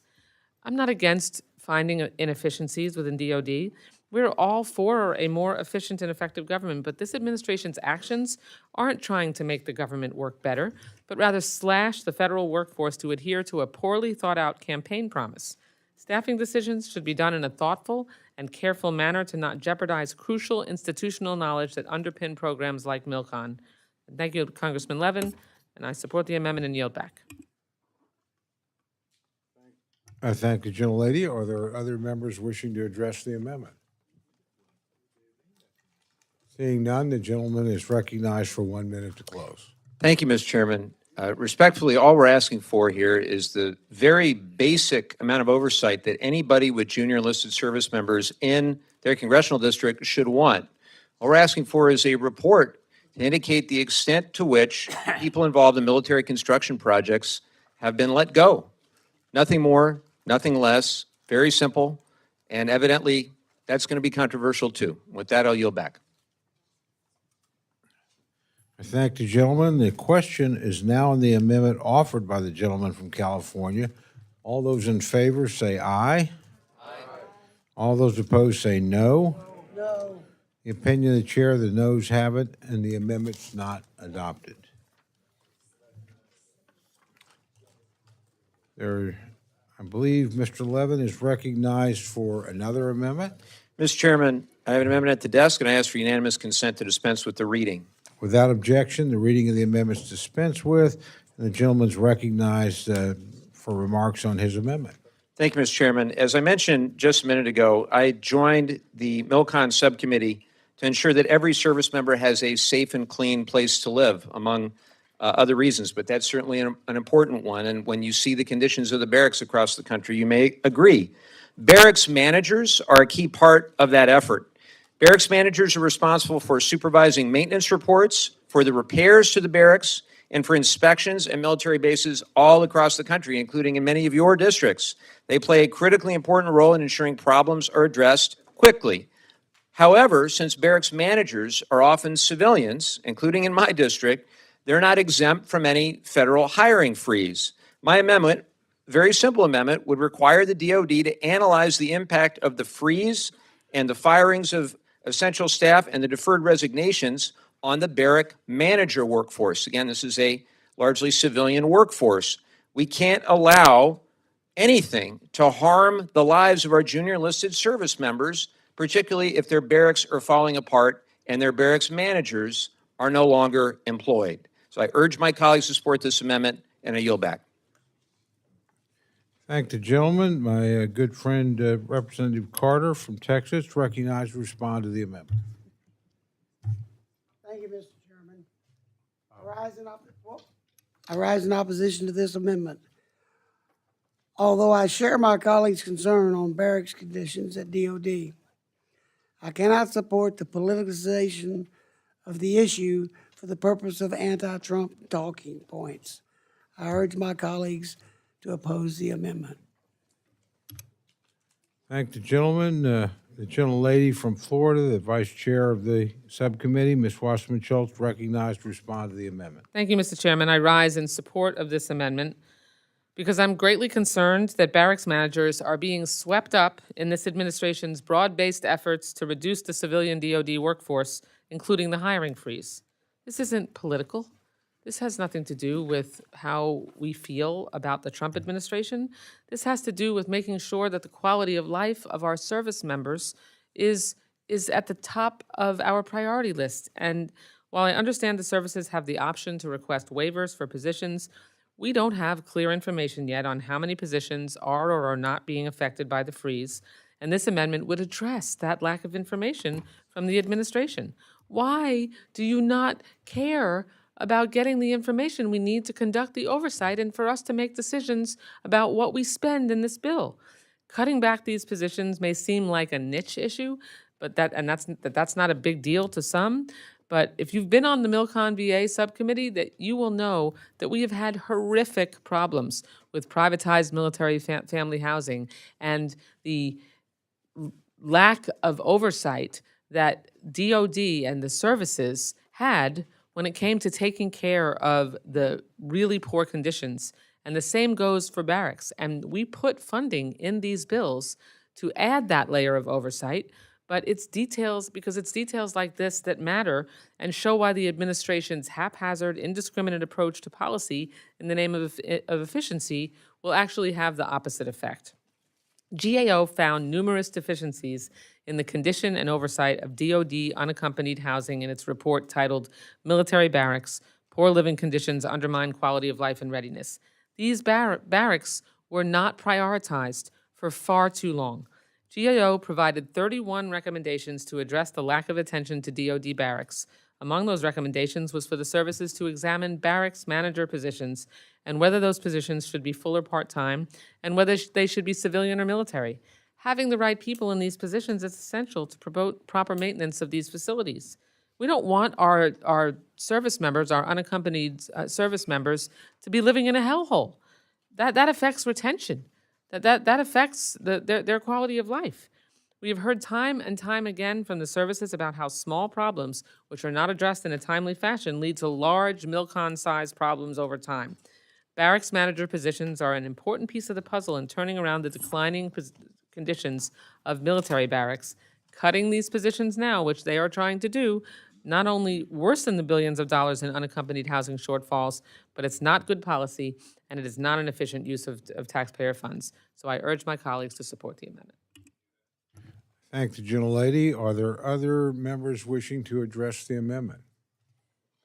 Seeing none, the gentleman's recognized for 1 minute to close. I thank the chairman. I'm looking again at the amendment. It's one paragraph. You can read it yourself. There's nothing political, not one iota of anything anti-administration. This is all pro-Marine, sailor, soldier, airman. It's about making sure they have a decent place to live.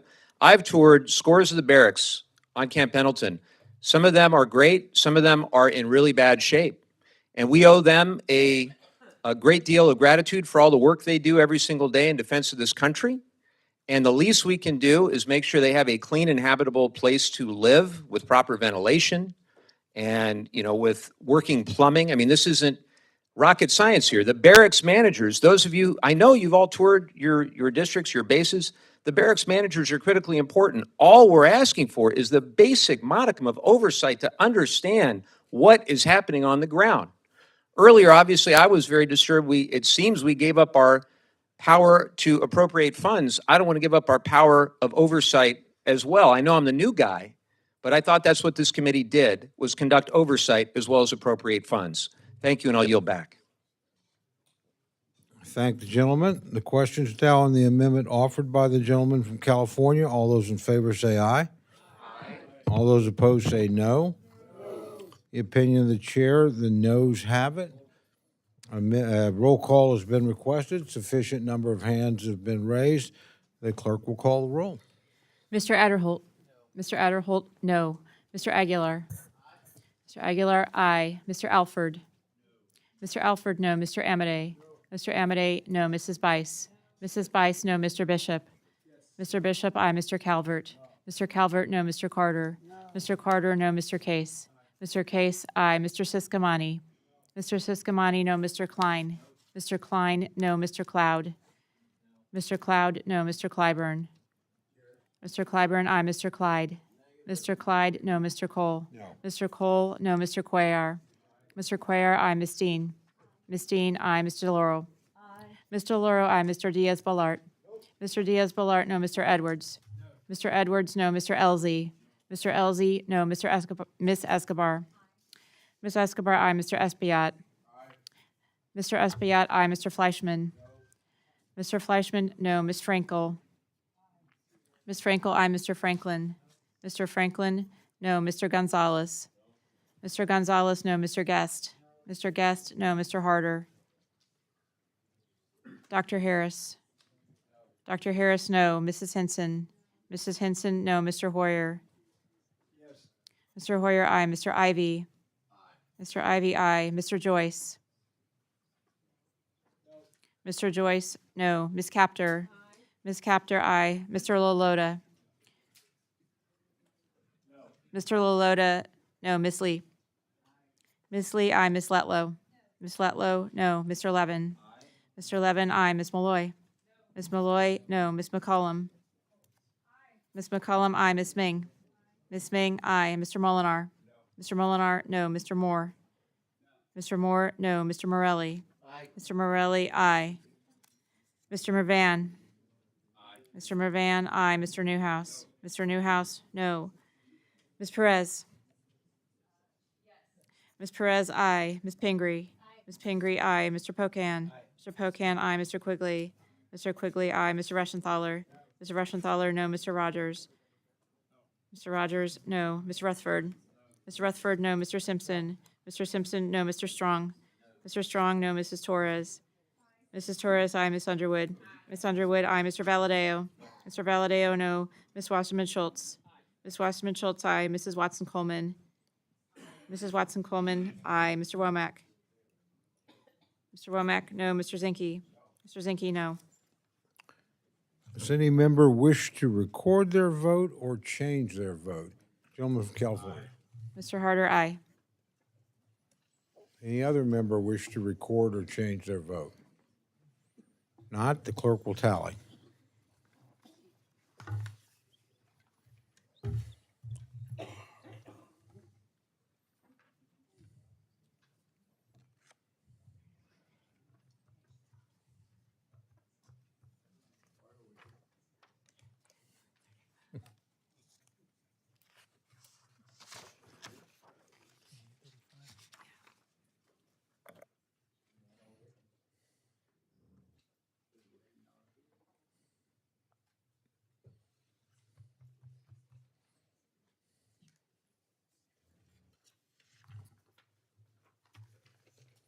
On this vote, the ayes are 28, the noes are 35. The amendment's not adopted. Is there any further amendment or discussion?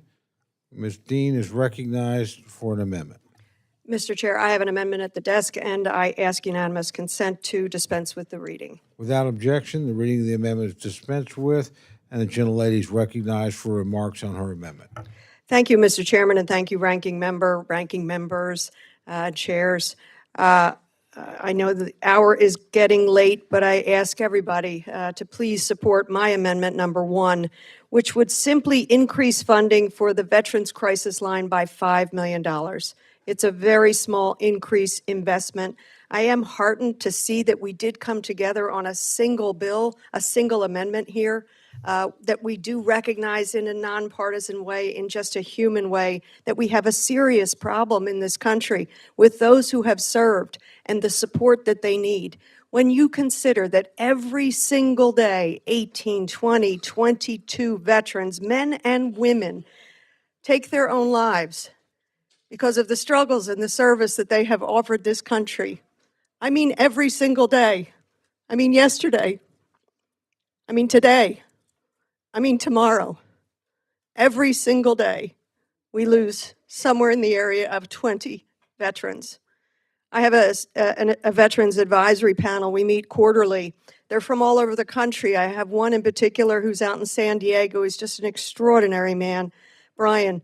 I talked to him yesterday because he's been working on the issue of veteran suicide and just trying to help his comrades and brothers, and he's lost so many friends, men and women he has served with. And he said, we sometimes feel forgotten. We sometimes feel abandoned. And he said, it's harder on the older ones. sometimes we find that older veterans are struggling even more. So this simple amendment would simply add $5 million to the line item under mental health programs, taking it from $306 million to $311 million. When you think about it, about 7,000 veterans die a year of suicide. We always discuss these unique challenges, and I really have to say that whether it was Mr. Bishop or Representative Underwood or Judge Carter and all of the members of the Democrats, just recognizing this crisis. The Veterans Crisis Hotline offers a safe place. It's judgment-free to talk, to seek resources for mental health assistance. If any veteran is listening now, as Lauren said, call 988. We want to make sure it is always adequately, robustly, and smartly staffed with well-trained people to answer the phone, to take in your concerns, to take you in your challenge and your darkest times at a time when maybe nobody else can. It is confidential. It is toll-free. It's an online chat. You can text. It's 24/7. I want everybody to know that. You know, it was launched in 2007.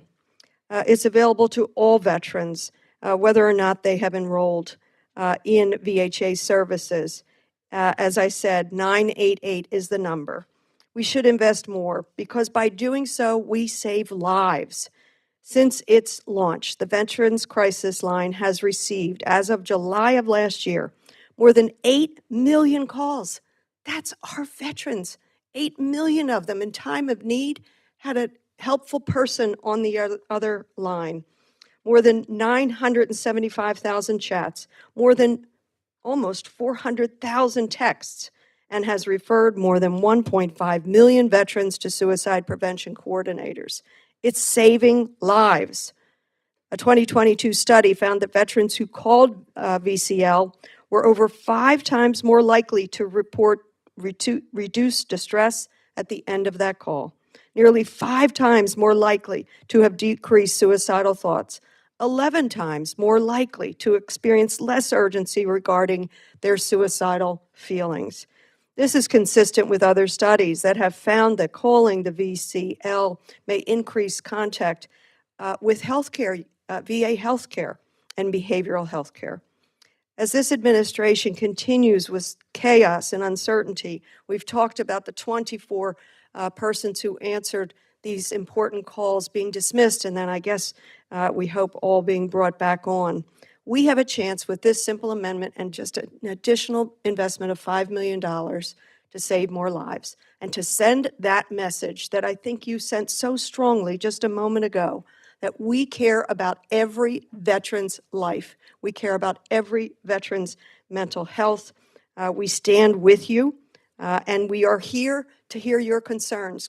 Call upon any one of us, just as I know my Veterans Advisory Panel takes calls. And with that, I yield.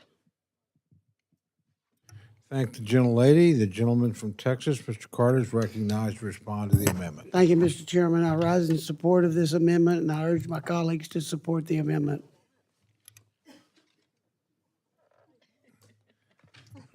Recognize the distinguished ranking member of the subcommittee, Ms. Wasserman Schultz from Florida, on the amendment.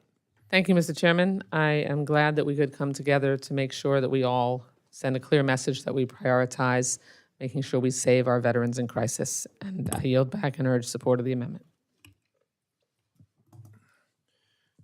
Are there any other members who care to address the amendment? Seeing none, the gentlelady is recognized for 1 minute to close.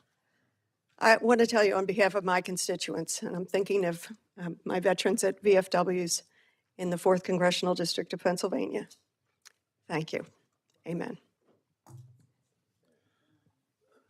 We now have questions now on the amendment offered by the gentlelady from Pennsylvania. All those in favor say aye. Aye. All those opposed say no. The opinion of the chair, the ayes have it, and the amendment is adopted. Congratulations. Thank you, Mr. Chairman. You are welcome. We'll see if you can develop a streak. Gentlelady's recognized for an amendment.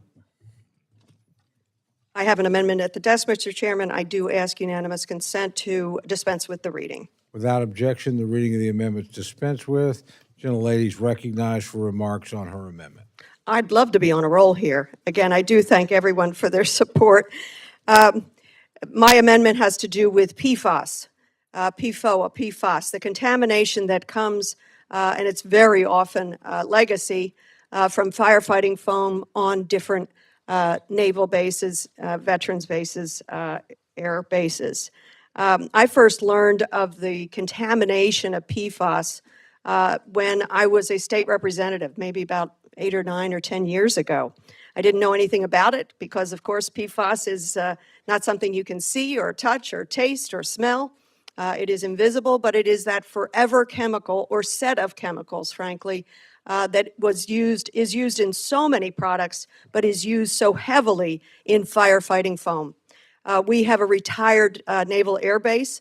My own brother, my late brother Harry, who was in the Navy, served as a hydraulics mechanic on that base, and he would describe how they would run drills and they would fill hangars with this firefighting foam in order to know how to put out chemical fires.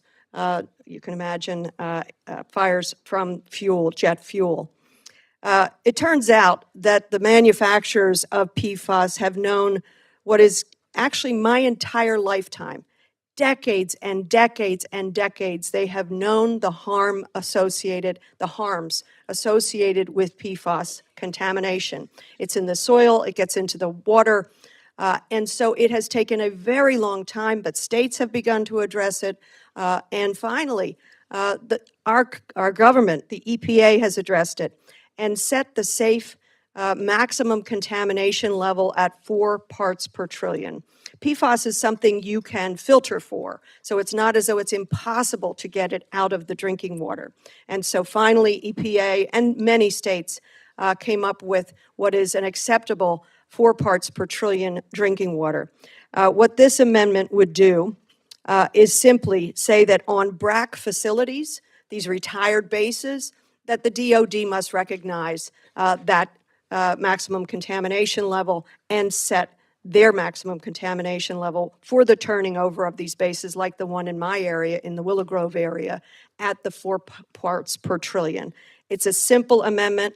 As I say, what PFAS is something that does not break down over time, and it is associated with immunological disorders and many cancers, many that affect men, women, and children. In my area, we are doing a health study to see if we can get people some extra treatment for these high risk of cancers. So it's a simple amendment, and I'm hoping I can earn your support. We're on a roll here. We're almost out, and I yield.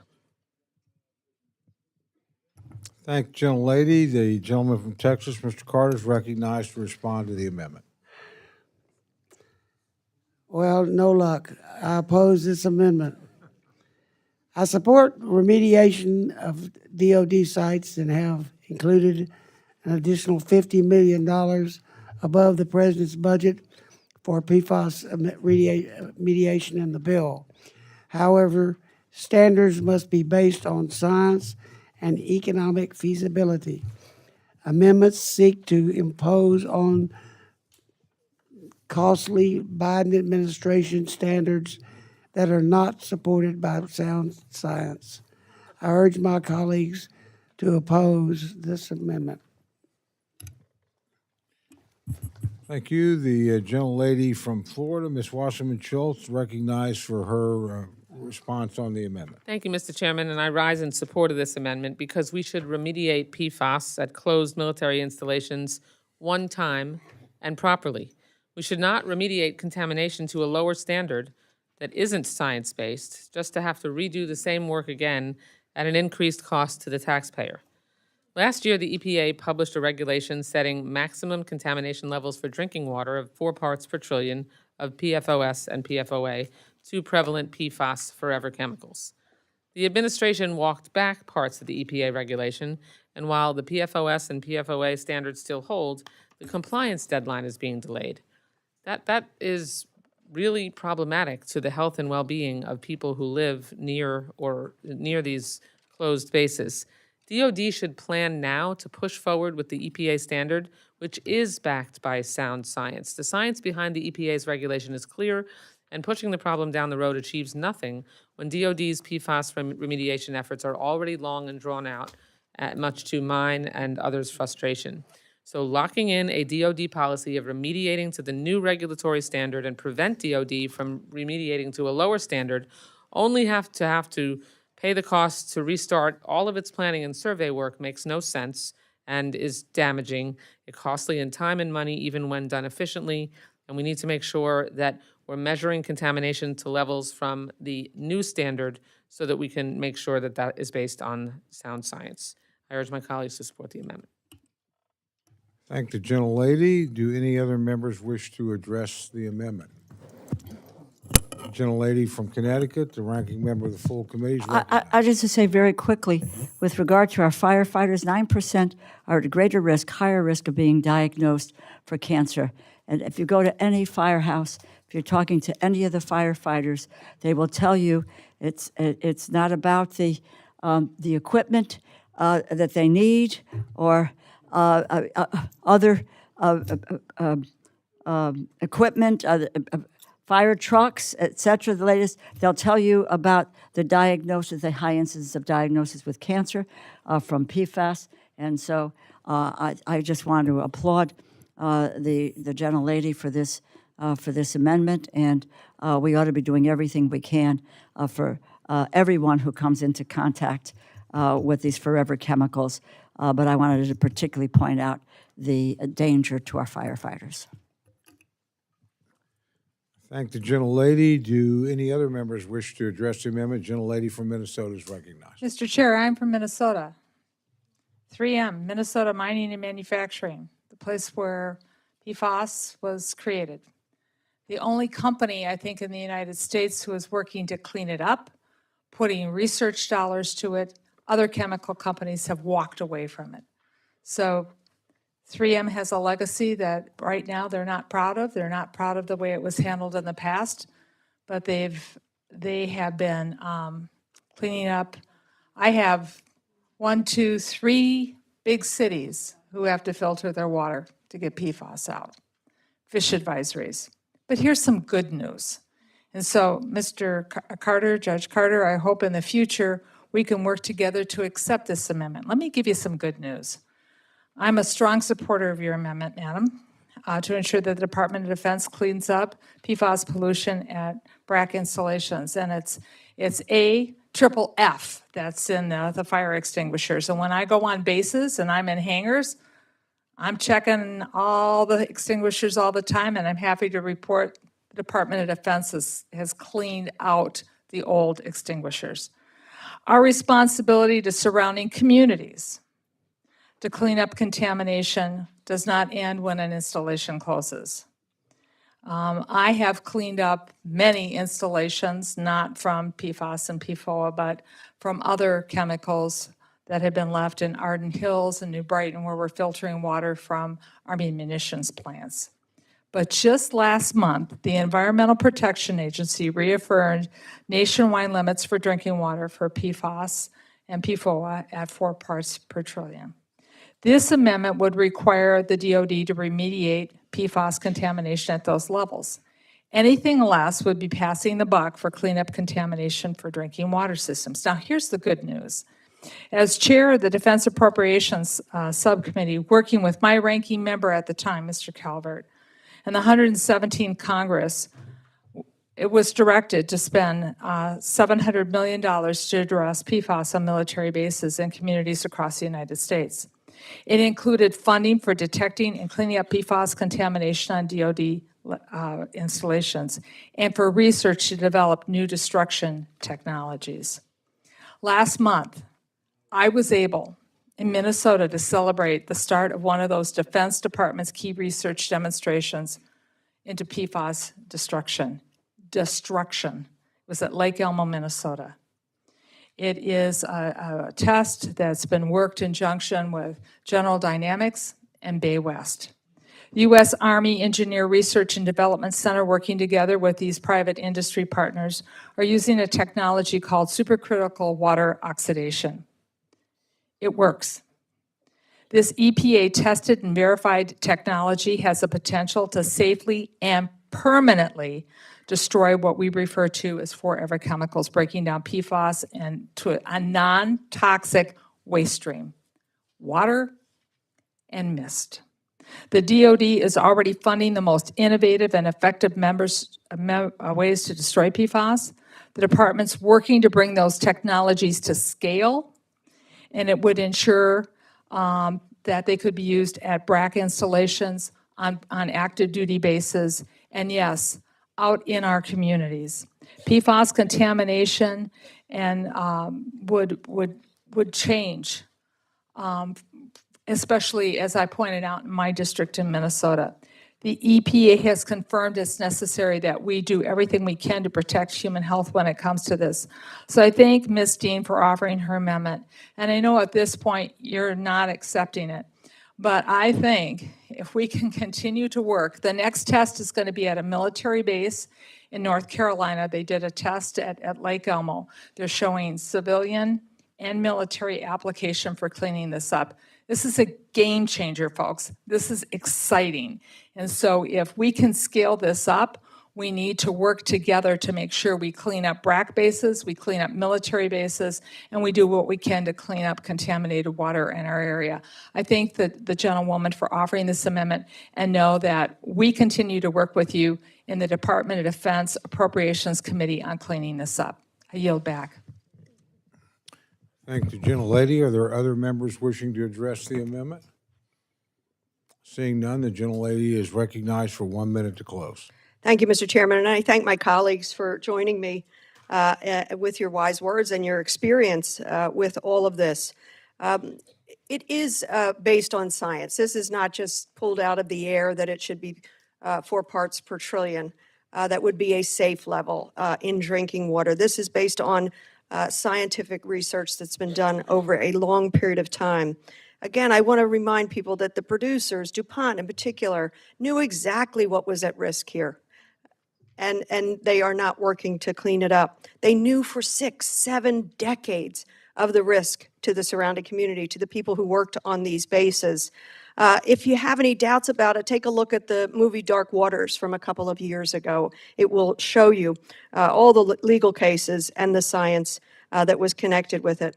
And I'll close with this. I was a state representative in Pennsylvania, and the Pennsylvania Constitution has one of the most beautiful constitutional amendments there was ever written in the 70s. And it says, Article 1, Section 27 says, "We, the people of Pennsylvania, have the right to clean air, clean water, and the preservation of our natural aesthetic for now and for generations to come." Not just when times are flush and we can afford to do these things. It is our right in Pennsylvania. And I look forward to maybe working with you, Judge, that maybe we could come to some understanding in a future amendment or a future bill. And I yield back. Thank the gentlelady. The question is now on the amendment offered by the gentlelady from Pennsylvania. All those in favor say aye. All those opposed say no. The opinion of the chair, the noes have it. A roll call vote has been requested. A sufficient number of hands have been raised, and the clerk will call the roll. Mr. Adderholt. No. Mr. Adderholt, no. Mr. Aguilar.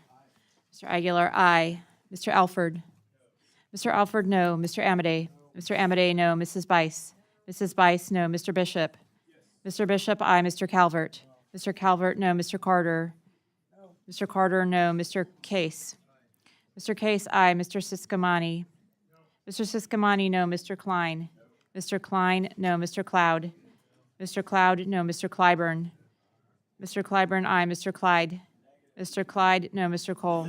No. Mr. Cole, no. Mr. Cuellar. Mr. Cuellar, aye. Ms. Dean. Ms. Dean, aye. Ms. DeLauro. Aye. Ms. DeLauro, aye. Mr. Diaz-Balart. Mr. Diaz-Balart, no. Mr. Edwards. Mr. Edwards, no. Mr. Elzey. Ms. Escobar. Ms. Escobar, aye. Mr. Espaillat? Mr. Espaillat, aye. Mr. Fleischman? Mr. Fleischman, no. Ms. Frankel? Ms. Frankel, aye. Mr. Franklin? Mr. Franklin, no. Mr. Gonzalez? Mr. Gonzalez, no. Mr. Guest? Mr. Guest, no. Mr. Harder? Dr. Harris? Dr. Harris, no. Mrs. Henson? Mrs. Henson, no. Mr. Hoyer? Mr. Hoyer, aye. Mr. Ivy? Mr. Ivy, aye. Mr. Joyce? Mr. Joyce, no. Ms. Capter? Ms. Capter, aye. Mr. Loloda? Mr. Loloda, aye. Ms. Lee? Ms. Lee, aye. Ms. Letlow? Ms. Letlow, no. Mr. Levin? Mr. Levin, aye. Ms. Malloy? Ms. Malloy, no. Ms. McCollum? Ms. McCollum, aye. Ms. Ming? Ms. Ming, aye. Mr. Molinar? Mr. Molinar, no. Mr. Moore? Mr. Moore, no. Mr. Morelli? Mr. Morelli, aye. Mr. Mervan? Mr. Mervan, aye. Mr. Newhouse? Mr. Newhouse, no. Ms. Perez? Ms. Perez, aye. Ms. Pingree? Ms. Pingree, aye. Mr. Pocan? Mr. Pocan, aye. Mr. Quigley? Mr. Quigley, aye. Mr. Reschenthaler? Mr. Reschenthaler, no. Mr. Rogers? Mr. Rogers, no. Mr. Rutherford? Mr. Rutherford, no. Mr. Simpson? Mr. Simpson, no. Mr. Strong? Mr. Strong, no. Ms. Torres? Mrs. Torres, aye. Ms. Underwood? Ms. Underwood, aye. Mr. Valadeo? Mr. Valadeo, no. Ms. Wasserman Schultz? Ms. Wasserman Schultz, aye. Mrs. Watson Coleman? Mrs. Watson Coleman, aye. Mr. Womack? Mr. Womack, no. Mr. Zinke? Mr. Zinke, no. Are there any members wishing to record or change their vote? Gentleman from Texas? Mr. Elsie, no. Gentleman from California? Mr. Harder, aye. Are there any other members wishing to change or record their vote? If not, the clerk will tally.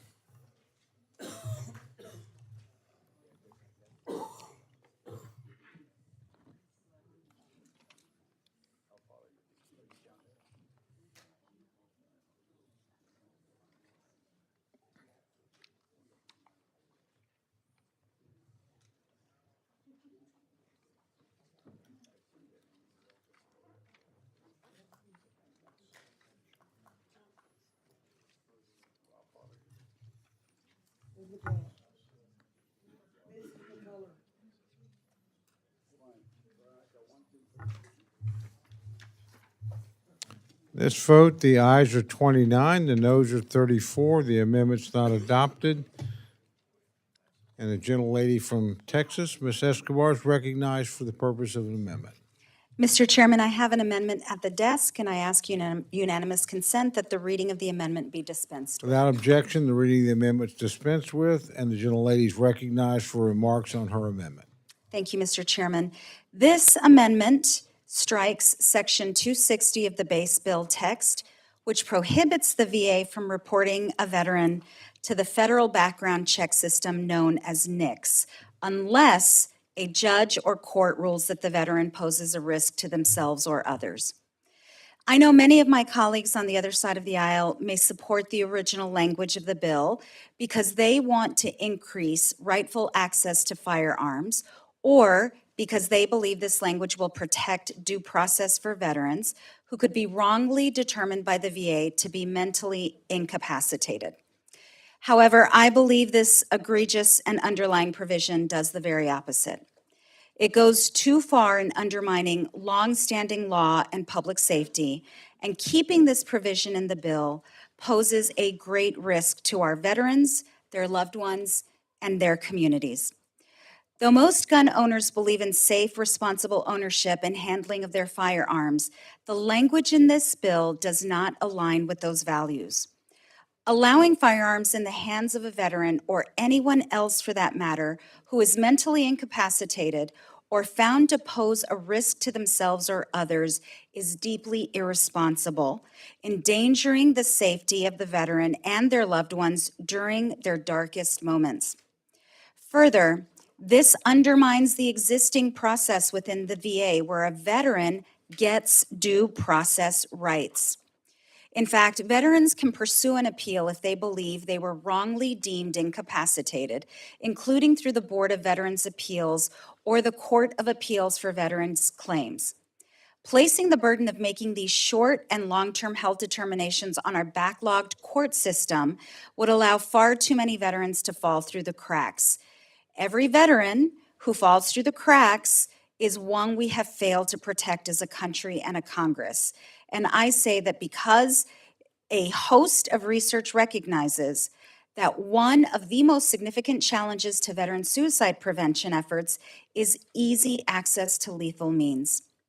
Both my district and my home state of Texas know all too well the devastating consequences of not being proactive on this matter. In January 2023, a veteran in my community died by suicide in the parking lot of the El Paso VA. Just days ago, a VA police officer tragically discovered a veteran in the driver's seat of his vehicle at the McAllen VA clinic who had died by suicide, his shotgun still positioned between his legs. These tragic and heartbreaking circumstances simply cannot continue, and we know that addressing veteran suicide is twofold, through delivery of urgent and accessible mental health services, as well as enhanced protections from lethal means for our veterans experiencing mental health crises or severe brain health challenges, just long enough to be able to save our veterans when they and their loved ones need it the most. We cannot be derelict in our responsibility to best care and protect our veterans in their most vulnerable moments. I respectfully urge my colleagues to support this amendment. Thank you, Mr. Chairman. I yield back. Thank you very much. Chair recognizes gentleman from California, Mr. Carter, to California. It's getting late. I just wanted to see if you were still awake. Yeah, well, That's insulting, You actually. say, but well, you I'll- say that to a Texan, you're going to get a quick response. I just wanted to make sure, but you're still there. Okay, I apologize for that. That's all right. You're still my first cousin up there in Oklahoma. Yeah. Okay. Thank you. At least you didn't say Nevada. So anyway, I recognize my good friend, Mr. Carter from Texas, and recognize him to respond to the amendment. I rise in opposition to this amendment. Section 260 was agreed upon in a bipartisan manner in and is the law of the land. This provision protects Second Amendment rights of for the veterans. I urge my colleagues to oppose this amendment. I'd like to speak to Ms. McCullough just a minute. I'd like to know, when that test comes up, I would like to know, I know my colleague would like to know, PFAS is a big deal to both of us. If they would even let us come watch it, we'd love to watch it, I believe. So let us know.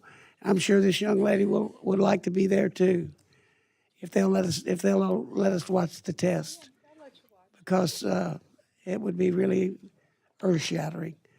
And I yield back. Thank you. I recognize my good friend, the gentlelady from Florida, got the state right this time, to respond to the amendment. Gentlelady is recognized. Thank you, Mr. Chairman. You've seen flashes of how in sync Judge Carter and I have been over many years this evening. Yeah, even though we have disagreed more often than not tonight. I rise in support of this amendment. The rider included in the base bill is an example of generating controversy where there is none at the expense of veteran safety. This bill prevents VA from reporting a beneficiary that has been deemed mentally incompetent based on medical evidence and therefore is assigned a fiduciary to protect them in handling their finances from reporting to the National Instant Criminal Background Check System, as is required by longstanding federal law. The existing program to prevent veterans who are a threat to themselves or to others from gaining access to a firearm has a full due process system, and veterans have access to an appeals process to ensure veteran rights are protected. The process of applying for disability benefits is separate from the processes by which veterans receive VA health care. The Veterans Health Administration does not take away veterans' firearms, However, by implying that VA bureaucrats are going to take guns away from veterans, this provision not only does nothing to increase access to care, it seeks to dissuade veterans from even seeking the health care they've earned in the first place.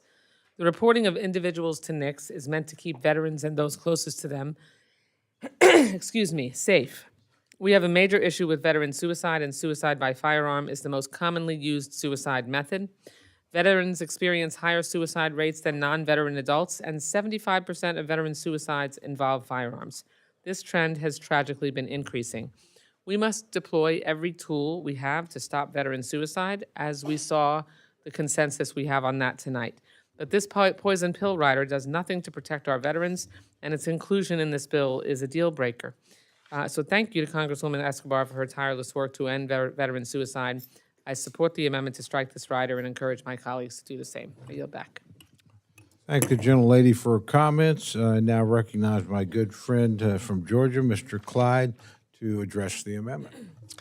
Thank you, Mr. Chairman. I rise in very strong opposition to this amendment, which would strip away critical Second Amendment protections from the very veterans who honorably served our nation to defend these constitutional freedoms. I urge all of my colleagues to vote no on this amendment.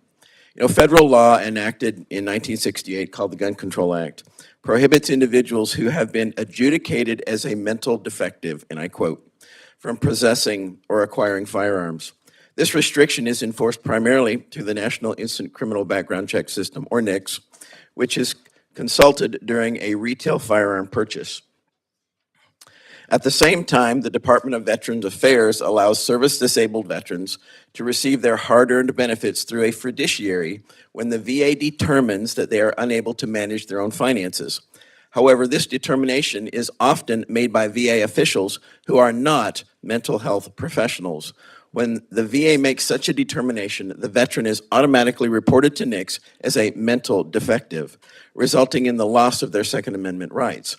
This happens without any judicial finding that the veteran poses a danger to themselves or to others, and the requirement here is adjudication. That means by a judge. In other words, service-disabled veterans who simply need assistance with their financial matters can be stripped of their constitutional rights, not by a judge, but by an unelected bureaucrat at the VA. The veterans are faced with an unacceptable choice: either receive the benefits that they rightly earned and risk losing their Second Amendment rights, or retain their constitutional rights and not get their benefits. This is a shameful and unjust dilemma, particularly for those who risk their lives in defense of our freedoms. I want to thank Chairman Carter and Chairman Cole for including Section 260 in this bill, a vital provision that protects our veterans from the government unilaterally revoking their God-given Second Amendment rights. This language, Section 260, would correct these problems by prohibiting the VA from reporting beneficiaries to NICS without a finding from a judge, magistrate, or other judicial authority that the beneficiary is a danger to themselves or others. This ensures that a beneficiary is given due process under the law. So this dangerous amendment would remove that protection.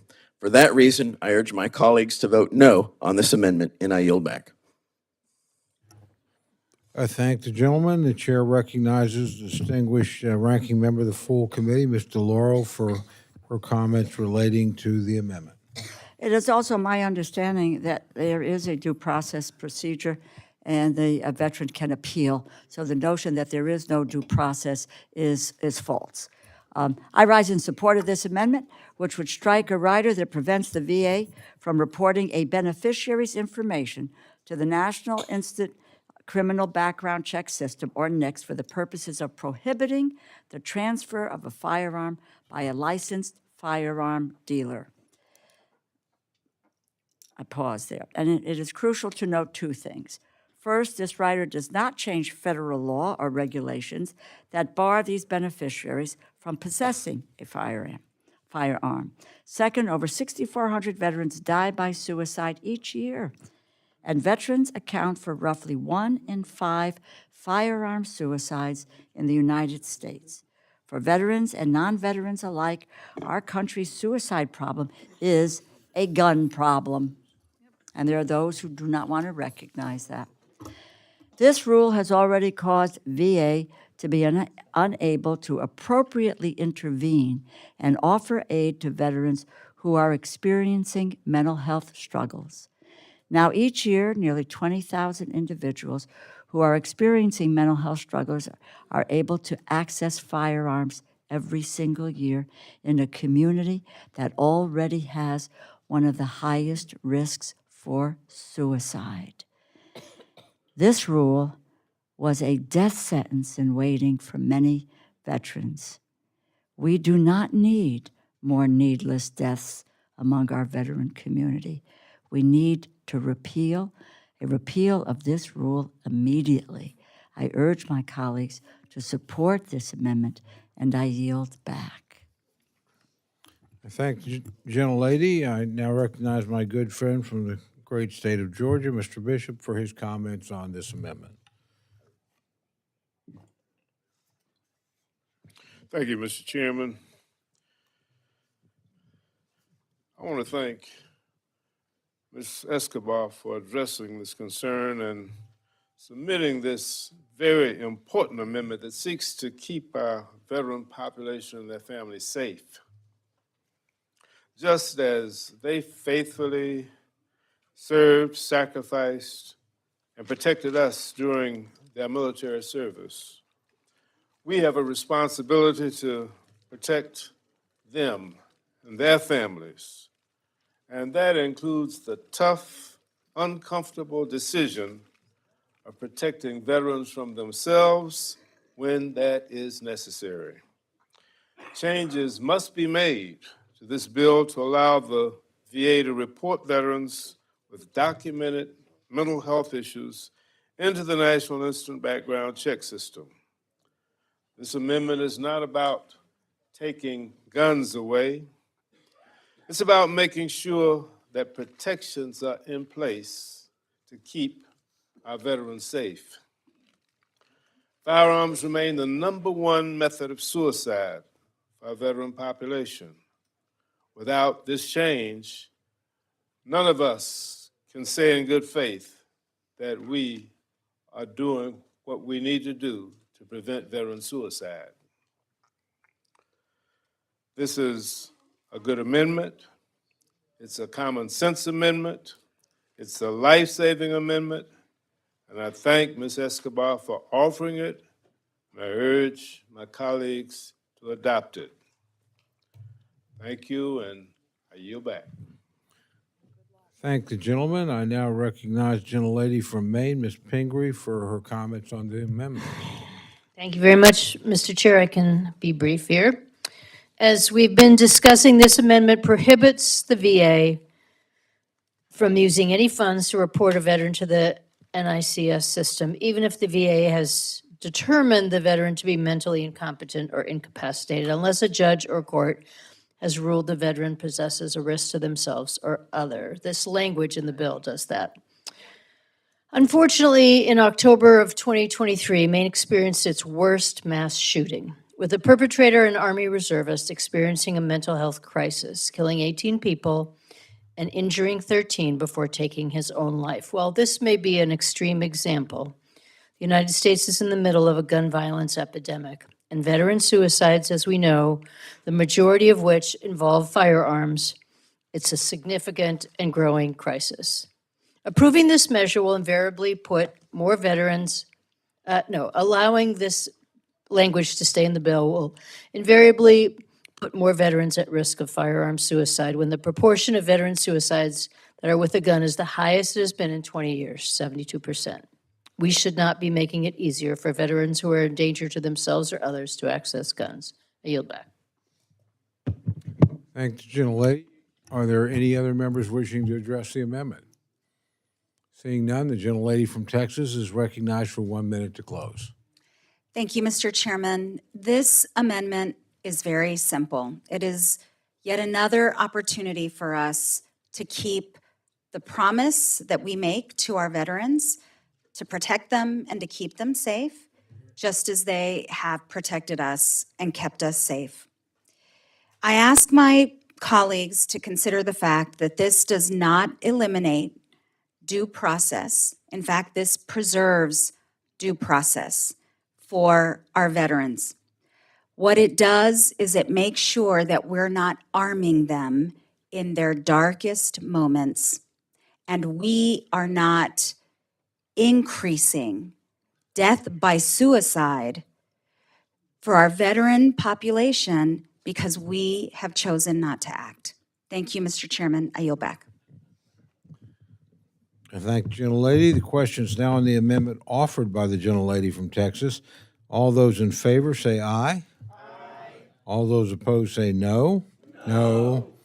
The opinion of the chair, the noes have it. Roll call has been requested. Sufficient number of hands have been raised. The clerk will call the roll. Mr. Adderholt. Mr. Adderholt, no. Mr. Aguilar. Mr. Aguilar, aye. Mr. Alford. Mr. Alford, no. Mr. Amade. Mr. Amade, no. Mrs. Bice. Mrs. Bice, no. Mr. Bishop. Mr. Bishop, aye. Mr. Calvert. Mr. Calvert, no. Mr. Carter. Mr. Carter, no. Mr. Case. Mr. Case, aye. Mr. Siscomani. Mr. Siscomani, no. Mr. Klein. Mr. Klein, no. Mr. Cloud. Mr. Cloud, no. Mr. Clyburn. Mr. Clyburn, aye. Mr. Clyde. Mr. Clyde, no. Mr. Cole. No. Mr. Cole, no. Mr. Cuellar. Ms. Dean. Ms. Dean, aye. Mr. Loro. Mr. Loro, aye. Mr. Diaz-Balart. Mr. Diaz-Balart, no. Mr. Edwards. Mr. Edwards, no. Mr. Elzey. Mr. Elzey, no. Ms. Escobar. Ms. Escobar, aye. Mr. Espaillat. Mr. Espaillat, aye. Mr. Fleischman. Mr. Fleischman, no. Ms. Frankel. Ms. Frankel, aye. Mr. Franklin. Mr. Franklin, no. Mr. Gonzalez. Mr. Gonzalez, no. Mr. Guest. Mr. Guest, no. Mr. Harder. Mr. Harder, aye. Dr. Harris. Dr. Harris, no. Mrs. Henson. Mrs. Henson, no. Mr. Hoyer. Mr. Hoyer, aye. Mr. Ivy. Mr. Ivy, aye. Mr. Joyce. Ms. Capter. Ms. Capter, aye. Mr. Lalota. Mr. Lalota, no. Ms. Lee. Ms. Lee, aye. Ms. Letlow. Ms. Letlow, no. Mr. Levin. Mr. Levin, aye. Ms. Malloy. Ms. Malloy, no. Ms. McCollum. Ms. McCollum, aye. Ms. Ming. Ms. Ming, aye. Mr. Molinar. Mr. Molinar, no. Mr. Moore. Mr. Moore, no. Mr. Morelli. Mr. Morelli, aye. Mr. Mervan. Mr. Mervan, aye. Mr. Newhouse. Mr. Newhouse, no. Ms. Perez. Ms. Perez, no. Ms. Pingree. Ms. Pingree, aye. Mr. Pocan. Mr. Pocan, aye. Mr. Quigley. Mr. Quigley, aye. Mr. Reschenthaler. Mr. Reschenthaler, no. Mr. Rogers. Mr. Rogers, no. Mr. Rutherford. Mr. Rutherford, no. Mr. Simpson. Mr. Simpson, no. Mr. Strong. Mr. Strong, no. Mrs. Torres. Mrs. Torres, aye. Ms. Underwood. Ms. Underwood, aye. Mr. Valadeo. Mr. Valadeo, no. Ms. Wasserman Schultz. Ms. Wasserman Schultz, aye. Mrs. Watson Coleman. Mrs. Watson Coleman, aye. Mr. Womack. Mr. Womack, no. Mr. Zinke. Mr. Zinke, no.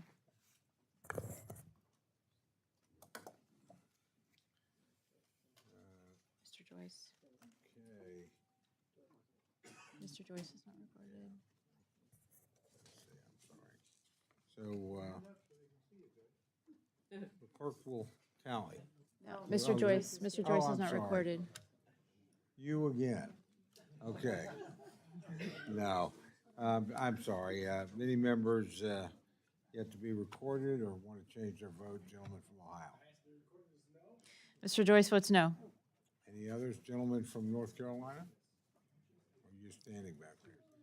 He's recorded as a Any no. other members not been recorded or care to change their vote?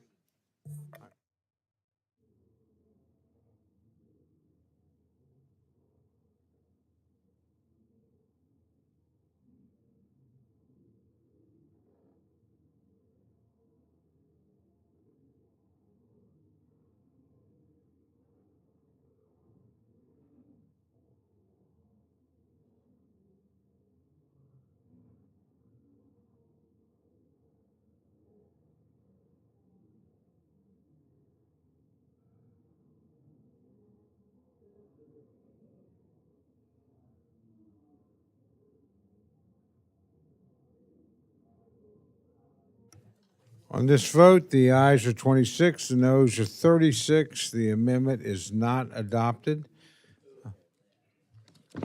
Before we move, just to advise all of us here, we have one last amendment, then we have a quick discussion about the arrangement between my good friend, the chairman of the committee, and the ranking member on the matter that we had earlier.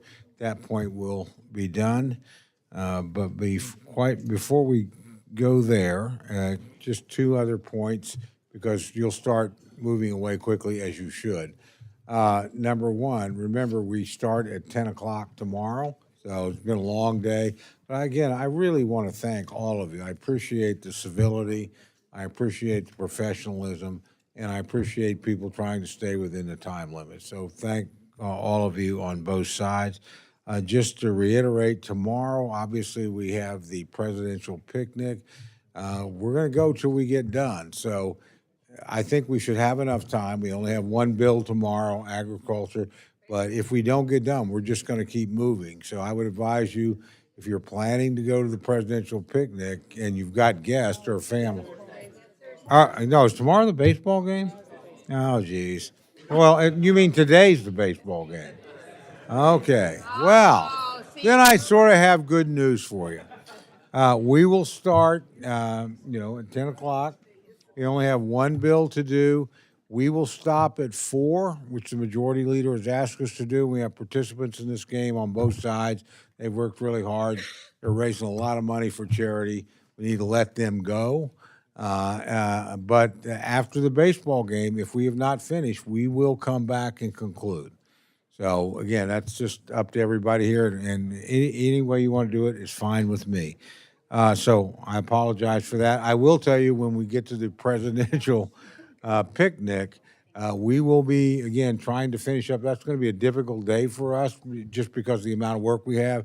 The only reason that's happened, because we all lost one of our former colleagues and somebody that many of us on both sides of the aisle held in deep affection. His funeral, obviously is on Friday. We want to facilitate members that want to attend that, to have that ability. So that's going to put a little extra strain on us, but we'll get through it. But we will work until we conclude on that day. So if you have family or friends and it gets close, I've been advised that the legislative liaison office at the White House your chief of staff can take your guests in.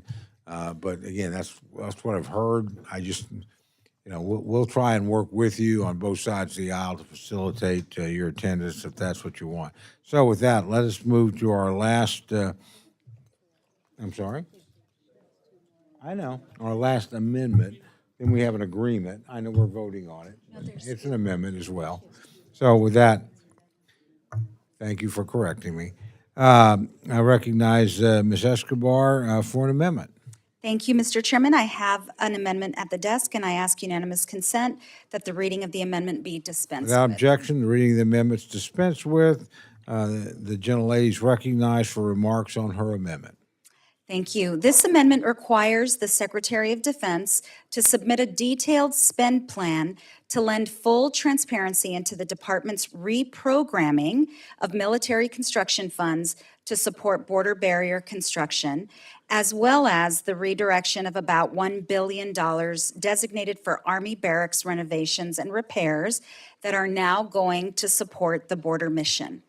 As members of the Appropriations Committee, it's incredibly important that we protect the power of the purse and ensure a full accounting of funds that have either been reprogrammed or reallocated from their original purpose. It is even more crucial we do this when some of the funds this report would cover were supposed to provide quality of life improvements for our soldiers through barracks repairs and renovations that every member of this subcommittee knows makes a difference for our men and women in uniform. My amendment cites the September 2023 GAO report that every member of this committee who cares about military quality of life is familiar with. The title of that report says it all. Military barracks, poor living conditions undermine quality of life and readiness. I was proud to, as a part of the House Armed Services Committee, to be a member of the task force or the quality of life panel. And we endeavored to remedy years of underfunding of barracks sustainment that allowed our military unaccompanied housing to get as bad as it is in the first place. And I know the chairman and ranking member of this subcommittee maintain the same priorities.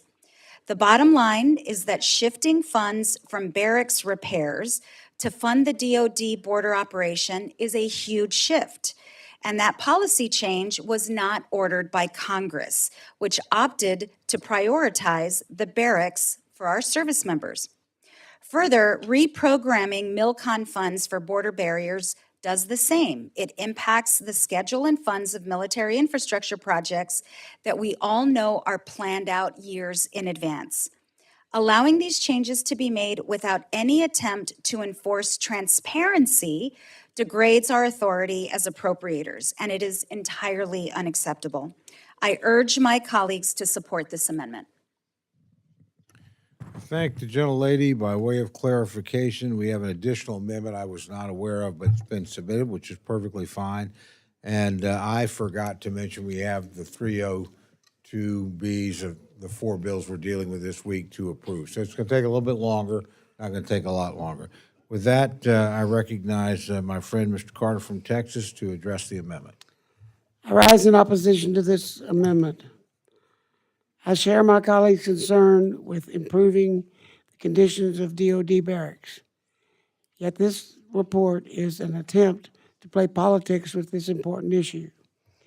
The American public supports a whole of government approach to securing the border, while my colleagues on the other side want to go back to the failed Biden border policies.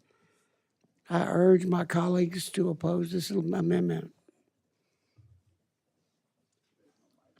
Thank you, gentlemen. The gentlelady from Florida, Ms. Wasserman Schultz, recognized to respond to the amendment. Thank you, Mr. Chairman. I rise in support of this amendment. This amendment would request a spend plan for the department's recent border wall reprogramming request, as well as the recently announced plan to move over $1 billion from Army barracks sustainment funding to border activities. The administration might be using different authorities than in the first term when it took money from MilCon projects to fund the wall, but the story is the same. They are stealing congressionally appropriated funds to address the backlog of quality of life and readiness infrastructure to pay for a costly border wall. This reprogramming request would move $200 million from MilCon funding, including from general planning and design funding, and referencing that all evening. There's not enough of that. Taking away this funding will negatively impact a range of MilCon projects as the respective services have less money to advance their future pipeline of projects being planned. I'll just remind my colleagues, or let some of you know that aren't aware, that 30% of our MilCon infrastructure worldwide is in fair or poor condition. We have a lot of work to do to make sure that the infrastructure that houses our service members, that houses our multi-billion-dollar equipment, is actually in good shape and not deteriorating. It's especially short-sighted that the administration is also moving money destined for maintaining military barracks to pay for border operations. Every year when our subcommittee has a quality of life hearing with the senior enlisted members of the services, prioritizing housing for our service members is always discussed as a top priority for improving the quality of life of service members and their families. These improvements are necessary to increase the recruitment and retention rates amongst the services, which is falling. As recently as last month, Navy Secretary John Phelan toured barracks on Guam and was so shocked by the conditions he saw, the Navy conducted a review of all of its unaccompanied housing. Yet this administration is simultaneously repurposing funding meant to maintain barracks. To improve the conditions in barracks, we cannot get ahead of the problem by just building new barracks. The services have to have sufficient funding to maintain those barracks, or they will continue to fall into disrepair. This is just robbing Peter to pay Paul, and it's grossly irresponsible. We have to make sure that we make a commitment to the quality of life of our service members, which means infrastructure, and what houses them and the equipment that they use is absolutely vital to recruitment and retention and our national security. So I urge support of the amendment. Thank you, gentlelady. Are there any other members wishing to address the amendment? Not, gentlelady is recognized for 1 minute to close. Thank you so much, Mr. Chairman. When we invested in barracks, we all celebrated that because we knew we would be improving the quality of life of our service members. This amendment, all it does is ask for a spend plan for the sake of transparency. That's it. That's all it does. Transparency, spend plan, after we appropriated funds last Congress. Thank you, Mr. Chairman. I yield back. Thank you, gentlelady. The question is now on the amendment offered by the gentlelady from Texas. All those in favor say aye. Aye. All those opposed say no. No. The opinion of the chair, the noes have it. Vote's been requested. Can I have a show of hands, please? Never mind. Nope. Vote has not been requested. Okay. So with that, the amendment is approved. What? Oh, not approved, sorry. Getting late, guys, I'm sorry, I apologize, I really do. We're doing so well. Is this second amendment now? Okay, very good. Gentlelady from Texas, Ms. Escobar, is recognized for an amendment. Thank you. This is my last amendment. I have an amendment at the desk, Mr. Chairman, and I ask unanimous consent that the reading of the amendment be dispensed with. Without objection, the reading of the amendment is dispensed with. Gentlelady is recognized for remarks on her amendment. Thank you. For the awareness of my colleagues, Title 10 U.S. Code Section 2808 is the law that outlines executive branch construction authority in the event of a declaration of war or national emergency.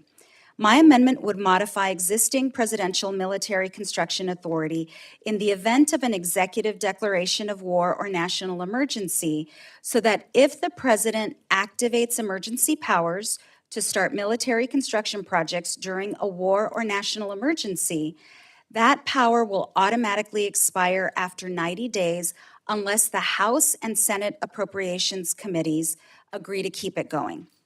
This amendment takes a critical step to rein in broad executive authorities when the current administration has demonstrated unprecedented willingness to conduct large-scale reprogramming of military construction dollars.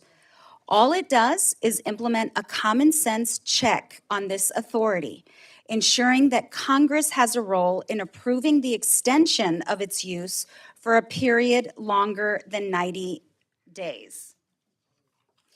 This is an entirely appropriate step to assert our authority as Congress over the funds in this budget and future military construction budgets, especially given this administration's track record, where in the first term, I saw both Republican and Democratic colleagues of mine become rightfully furious once they realized the administration's rating of military construction dollars negatively impacted projects programmed for the installations in their district. I urge my colleagues to support this amendment. Thank you, gentlelady. I recognize the gentleman from Texas, Mr. Carter, to respond to the amendment. I rise in opposition to this amendment. On January 20th, President Trump declared an emergency on the southern border. The American people support the president's strong action to secure the border, and I want him to finish the job. My colleagues on the other side want to prevent him from securing the border by putting an expiration of his declaration of an emergency at the southern border. I stand with President Trump, and I urge my colleagues to oppose this amendment. I yield back. Thank you, gentlemen. We now recognize my friend, the gentlelady from Florida, Ms. Wasserman Schultz, for her response to the amendment. Thank you, Mr. Chairman. I rise in support of this amendment. This amendment would reinforce this committee's authority, which we've been trying to do all night, over military construction funding to avoid gutting military construction project funding without justification and approval from this committee. This is not a hypothetical possibility. President Trump took funding from MilCon projects across the country to pay for the border wall construction that Mexico was supposedly going to pay for in his first term. And I and others on this committee fought him every step of the way to protect funding for critical military infrastructure projects. I'd also point out that DoD is still suffering from funding shortfalls and delays in these projects years later. As recently as last month, this committee received a reprogramming request from the Navy for a project that had been deferred in his first term to pay for the wall. When you take money from MilCon projects, it not only causes delays, it costs the taxpayers much more money as the services are forced to reevaluate their outdated plans and cost estimates. Now, in his second term, the administration is asking to reprogram $200 million more to pay for border wall construction using a separate authority. This amendment would add a requirement for DoD to get the committee's approval to move funds under the Section 2808 authority like it used in President Trump's first term. If there is truly a pressing emergency need for any specific border construction project that is more pressing than the military construction projects that are already approved and on their way to being obligated, that this bill would fund, then DoD should be easily able to justify moving funds to address that need. That is what we do all the time. That is our constitutional responsibility, and we are a co-equal branch of government. This isn't politics, it's the Constitution. I yield back the balance of my time. Thanks, gentlelady. Is there any further debate on this amendment? Seeing none, the question's now on the amendment offered by, gentlelady is recognized for 1 minute to close. Thank you. I'll be quick, Mr. Chairman. We have been trying all night simply to retake the authority that the Constitution gives us as Congress, which the current administration has usurped. And in many ways, this isn't even necessarily about this administration. This is about our role as members of Congress. This is about the Constitution that we each took an oath to uphold and defend, and whether we will be willing to relinquish the obligation given to us by our voters. So whether it's this issue or any other issue, this is very simple. Do we believe that we deserve to hold the power of the purse? Yes or no? I urge my colleagues to vote yes. Thank you, gentlelady. The question is now on the amendment offered by the gentlelady from Texas. All those in favor say aye. Aye. All those opposed say no. No. In the opinion of the chair, the noes have it. And the amendment is not agreed to. Okay.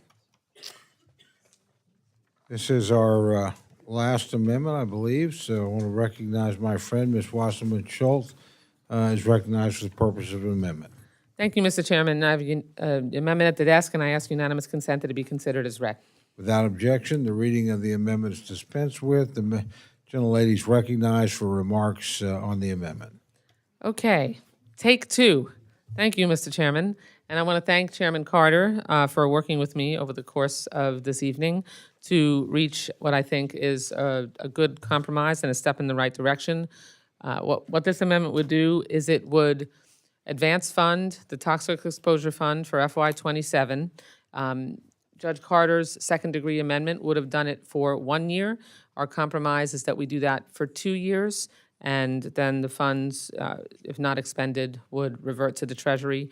But the important thing here is that we make sure that we advance fund the Toxic Exposure Fund, we provide that guaranteed funding through continuous fiscal years, and ensure that, when we have the, political evolutions that occur here and machinations that occur here, when we have CRs and uncertainty, that the promise that we made to toxic exposed veterans in the PACT Act is there, that commitment remains, and we don't have gaps in their ability to get the health care that we promised them.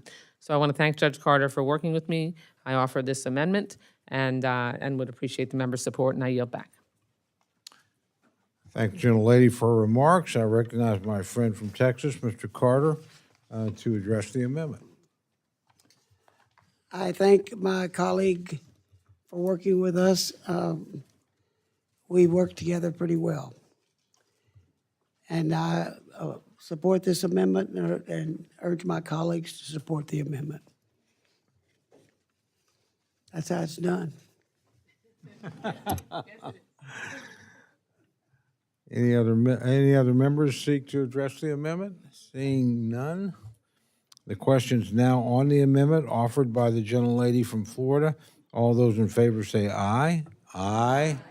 All those opposed say no. The opinion of the chair, the ayes have it, and the amendment is adopted.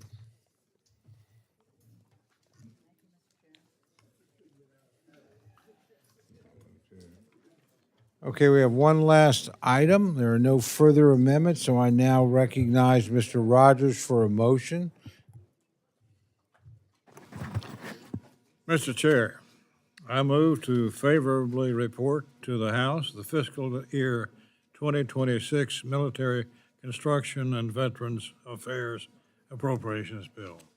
I said one last item, just to be clear, I meant on this bill. We have one more thing to do after this, so don't plan to leave. Questions now on the motion to favorably report fiscal year 2026 Military Construction, Veterans Affairs, and Related Agencies Appropriations Bill to the House. All those in favor say aye. Aye. All those opposed say no. No. In the opinion of the chair, the ayes have it. Roll call has been requested. Sufficient number of hands have been raised. Clerk will call the roll. Mr. Adderholt. Aye. Mr. Adderholt, aye. Mr. Aguilar. Mr. Aguilar, no. Mr. Alford. Mr. Alford, aye. Mr. Amade. Mr. Amade, aye. Mrs. Bice. Mrs. Bice, aye. Mr. Bishop. Mr. Bishop, no. Mr. Calvert. Mr. Calvert, aye. Mr. Carter. Mr. Carter, aye. Mr. Case. Mr. Case, no. Mr. Siscomani. Mr. Siscomani, aye. Mr. Klein. Mr. Klein, aye. Mr. Cloud. Mr. Cloud, aye. Mr. Clyburn. Mr. Clyburn, no. Mr. Clyde. Mr. Clyde, aye. Mr. Cole. Mr. Cole, aye. Mr. Cuellar. Mr. Cuellar, no. Ms. Dean. Ms. Dean, no. Ms. DeLauro. Ms. DeLauro, no. Mr. Diaz-Balart. Mr. Diaz-Balart, aye. Mr. Edwards. Mr. Edwards, aye. Mr. Elzey. Mr. Elzey, aye. Ms. Escobar. Ms. Escobar, no. Mr. Espaillat. Mr. Espaillat, no. Mr. Fleischman. Mr. Fleischman, aye. Ms. Frankel. Ms. Frankel, no. Mr. Franklin. Mr. Franklin, aye.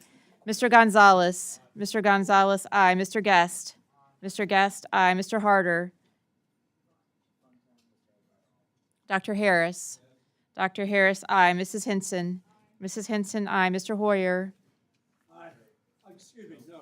Mr. Hoyer, no. Mr. Ivy. No. Mr. Ivy, no. Mr. Joyce.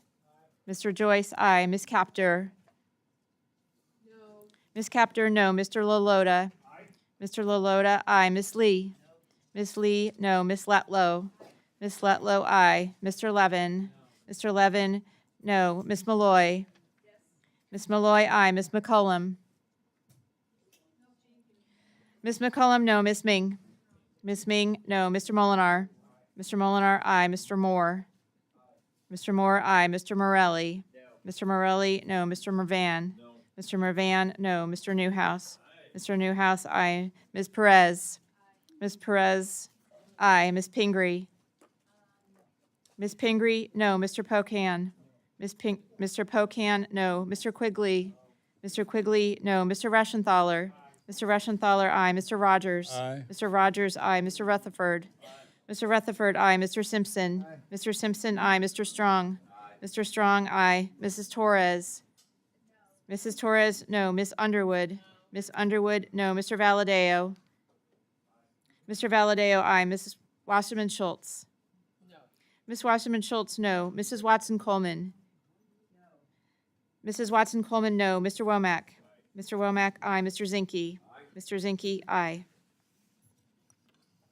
Do any members wish to record or change their vote? Gentleman from California.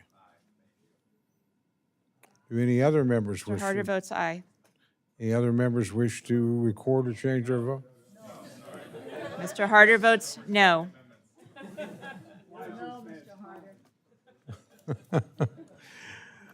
Do any other members want to reconsider their vote? The clerk will tally.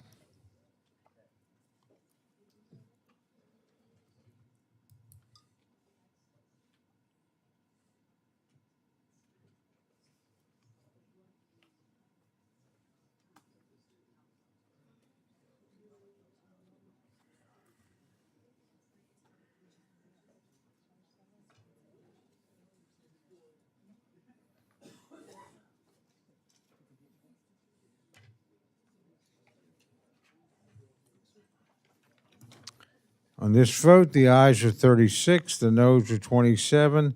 The motion is agreed to. Congratulations, one down, 11 to go. And I would ask you to congratulate your staffs, both personal and committee, who have worked really hard to make this day possible, so. Gentlelady's request is recognized. Asked unanimous consent that staff be permitted to make technical and conforming changes to the bill and report just approved. 3 days. Seeing no objection, so ordered.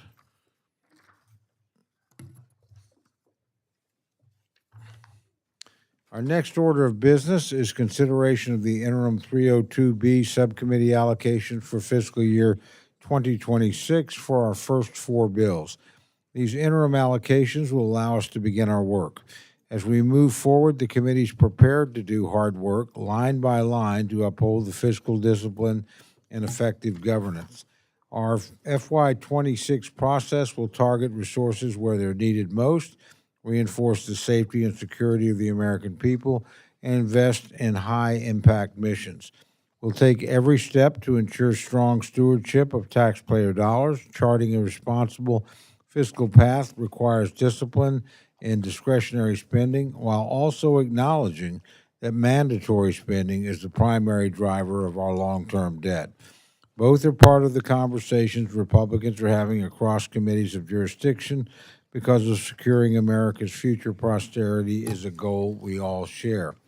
So as we turn to our responsibility on the discretionary side of the ledger, today these allocations not only demonstrate responsible governance, but they also represent our core commitments to advancing the America First agenda, to strengthening our national defense, supporting the safety and security of the American people, fully funding health care for our nation's veterans, and ensuring that the government remains focused on its core missions.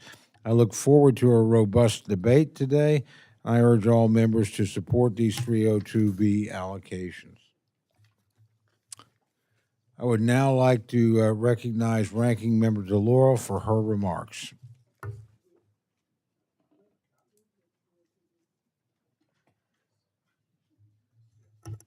Mr. Hoyer's asked if there's a copy of the 302B allocations. I have a copy. And we distributed distributed information about that. You should have a copy, Mr. Hoyer. I believe they were actually circulated to the offices, so everybody should be in possession. Everybody should have a copy of it, yes. Okay. Thank you, Mr. Chairman. These are incredibly challenging times to be an appropriator on either side of the aisle. I will just say that the Republicans have failed to provide funding plans across the entire government. The majority has asked this committee to approve the entire budget for the Department of Defense without a word on how to keep the rest of the government operational and put a stop to the Republicans worsening the cost of living crisis. The process, quite frankly, is absurd. We are beginning the appropriations process without a full slate of subcommittee allocations, or, for that matter, without a complete budget request from the administration. We're flying blind and handcuffed into the critical work of providing discretionary funding for programs and for services across the government that help to grow the middle class, to protect the working class, support small businesses, to grow our economy. This is important business that cannot be done responsibly without a complete vision for how we are going to plan to fund this government. And I would just say, and we distributed a information about the 302Bs where we have no information. We have military, construction, agriculture, defense, homeland, nothing. Commerce, justice, science, energy and water, financial services, interior and environment, labor, HHS, education, ledge branch, state foreign ops, transportation, HUD. That is incomprehensible that we do not know where we're going overall in trying to put together these bills. And I would just say, this is presiding over an absurd process. And what I do is I ask my colleagues to please vote against the 302B allocations. Thank the gentlelady for her comments. Are there other members wishing to make general comments? Gentleman from Maryland is recognized. Budget Act clearly comprehended. Microphone.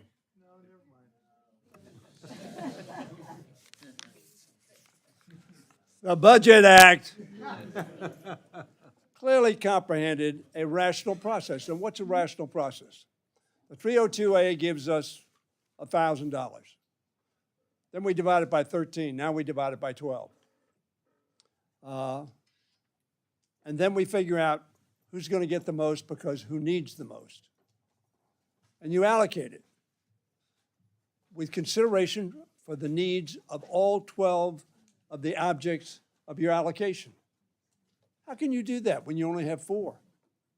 And you don't know what's the rest left? Now, labor health is the last bill we do. What if we run out of money? Some people would say, oh yeah, that's good. I got you. But this is not a rational process, Mr. Chairman. The only way to allocate fairly and to have the committees say we need X number of dollars to accomplish the objectives that are set before our committee is to have all 12 allocated at the same time and everybody know what share goes to what committee. I don't think you're going to do that, but it's the right way to do it, however you vote.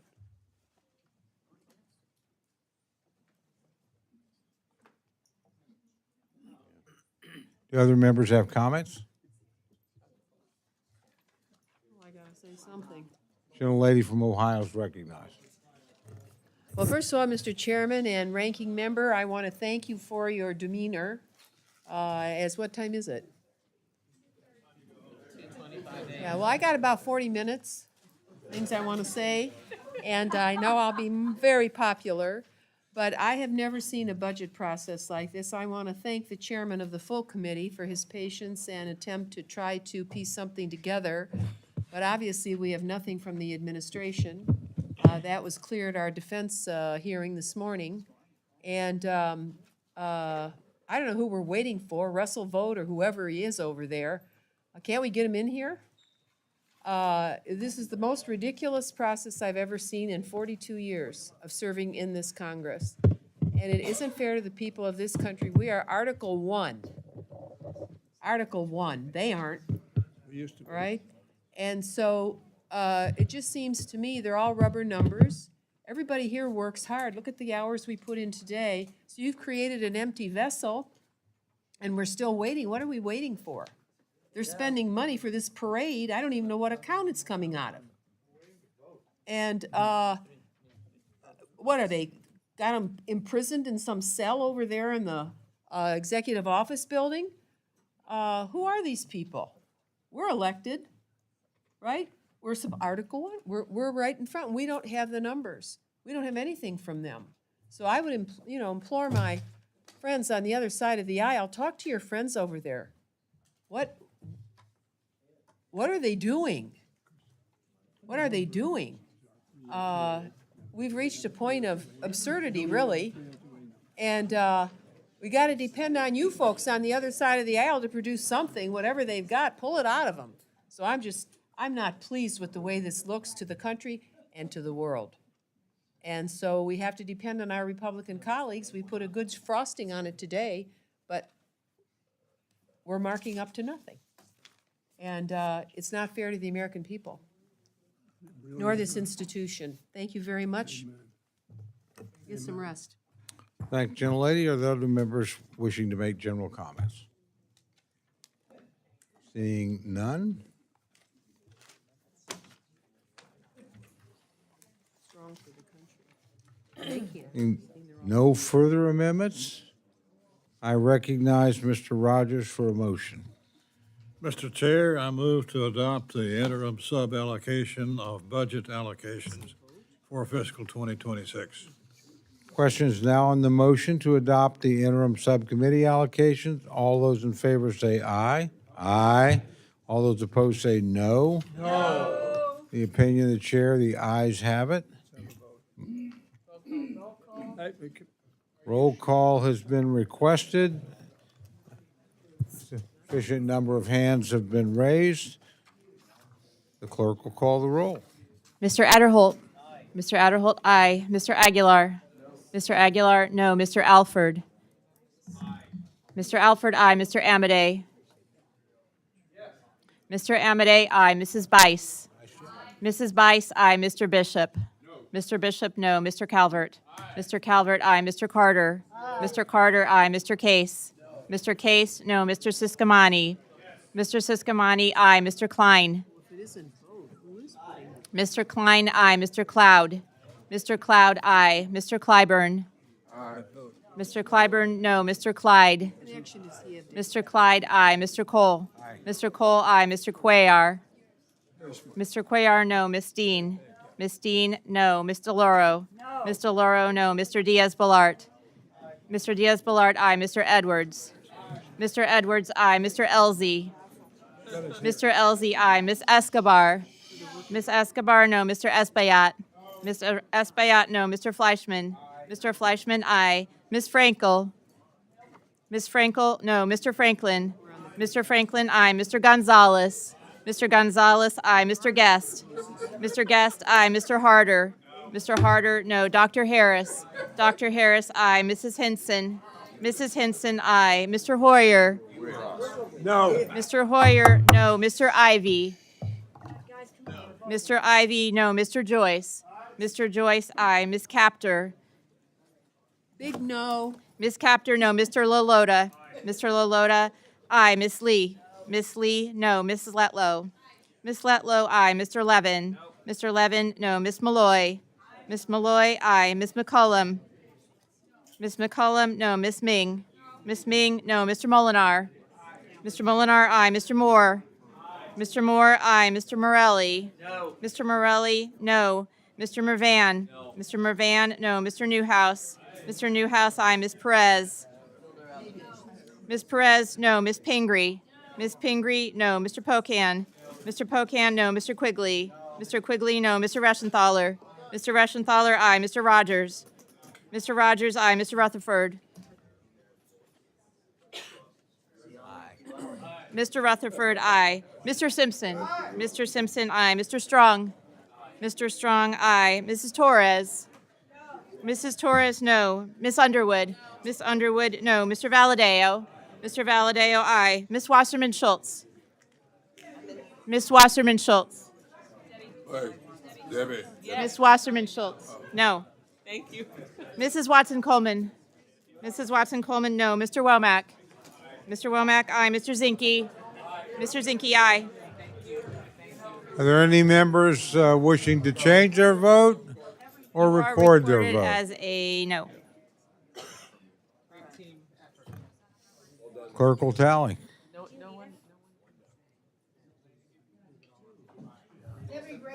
Thank you, Lois. That sounds fantastic to me. I see a G3.